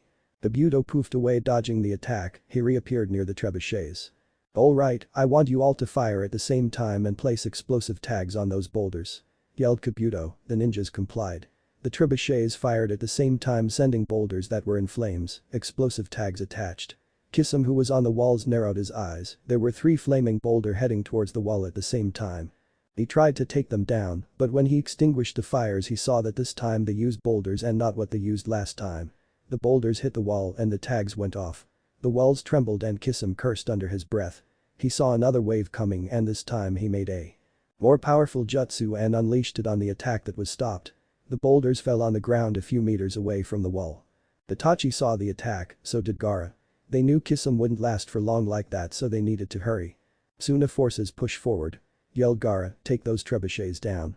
The sand ninja with Gaara charged in full force. Itachi was looking around trying to spot Naruto. He saw him attacking with two Anbu. They were ahead of everyone in the middle of everything. Itachi dashed forward to reach Naruto before the kid would get hurt. Naruto and the two Anbu were moving forward at a slow pace seeing as they were being attacked from everywhere and it was getting difficult to reach the trebuchets. Naruto cursed and created 10 clones to aid them. He looked at Kisame and saw that he was having a hard time. He called the vortex and told it to help Kisame. The vortex of course complied and disappeared, only to reappear near Kisame and to help him in stopping the boulders. Pain. Gakakyu no Jutsu, cried one of the Anbu and blew a giant fireball in front of him, clearing the way. The other Anbu made his own set of hand signs. When he was done he brought his hands together in front of his chest. Futen. Shisenburu, wind. Release. Scattering blow, he called, parting his hands fast. Wind shot out and threw the ninjas away, leaving an open area for them to run. Naruto smirked, he would have to learn that attack sooner or later. The group started running faster, the area in front of them was clear, they could dodge the attacks from left and right with ease. Before the enemy could regroup, Naruto and the two Anbu arrived at the trebuchets. They were about to destroy them when Kabuto appeared in front of them with two Anbu-level ninja. Naruto ordered the Anbu on his team to concentrate on the trebuchets while he will take care of the ninja. The Anbu nodded and jumped away. Kabuto's guards were about to follow but were stopped by Naruto, who created 49 clones, bringing the fox boy count to 50 if one counted the original. Pain. Ryuken no Jutsu, fire release. Dragon fire technique was heard in the distance. Kabuto looked and saw one of the sand Anbu setting one of the trebuchets on fire. He gritted his teeth and jumped above the clones to try and stop the sand ninjas from destroying the trebuchets. He landed behind the clones and was about to run when Naruto appeared in a whirlwind on sand in front of him and kicked him in the chin, sending him back inside the clone circle. The sound ninja charged the clones, throwing kunai and shuriken, destroying several. The clones attacked the ninja, throwing punches and kicks, sometimes hitting, sometimes not. When they kicked a ninja in the chest and sent him flying away, the other ninja cursed and took out 10 bells from his pocket and attached them to his fingers, one for each finger. He then made his hand signs and called out the name of the jutsu. Odobakufu, sound blast, he said. The bells started to hit each other and then they hit one last time. An explosion was made, leveling the ground under the ninja's feet. The shockwave was then directed around him. The clones were destroyed in one hit. The attack even hit Naruto, who fell on the ground holding his ears. He felt like his ears would explode any second. He yelled out in pain and that drew the attention of the sound ninja, who got up and charged Naruto. The blonde boy closed his eyes. The sound ninja was about to stab Naruto with a kunai when one of the sand Anbu that was destroying the trebuchets appeared and grabbed the ninja. He spun with him and threw him in the fire of the blazing trebuchet. Naruto opened his eyes and saw the sand Anbu throwing the sound ninja and the flaming trebuchet. He turned to Naruto and offered him a hand. Kabuto appeared behind him and the Anbu saw him with the corner of his eye. He turned around fast and saw a punch coming towards him. No. Don't duck, yelled Naruto, but the sand ninja ducked to dodge the attack. Kabuto smirked and moved his leg and made the sand ninja lose balance and he fell on the ground. He took a kunai out and was about to implant it in the ninja's head when Naruto grabbed Kabuto's hand, the kunai implanted in his hand. Naruto's eyes had his bloodline activated but his eyes were slits and red now. There was a third Tomo barely visible, appearing and disappearing. Naruto hit Kabuto with his knee in the chest and then kicked him in the stomach, sending him back. He charged Kabuto. Naruto was charging Kabuto. The sand ninja got up slowly. He felt a presence near him and when he looked his eyes narrowed, seeing Kabuto there. Before he could act, Kabuto punched him in the stomach, then planted a kunai in his chest and threw him in the blazing trebuchet to meet a fiery death. Naruto stopped in his tracks. He saw Kabuto in front of his, smirking. Turning around he saw the sand ninja getting up. When he was up, Kabuto appeared behind him. He punched the sand ninja in the stomach and planted a kunai in his chest, then grabbed his arm and threw him in the flaming trebuchet. Naruto narrowed his eyes. He then felt that his eyes were burning. He closed his eyes, but the pain didn't stop. Then he felt his head hurt. He grabbed his head and screamed in pain. It wasn't long before he felt he couldn't breathe anymore. He fell on the ground holding his head. The last sand ninja that arrived with Naruto managed to set ablaze the second trebuchet. After killing the ninjas guarding it, he looked at Naruto and saw him in pain. He ran towards him, but he didn't see the trap in front of him. He stepped on the trap and a metal cage with spikes shot from the sand, piercing his skin and killing him instantly. Naruto opened his eyes and looked, trying to find the sand ninja. He saw another trebuchet on fire and saw the sand ninja running towards him. No, don't come, he muttered. The sand around the ninja moved and a cage shot up with spikes trapping the sand ninja. The spikes pierced his skin and killed him. His head started to hurt more, he yelled in pain and closed his eyes, he curled in a ball and started shaking because of the pain. Kabuto saw the state in which Naruto was and grinned, he slowly approached him. Kabuto was approaching Naruto, a sand ninja appeared behind. Kabuto and implanted his sword in Kabuto's back, the silver-haired man fell on the ground, the ninja took his sword out and walked past Kabuto's body, the silver-haired man stood up and grabbed the ninja's head and turned it around making a cracking noise, the sand ninja fell on the ground. Naruto was afraid now to open his eyes, what if this one was the same like the other, he decided not to look thinking that if he doesn't open his eyes it won't happen. He heard a cracking sound and when he opened his eyes he saw Kabuto with his hands on a sand ninja's head. He let the ninja go and he dropped on the ground dead. Kabuto took his sword and slowly approached Naruto smirking. Naruto wanted to get up but felt another wave of pain in his head, it was like someone was implanting kunai in his head. He clenched his head harder and gritted his teeth, he closed his eyes and started to tremble even more, blood was making its way out from his nose and mouth. "Time you die Naruto," said Kabuto raising his sword. He was about to lower it over the boy when he felt a powerful chakra, before he could act red chakra exploded out of Naruto knocking him away. Naruto got up and then fell on his knees and let out a painful roar. The roar was so powerful it was heard in the entire Wind Country. The battle stopped and everyone looked in the direction of the chakra. Naruto was holding his head, Kyuubi's chakra was leaking out in full force, before he knew it a tail formed of chakra appeared behind him, more pain followed after that, he could hear Kyuubi yelling in pain in his cage for an unknown reason. A second tail appeared, more chakra shot out burning the sand around him, he let out another painful roar, more powerful this time. He lowered his head to his knees, his hands still on his head, a third tail appeared and his features became more and more animalistic. Finally, one last wave of chakra shot out and formed a miniature Kyuubi instead of Naruto that had 4 tails. Naruto's hands dropped on the ground like they were lifeless, everyone was looking at the miniature Kyuubi with fear, even Gaara was looking scared, he never saw Naruto like that and he didn't know how he would act. Naruto slowly raised his head and inspected the battlefield, his eyes rested on the bodies of the Anbu that assisted him and he saw it dying, he then looked at Chiken's body, he looked around till he saw Kabuto, he let out a menacing growl, he got on his 4 legs and turned to Kabuto who was shivering remembering his master's words. Flashback. "Orochimaru-sama," said Kabuto, "how strong is the boy now?" From the reports it says that he is fairly strong when he uses Kyuubi's chakra.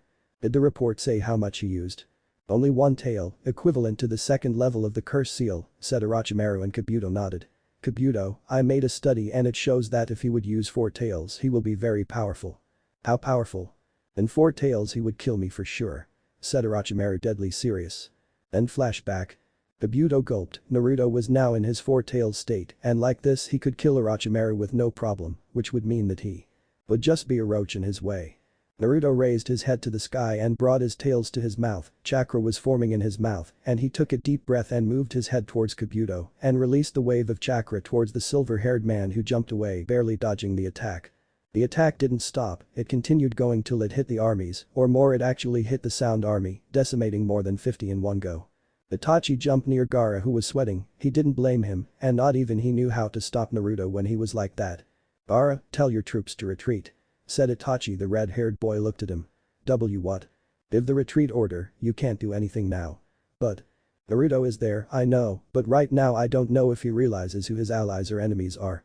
Gaara nodded. "Suna troops, retreat," yelled everyone looked at him then at Naruto and understood, they started running back to the gates. "What will you do?" asked Gaara. "I will try and stop Naruto so as not to destroy your village," said Itachi jumping away. Gaara started following the sand ninjas back to the walls. Naruto was looking at the retreating figures trying to understand who they were, he looked at those remaining and saw the headband, he looked at Chiken's body and saw his headband, he looked back at the sand ninjas and growled, he looked to his left and saw the trebuchet, he started running towards it. "Stop him!" yelled Kabuto. The sound ninjas hesitantly attacked Naruto throwing kunai, shuriken, explosive tags and jutsu. Nothing seemed to work against the miniature Kyuubi, the chakra was deflecting everything and it was protecting it. When Naruto arrived at the trebuchet he jumped in the air and landed on top of it, he took a deep breath and then spat out fire, setting the trebuchet on fire. He jumped up in the middle of the ninja that were operating the trebuchet, he used his tails to grab the ninja and throw them in the flames. Hearing the battle cry he turned around and saw the incoming attack, he sat on his back paws and extended his left hand towards the enemy ninja, a paw made out of chakra shot out and moved at blinding speed towards the sound. Nin. When it reached them he used it to swipe the ranks. Several ninja dropped dead instantly. Naruto got back on his 4 and channeled chakra in his front paws, looking at the still incoming ninjas. A huge claw shot from the sand in front of the ninjas, stopping them in their tracks. The claw then dropped on the ground in full force, swatting a good amount of ninja. The claw disappeared and so did Naruto. The fox reappeared in front of Kabuto. He grabbed him by the throat and threw him on the ground, and he lowered his head and bit his chest, ripping his flesh out. Kabuto screamed in pain. After that, Naruto grabbed Kabuto's leg with his mouth and threw him away. He followed the flying body, and when it was about to drop, Naruto jumped up and grabbed Kabuto by the leg again in his mouth. He landed on the ground and started shaking Kabuto, trying to rip his leg. Seeing as he couldn't, he dropped Kabuto on the ground and started chewing his leg. The silver-haired man yelled in pain all the time. When he didn't yell anymore, Naruto looked at him. He smelled him, and when he was sure he was dead, he let out a growl of victory. He turned around to the sound ninja and started running towards them. When he was halfway, he stopped and let out a growl. The pain started to recede again. The red chakra started to swirl around him. The tails started to disperse, and in a matter of seconds, instead of the miniature Kyuubi, stood Naruto with red chakra swirling around him.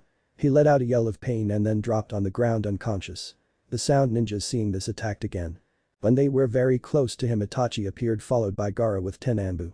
Gaara's eyes turned yellow, and yellow chakra started to swirl around him. The ninjas stopped in their tracks.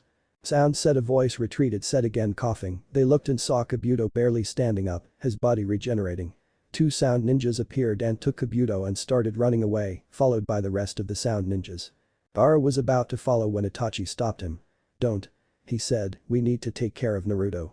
Gaara looked at the blonde boy and saw that he was shivering and sweating. He was losing blood through his nose and mouth, and he could have sworn that there was blood coming out of his ears as well. The Kazekage nodded, and Itachi grabbed Naruto and put him on his shoulder and started running towards the sand village with Gaara and the Anbu behind him. Once they were inside, people started cheering, knowing that the battle was over and Sand won. They didn't see the injured Naruto, thinking he was amongst the survivors. It was when Gaara called for a medic that they saw the boy. "Medic, we need a medic," yelled Gaara. "Hurry, damn it, he might die any second," yelled Itachi. A group of 10 medics arrived in front of them. "What happened?" they asked, taking Naruto and putting him on a stretcher. "We don't know," said Gaara. One of the medics then forcibly opened one of Naruto's eyes and saw that they were blue, had 2 tomos, but there was a third one in the bottom right corner, and it was bloody red. The medic looked at it. The tomo was appearing and disappearing. Every time it appeared, Naruto would yell in pain and try to close his eye. "Do you think it's because of this?" he asked another medic. They all looked at Naruto's eyes and saw the tomo appearing and disappearing. "The third tomo," said Gaara, and everyone looked at him. "There is no time," he yelled. "Get him to the hospital and have him under machines and watch 24/7. "Hi," the medic said, running with Naruto on the stretcher towards the hospital. "The third tomo?" asked Itachi. Gaara nodded. "His bloodline, the Aki-chan," Naruto said that. "When the third tomo activates, he will go through a lot of pain, and it is possible that he will die." Itachi looked at the retreating figure and frowned. "That is not good." Gaara nodded. "Yes. What is not good?" asked Hinata, appearing behind them. Hashi and Kisame was with her. Itachi looked at Gaara, Gaara looked at Itachi, and then they both looked at Hinata. They looked back at them and nodded. Gaara pointed to Itachi and disappeared in a whirlwind of sand, probably to appear at the hospital, and looked over Naruto and coordinate his well-being. "Well," said Itachi, "from what I understand, Naruto is unlocking his third tomo." There was a gasp, and Itachi understood that Hinata knew about the boy's bloodline. "How is he?" she asked shakily. Itachi sighed. "You want the truth or something close to it?" asked Itachi. "Tell me how he is," yelled Hinata. "He is bleeding. It might be that he has internal bleeding, or who knows, his eyes hurt, and I believe he is feeling a powerful pain in his head." After hearing this, Hinata started running towards the hospital. Itachi shook his head and then looked at his companion, who just shrugged. He looked at Hashi. She was looking with sympathy towards the retreating figure of Hinata. "Want to come with me?" asked Itachi. The woman looked at the Uchiha. "What do you mean?" "Want to come with me to the hospital?" he asked, "so we can see how he is faring." Hashi nodded. Itachi jumped on a roof, followed by Hashi, and they left Kisame behind. The shark-like man just shrugged and started walking towards the hospital. Konoha Council Room. Tsunade ordered a meeting with the council. She intended to do so once she arrived back in Konoha. How dare they send hunter ninjas after Naruto? How dare the Hyugas send assassins after Naruto and Hinata? She was beyond furious. This was going way too far. "Okage-sama, what have you called us for?" demanded Danzo. "First of all, I want to know who the hell ordered hunter ninjas to trail Naruto.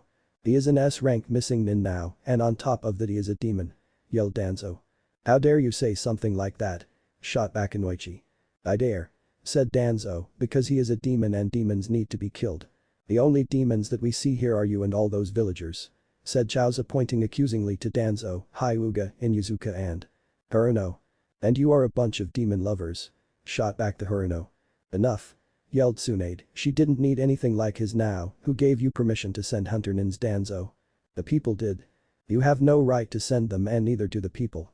She said furiously, and you he pointed to Hiashi, who gave you permission to send assassins after Naruto and Hinata. There were gasps in the room, the gasps belonged to those that supported Naruto. I dare because it concerns the clan. It doesn't concern the clan, it never did the moment you stopped treating Hinata like your daughter. She is my daughter and I can treat her how I want. Said Hiashi, you sick bastard. Yelled Inoichi, that is no way to treat a child. And how would you know? Yelled Hiashi. We have heard of the way you treated her, you're sick Hiashi, sick. Said the Aburam head. You know what Aburam, stay out of this. Yelled Hiashi. Why should he? Asked Shikaku. You're going where you shouldn't go, stay in your pot. Yelled Tsuminyazuka. Go and play with your filthy mutts. Yelled Chauza. Shut it fat man. Sayaka Haruno said. Watch it pink bitch. Yelled Inoichi. Shut up. Yelled Tsunade again Hiashi who gave you permission. Who gave you permission to give sacred scrolls to the demon? Shot back Hiashi smirking. Tsunade was sweating. What do you mean?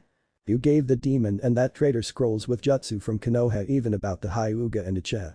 Replied Hiashi. That is unbelievable, you of all. Said Danzo. Yes, how could you do that? Asked an elder who hated Naruto.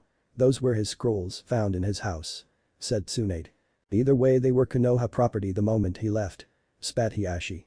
It is obvious that you cannot do anything right anymore. Said Danzo. Hey. Who do you think you are to say that to the Hokage? Yelled Shikaku. Shut up, you are not in position to talk. Said Tsum. Neither are you. Retorted Shikaku. You are all a bunch of idiots spat Inoichi. We did Konoha a great service. Said Sayaka. What you did was bring about the downfall of Konoha. Said the Aburam.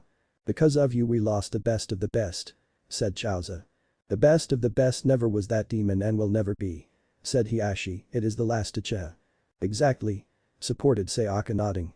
That is complete bull. Said Tsunade. No, it is not. You know what it is? Asked Danzo, the fact that you lie in front of everyone when you say that you didn't go to the demon and give him Konoha property, you are a traitor.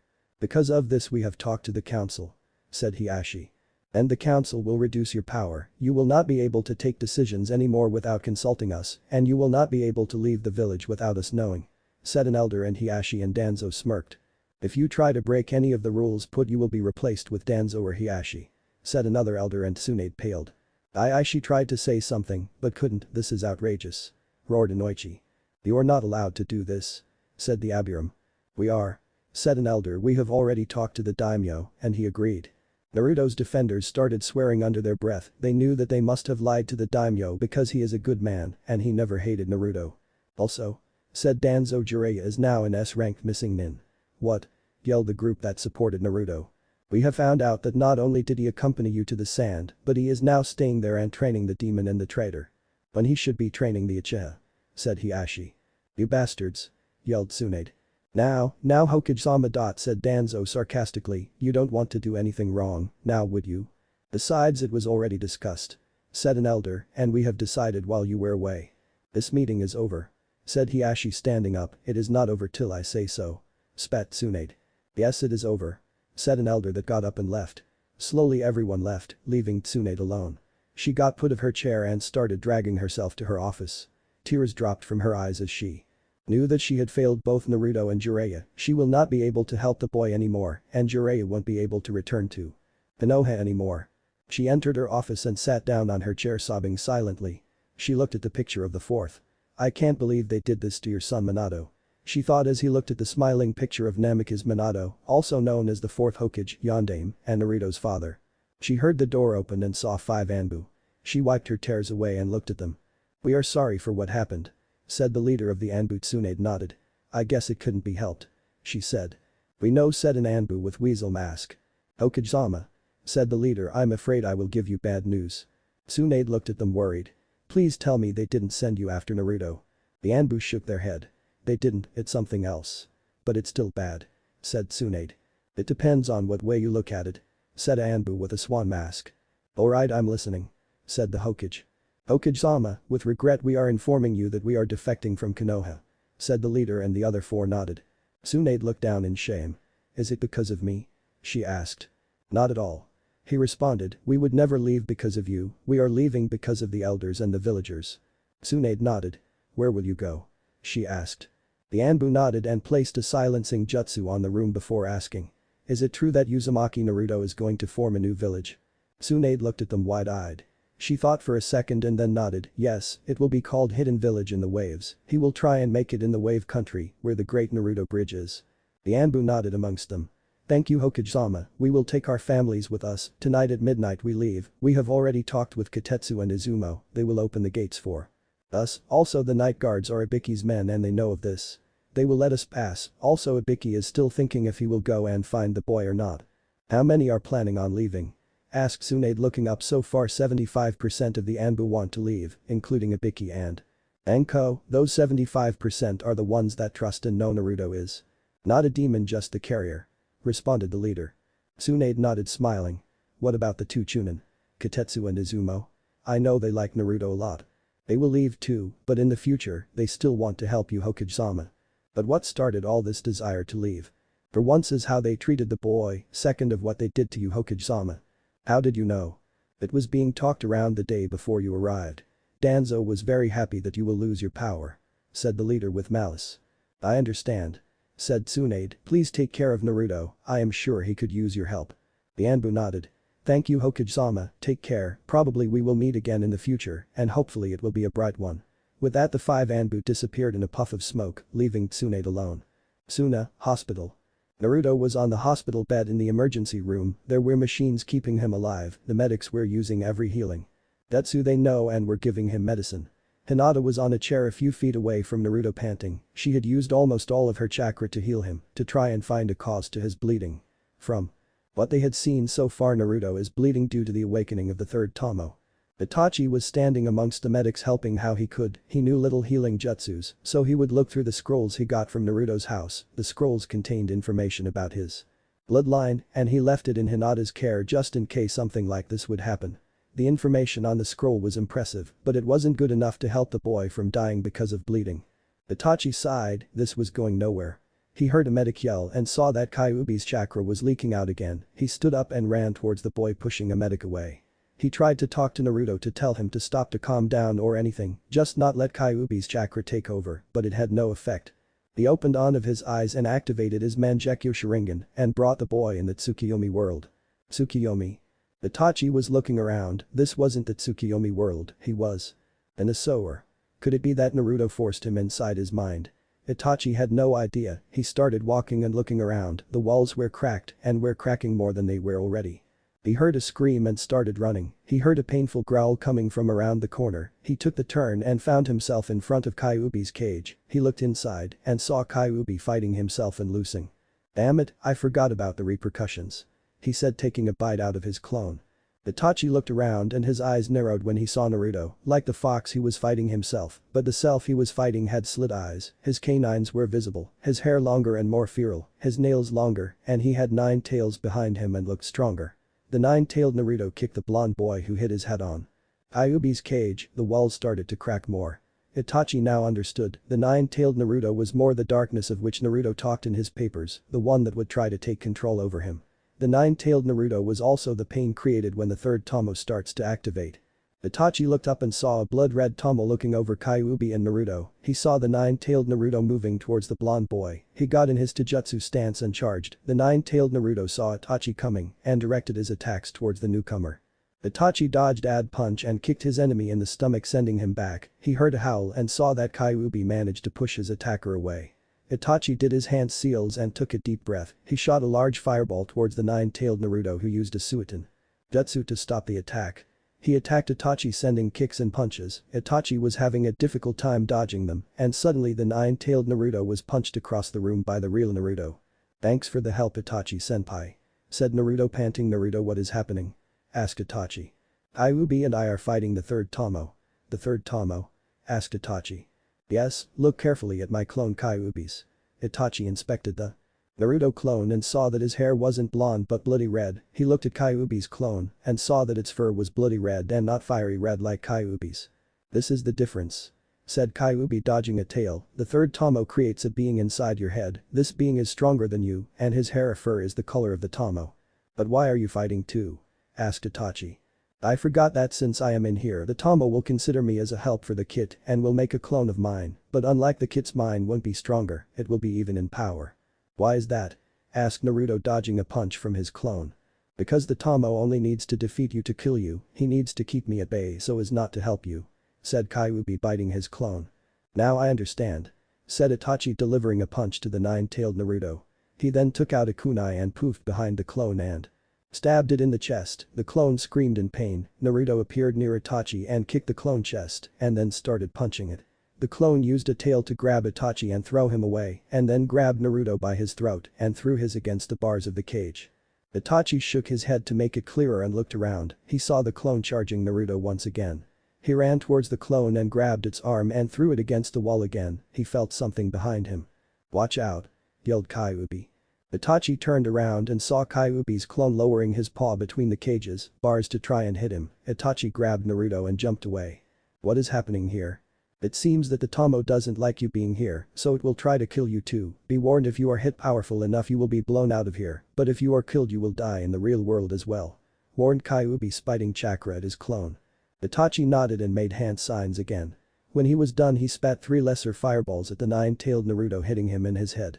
The clone poofed away. A few moments later the room was filled with red light and then it concentrated on one spot. In that spot a new clone appeared, the same like the last, only that this one had 8 tails.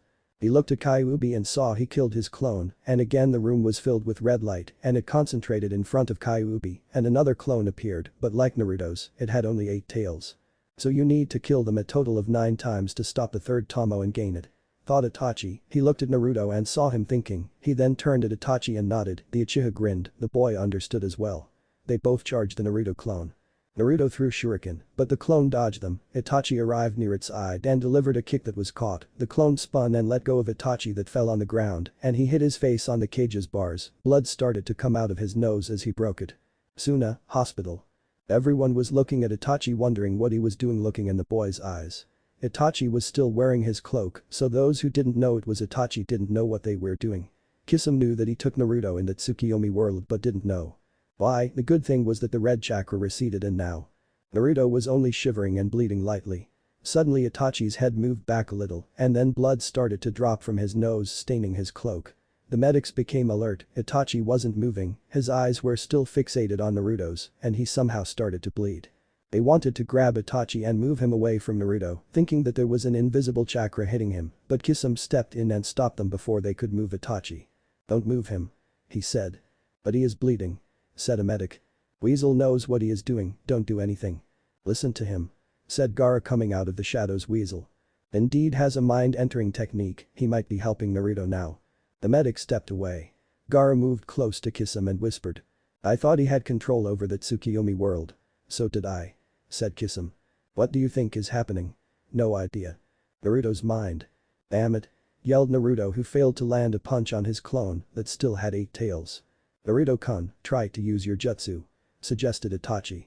Naruto nodded and brought his hand in a ram sign and created 10 bushins. He attacked at the same time with the bushins. The clone ran towards him, dodging the clones, and when he reached the real one, he punched Naruto in the face, sending him flying away. The clones poofed out of existence.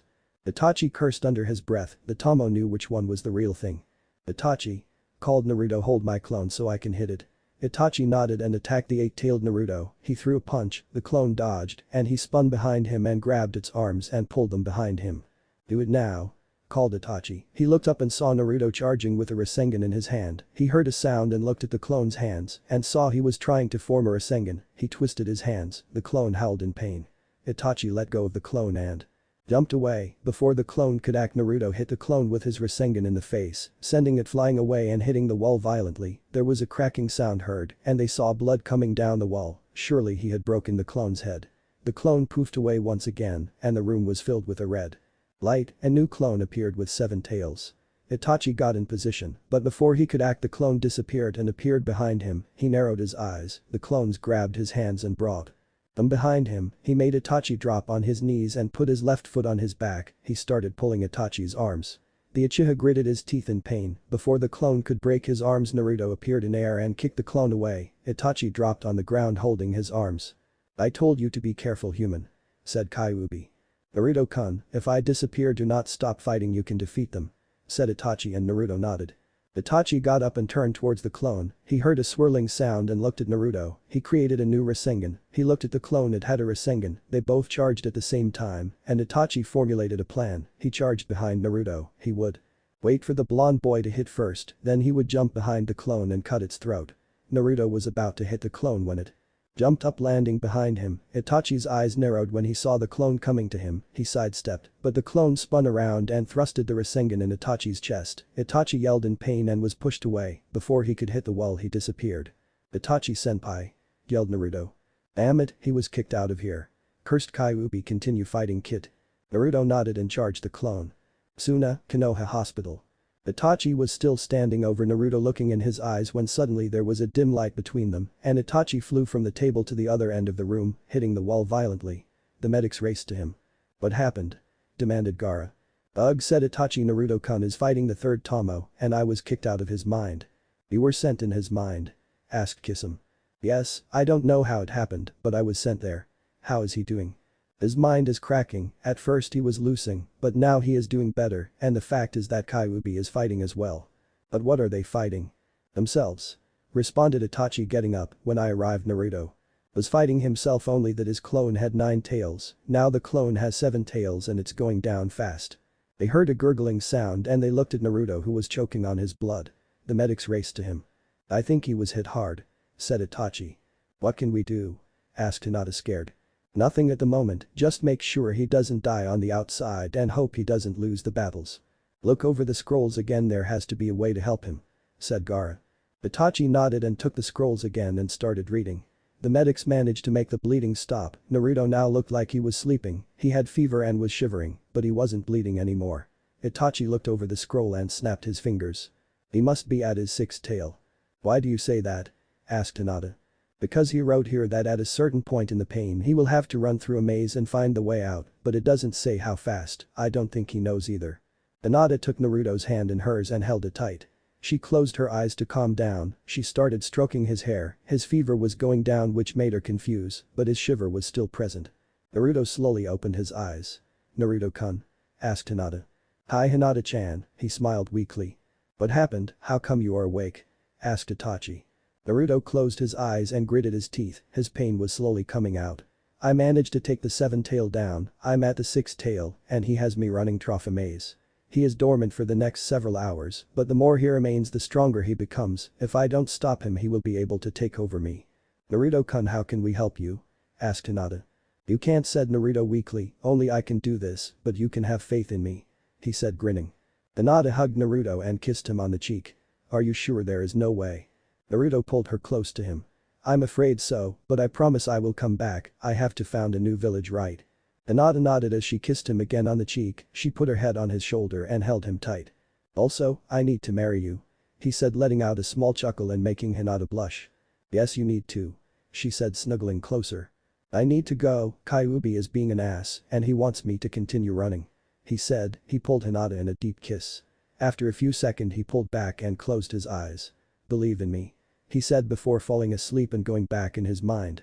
"We will," responded Hinata, letting a tear drop and smiling at the blonde boy. Sound, Orochimaru's chamber. Kabuto was kneeling in front of his master, shivering. We failed, master," he said. Orochimaru's eyes narrowed. "You what?" "We failed. I gave you an easy task, to kill the Kyuubi brat and bring me the Uchiha, and you failed," he roared. "The Kyuubi boy used 4 tails on us, we were decimated in a second," said Kabuto, shivering. "4 tails, you say?" asked Orochimaru calmly. It made Kabuto shiver even more. "Yes, Orochimaru-sama." "Interesting," said the snake Sannin. "Konoha, midnight, North Gate." "Leader," said one Anbu to another. "Yes. We are ready, everyone is here," he said, pointing to 3 more Anbu, 4 females and 6 children. The leader nodded. "Good, we are good to go then." "Hey," said someone. They turned around and saw Izumo. "You ready for your traveling?" "Of course we are," said an Anbu wearing a tiger mask. "Good, be careful, we heard that sound attacked Suna," said Kotetsu coming out of the shadows. "Yes, we know, but we know that Suna won. After all, the Kazuki is a Jinchuriki as well," said the leader. The two Chunin nodded. Yes, and Naruto is there too, said Izumo. Yeah, there is no way Suna would fall now, said the swan wearing Anbu. So we are heading to Tsunade? Asked a female holding a small child in her arms. Yes, Naruto is there, it is best to meet him there, responded the leader. I have no problem with that, said another female. I'm just glad we are leaving this place, they treated the poor boy so badly, said another one. The Anbu leader nodded. Alrighty. Katetsu. Izumo. Open the gates. The two in question nodded and gave the signal to the Anbu operating the gates, the Anbu nodded and did as they were commanded, the gates opened and the group stepped beyond the gates. The leader stopped for a second. Izumo, Katetsu, whenever you are ready you know where to go. Hi. They both said and the gates closed. The leader looked up front at his team and their families. Alright, let's find our hero, he said starting to walk away. And here it is, also cookies for who can figure out who the Anbu leader is, down below are the new jutsu description. Futen. Shisen Buru, wind release. Scattering blow, the user brings his palms together and then parts them, the faster the user parts his hands the powerful the attack will be. Once his hands are parted wind will shoot in front of the user throwing anything away. This jutsu doesn't damage the enemy, it scatters them. Bodobakufu, sound blast, the user needs to have one bell tied to each finger in order for the attack to work. This attack creates a blast of sound around the user knocking out any opponent, if the attack is very powerful, it can destroy a rock. My darker side. Disclaimer. I do not own Naruto, but I do own my imagination. Chapter 19. My darker side. I shall have your head pretty soon Mizukage kiss him. Itachi was standing in the hospital of Tsunade looking over Naruto's sleeping form, he would always stay on watch during the night or at least in the last 2 days because of Hinata. Every night she would stay and look over the boy's sleeping form and she wouldn't get any rest, so he and Hashi decided that it would be time for her to sleep once in a while and not be so worried. Itachi asked Hinata on many occasions to go home and sleep, but it just seemed like she wouldn't listen, so most of the time he eventually had to ask Kisame and Hashi to drag Hinata out and make sure she got some sleep. Right now 4 days had passed since the battle with Sound and the awakening of the third Tomo. Itachi and Kisame waited these 4 days for the arrival of an old friend, but it seemed like something was holding him back. Deidara was supposed to arrive in Tsunade 3 days ago, and yet, he was late. This made Itachi puzzled. He wanted to finish off Deidara and make it look like he was caught and killed by Sand Shinobi, but he just wouldn't come. On another note, in the last days Itachi got to know the Hyuga woman much better and she got to know him as well. After explaining to her his reasons to become a missing nin, she didn't seem to have any problem and accepted him. In the last 4 days he would talk with Hashi and walk around the village with her. Of course he was still wearing the robe outside the house, but inside no. On many occasions Kisame could have sworn that when Itachi was talking with a woman he would sometimes be at loss of words, and when he would study her even more than usual people could have sworn that he was blushing. But no one really proved that. All in all, after 4 days Itachi managed to convince the woman to go out with him. This came of course as a shock to Kisame, who just stood gaping in the same spot for an entire day like a statue. Itachi smirked when he remembered his companion's reaction to the news. Of course it wasn't anything serious yet. But still, in Itachi's opinion, a date was something to look forward. Tonight. He thought, I'm going to go on my first date. Itachi smirked. The Uchiha looked on the sleeping form of Naruto and frowned. He wanted the boy to wake up. They were behind schedule. They were supposed to leave Tsunade yesterday to travel around the countries and gain knowledge, and then after 2 or 3 years to go to Wave and start the new village. Somehow Itachi was looking forward for that, he didn't know why, but it just seemed that he would like to see the boy create a new and powerful village from scratch.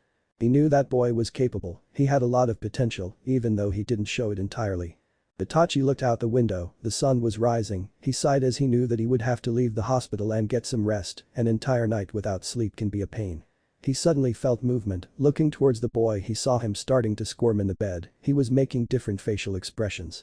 Slowly Naruto opened his eyes, but when Itachi looked at them, he saw that his bloodline was activated and he had a bloody red Tomo visible. So managed to gain the third one? Asked Itachi, smirking. Naruto turned to Itachi and glared. What is it to you, fool? Itachi was taken back of the word Naruto said. He then studied the boy and saw 2 auras coming from him, one was pure and gave away happiness and caring, while the other was tainted and gave away death and despair. Itachi felt like the 2 auras were battling each other. Are you alright? Asked Itachi. Naruto brought his hand to his forehead and groaned. Kyuubi says that the steps for the 5th stage are beginning. Itachi raised an eyebrow. What do you mean by that, Naruto-kun? I mean that I might have defeated the third Tomo, but now the first two are fighting the third, and soon when I unlock the fourth they will fight that one as well. I still don't understand," said Itachi. Naruto shook his head and chuckled. "Well, to put it like this, the first two tomos represent light, while the third and fourth represent darkness. When the third is activated, the first two will start to battle the third to keep the darkness away from me. And what happens if they lose the battle? If they do, then I die, because Kyuubi said that if I try to unlock the fifth stage while under the influence of the darkness, there is a 90% probability or so that I will die." "Do you know what the fifth stage is?" asked Itachi, curious. Naruto snorted. "Like hell, I don't know anything about it." "And the attitude," said Itachi, "is it because of the third Tomo?" Naruto nodded. "The third and fourth Tomos will try to corrupt me and drive me to darkness, while the first two will try to save me." Naruto sighed and looked out the window. "If the first two succeed and I unlock the fifth stage, the third and fourth Tomos won't try anything anymore, since they would have lost the battle. So that means that the fifth stage can be the third darkness fighter that can ally itself with the third and fourth Tomos to defeat the first two, or it can be a light fighter that can ally itself with the first two to battle against the light." Naruto nodded. "Kyuubi says that I need to be careful what I do, if I head too much to the dark part of me then it's over," said Naruto bluntly. Itachi looked out the window. He sighed as he knew that somehow he would have to help the boy. It would be a shame for him to die because he couldn't control his darker side. He turned and looked at Naruto and saw him staring at the ceiling. His bloodline was no longer activated. "How are you going to tell this to your girlfriend?" asked Itachi. Naruto sighed and shook his head. "I have no idea." "You should bring it slowly to her," said the Uchiha.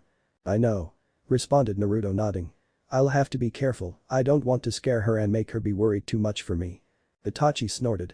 "If that was more possible, I tell you Naruto-kun, your girlfriend didn't want to leave your side ever since you spoke to her 4 days ago."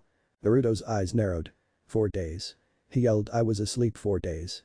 "Yes," said Itachi. Naruto grabbed a plate that was on the stool next to him and threw it at Itachi. The man caught it and looked at Naruto angrily. "What was that for?" he asked, angry. Naruto blinked at what he did and then covered his face. "Sorry." He removed his hands to show his bloodline again. "I guess my darker side wants to start a fight." Itachi calmed down and looked at the blonde boy. He studied his eyes and saw they were filling with bloodlust. He shook his head. "Do you know when your darker side comes out, Naruto?" The boy brought his hand to his chin to think. He then snapped his fingers and grinned. "Now I remember, Kyuubi told me that my darker side will come out when I am angry and frustrated. So you need to stay happy and calm," said Itachi. Naruto nodded. "I don't think it will be that hard anymore," he said, grinning. Itachi saw the bloodlust retreating. "What do you mean?" he asked. "Well, I am no longer in Konoha," the boy responded, looking out the window and moving his legs like a small child while smiling. "I understand," responded Itachi, also turning to look out the window. They then stood in silence. Minutes have passed and they didn't say anything, they just stood like that, looking out the window at the rising sun and the birds that were gathering on the sky. Then Naruto turned his head back to Itachi and he was just about to talk again when the door burst opened and there stood Kisame grinning like a madman. "I knew I felt a familiar chakra waking up," he said, walking in the room and slamming the door shut. Naruto shook his head. "And people say I need to be quiet in hospitals." Kisame huffed. "Like I care about quiet." He looked at the boy. "So when will we start kicking ass again?" Itachi smirked. "Like. Well, here is an idea, how about we go and finish the Mizukage off?" said Kisame cheerfully with a sadistic smile. "You have a good idea, Kisame-senpai," said Naruto, "but we can't do that yet." Kisame frowned. "Why not?" "It is quite simple, my dear companion," said Itachi sagely, "if we would attack now then we would reveal ourselves and our interests to the world." Naruto nodded. "Keep in mind, Kisame, that we cannot act for the next 2 years. Once those 2 years are over we will start our moves," said Itachi, "so be patient," finished Naruto, grinning. Kisame sighed. "Whatever, at least we might get something to kill on the way." There was a silence in the room after that. No one said anything, it was more like no one knew what to say. Itachi was just looking between Naruto and Kisame while the fish guy was just zoning out. Naruto on the other hand was in deep thought. "Do tell me," said Naruto as Deidara arrived. Kisame huffed. "He must have gotten lost, that idiot." "No, he hasn't, we still need to be wary," responded the Uchiha. Naruto nodded and looked at the door. He saw the knob turning and the other two in the room put their hoods on and waited. When the door opened it revealed Gaara, Hinata and Hashi. When Hinata saw her beloved awake she smiled and ran up to him, jumping in his arms. They shared a long kiss and when they parted Naruto took Hinata in his arms and held her tight. She just placed her head on his chest and closed her eyes, feeling his warmth. While all that was happening, Itachi swiftly moved from his position to stand next to Hashi. The woman saw him coming and giggled. Inwardly at his attempt, she decided to play along. When Itachi was near her, he just stood there, sometimes stealing glances at her childishly. When Hashi saw that Itachi wouldn't make the move, she moved her hand next to his and took it. Itachi's eyes widened for a second. He wanted to do that, but still she beat him to it.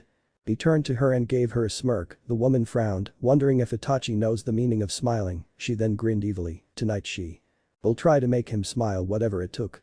There was yet another awkward silence. Gaara looked between the two couples in the room and shook his head. He didn't want to break their moments, but he wanted answers, and when he wants them he gets them. Gaara coughed, gaining everyone's attention. Now Naruto, I'm glad that you are awake. It's good to be awake, believe it, cheered the blonde. Gaara nodded. Yes, I know, but I want some answers. He responded sternly. What kind of answers? Asked Naruto. Everything. The Kazekage answered bluntly. Naruto sighed. Alright, well, I defeated the third Tomo and gained it, but now the light side of me and the dark side of me have started battling over me. Gaara raised one of his invisible eyebrows. Meaning? It means that when I get my 5th stage, if I am too much influenced by the dark side of me, I will die, if not I will gain my 5th stage. Hinata gasped. But why would you die? She asked. Well, Kyuubi says that mortals aren't meant for the dark 5th stage because we cannot take the pressure, explained the blonde boy. And how do you know when you are doing it wrong? Asked Hinata, worried. When my darker side takes control of me. Hinata raised an eyebrow. What does that mean?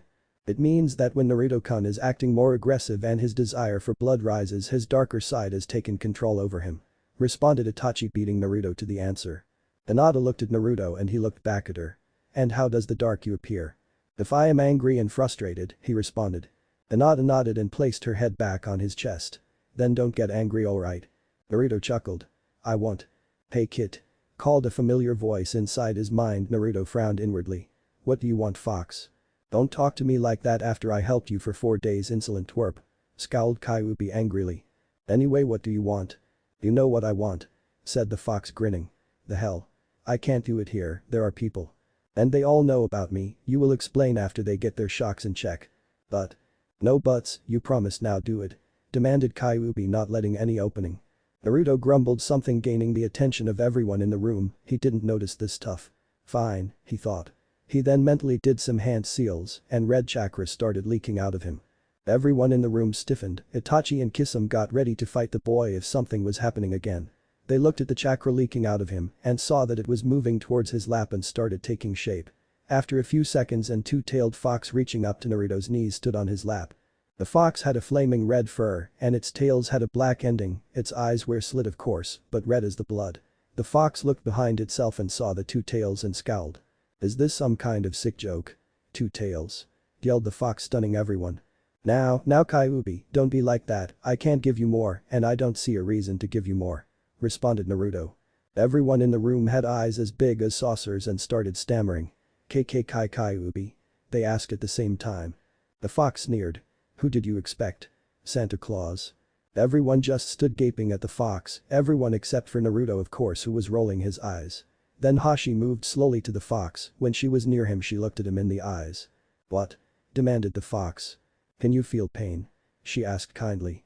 Kyuubi pondered for a second. Yeah, I can. Why do you ask, human? A vein appeared on the woman's head.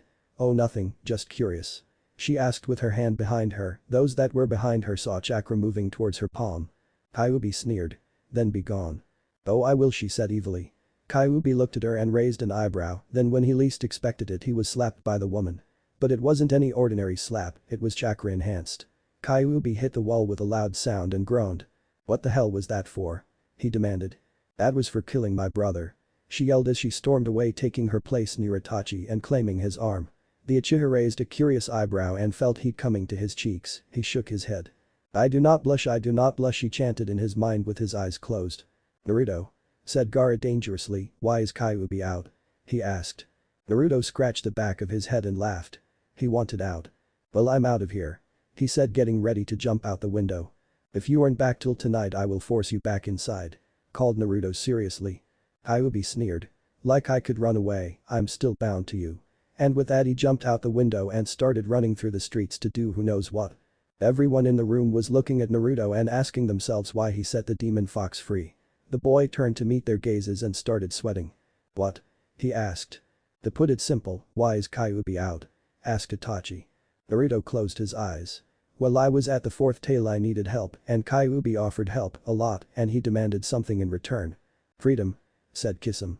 "Yes, but since I didn't want to give him full freedom, I told him I would let him out once per week or so for an entire day and I will give him as many tails as I desire." "And he agreed with that?" asked Hinata, not believing. Naruto smirked. "When you are stuck in the same place for 13 years you accept any terms." Itachi and Kisame nodded. Naruto then turned to Gaara, his face was pained. "Gaara," he started slowly, how is Hinelios?" he asked, not looking in the redhead's eyes. Gaara shook his head. "He's destroyed," when he heard what happened. "Is he angry at me?" he asked, his voice a little shaky, probably he was afraid he would lose a friend more than a pupil. Gaara shrugged.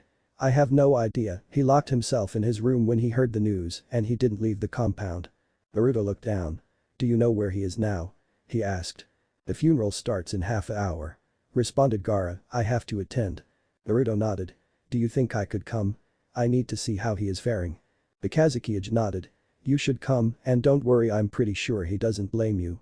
Naruto nodded and stood up, helped by Hinata. He smiled at her and took her hand into his and started walking out the hospital room, following Gaara back home so he could take something formal too. "Where?" Kisame also left the room to follow Naruto and act as his bodyguard for the day, leaving Itachi and Hashi alone. After everyone left the room, Itachi looked at Hashi, who was still holding his arm and looking at the ground. His mind started working, he wanted to cheer her up and do something, and he opened his mouth to speak. "Do you want to go for a walk?" he asked, unsure. The woman looked at him in the eyes and smiled warmly. "Sure," she said. Itachi grinned and started walking away with Hashi, who had her arms were wrapped securely around his. Suna, graveyard. Naruto was standing behind the people who were mostly clan members. There were also Anbu there that had known Jiken. Naruto was somewhere between them, hidden from view with Hinata. He didn't know why, but he didn't want to show himself, he was afraid of what the boy would say or his mother. He looked up and saw Gaara in front of the grave, on his left side were the Kuzuya elders and on the right side were Hinelios and his mother. "We have gathered here today to mourn the loss of one of the greatest shinobi Tsunade has produced," said Gaara. "Today we mourn the loss of Kuzuya Jiken." Everyone's head dropped down in sign of respect, even Naruto had his head down. "Kuzuya Jiken was a man of honor," said Gaara. "He fought bravely on the battlefield and always served Tsunade with his best." Naruto didn't listen after that, his mind drifted to what happened on the battlefield. He could have saved his life, but when he saw his death he was too shocked to move, he was too afraid. Naruto looked up at Hinelios and saw him mourning silent tears, he looked at his mother and saw the same thing. He then looked down again, the pain in their eyes was just too much for Naruto, and he didn't know what to do, now he really was afraid, more than ever. Suddenly he felt everyone moving and he looked around and saw that everyone was moving towards the grave to play something for the deceased. Naruto brought his hand in one of his pockets and took out a mask, it was the model of a scorpion, and it belonged to Jiken. He felt his arm being pulled, he turned to Hinata who smiled reassuringly at him, she handed him a bouquet of flowers, the kind people leave for the dead, and motioned for him to go. Naruto at first hesitated, but then he also started moving. When he started his move everyone else was already done and most have left, only a few Kuzuya members remained, Gaara, Hinelios and his mother. When Naruto looked at the boy he saw he was with his face at the grave, his hand was at his eyes holding the tears from falling. Naruto arrived near the grave and placed the flowers on it. Talia saw what Naruto was doing and smiled at him, and then she saw Naruto placing her husband's mask on the grave as well. There was a long silence after that, the only sounds heard were the sounds of birds chirping and the boy's open sobs. "I'm sorry," said Naruto suddenly. Hinelios then stopped crying and looked to where the sound came, his eyes rested on Naruto. "Sensei," he said. "I'm sorry I couldn't save him," the blonde boy said, not facing his pupil. Hinelios looked down. "It's alright sensei, you couldn't have saved him." "That is wrong," said Naruto, making everyone look at him. "A few seconds before he died I saw how he would die," he told them, stunning everyone, "but I didn't do anything, I was frozen in place and afraid when I had that vision. I didn't know what to do," he told them, letting a tear drop from his eyes. Hinelios shifted his gaze once again from Naruto to the grave and then looked at the ground again. "At first when I hear that he died under your wing I blamed you for his death," he said, making Naruto stiffen, "but then I realized that it was a stupid thing because you couldn't control such things, you were outnumbered." Naruto was still holding his breath. "Even now that you told me that you could have saved him, but you didn't, I still don't blame you," he said. Looking at Naruto. The blonde boy turned and looked at his pupil. "Why?" he asked silently, but it was heard. Because you said it yourself, you froze, you didn't know if it was true or not. Responded Helios. But. Even if I was in your place I also would have frozen, said the boy, his eyes becoming watery again, so I don't blame you, I blame. Sound and the war. Naruto smiled kindly at the boy and walked up to him. He placed his hand on his shoulder and said. Your father will want to see you work hard so you can achieve your dreams. I know. Said the boy, but now he won't be here to see me achieve them. This is where you are wrong. Said Naruto, making the boy look at him again. What do you mean? He asked. Your father is still here, amongst us. Said Naruto, making the boy's eyes widen. He's here? He asked. Naruto nodded and pointed to his chest where his heart is. He is here. He said, motioning then to his heart. In our hearts. He told. Helios, as long as we keep him in mind and in our hearts he will never leave us. The young Kuzuya smiled at Naruto and hugged him, crying openly. Thank you, sensei. He said between sobs. Naruto smiled and sighed. I know how this feels, I lost someone just like you. Who did you lose? Asked Helios. Have you heard of the third Hokage? He asked the boy. Helios nodded. But everyone in Konoha mourned him and felt like they lost a precious person. Naruto nodded. What you say is true, everyone loved him. Naruto looked up at the sky, but he was more precious than anyone to me. How come? Asked the boy. The third Hokage, your old man as I used to call him, was like a grandfather to me, he always helped me and protected me. Naruto looked down at the boy. I'm sorry. Said Helios. It's alright. Naruto reassured him, because his memory still lives in me and therefore he is still with me, in my heart. Do you understand? Yes. Said Helios. Naruto smiled and patted the Kuzuya boy on the shoulder. Talia also smiled and thanked Naruto, she somehow knew that her boy will no longer lock himself in his room and cry, and he would not do anything rash. Gaara was smirking, he turned to leave after that display, congratulating Naruto while he was leaving. In a nearby bush someone else had heard the boy's speech and smiled.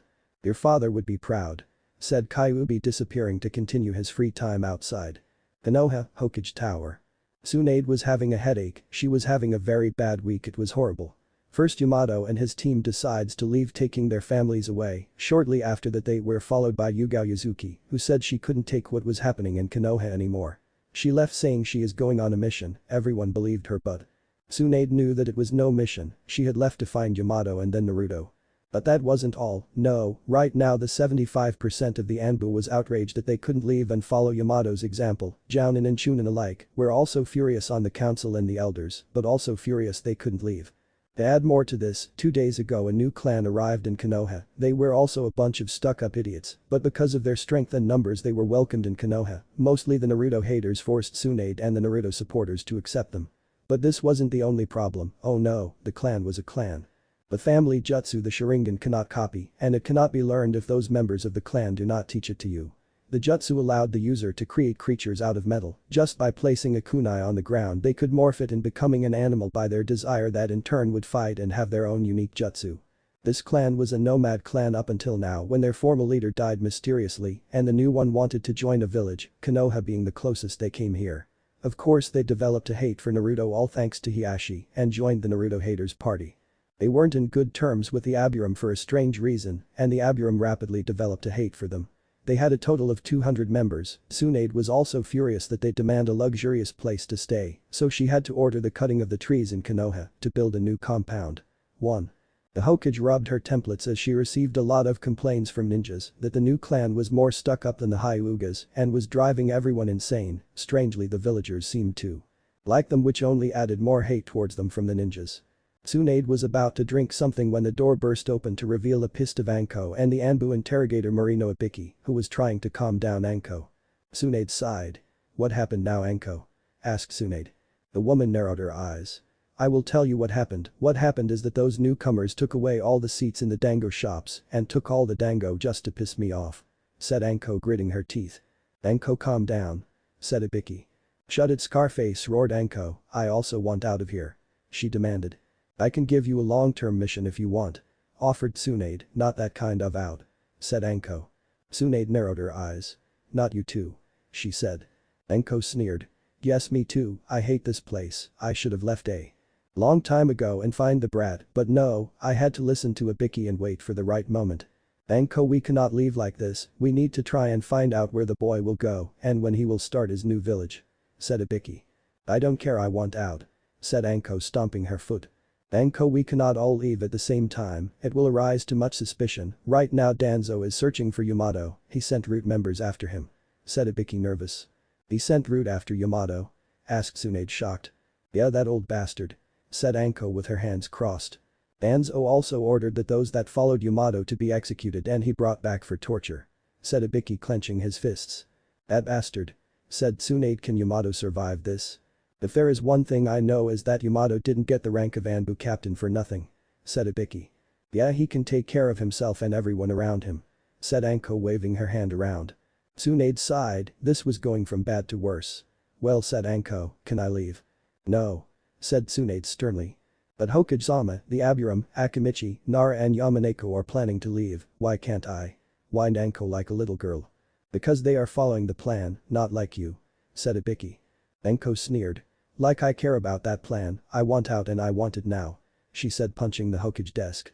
Tsunade seeing that glared at Anko letting out some killer intent. Only I can punch this desk. She said. Anko sweat dropped and grinned sheepishly. Oops, sorry. Tsunade and Ibiki sighed and shook their head. Listen Anko, when the time comes we will leave, alright? Asked Ibiki. Fine, but I want to go where the brat went and no buts.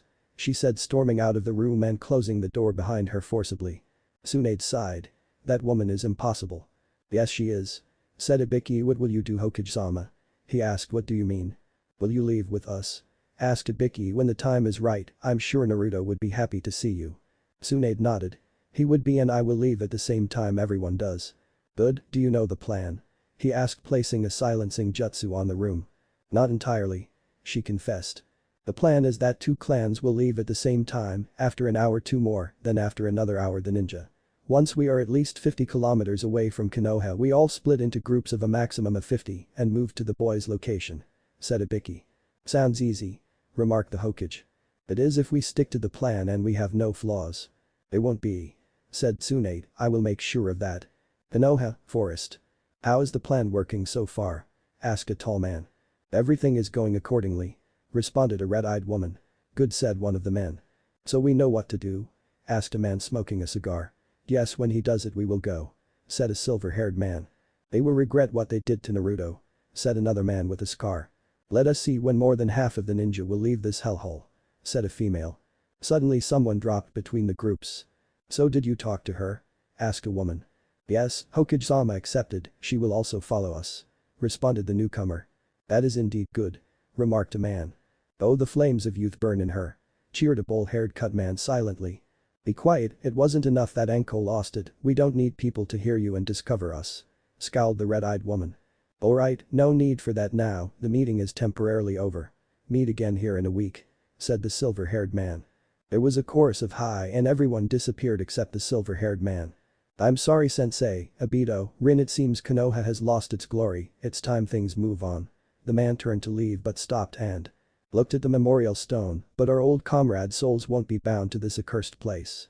The man chuckled, I want to see how you will carry the stone guy. He started snickering, then became serious. Third Hokage, we will find a way to move your cave, same goes for you first and second.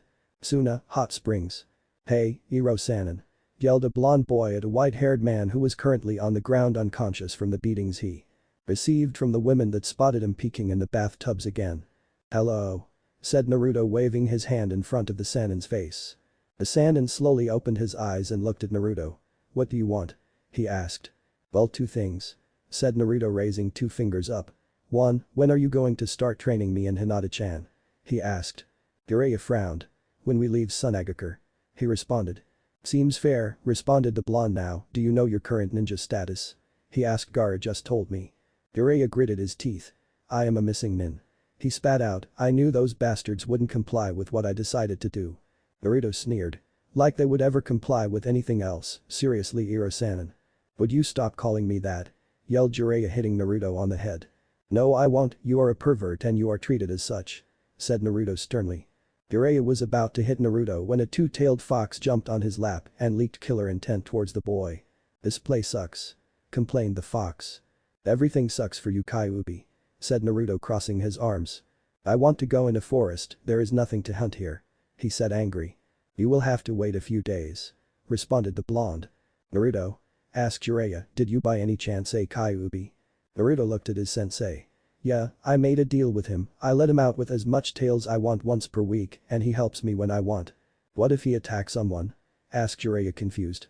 Kyuubi sneered. I can't attack anyone because the kit would suck me back inside those infernal gates. Oh, said Jiraiya. You know what Kyuubi? Asked Naruto. What? The fox asked angrily. Go and enjoy the day out before I suck you back in. He said grinning sadistically.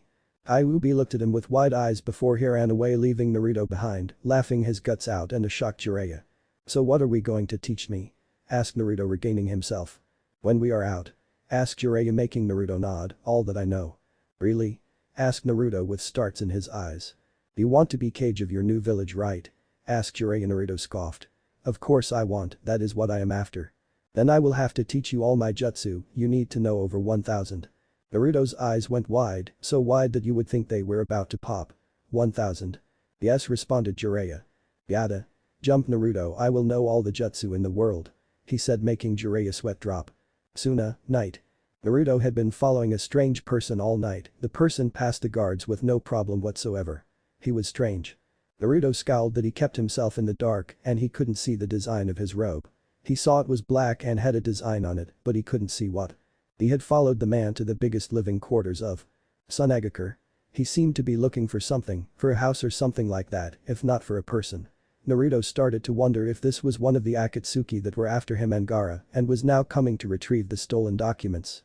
Naruto smirked as he remembered what he planned for the coming Akatsuki. He told Yura to leave the stolen documents in his house on one of the tables in the rooms so that when the Akatsuki member comes Naruto would know it is one of them and he would be able to attack him and finish him off. Naruto smirked even more when he saw the figure walking up to Yura's house. The figure walked in light for a second and the design of red clouds were now visible on his cloak. Naruto grinned, this was going to be fun in his opinion and he knew that he should ask for help but he wanted to pay the Akatsuki personally. As the man entered Yura's apartment through the window Naruto jumped on a nearby roof and inspected the man who was moving to a table that had the documents on it. The man let his hood down to reveal a blonde person. This was Deidara. Itachi had told Naruto how the man looked like, he saw his smirk which made Naruto grin and he decided to make himself known. Naruto disappeared in a yellow flash only to reaper behind Deidara. So you finally decided to show up? Said Naruto grinning. Deidara jumped in fighting position turned around. When he saw Naruto his eyes widened. The Kyuubi brat, but you were supposed to be in Konoha, HN. Naruto shrugged. Certain events made me leave the place and come here. He said getting in position as well. You have a problem with that? He asked. Deidara smirked. Not at all brat, I will capture you and show that Uchiha who is better, HN. Naruto saw Deidara putting the documents back on the table and smirked. A clone appeared behind Deidara and grabbed the documents making the man go wide-eyed. The clone ran away and when Deidara tried to catch it, the real Naruto appeared in front of him and threw a kick. Deidara was forced to duck to dodge the attack. When he looked for the clone he saw that the clone was already out and running towards the Kazekage tower. He cursed. I'll kill you, HN. Said Deidara opening his palm, 3 clay birds started to fly up. I will show you real art, HN. The birds flew towards Naruto, the blonde boy threw a kunai hitting one that exploded, the other 2 continued to make their way towards Naruto. The blonde boy jumped away trying to avoid them, but with no success, the birds exploded near him, he at least managed to cover his face, so as not to get burned. The explosions threw Naruto away making him hit the wall. The blonde boy gritted his teeth. You will pay for that. He said in a dark voice. He raised his head revealing his bloodline. What is that, HN? Asked Deidara. My bloodline. Said Naruto getting up. Deidara chuckled. Not even with it you won't defeat me, HN. We will see about that. Yelled Naruto as he charged Deidara. When he was in front of him he tried to throw a punch, but he missed, he threw a side kick but was blocked, he tried to throw combos of kicks and punches, but they were dodged or blocked. Naruto jumped away from Deidara and gritted his teeth, he did the hand signs and called out. Kaiten. Kaisen, fire release. Fire arrow. An arrow made out of fire appeared in the boy's hands, Deidara started to feel the heat coming from it, when Naruto threw the arrow Deidara's eyes narrowed, he jumped away, avoiding the attack that hit the door which was now set on fire. Naruto became angry and frustrated, he dismissed the fire, and the door was no longer burning. Suddenly Deidara jumped out the window on the roof of a nearby building, he let a bird drop from his hand and did a seal, the bird poofed creating a bigger one, Deidara jumped on top of it and raised in the air. Let's see you catch me now, HN. Said Deidara letting clay spiders drop from his hand. When they reached the ground they started attacking Naruto. The boy tried to dodge them, but failed, getting hit most of the times, but nothing serious. Naruto gritted his teeth and did his hand signs again. Fury. Shuhu, Windo Sashi, ancient technique. Wind elemental, he called out. A vortex appeared near him. The vortex looked at the boy and asked. What is it that you need of me? Can you get me up there? Asked Naruto, pointing to the flying Deidara. I can make you hover in the air and keep you up there as long as you have chakra to sustain me, said the vortex in an echoing voice. But Naruto grinned sadistically. Get me up there, he ordered, bloodlust in his voice. The vortex chanted and Naruto felt himself being lifted in the air. In a matter of seconds he was up facing a stunned Deidara. Let us dance, taunted Naruto, his voice filled with bloodlust same as his eyes, which also held madness. 2. 1. I need a name for the clan and a name for the leader of the clan. 2. No, Naruto is not insane, but if you figured it out, something happened to him. An. This is it. I am sorry if it's short, but I don't want to ruin this fight too fast. Also next chapter or the one after that will be Naruto's departure from Suna with everyone else. Blonde vs. Blonde. Disclaimer. I do not own Naruto. Chapter 20. Blonde vs. Blonde. You traitor. Then again an opportunity to kill you and show that my art is the best. Deidara. Full moon. Yes, there was a full moon out today and the sky was clear. No clouds whatsoever. Itachi didn't know why, but it felt relaxing, but at the same time he felt like something was amiss. But right now he didn't care all that much. Right now he was on his first date. He let a smirk creep on his face. He imagined a chibi Itachi doing a victory dance in front of his little brother. And people said I won't be able to get a date ever, thought Itachi. Oh well, if foolish little bother won't rebuild the clan, I can. He mentally smirked at the thought. The older Uchiha raised his head and glanced in front of him. There stood his date, Hyuga Hashi, or at least former Hyuga since she betrayed them and joined Naruto's happy little group as she named it. Hashi was wearing a beautiful white kimono with sakura petal design on it. The kimono reached down to her knees. She decided to go with some high heel shoes. She didn't use too much makeup. From what Itachi figured, she didn't like to use makeup that much. She let her hair normally. She didn't tie it in a ponytail. Now for Itachi, well, the older Uchiha hated to admit it, but it was Naruto and strangely Kisame that bought him the outfit. He didn't know why, but they forced him to wear a tuxedo. Indeed, it showed his well-toned body, but he hated to wear it because on the way to the restaurant he caught unwanted attention, not from ninjas. Well, some were ninja. He caught the attention of every female in Suna, and again not because they recognized his face, but because of his body. Why no one recognized Itachi? That was a simple question with an even more simple answer. You see, Hashi demanded that Itachi will go on her date with him if he will come without the robe. That brought a small problem because he didn't want enemy ninja on him. But luckily or not, Jiraiya and Naruto came with a solution, and he hated it. The solution was to make a powerful genjutsu on his face, change his hair color and his eye color. Itachi scowled. Now with a little change, as Naruto put it, he looked like an older version of Naruto, but without the scars. Itachi's eyes were now blue like Naruto's, but his hair was not blonde and spiky. He hated it deeply, and he swore that he would pay back Naruto and Jiraiya because the pervert liked Naruto's idea and didn't like his. Why wouldn't anyone like his idea? He planned to have brown eyes and keep his hair black and change his facial appearance a little more, but no. They had to go with Naruto's option. Itachi would reward Naruto.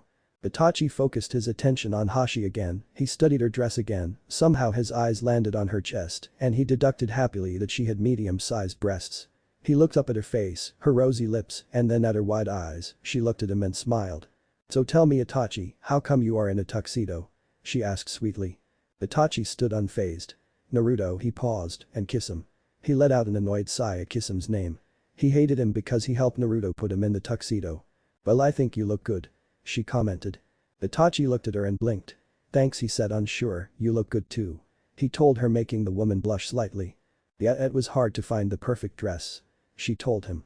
Itachi nodded, moving his hand to his kunai pouch which was still strapped to his leg. He took out a kunai and looked at the woman. He said. What's wrong? She asked, concerned. What's that? Asked Itachi, pointing behind her. When she turned around, Itachi threw the kunai fast out the window, hitting a tree. He heard an eep and then a thud and smirked. Outside near the tree stood none other than Jiraiya. The white-haired man looked up at the tree branch he sat on and where the kunai hid and saw a piece of paper. Curiosity got to him. He pulled the kunai out and unrolled the piece of paper, and it had Itachi's handwriting on it. I already want to thank you for the genjutsu. Don't make me upgrade my thank you because you are spying on us. Your giggles are annoying. Get lost or else. The last two written very powerful and accentuated and even underlined. Jiraiya gulped and turned around to leave. When he turned around he saw Itachi in front of him, he gulped. The older Uchiha extended his arm. "Give it to me," he said with venom in his voice. "If what?" asked the pervert. "Your notebook," said Itachi. Jiraiya's eyes went wide. But I spent all day writing in it." "Too bad," Itachi said, grabbing the notebook and ripping it to shreds. "There we go," he said with a smirk and disappeared in a puff of smoke. Jiraiya fell on his knees and started grieving the loss of his notebook. He took the little pieces from the ground and left weeping all the way, but at the same time wondering when Itachi made a cage bushin if he was on a date with Hashi. A few minutes ago. Hashi turned facing Itachi again. "What did you see?" she asked. "I didn't see anything." Itachi shrugged. "I think it was my imagination." Hashi giggled at Itachi's response. "You must have a wild imagination then." Itachi turned his face around to hide his blush. "What makes you say that?" Now it was Hashi's turn to shrug. "The way you said it maybe." Itachi nodded and then remembered something. Do you see the waiter?" he asked. Hashi turned around once again. Itachi did hand seals fast and a cage bushin appeared outside the window. Itachi turned his head to the bushin. "You know what to do," he told the bushin. The clone smirked evilly and jumped away, and it was just in time also. Hashi turned around facing Itachi again. She had an annoyed look on her face. "Where is that waiter?" she asked, pouting like a little girl. Itachi grinned. "Impatient?" he asked. "Yes, why do you ask?" "Just that you are pouting like a little girl," said Itachi. The woman looked at him and then smiled brightly at Itachi. "And you don't like it?" she asked innocently. Itachi shrugged. Hashi pouted again. "What does it take to get this man out of his emotionless shell?" she thought. Itachi, in the meantime, regained the clone's memories and smirked in success. That will show the pervert that he is not allowed to mess with him when he's on dates. After that the date went like any other date, well in a way at least. Whatever Hashi would have done she didn't manage to make Itachi smile or look happy. But she did succeed in making him blush, even if it was a little. She just started talking with him more seductively and in the end she managed to make the stoic Uchiha blush. Other than that, when their waiter arrived they placed their order like any other people, but Itachi didn't like the waiter not one bit. He was staring at his date. He wanted to jump up, grab the man's throat and slit it. But he didn't. He needed to stay calm and focused, but even when he returned with the order he still took a good glance at Itachi's date. The Uchiha was beyond pissed. The waiter was more annoying than the time Sasuke had bothered him to teach him something. After they ate they talked some more. Hashi wanted to find out more about the older Uchiha's life. Itachi somewhat explained what he did after he left Konoha. He told her what he thought was important. But in Itachi's opinion that wasn't very much. To say the discussion lasted only about 10 minutes. After they paid for what they ate they left the restaurant, but not after Itachi threatened the waiter. Once they were out of the restaurant Hashi grabbed Itachi's arm and leaned her head on his shoulder. Itachi his part tried to make sure he won't blush or react in an un-Itachi way. But it was getting harder and harder and he had to admit that if things would go in the way they are going now, he would soon find himself smiling again and laughing. Itachi shrugged at the thought and put his hand around the woman's waist. Her response was a cute giggle, well cute in Itachi's opinion. After walking for about 20 minutes like that they both felt a powerful chakra signature and then they heard an explosion, a powerful one that lighted the sky above them. When they looked around Itachi's eyes rested on a place where smoke was coming up. "Gaara," said Itachi deadly. He let go of Hashi and jumped on a roof and dashed towards the location where the smoke was coming from. Half an hour ago. Naruto was staring at Gaara grinning like a maniac. Gaara was looking at the boy with his jaw slightly open. "How in hell is he flying on?" the Akatsuki thought annoyed. "Well?" asked Naruto taking a kunai out. "Are you coming or should I start?" Gaara smirked. "I underestimated you brat, he said with his eyes closed. He then opened his eyes, or at least the one that wasn't covered by a strange machine. "But that won't happen again," he yelled as he opened his palm and clay birds started flying towards Naruto. The blonde boy's eyes narrowed, he started running away from the birds. Strangely he could run in the air and then he remembered the vortex that was down below, he could hear it constantly chanting. Naruto grinned, if he could run in the air that means that the vortex was making a sort of air platform for him to move. Naruto stopped running and turned towards the incoming attack, he put his kunai back in the pouch and took out 3 shuriken, he threw them towards the birds, but it only hit one bird, and that exploded. The explosion wasn't too intense, Naruto figured that the Akatsuki was still trying to hide his presence from everyone. Suddenly 2 spiders appeared behind Naruto, the blonde Jinchuriki turned his head facing them, shock written on his face. He didn't see when the blonde Akatsuki created those 2 spiders. Everything then happened in slow motion, the spiders bent their legs slightly and pushed themselves in the air and moved towards Naruto, who was still too shocked to move. When the spiders were near the boy he blinked and threw himself to the side. The Akatsuki member saw what he was doing and moved his hand in the ram seal. The two spiders exploded, but luckily the explosion wasn't powerful enough to reach Naruto. The blonde boy rolled in air like he was rolling in the ground. When he stopped rolling they turned his attention to the birds that were now near him and flying in circles like vultures. Naruto looked at his opponent and saw a smirk. The opponent's eyes were showing happiness for his success. He once again brought his hand in the ram sign. The birds exploded. Madara relaxed and smirked, then his eyes narrowed when from the smoke Naruto dropped. The blonde boy was dropping from the air towards the ground. For a second, Madara relaxed again thinking that the boy fainted and his summon disappeared, but then he saw the Jinchuriki stopping in mid-air, hitting the air with a small thud like someone would hit the ground if that someone was to fall from a tree. Madara looked down at the ground and saw the vortex there with its eyes still concentrated on Naruto. The blonde man scowled, he opened his plan again and there stood 3 spiders and birds. He threw them towards the vortex this time thinking that if he would destroy the vortex, then the Jinchuriki will begin his free fall and die when hitting the ground. The clay bombs moved with speed towards the vortex that was still looking and concentrating on Naruto. When the clay bombs were closed Madara grinned, his grin soon faded when he saw the vortex's eyes shift towards the incoming attack.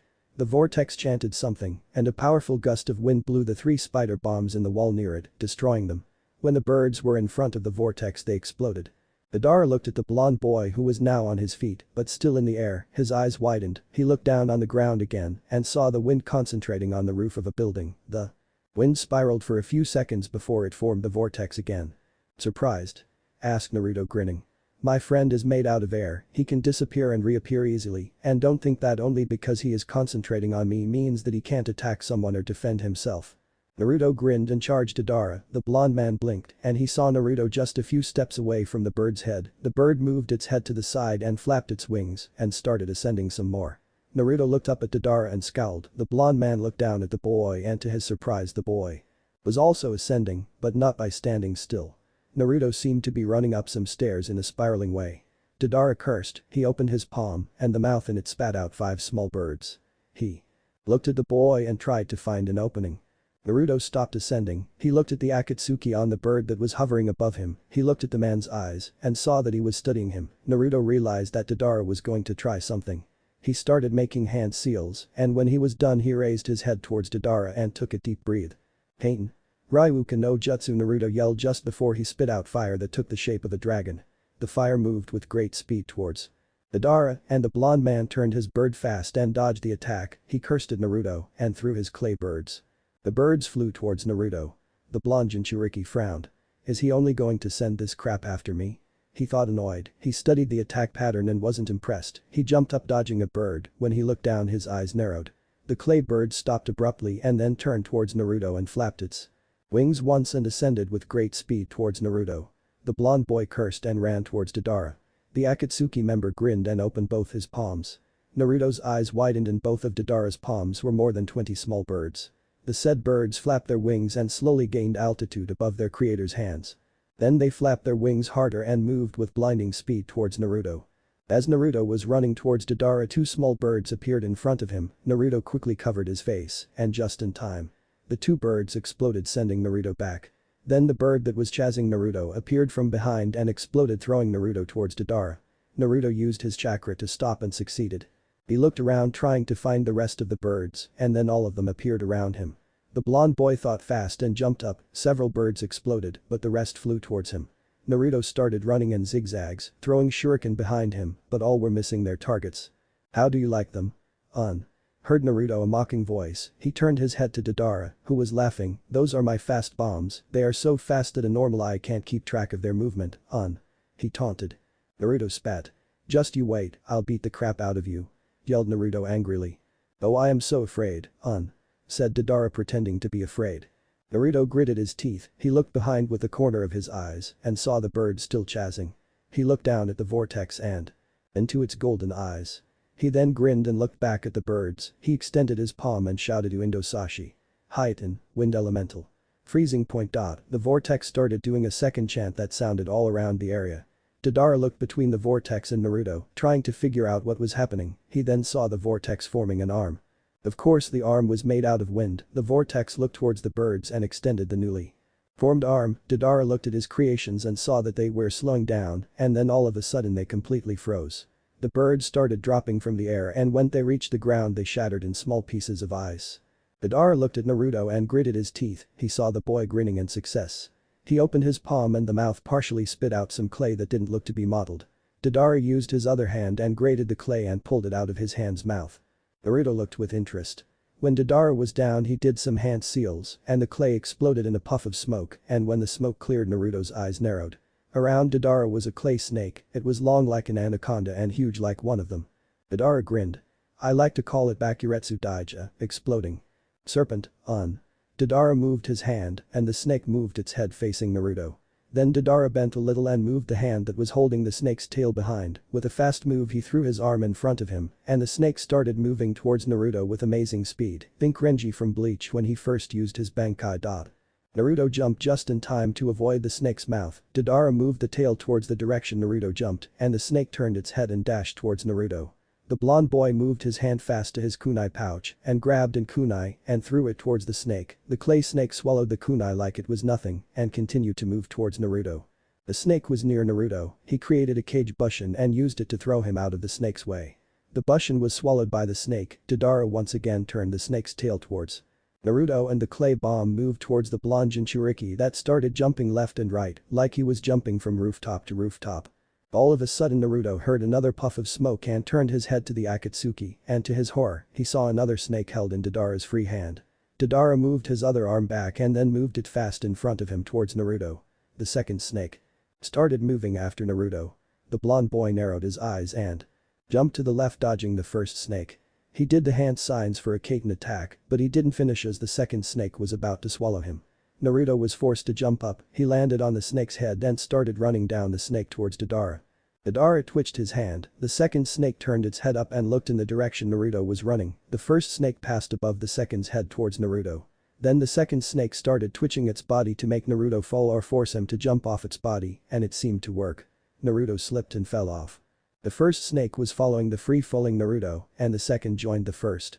Naruto created a cage bushin that grabbed his arms and twisted in the air. When it let go, it threw Naruto towards Deidara. The first snake swallowed the bushin and turned its attention towards the flying Naruto. The second one stopped and turned towards Naruto as well. Deidara moved his hands in different directions. He was trying to stop the boy from reaching him. He saw it was no use and tapped his foot on the bird he was on. The bird started moving. It tried to dodge Naruto, but the blonde boy grabbed one of its wings. He twisted and jumped on the of the bird right behind Deidara. The blonde Akatsuki turned his head towards Naruto, his face showing surprise. Naruto grinned and threw a punch at Deidara before he could react. Naruto's fist connected with Deidara's face, and the blonde man was sent flying off his bird. Deidara was now in free fall, but one punch won't stop him.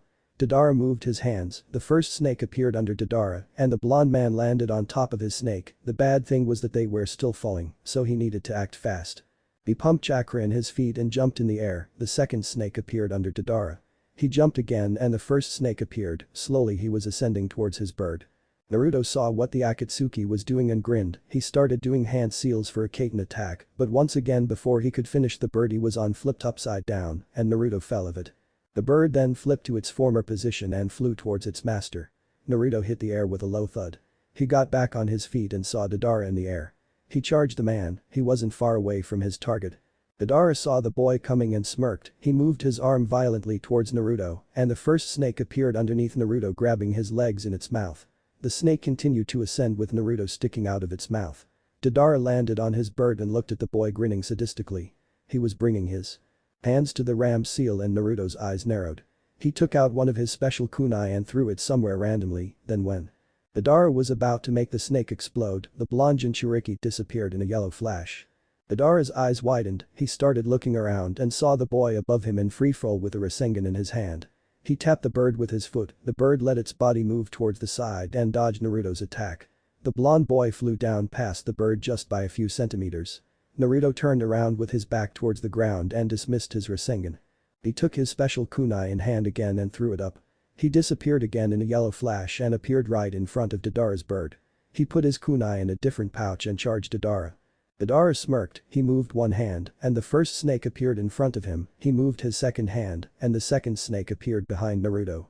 He moved both hands and the two snakes attacked at the same time. Naruto stopped in the middle, he jumped up with full force, the snakes were about to hit each other in the heads, but instead of doing that their heads moved up and they started ascending towards Naruto, their bodies just inches away. The two snakes were closing in fast on Naruto, the blonde boy. Wanted to use his special kunai to use Harem, but if he would do that again, he would be left out of chakra and would have to resort on using Kyuubi's again. The blonde boy looked in terror as the two snakes were just a few centimeters away, he saw Deidara smirking and letting go of their tails. He brought his hands in the ram seal and Naruto closed his eyes. Light shot out of the two snakes and in a matter of seconds they both exploded just inches away from Naruto. The explosion was incredibly powerful, it startled everyone in Tsunade. Deidara sighed. I alerted everyone now, he looked at the smoke no matter, I will take the brat and deliver him to Leader Sama, He waited to see the boy drop from the smoke, but he didn't. He looked down hoping the vortex was gone, but to his surprise it was still standing up. He looked back at the cloud of smoke that was clearing, when the smoke cleared he saw a wall made out of very damaged sand, shielding the blonde boy. Deidara cursed, he looked around and saw on a patch of sand a red-haired boy with Kazukiage robes on him. Deidara gritted his teeth, nothing was going how he wanted to go. The red-haired boy looked at Naruto with annoyance. I thought I told you never to engage a strong enemy alone. He scowled. Naruto spat some blood, the explosion hit him a little. I can take care of him. Is that so? Mocked Gaara, if my sand didn't block the attack you could have been blown to pieces. Said Gaara as the sand shielding Naruto started to return to him. Gaara then turned his attention to the Akatsuki. So you are the sand Jinchuriki, said Deidara, but no answer came from Gaara, the boy just glared at the blonde man. You don't talk too much, anyway, since there's two of you I guess I shouldn't hold back anymore, said Deidara smirking. Gaara's eyes widened when he heard that. He was holding back. If he has then I'm afraid to see what the real explosion would do, the explosion from those two snakes would have completely destroyed the Kazukiage tower, if he was holding back then the real one would wipe a quarter or so of the village. In the meantime Naruto didn't give a shit about what Deidara said, he stood back on his feet and charged the Akatsuki. Gaara saw Naruto running towards their enemy and stayed silent wanting to see what the full force of the explosions were. Deidara smirked and opened his palm, two clay birds popped out, they looked small. Luckily I brought enough clay. He thought as he sent the birds to attack Naruto. Naruto saw the puny things coming towards him and laughed, his laughter was cut short when the birds disappeared and repapered in front of him. The two birds exploded, but unlike last time this explosion was much more powerful, 2 times to be exact. Naruto was sent flying in the air and Gaara was forced to catch him, it was lucky that Naruto at least covered his face, but the sleeves from his clothing was all burned now, actually his entire clothing was ripped. Gaara turned his attention back to Deidara after he caught Naruto. He moved his hand towards Deidara and sand shot towards the man on the bird, the shipute in battle. Deidara tapped his foot on the bird and the bird started moving away from the incoming attack, the sand was now behind him. The blonde man turned his head slightly behind him and saw the sand there coming after him. A long-range attacker and a hand-to-hand fighter. Thought Deidara interesting, Naruto rubbed his head and opened his head, he saw Deidara chased by Gaara's sand and he jumped up landing on his feet. He took 2 shuriken out and charged Deidara jumping up like he was jumping from branch to branch. Deidara saw the blonde boy coming towards him and looked in his hands, his creations were ready. He grinned, turning towards the boy he slapped his hands and they departed them. One of his hands was closed in a fist, he threw the contents towards Naruto. The blonde Jinchuriki saw Deidara throwing something towards him, when he looked carefully he saw some strange clay things that looked like leeches. Naruto jumped to the side dodging the attack. Pathetic. He told his enemy that only grinned in response. This made Naruto curious, he turned his head and saw the leeches had grown clay wings and were flying towards him. Naruto's eyes widened. Gaara was looking at the attack performed by Deidara and was amazed, he realized that Naruto would have a hard time with him, so he extended his other arm towards the clay leeches and sand shot towards them. This of course attracted the attention of Deidara, when the sand reached the leeches Gaara performed the desert coffin on them and then he used the sand burial technique. The leeches exploded inside the trap and sand shot everywhere, some of the sand hit Naruto. Deidara smirked, his plan worked, he started laughing. What's so funny? He heard someone ask, he looked to see it was Naruto that asked. You fell right into my trap, he said grinning. What trap? Asked Gaara. This time I destroyed those clay things. Yes you did, said Deidara, but that was your mistake, he yelled as he pointed to Naruto and brought his hands to the ram seal. Gaara looked at Naruto and his eyes widened in horror, on Naruto's back there were white tips, which formed into 3 leeches. Naruto turned his head and his eyes narrowed when he saw the leeches. He unzipped his jacket fast and threw it, but it wasn't fast enough. Just before he was going to throw it, the leeches exploded. Naruto was sent in a free fall. His fall was stopped when he hit the air, this time with a loud and powerful thud. Naruto groaned in pain. He didn't expect stopping in mid-air to hurt that much. Gaara was a little relieved to see that Naruto was alright, but then he focused on Deidara, his eyes filled with anger and bloodlust. "You will pay for hurting my precious person," he yelled as a large amount of sand shot towards Deidara. The blonde man tapped his foot on the bird again. The bird moved faster and faster, dodging each attack. There was sand appearing to his left and right and even in front. Deidara opened his palm again and saw his creation. He let the birds fly out of his palm towards Gaara. The red-haired boy saw the attack coming and sent his sand to destroy them. One by one the birds were destroyed. Deidara frowned, his attack didn't succeed, and he put his hands in his pouches to take more clay. In the meantime, Gaara made the sand encase his arm, thus creating a Shukaku arm. He looked at Deidara and growled. He threw his arm towards the blonde man.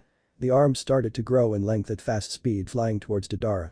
The blonde man saw what was coming to him. Before the arm could hit him, Bird moved to the left, dodging the attack. The arm turned and moved towards Deidara again. The bird was dodging left and right. Deidara opened his palm. There was clay sticking out of the mouth in his palm. He smirked. He grabbed the clay and pulled it out. When it was completely out, there was a puff of smoke. This startled Gaara. He looked, trying to see what was happening. When the smoke cleared, he saw a giant snake, similar to an anaconda, around Deidara. Its tail was being held by the blonde man. His eyes widened. This was the same snake that was used against Naruto. Deidara spun around facing the incoming Shukaku arm. He bent down a little and twitched his hand towards the incoming arm. The snake moved towards the arm, circulating it. Gaara saw that it was trying to capture his arm and squeeze it to destroy it. He opened his palm, and the Shukaku arm opened his palm. He grabbed the snake's tail and started crushing it. Deidara smirked again. This was too easy in his opinion. First the blonde boy fell for the trap, now the red-haired boy. He let go of the snake's tail and brought his hands in the ram seal. Light shot out of the snake and then it exploded. This time the explosion was much more powerful. It was like the two snakes from before had been combined. The explosion destroyed the sand arm, and sand was falling from the sky on streets and buildings of Tsunade. Gaara cursed when he saw that he was tricked. He closed his eyes and concentrated on the sand on the ground. He moved his arms down slowly and then his eyes snapped open, his arms raised in the air fast. The ground down below started shaking and sand shot out from every street towards the air. Gaara extended both his arms towards Deidara and the sand coming from the ground shot towards the Akatsuki man. Naruto looked at the sand moving towards Deidara and formulated a plan. He jumped on the sand that just passed him. He pumped chakra in his feet and jumped on another line of sand, then he jumped to the right on another and then another when he finally reached a streak of sand that was behind Deidara. Deidara saw all the sand moving towards him. His bird was moving left and right and was trying to dodge every attack. He then turned his head to his back and saw the blonde Jinchuriki on a streak of sand that was heading towards him. The sand tried to hit the bird, but the bird dodged to the left. Naruto jumped and landed on the bird's tail. He ran towards Deidara and threw a punch. Deidara ducked. He moved his leg under Naruto's and made him fall. Then Deidara jumped on his arm and with his left leg he tried to hit Naruto in the head. Naruto saw what Deidara was doing and he grabbed the man's leg and tried to break it, but instead he forced Deidara to spin and land in front of him. Naruto got back up on his feet and took a kunai out, his last one. He charged Deidara with the kunai in his hand. Deidara took a kunai out also and intercepted the attack. Naruto spun and tried to deliver a roundhouse kick. Deidara moved his body out of the way and grabbed Naruto's collar and threw him away. Naruto landed on the bird's tail again. Deidara moved towards Naruto and when he was about to stab him, his bird flipped to the right, making Deidara and Naruto fall. While they were in free fall, Naruto was trying to deliver punches and kicks or to stab the man in front of him. Deidara just dodged every attack that was delivered, then both of them hit something. They looked down and saw they landed on the bird again. From Gaara's point of view, everything was chaos. He didn't know how to send his sand anymore. He didn't want to hit Naruto by accident. When he saw the two dropping from the bird, he sent his sand to catch Naruto and to try and hit Deidara, but they landed on the bird before his sand could reach them. Naruto ran towards Deidara and his kunai connected with his. He spun around and managed to cut Deidara's back. Blood started to flow from the wound. Deidara gritted his teeth in pain. He extended his foot and hit Naruto in the face, sending him flying and landing on the bird's head. He tapped his foot on the bird's back, the bird shook its head and Naruto fell, but before he could fall down, he threw his kunai, implanting it in Deidara's arm, who screamed out in pain.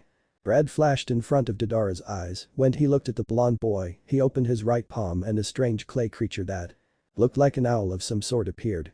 "You will go in a big blast with the entire village, yelled Deidara as he let the creature drop. He brought his hands to a seal, and the creature disappeared in a puff of smoke. The smoke cleared fast, and the creature grew in size. It was as big as the Kazakiage Tower, maybe even bigger. Gaara's eyes widened when he saw the creature. He sent all the sand that was attacking Deidara to intercept the clay bomb. He called out more sand and created a wall under the creature as fast as he could. The creature exploded. The explosion was very powerful, and it would have destroyed a great portion of the village if Gaara hadn't created the wall of sand. Creating the wall also took a lot out of him. He was having a hard time keeping his eyes open. He moved his hands in front of him and ordered the wall of sand to move. The sand moved beyond the village's wall, and Gaara let the sand fall on the ground. He then saw Deidara moving towards him grinning evilly. Naruto hit the air again with a loud and powerful thud. He felt like he was sent towards the ground easily and looked at his summon. The vortex was slowly fading away, which could only mean in Naruto's opinion that he was falling unconscious. He felt something under him and saw he was put on the roof of the same building where the vortex was. He looked up and saw Gaara moving the sand to the outskirts of the village. He then saw Deidara moving fast towards Gaara. He tried to open his mouth to yell but he couldn't. The last thing he saw before he fell unconscious was Itachi delivering a powerful kick in Deidara's face and Hashi grabbing Gaara. Itachi now knew for sure, after that big clay bomb appeared in the sky he knew it was Deidara. When he saw the blonde man heading at great speed towards Gaara, he jumped in front of him and delivered a powerful kick. Hashi that had followed him grabbed Gaara and jumped on a nearby building setting him down. Now it was only Deidara and Itachi on the clay bird with Deidara.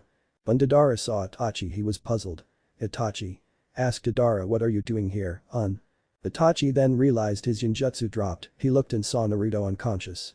I'm here to fight you, said Itachi unemotionally. Deidara raised an eyebrow. Why would you? He stopped and then narrowed his eyes, then he gritted his teeth angrily. You traitor, he yelled. Itachi smirked, what's the matter? Afraid that I might beat you? He taunted. You traitor. Then again an opportunity to kill you and show that my art is the best, shouted Deidara as he opened his palm and 3 small spiders jumped out of his palm towards Itachi. The older Uchiha activated his Sharingan and dodged the incoming attack. He grabbed 3 shuriken and threw them at the spiders behind them hitting them. The spiders exploded. Itachi disappeared in a puff of smoke and reappeared behind Deidara. He grabbed the blonde man by the collar and threw him on top of a building. Deidara fell inside, thus breaking the roof. He planted a kunai with an explosive tag on the bird's head and then jumped down. He activated the tag and it exploded. Light shot from the bird before it also exploded. Itachi landed on the roof of the building and then jumped inside. He looked around and saw Deidara jumping out the window. He followed Deidara jumping out the window as well and reaching an alley. He saw Deidara walking up the wall of the building in front of him. He started running up the wall after him. They both jumped on the roof of the building and Deidara turned to face Itachi. He opened his palm and threw some clay spiders at him and started running. Itachi dodged the spiders and started running after Deidara jumping from rooftop to rooftop. Itachi turned his head behind a little and saw the spiders jumping after him. He took some shuriken and threw them at the spiders and the ones that he hit exploded while the others dodged the shuriken and continued jumping after Itachi. Deidara turned his head and smirked at the Uchiha that was chasing him. Itachi turned back too. Deidara and did hand seals. He took a deep breath and before spitting out a huge fireball. Deidara's eyes widened as he jumped off the roof in the middle of a street between crowds of people. The villagers screamed when they saw Deidara, or at least the women. The men grabbed what they had near them and were about to attack Deidara when Itachi jumped in front of Deidara and without wasting time he threw a punch. Deidara caught the fist and moved his leg to hit Itachi from the side. Itachi spun to the left and hit Deidara in the back. Now the villagers were confused. Why would Itachi, who was an Akatsuki and a criminal working with Deidara, attack him? Suddenly soon a ninja surrounded Deidara and Itachi. Both stopped fighting and looked at the ninjas around them. Without wasting any time the ninjas attacked Deidara and Itachi. Itachi, not wanting to hurt the ninjas, went in defense while Deidara was punching and kicking any ninja that was around him. When a ninja was about to hit Itachi, Hashi jumped down and caught the ninja's punch. What are you doing? Asked the ninja. Uchiha Itachi is on our side, she said looking at the ninja angrily. He is an S-ranked missing nin, said the ninja. He is a Suna ally, said a voice. They all turned around and saw Gaara carried by none other than Kisame. Gaara looked at Kisame. You can let go of me, go and take care of Deidara. Kisame nodded and set Gaara on the ground. He then turned to Deidara. Well, Didi-chan, mocked Kisame, let's have some fun. He grabbed his sword and charged Deidara trying to slash him. The blonde man backflipped to dodge the attack. He saw that there were too many to handle.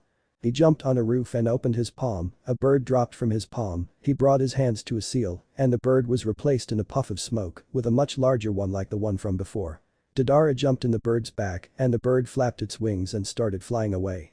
"We will meet again, traitors, shouted Deidara as he and the bird were dodging huge arrows shot by Tsunade's ballistae. The ninjas and villagers turned to look at Gaara for explanation regarding Itachi and Kisame. Gaara closed his eyes and sighed, he opened them again and got on his feet and started walking towards the Kazekage tower. "Itachi, Kisame, I want you to come with me," he said as he was moving towards the tower. "Hashi, go and take Naruto home," he said. The three ninjas nodded. Kisame looked at the retreating figure of Deidara and frowned. "Why the hell does everyone leave when I want to fight them?" he shouted annoyed and stormed away following Gaara.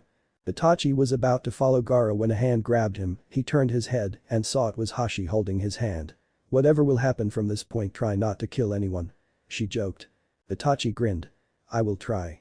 He turned around trying to leave again only to be pulled back. He rolled his eyes, wondering what the woman wanted this time, that is until he felt something warm touching his lips. His eyes widened when he saw Hashi kissing him, they parted and Hashi winked at him before jumping away. 1-0 for me, Itachi, you blushed, she thought and giggled to herself. True to her thoughts, Itachi was left there looking at her retreating form blushing. Everyone that was near him had their jaws on the floor. Konoha, in Yuzuka compound. Kiba was in the living room with his sister and his mother. His mother was reading a book while his sister just seemed to space out. The first to speak was Hana, Kiba's sister. "Mother?" she asked. "Yes dear," said Tsume. "What do you think of the Ekitakenzoku, liquid metal, clan? The ones that arrived in Konoha a few days ago?" she asked. Tsume looked at her daughter. "They are strong, and their leader Kanakuzu, scrap metal, is also strong." "Yeah, but they are a bunch of stuck-ups like the Hyuga, maybe even worse," complained Hana. "Now Hana, don't talk like that," said Tsume. "Why not?" she asked offended. "Because you are engaged to one of them." Hana and Kiba's jaw dropped on the floor. "What?" yelled Kiba. Tsume looked at Kiba. "What is the matter?" "I will not allow my sister to marry a stuck-up jerk from that stupid clan," he yelled. Silently Hana thanked her brother, she was on his side and was on Naruto's side also, and ever since the Chunin exams she saw the difference between Naruto and the demon. "This marriage will only strengthen our relationship with them," said Tsume glaring at her son. "I don't care, who knows how they treat their wives, I will not stand for this crap." "Watch your tongue, Kiba," yelled his mother. "You watch it, mom," he said with venom, startling both his mother and sister. "First you lied about Naruto, then you sent people to kill him, and now this." He paused. "You should be careful or you will lose your son and heir," he warned as he stormed out of the room. "Kiba," yelled his mother. Hana stood up. "Let me talk to him, mother." Tsume looked at her daughter before nodding. Hana walked towards Kiba's room and opened the door. She found him on the bed with Akamaru on his chest waving his tail. "Can I come in?" she asked, even thought she had already opened the door. Kiba looked at Hana before nodding. The woman entered the room and closed the door behind her. She walked over to the boy's bed and sat on a chair near him. "Thank you for what you said," she told him, closing her eyes. "I agree that they are a bunch of stuck-ups and I don't want to marry anyone from there." Kiba nodded. "When do you think the marriage will be?" he asked. Hana shrugged. "Maybe in 3 years," she said casually. "Why aren't you afraid?" he asked. Hana giggled. "I will let you in a secret as to why I am not afraid." "Secret?" asked Kiba, intrigued. Hana nodded. "If the marriage will be in 2 or 3 years, I have nothing to be afraid of," she whispered. "Why is that?" asked Kiba in a low voice as well. "Because in 2 years I will leave Konoha forever," she confessed. Kiba's eyes went wide. "Why?" "It's not only me, Kiba, it's almost half the ninja populace and we are going to join Uzumaki Naruto's village," she told her brother. "His village?" he asked. Hana nodded again. "He will form a new hidden village in 2 years, in 2 years we will all leave and I know you are also coming," she said grinning. Kiba blinked before grinning and nodding. Suna Kazekage office. 9 people were in the Kazekage office at the moment. One of them looked like he would fall any second, another looked like he just came from something formal, another looked like he was just found peeking on someone and the fourth looked like he just woke up or something. And it was something like that. Gaara just came from a battle and was completely exhausted from everything he had done. Itachi that was at a date before was still wearing his tuxedo. Jiraiya, after he was caught by Itachi, tried to spy on some houses on the ladies that were bathing in their own houses. This only got him caught by a female ninja that beat the crap out of him. And well, lastly we have Kisame that was in pajamas. That wouldn't be a problem, but his pajamas had bunny rabbits on it.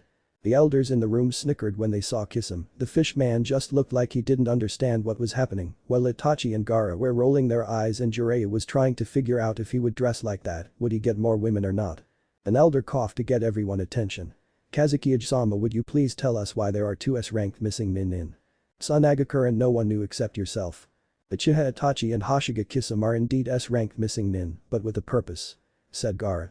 And what would that purpose be? Asked another elder. I'm afraid I cannot tell you. Said Gaara calmly. What? Asked the elders. We need to know, we have criminals in our village, we need to know why they are here. They demanded. I assure you that Kisame and I don't mean any harm. Said Itachi, no emotion at all. We cannot trust you, after all you are the one that massacred the entire Uchiha clan. Said an elder pointing to Itachi. That is true, I did massacre the clan, said Itachi, but with a purpose. The elders all looked interested, wanting to know what the purpose was. For many years people had tried to figure out why Itachi had massacred his clan, why he did it, if it was indeed for power or because of something else. What is your purpose? Asked an elder. I cannot tell.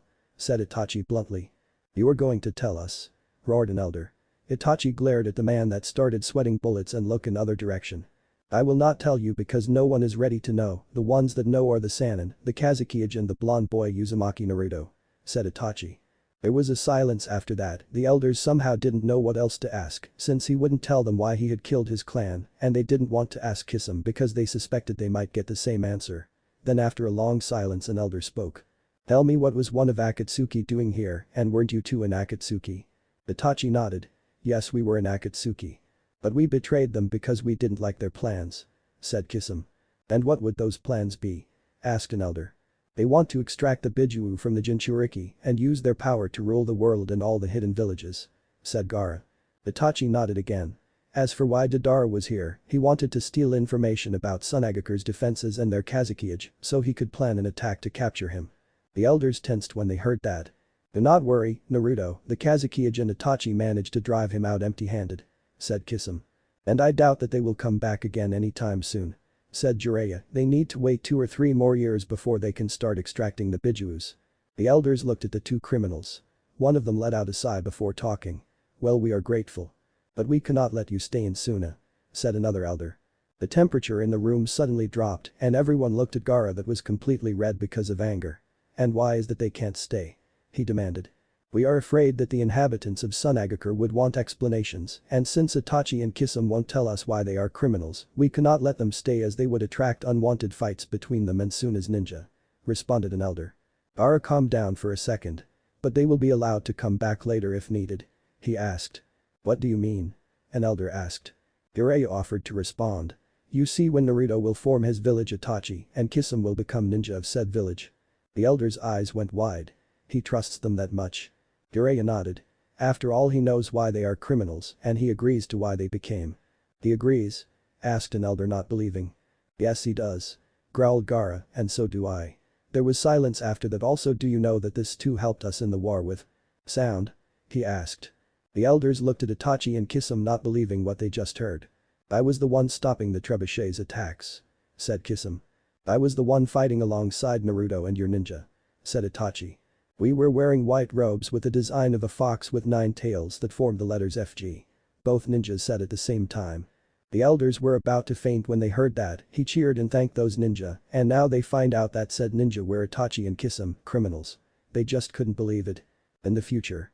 Said Itachi, you will find out why we are criminals. When will that happen? Asked an elder. In 2 years, after Naruto builds his village. Said Kisame. Until then you won't know, said Itachi, closing his eyes, and don't worry. Said opening his eyes again, we will leave tomorrow at noon. Outside. Itachi and Kisame just left the Kazuki tower. They were currently jumping from rooftop to avoid unwanted battles. Kisame looked at Itachi and many thoughts started entering his mind. He opened his mouth to speak. Tell me, Itachi-san. Said man glanced at Itachi. Yes. He asked unemotionally, when will I start? He asked. Itachi sighed. I already told you, Kisame, the plan is like this. He paused to look around and lowered his voice. We train with the boy for 2 years, we arrive in wave after 2 years and build the village, after that we put the plan in motion. Kisame nodded. What did the Gaki say? Naruto-kun said that when the village is done and he raises the dome, we will invade Mist. Said Itachi, grinning. Kisame smirked. How will we go? I doubt the Gaki wants to wait. Itachi nodded. Me, you, the Toad Sannin, Naruto-kun and anyone he thinks is appropriate for the task. Oh, I can't wait. Said Kisame happily, and what are we going to do with the village? Which one? Asked Itachi. Mist, came the simple response. Itachi smirked, you shall see my companion, you shall see. Isum frowned, he wanted to know what they will do to the village, plunder it. Take it for them? He wanted to know. Isum then turned to Itachi again and chuckled. So how was your date? He asked. Itachi blushed again when he remembered the kiss but made sure to not let Kisum see. Good. Isum frowned. Only that? He asked, annoyed, some details if you may. No, I may not. Responded the Uchiha, glaring at the fish man. Isum rolled his eyes. Fine, let's just get home and sleep, I'm tired. Amik. Itachi stood there watching the retreating form of Hashi and blushing. Everyone that was present was watching the Uchiha with their jaws on the floor, some even fainted. Then Kisum appeared and shook Itachi. Yo Itachi, you alright? He asked. It was then that everyone saw that he was wearing his pajamas. Which had bunny rabbits on it, white bunny rabbits. Then they heard Itachi talking, just when things couldn't get any worse. I think I'm in love. He said, and then all of a sudden he yelled, I want to have babies with her. The people around the two criminals started yelling and fainting, and then a ninja took out a cell phone and dialed a number. Hell. Came from the other side. It's the end of the world, the apocalypse. Uchiha Itachi blushed and said he wants babies. He yelled. Everyone started running and screaming, Kami-sama, protect us. Or Kami-sama, have mercy on us. Up in heavens, Kami sneezed. Something wrong? Asked Minato, the fourth Hokage. Kami shook his head. I think people saw Itachi blushing and kiss him in his pajamas. And why is that bad? Asked Sarutobi, the third Hokage, they think it's the apocalypse, he told them. And is it? Asked the Shandane, putting a card on the table, thus continuing the poker game. Kami shook his head. The apocalypse will come only if Orochimaru will start taking ballet lessons. Thanks, good. Said the Nindame, and everyone else nodded. Blackjack. Yelled Minato, I win. Again. And everyone groaned. Window Sashi. Heighten, wind elemental. Freezing point. The air vortex needs to exist before doing the jutsu. Naruto communicates with the air elemental by looking into its eyes, he then does the required hand seals, while the vortex does them mentally. After he calls the name of the jutsu, it is a must to call it, he does another set of hand signs, but mentally creating an arm and a hand for the vortex. When the arm and hand are complete, the vortex aims his arm towards the target Naruto is looking at and makes the air and water around the target decrease, freezing the target. Akuretsu Daija, exploding serpent. Deidara creates a clay anaconda or two. He introduces a lot of explosive material in the serpent, and at one snake alone can erase the Hokage Tower, two snakes can level the Hokage Mountain. Deidara controls these serpents by holding their tails. Before he makes them explode, he sends them in the direction he wishes and lets go of their tail and waits a few seconds to be out of range of the explosion and then makes the serpents explode. The explosion is more powerful at the head of the serpent and weaker at its tail.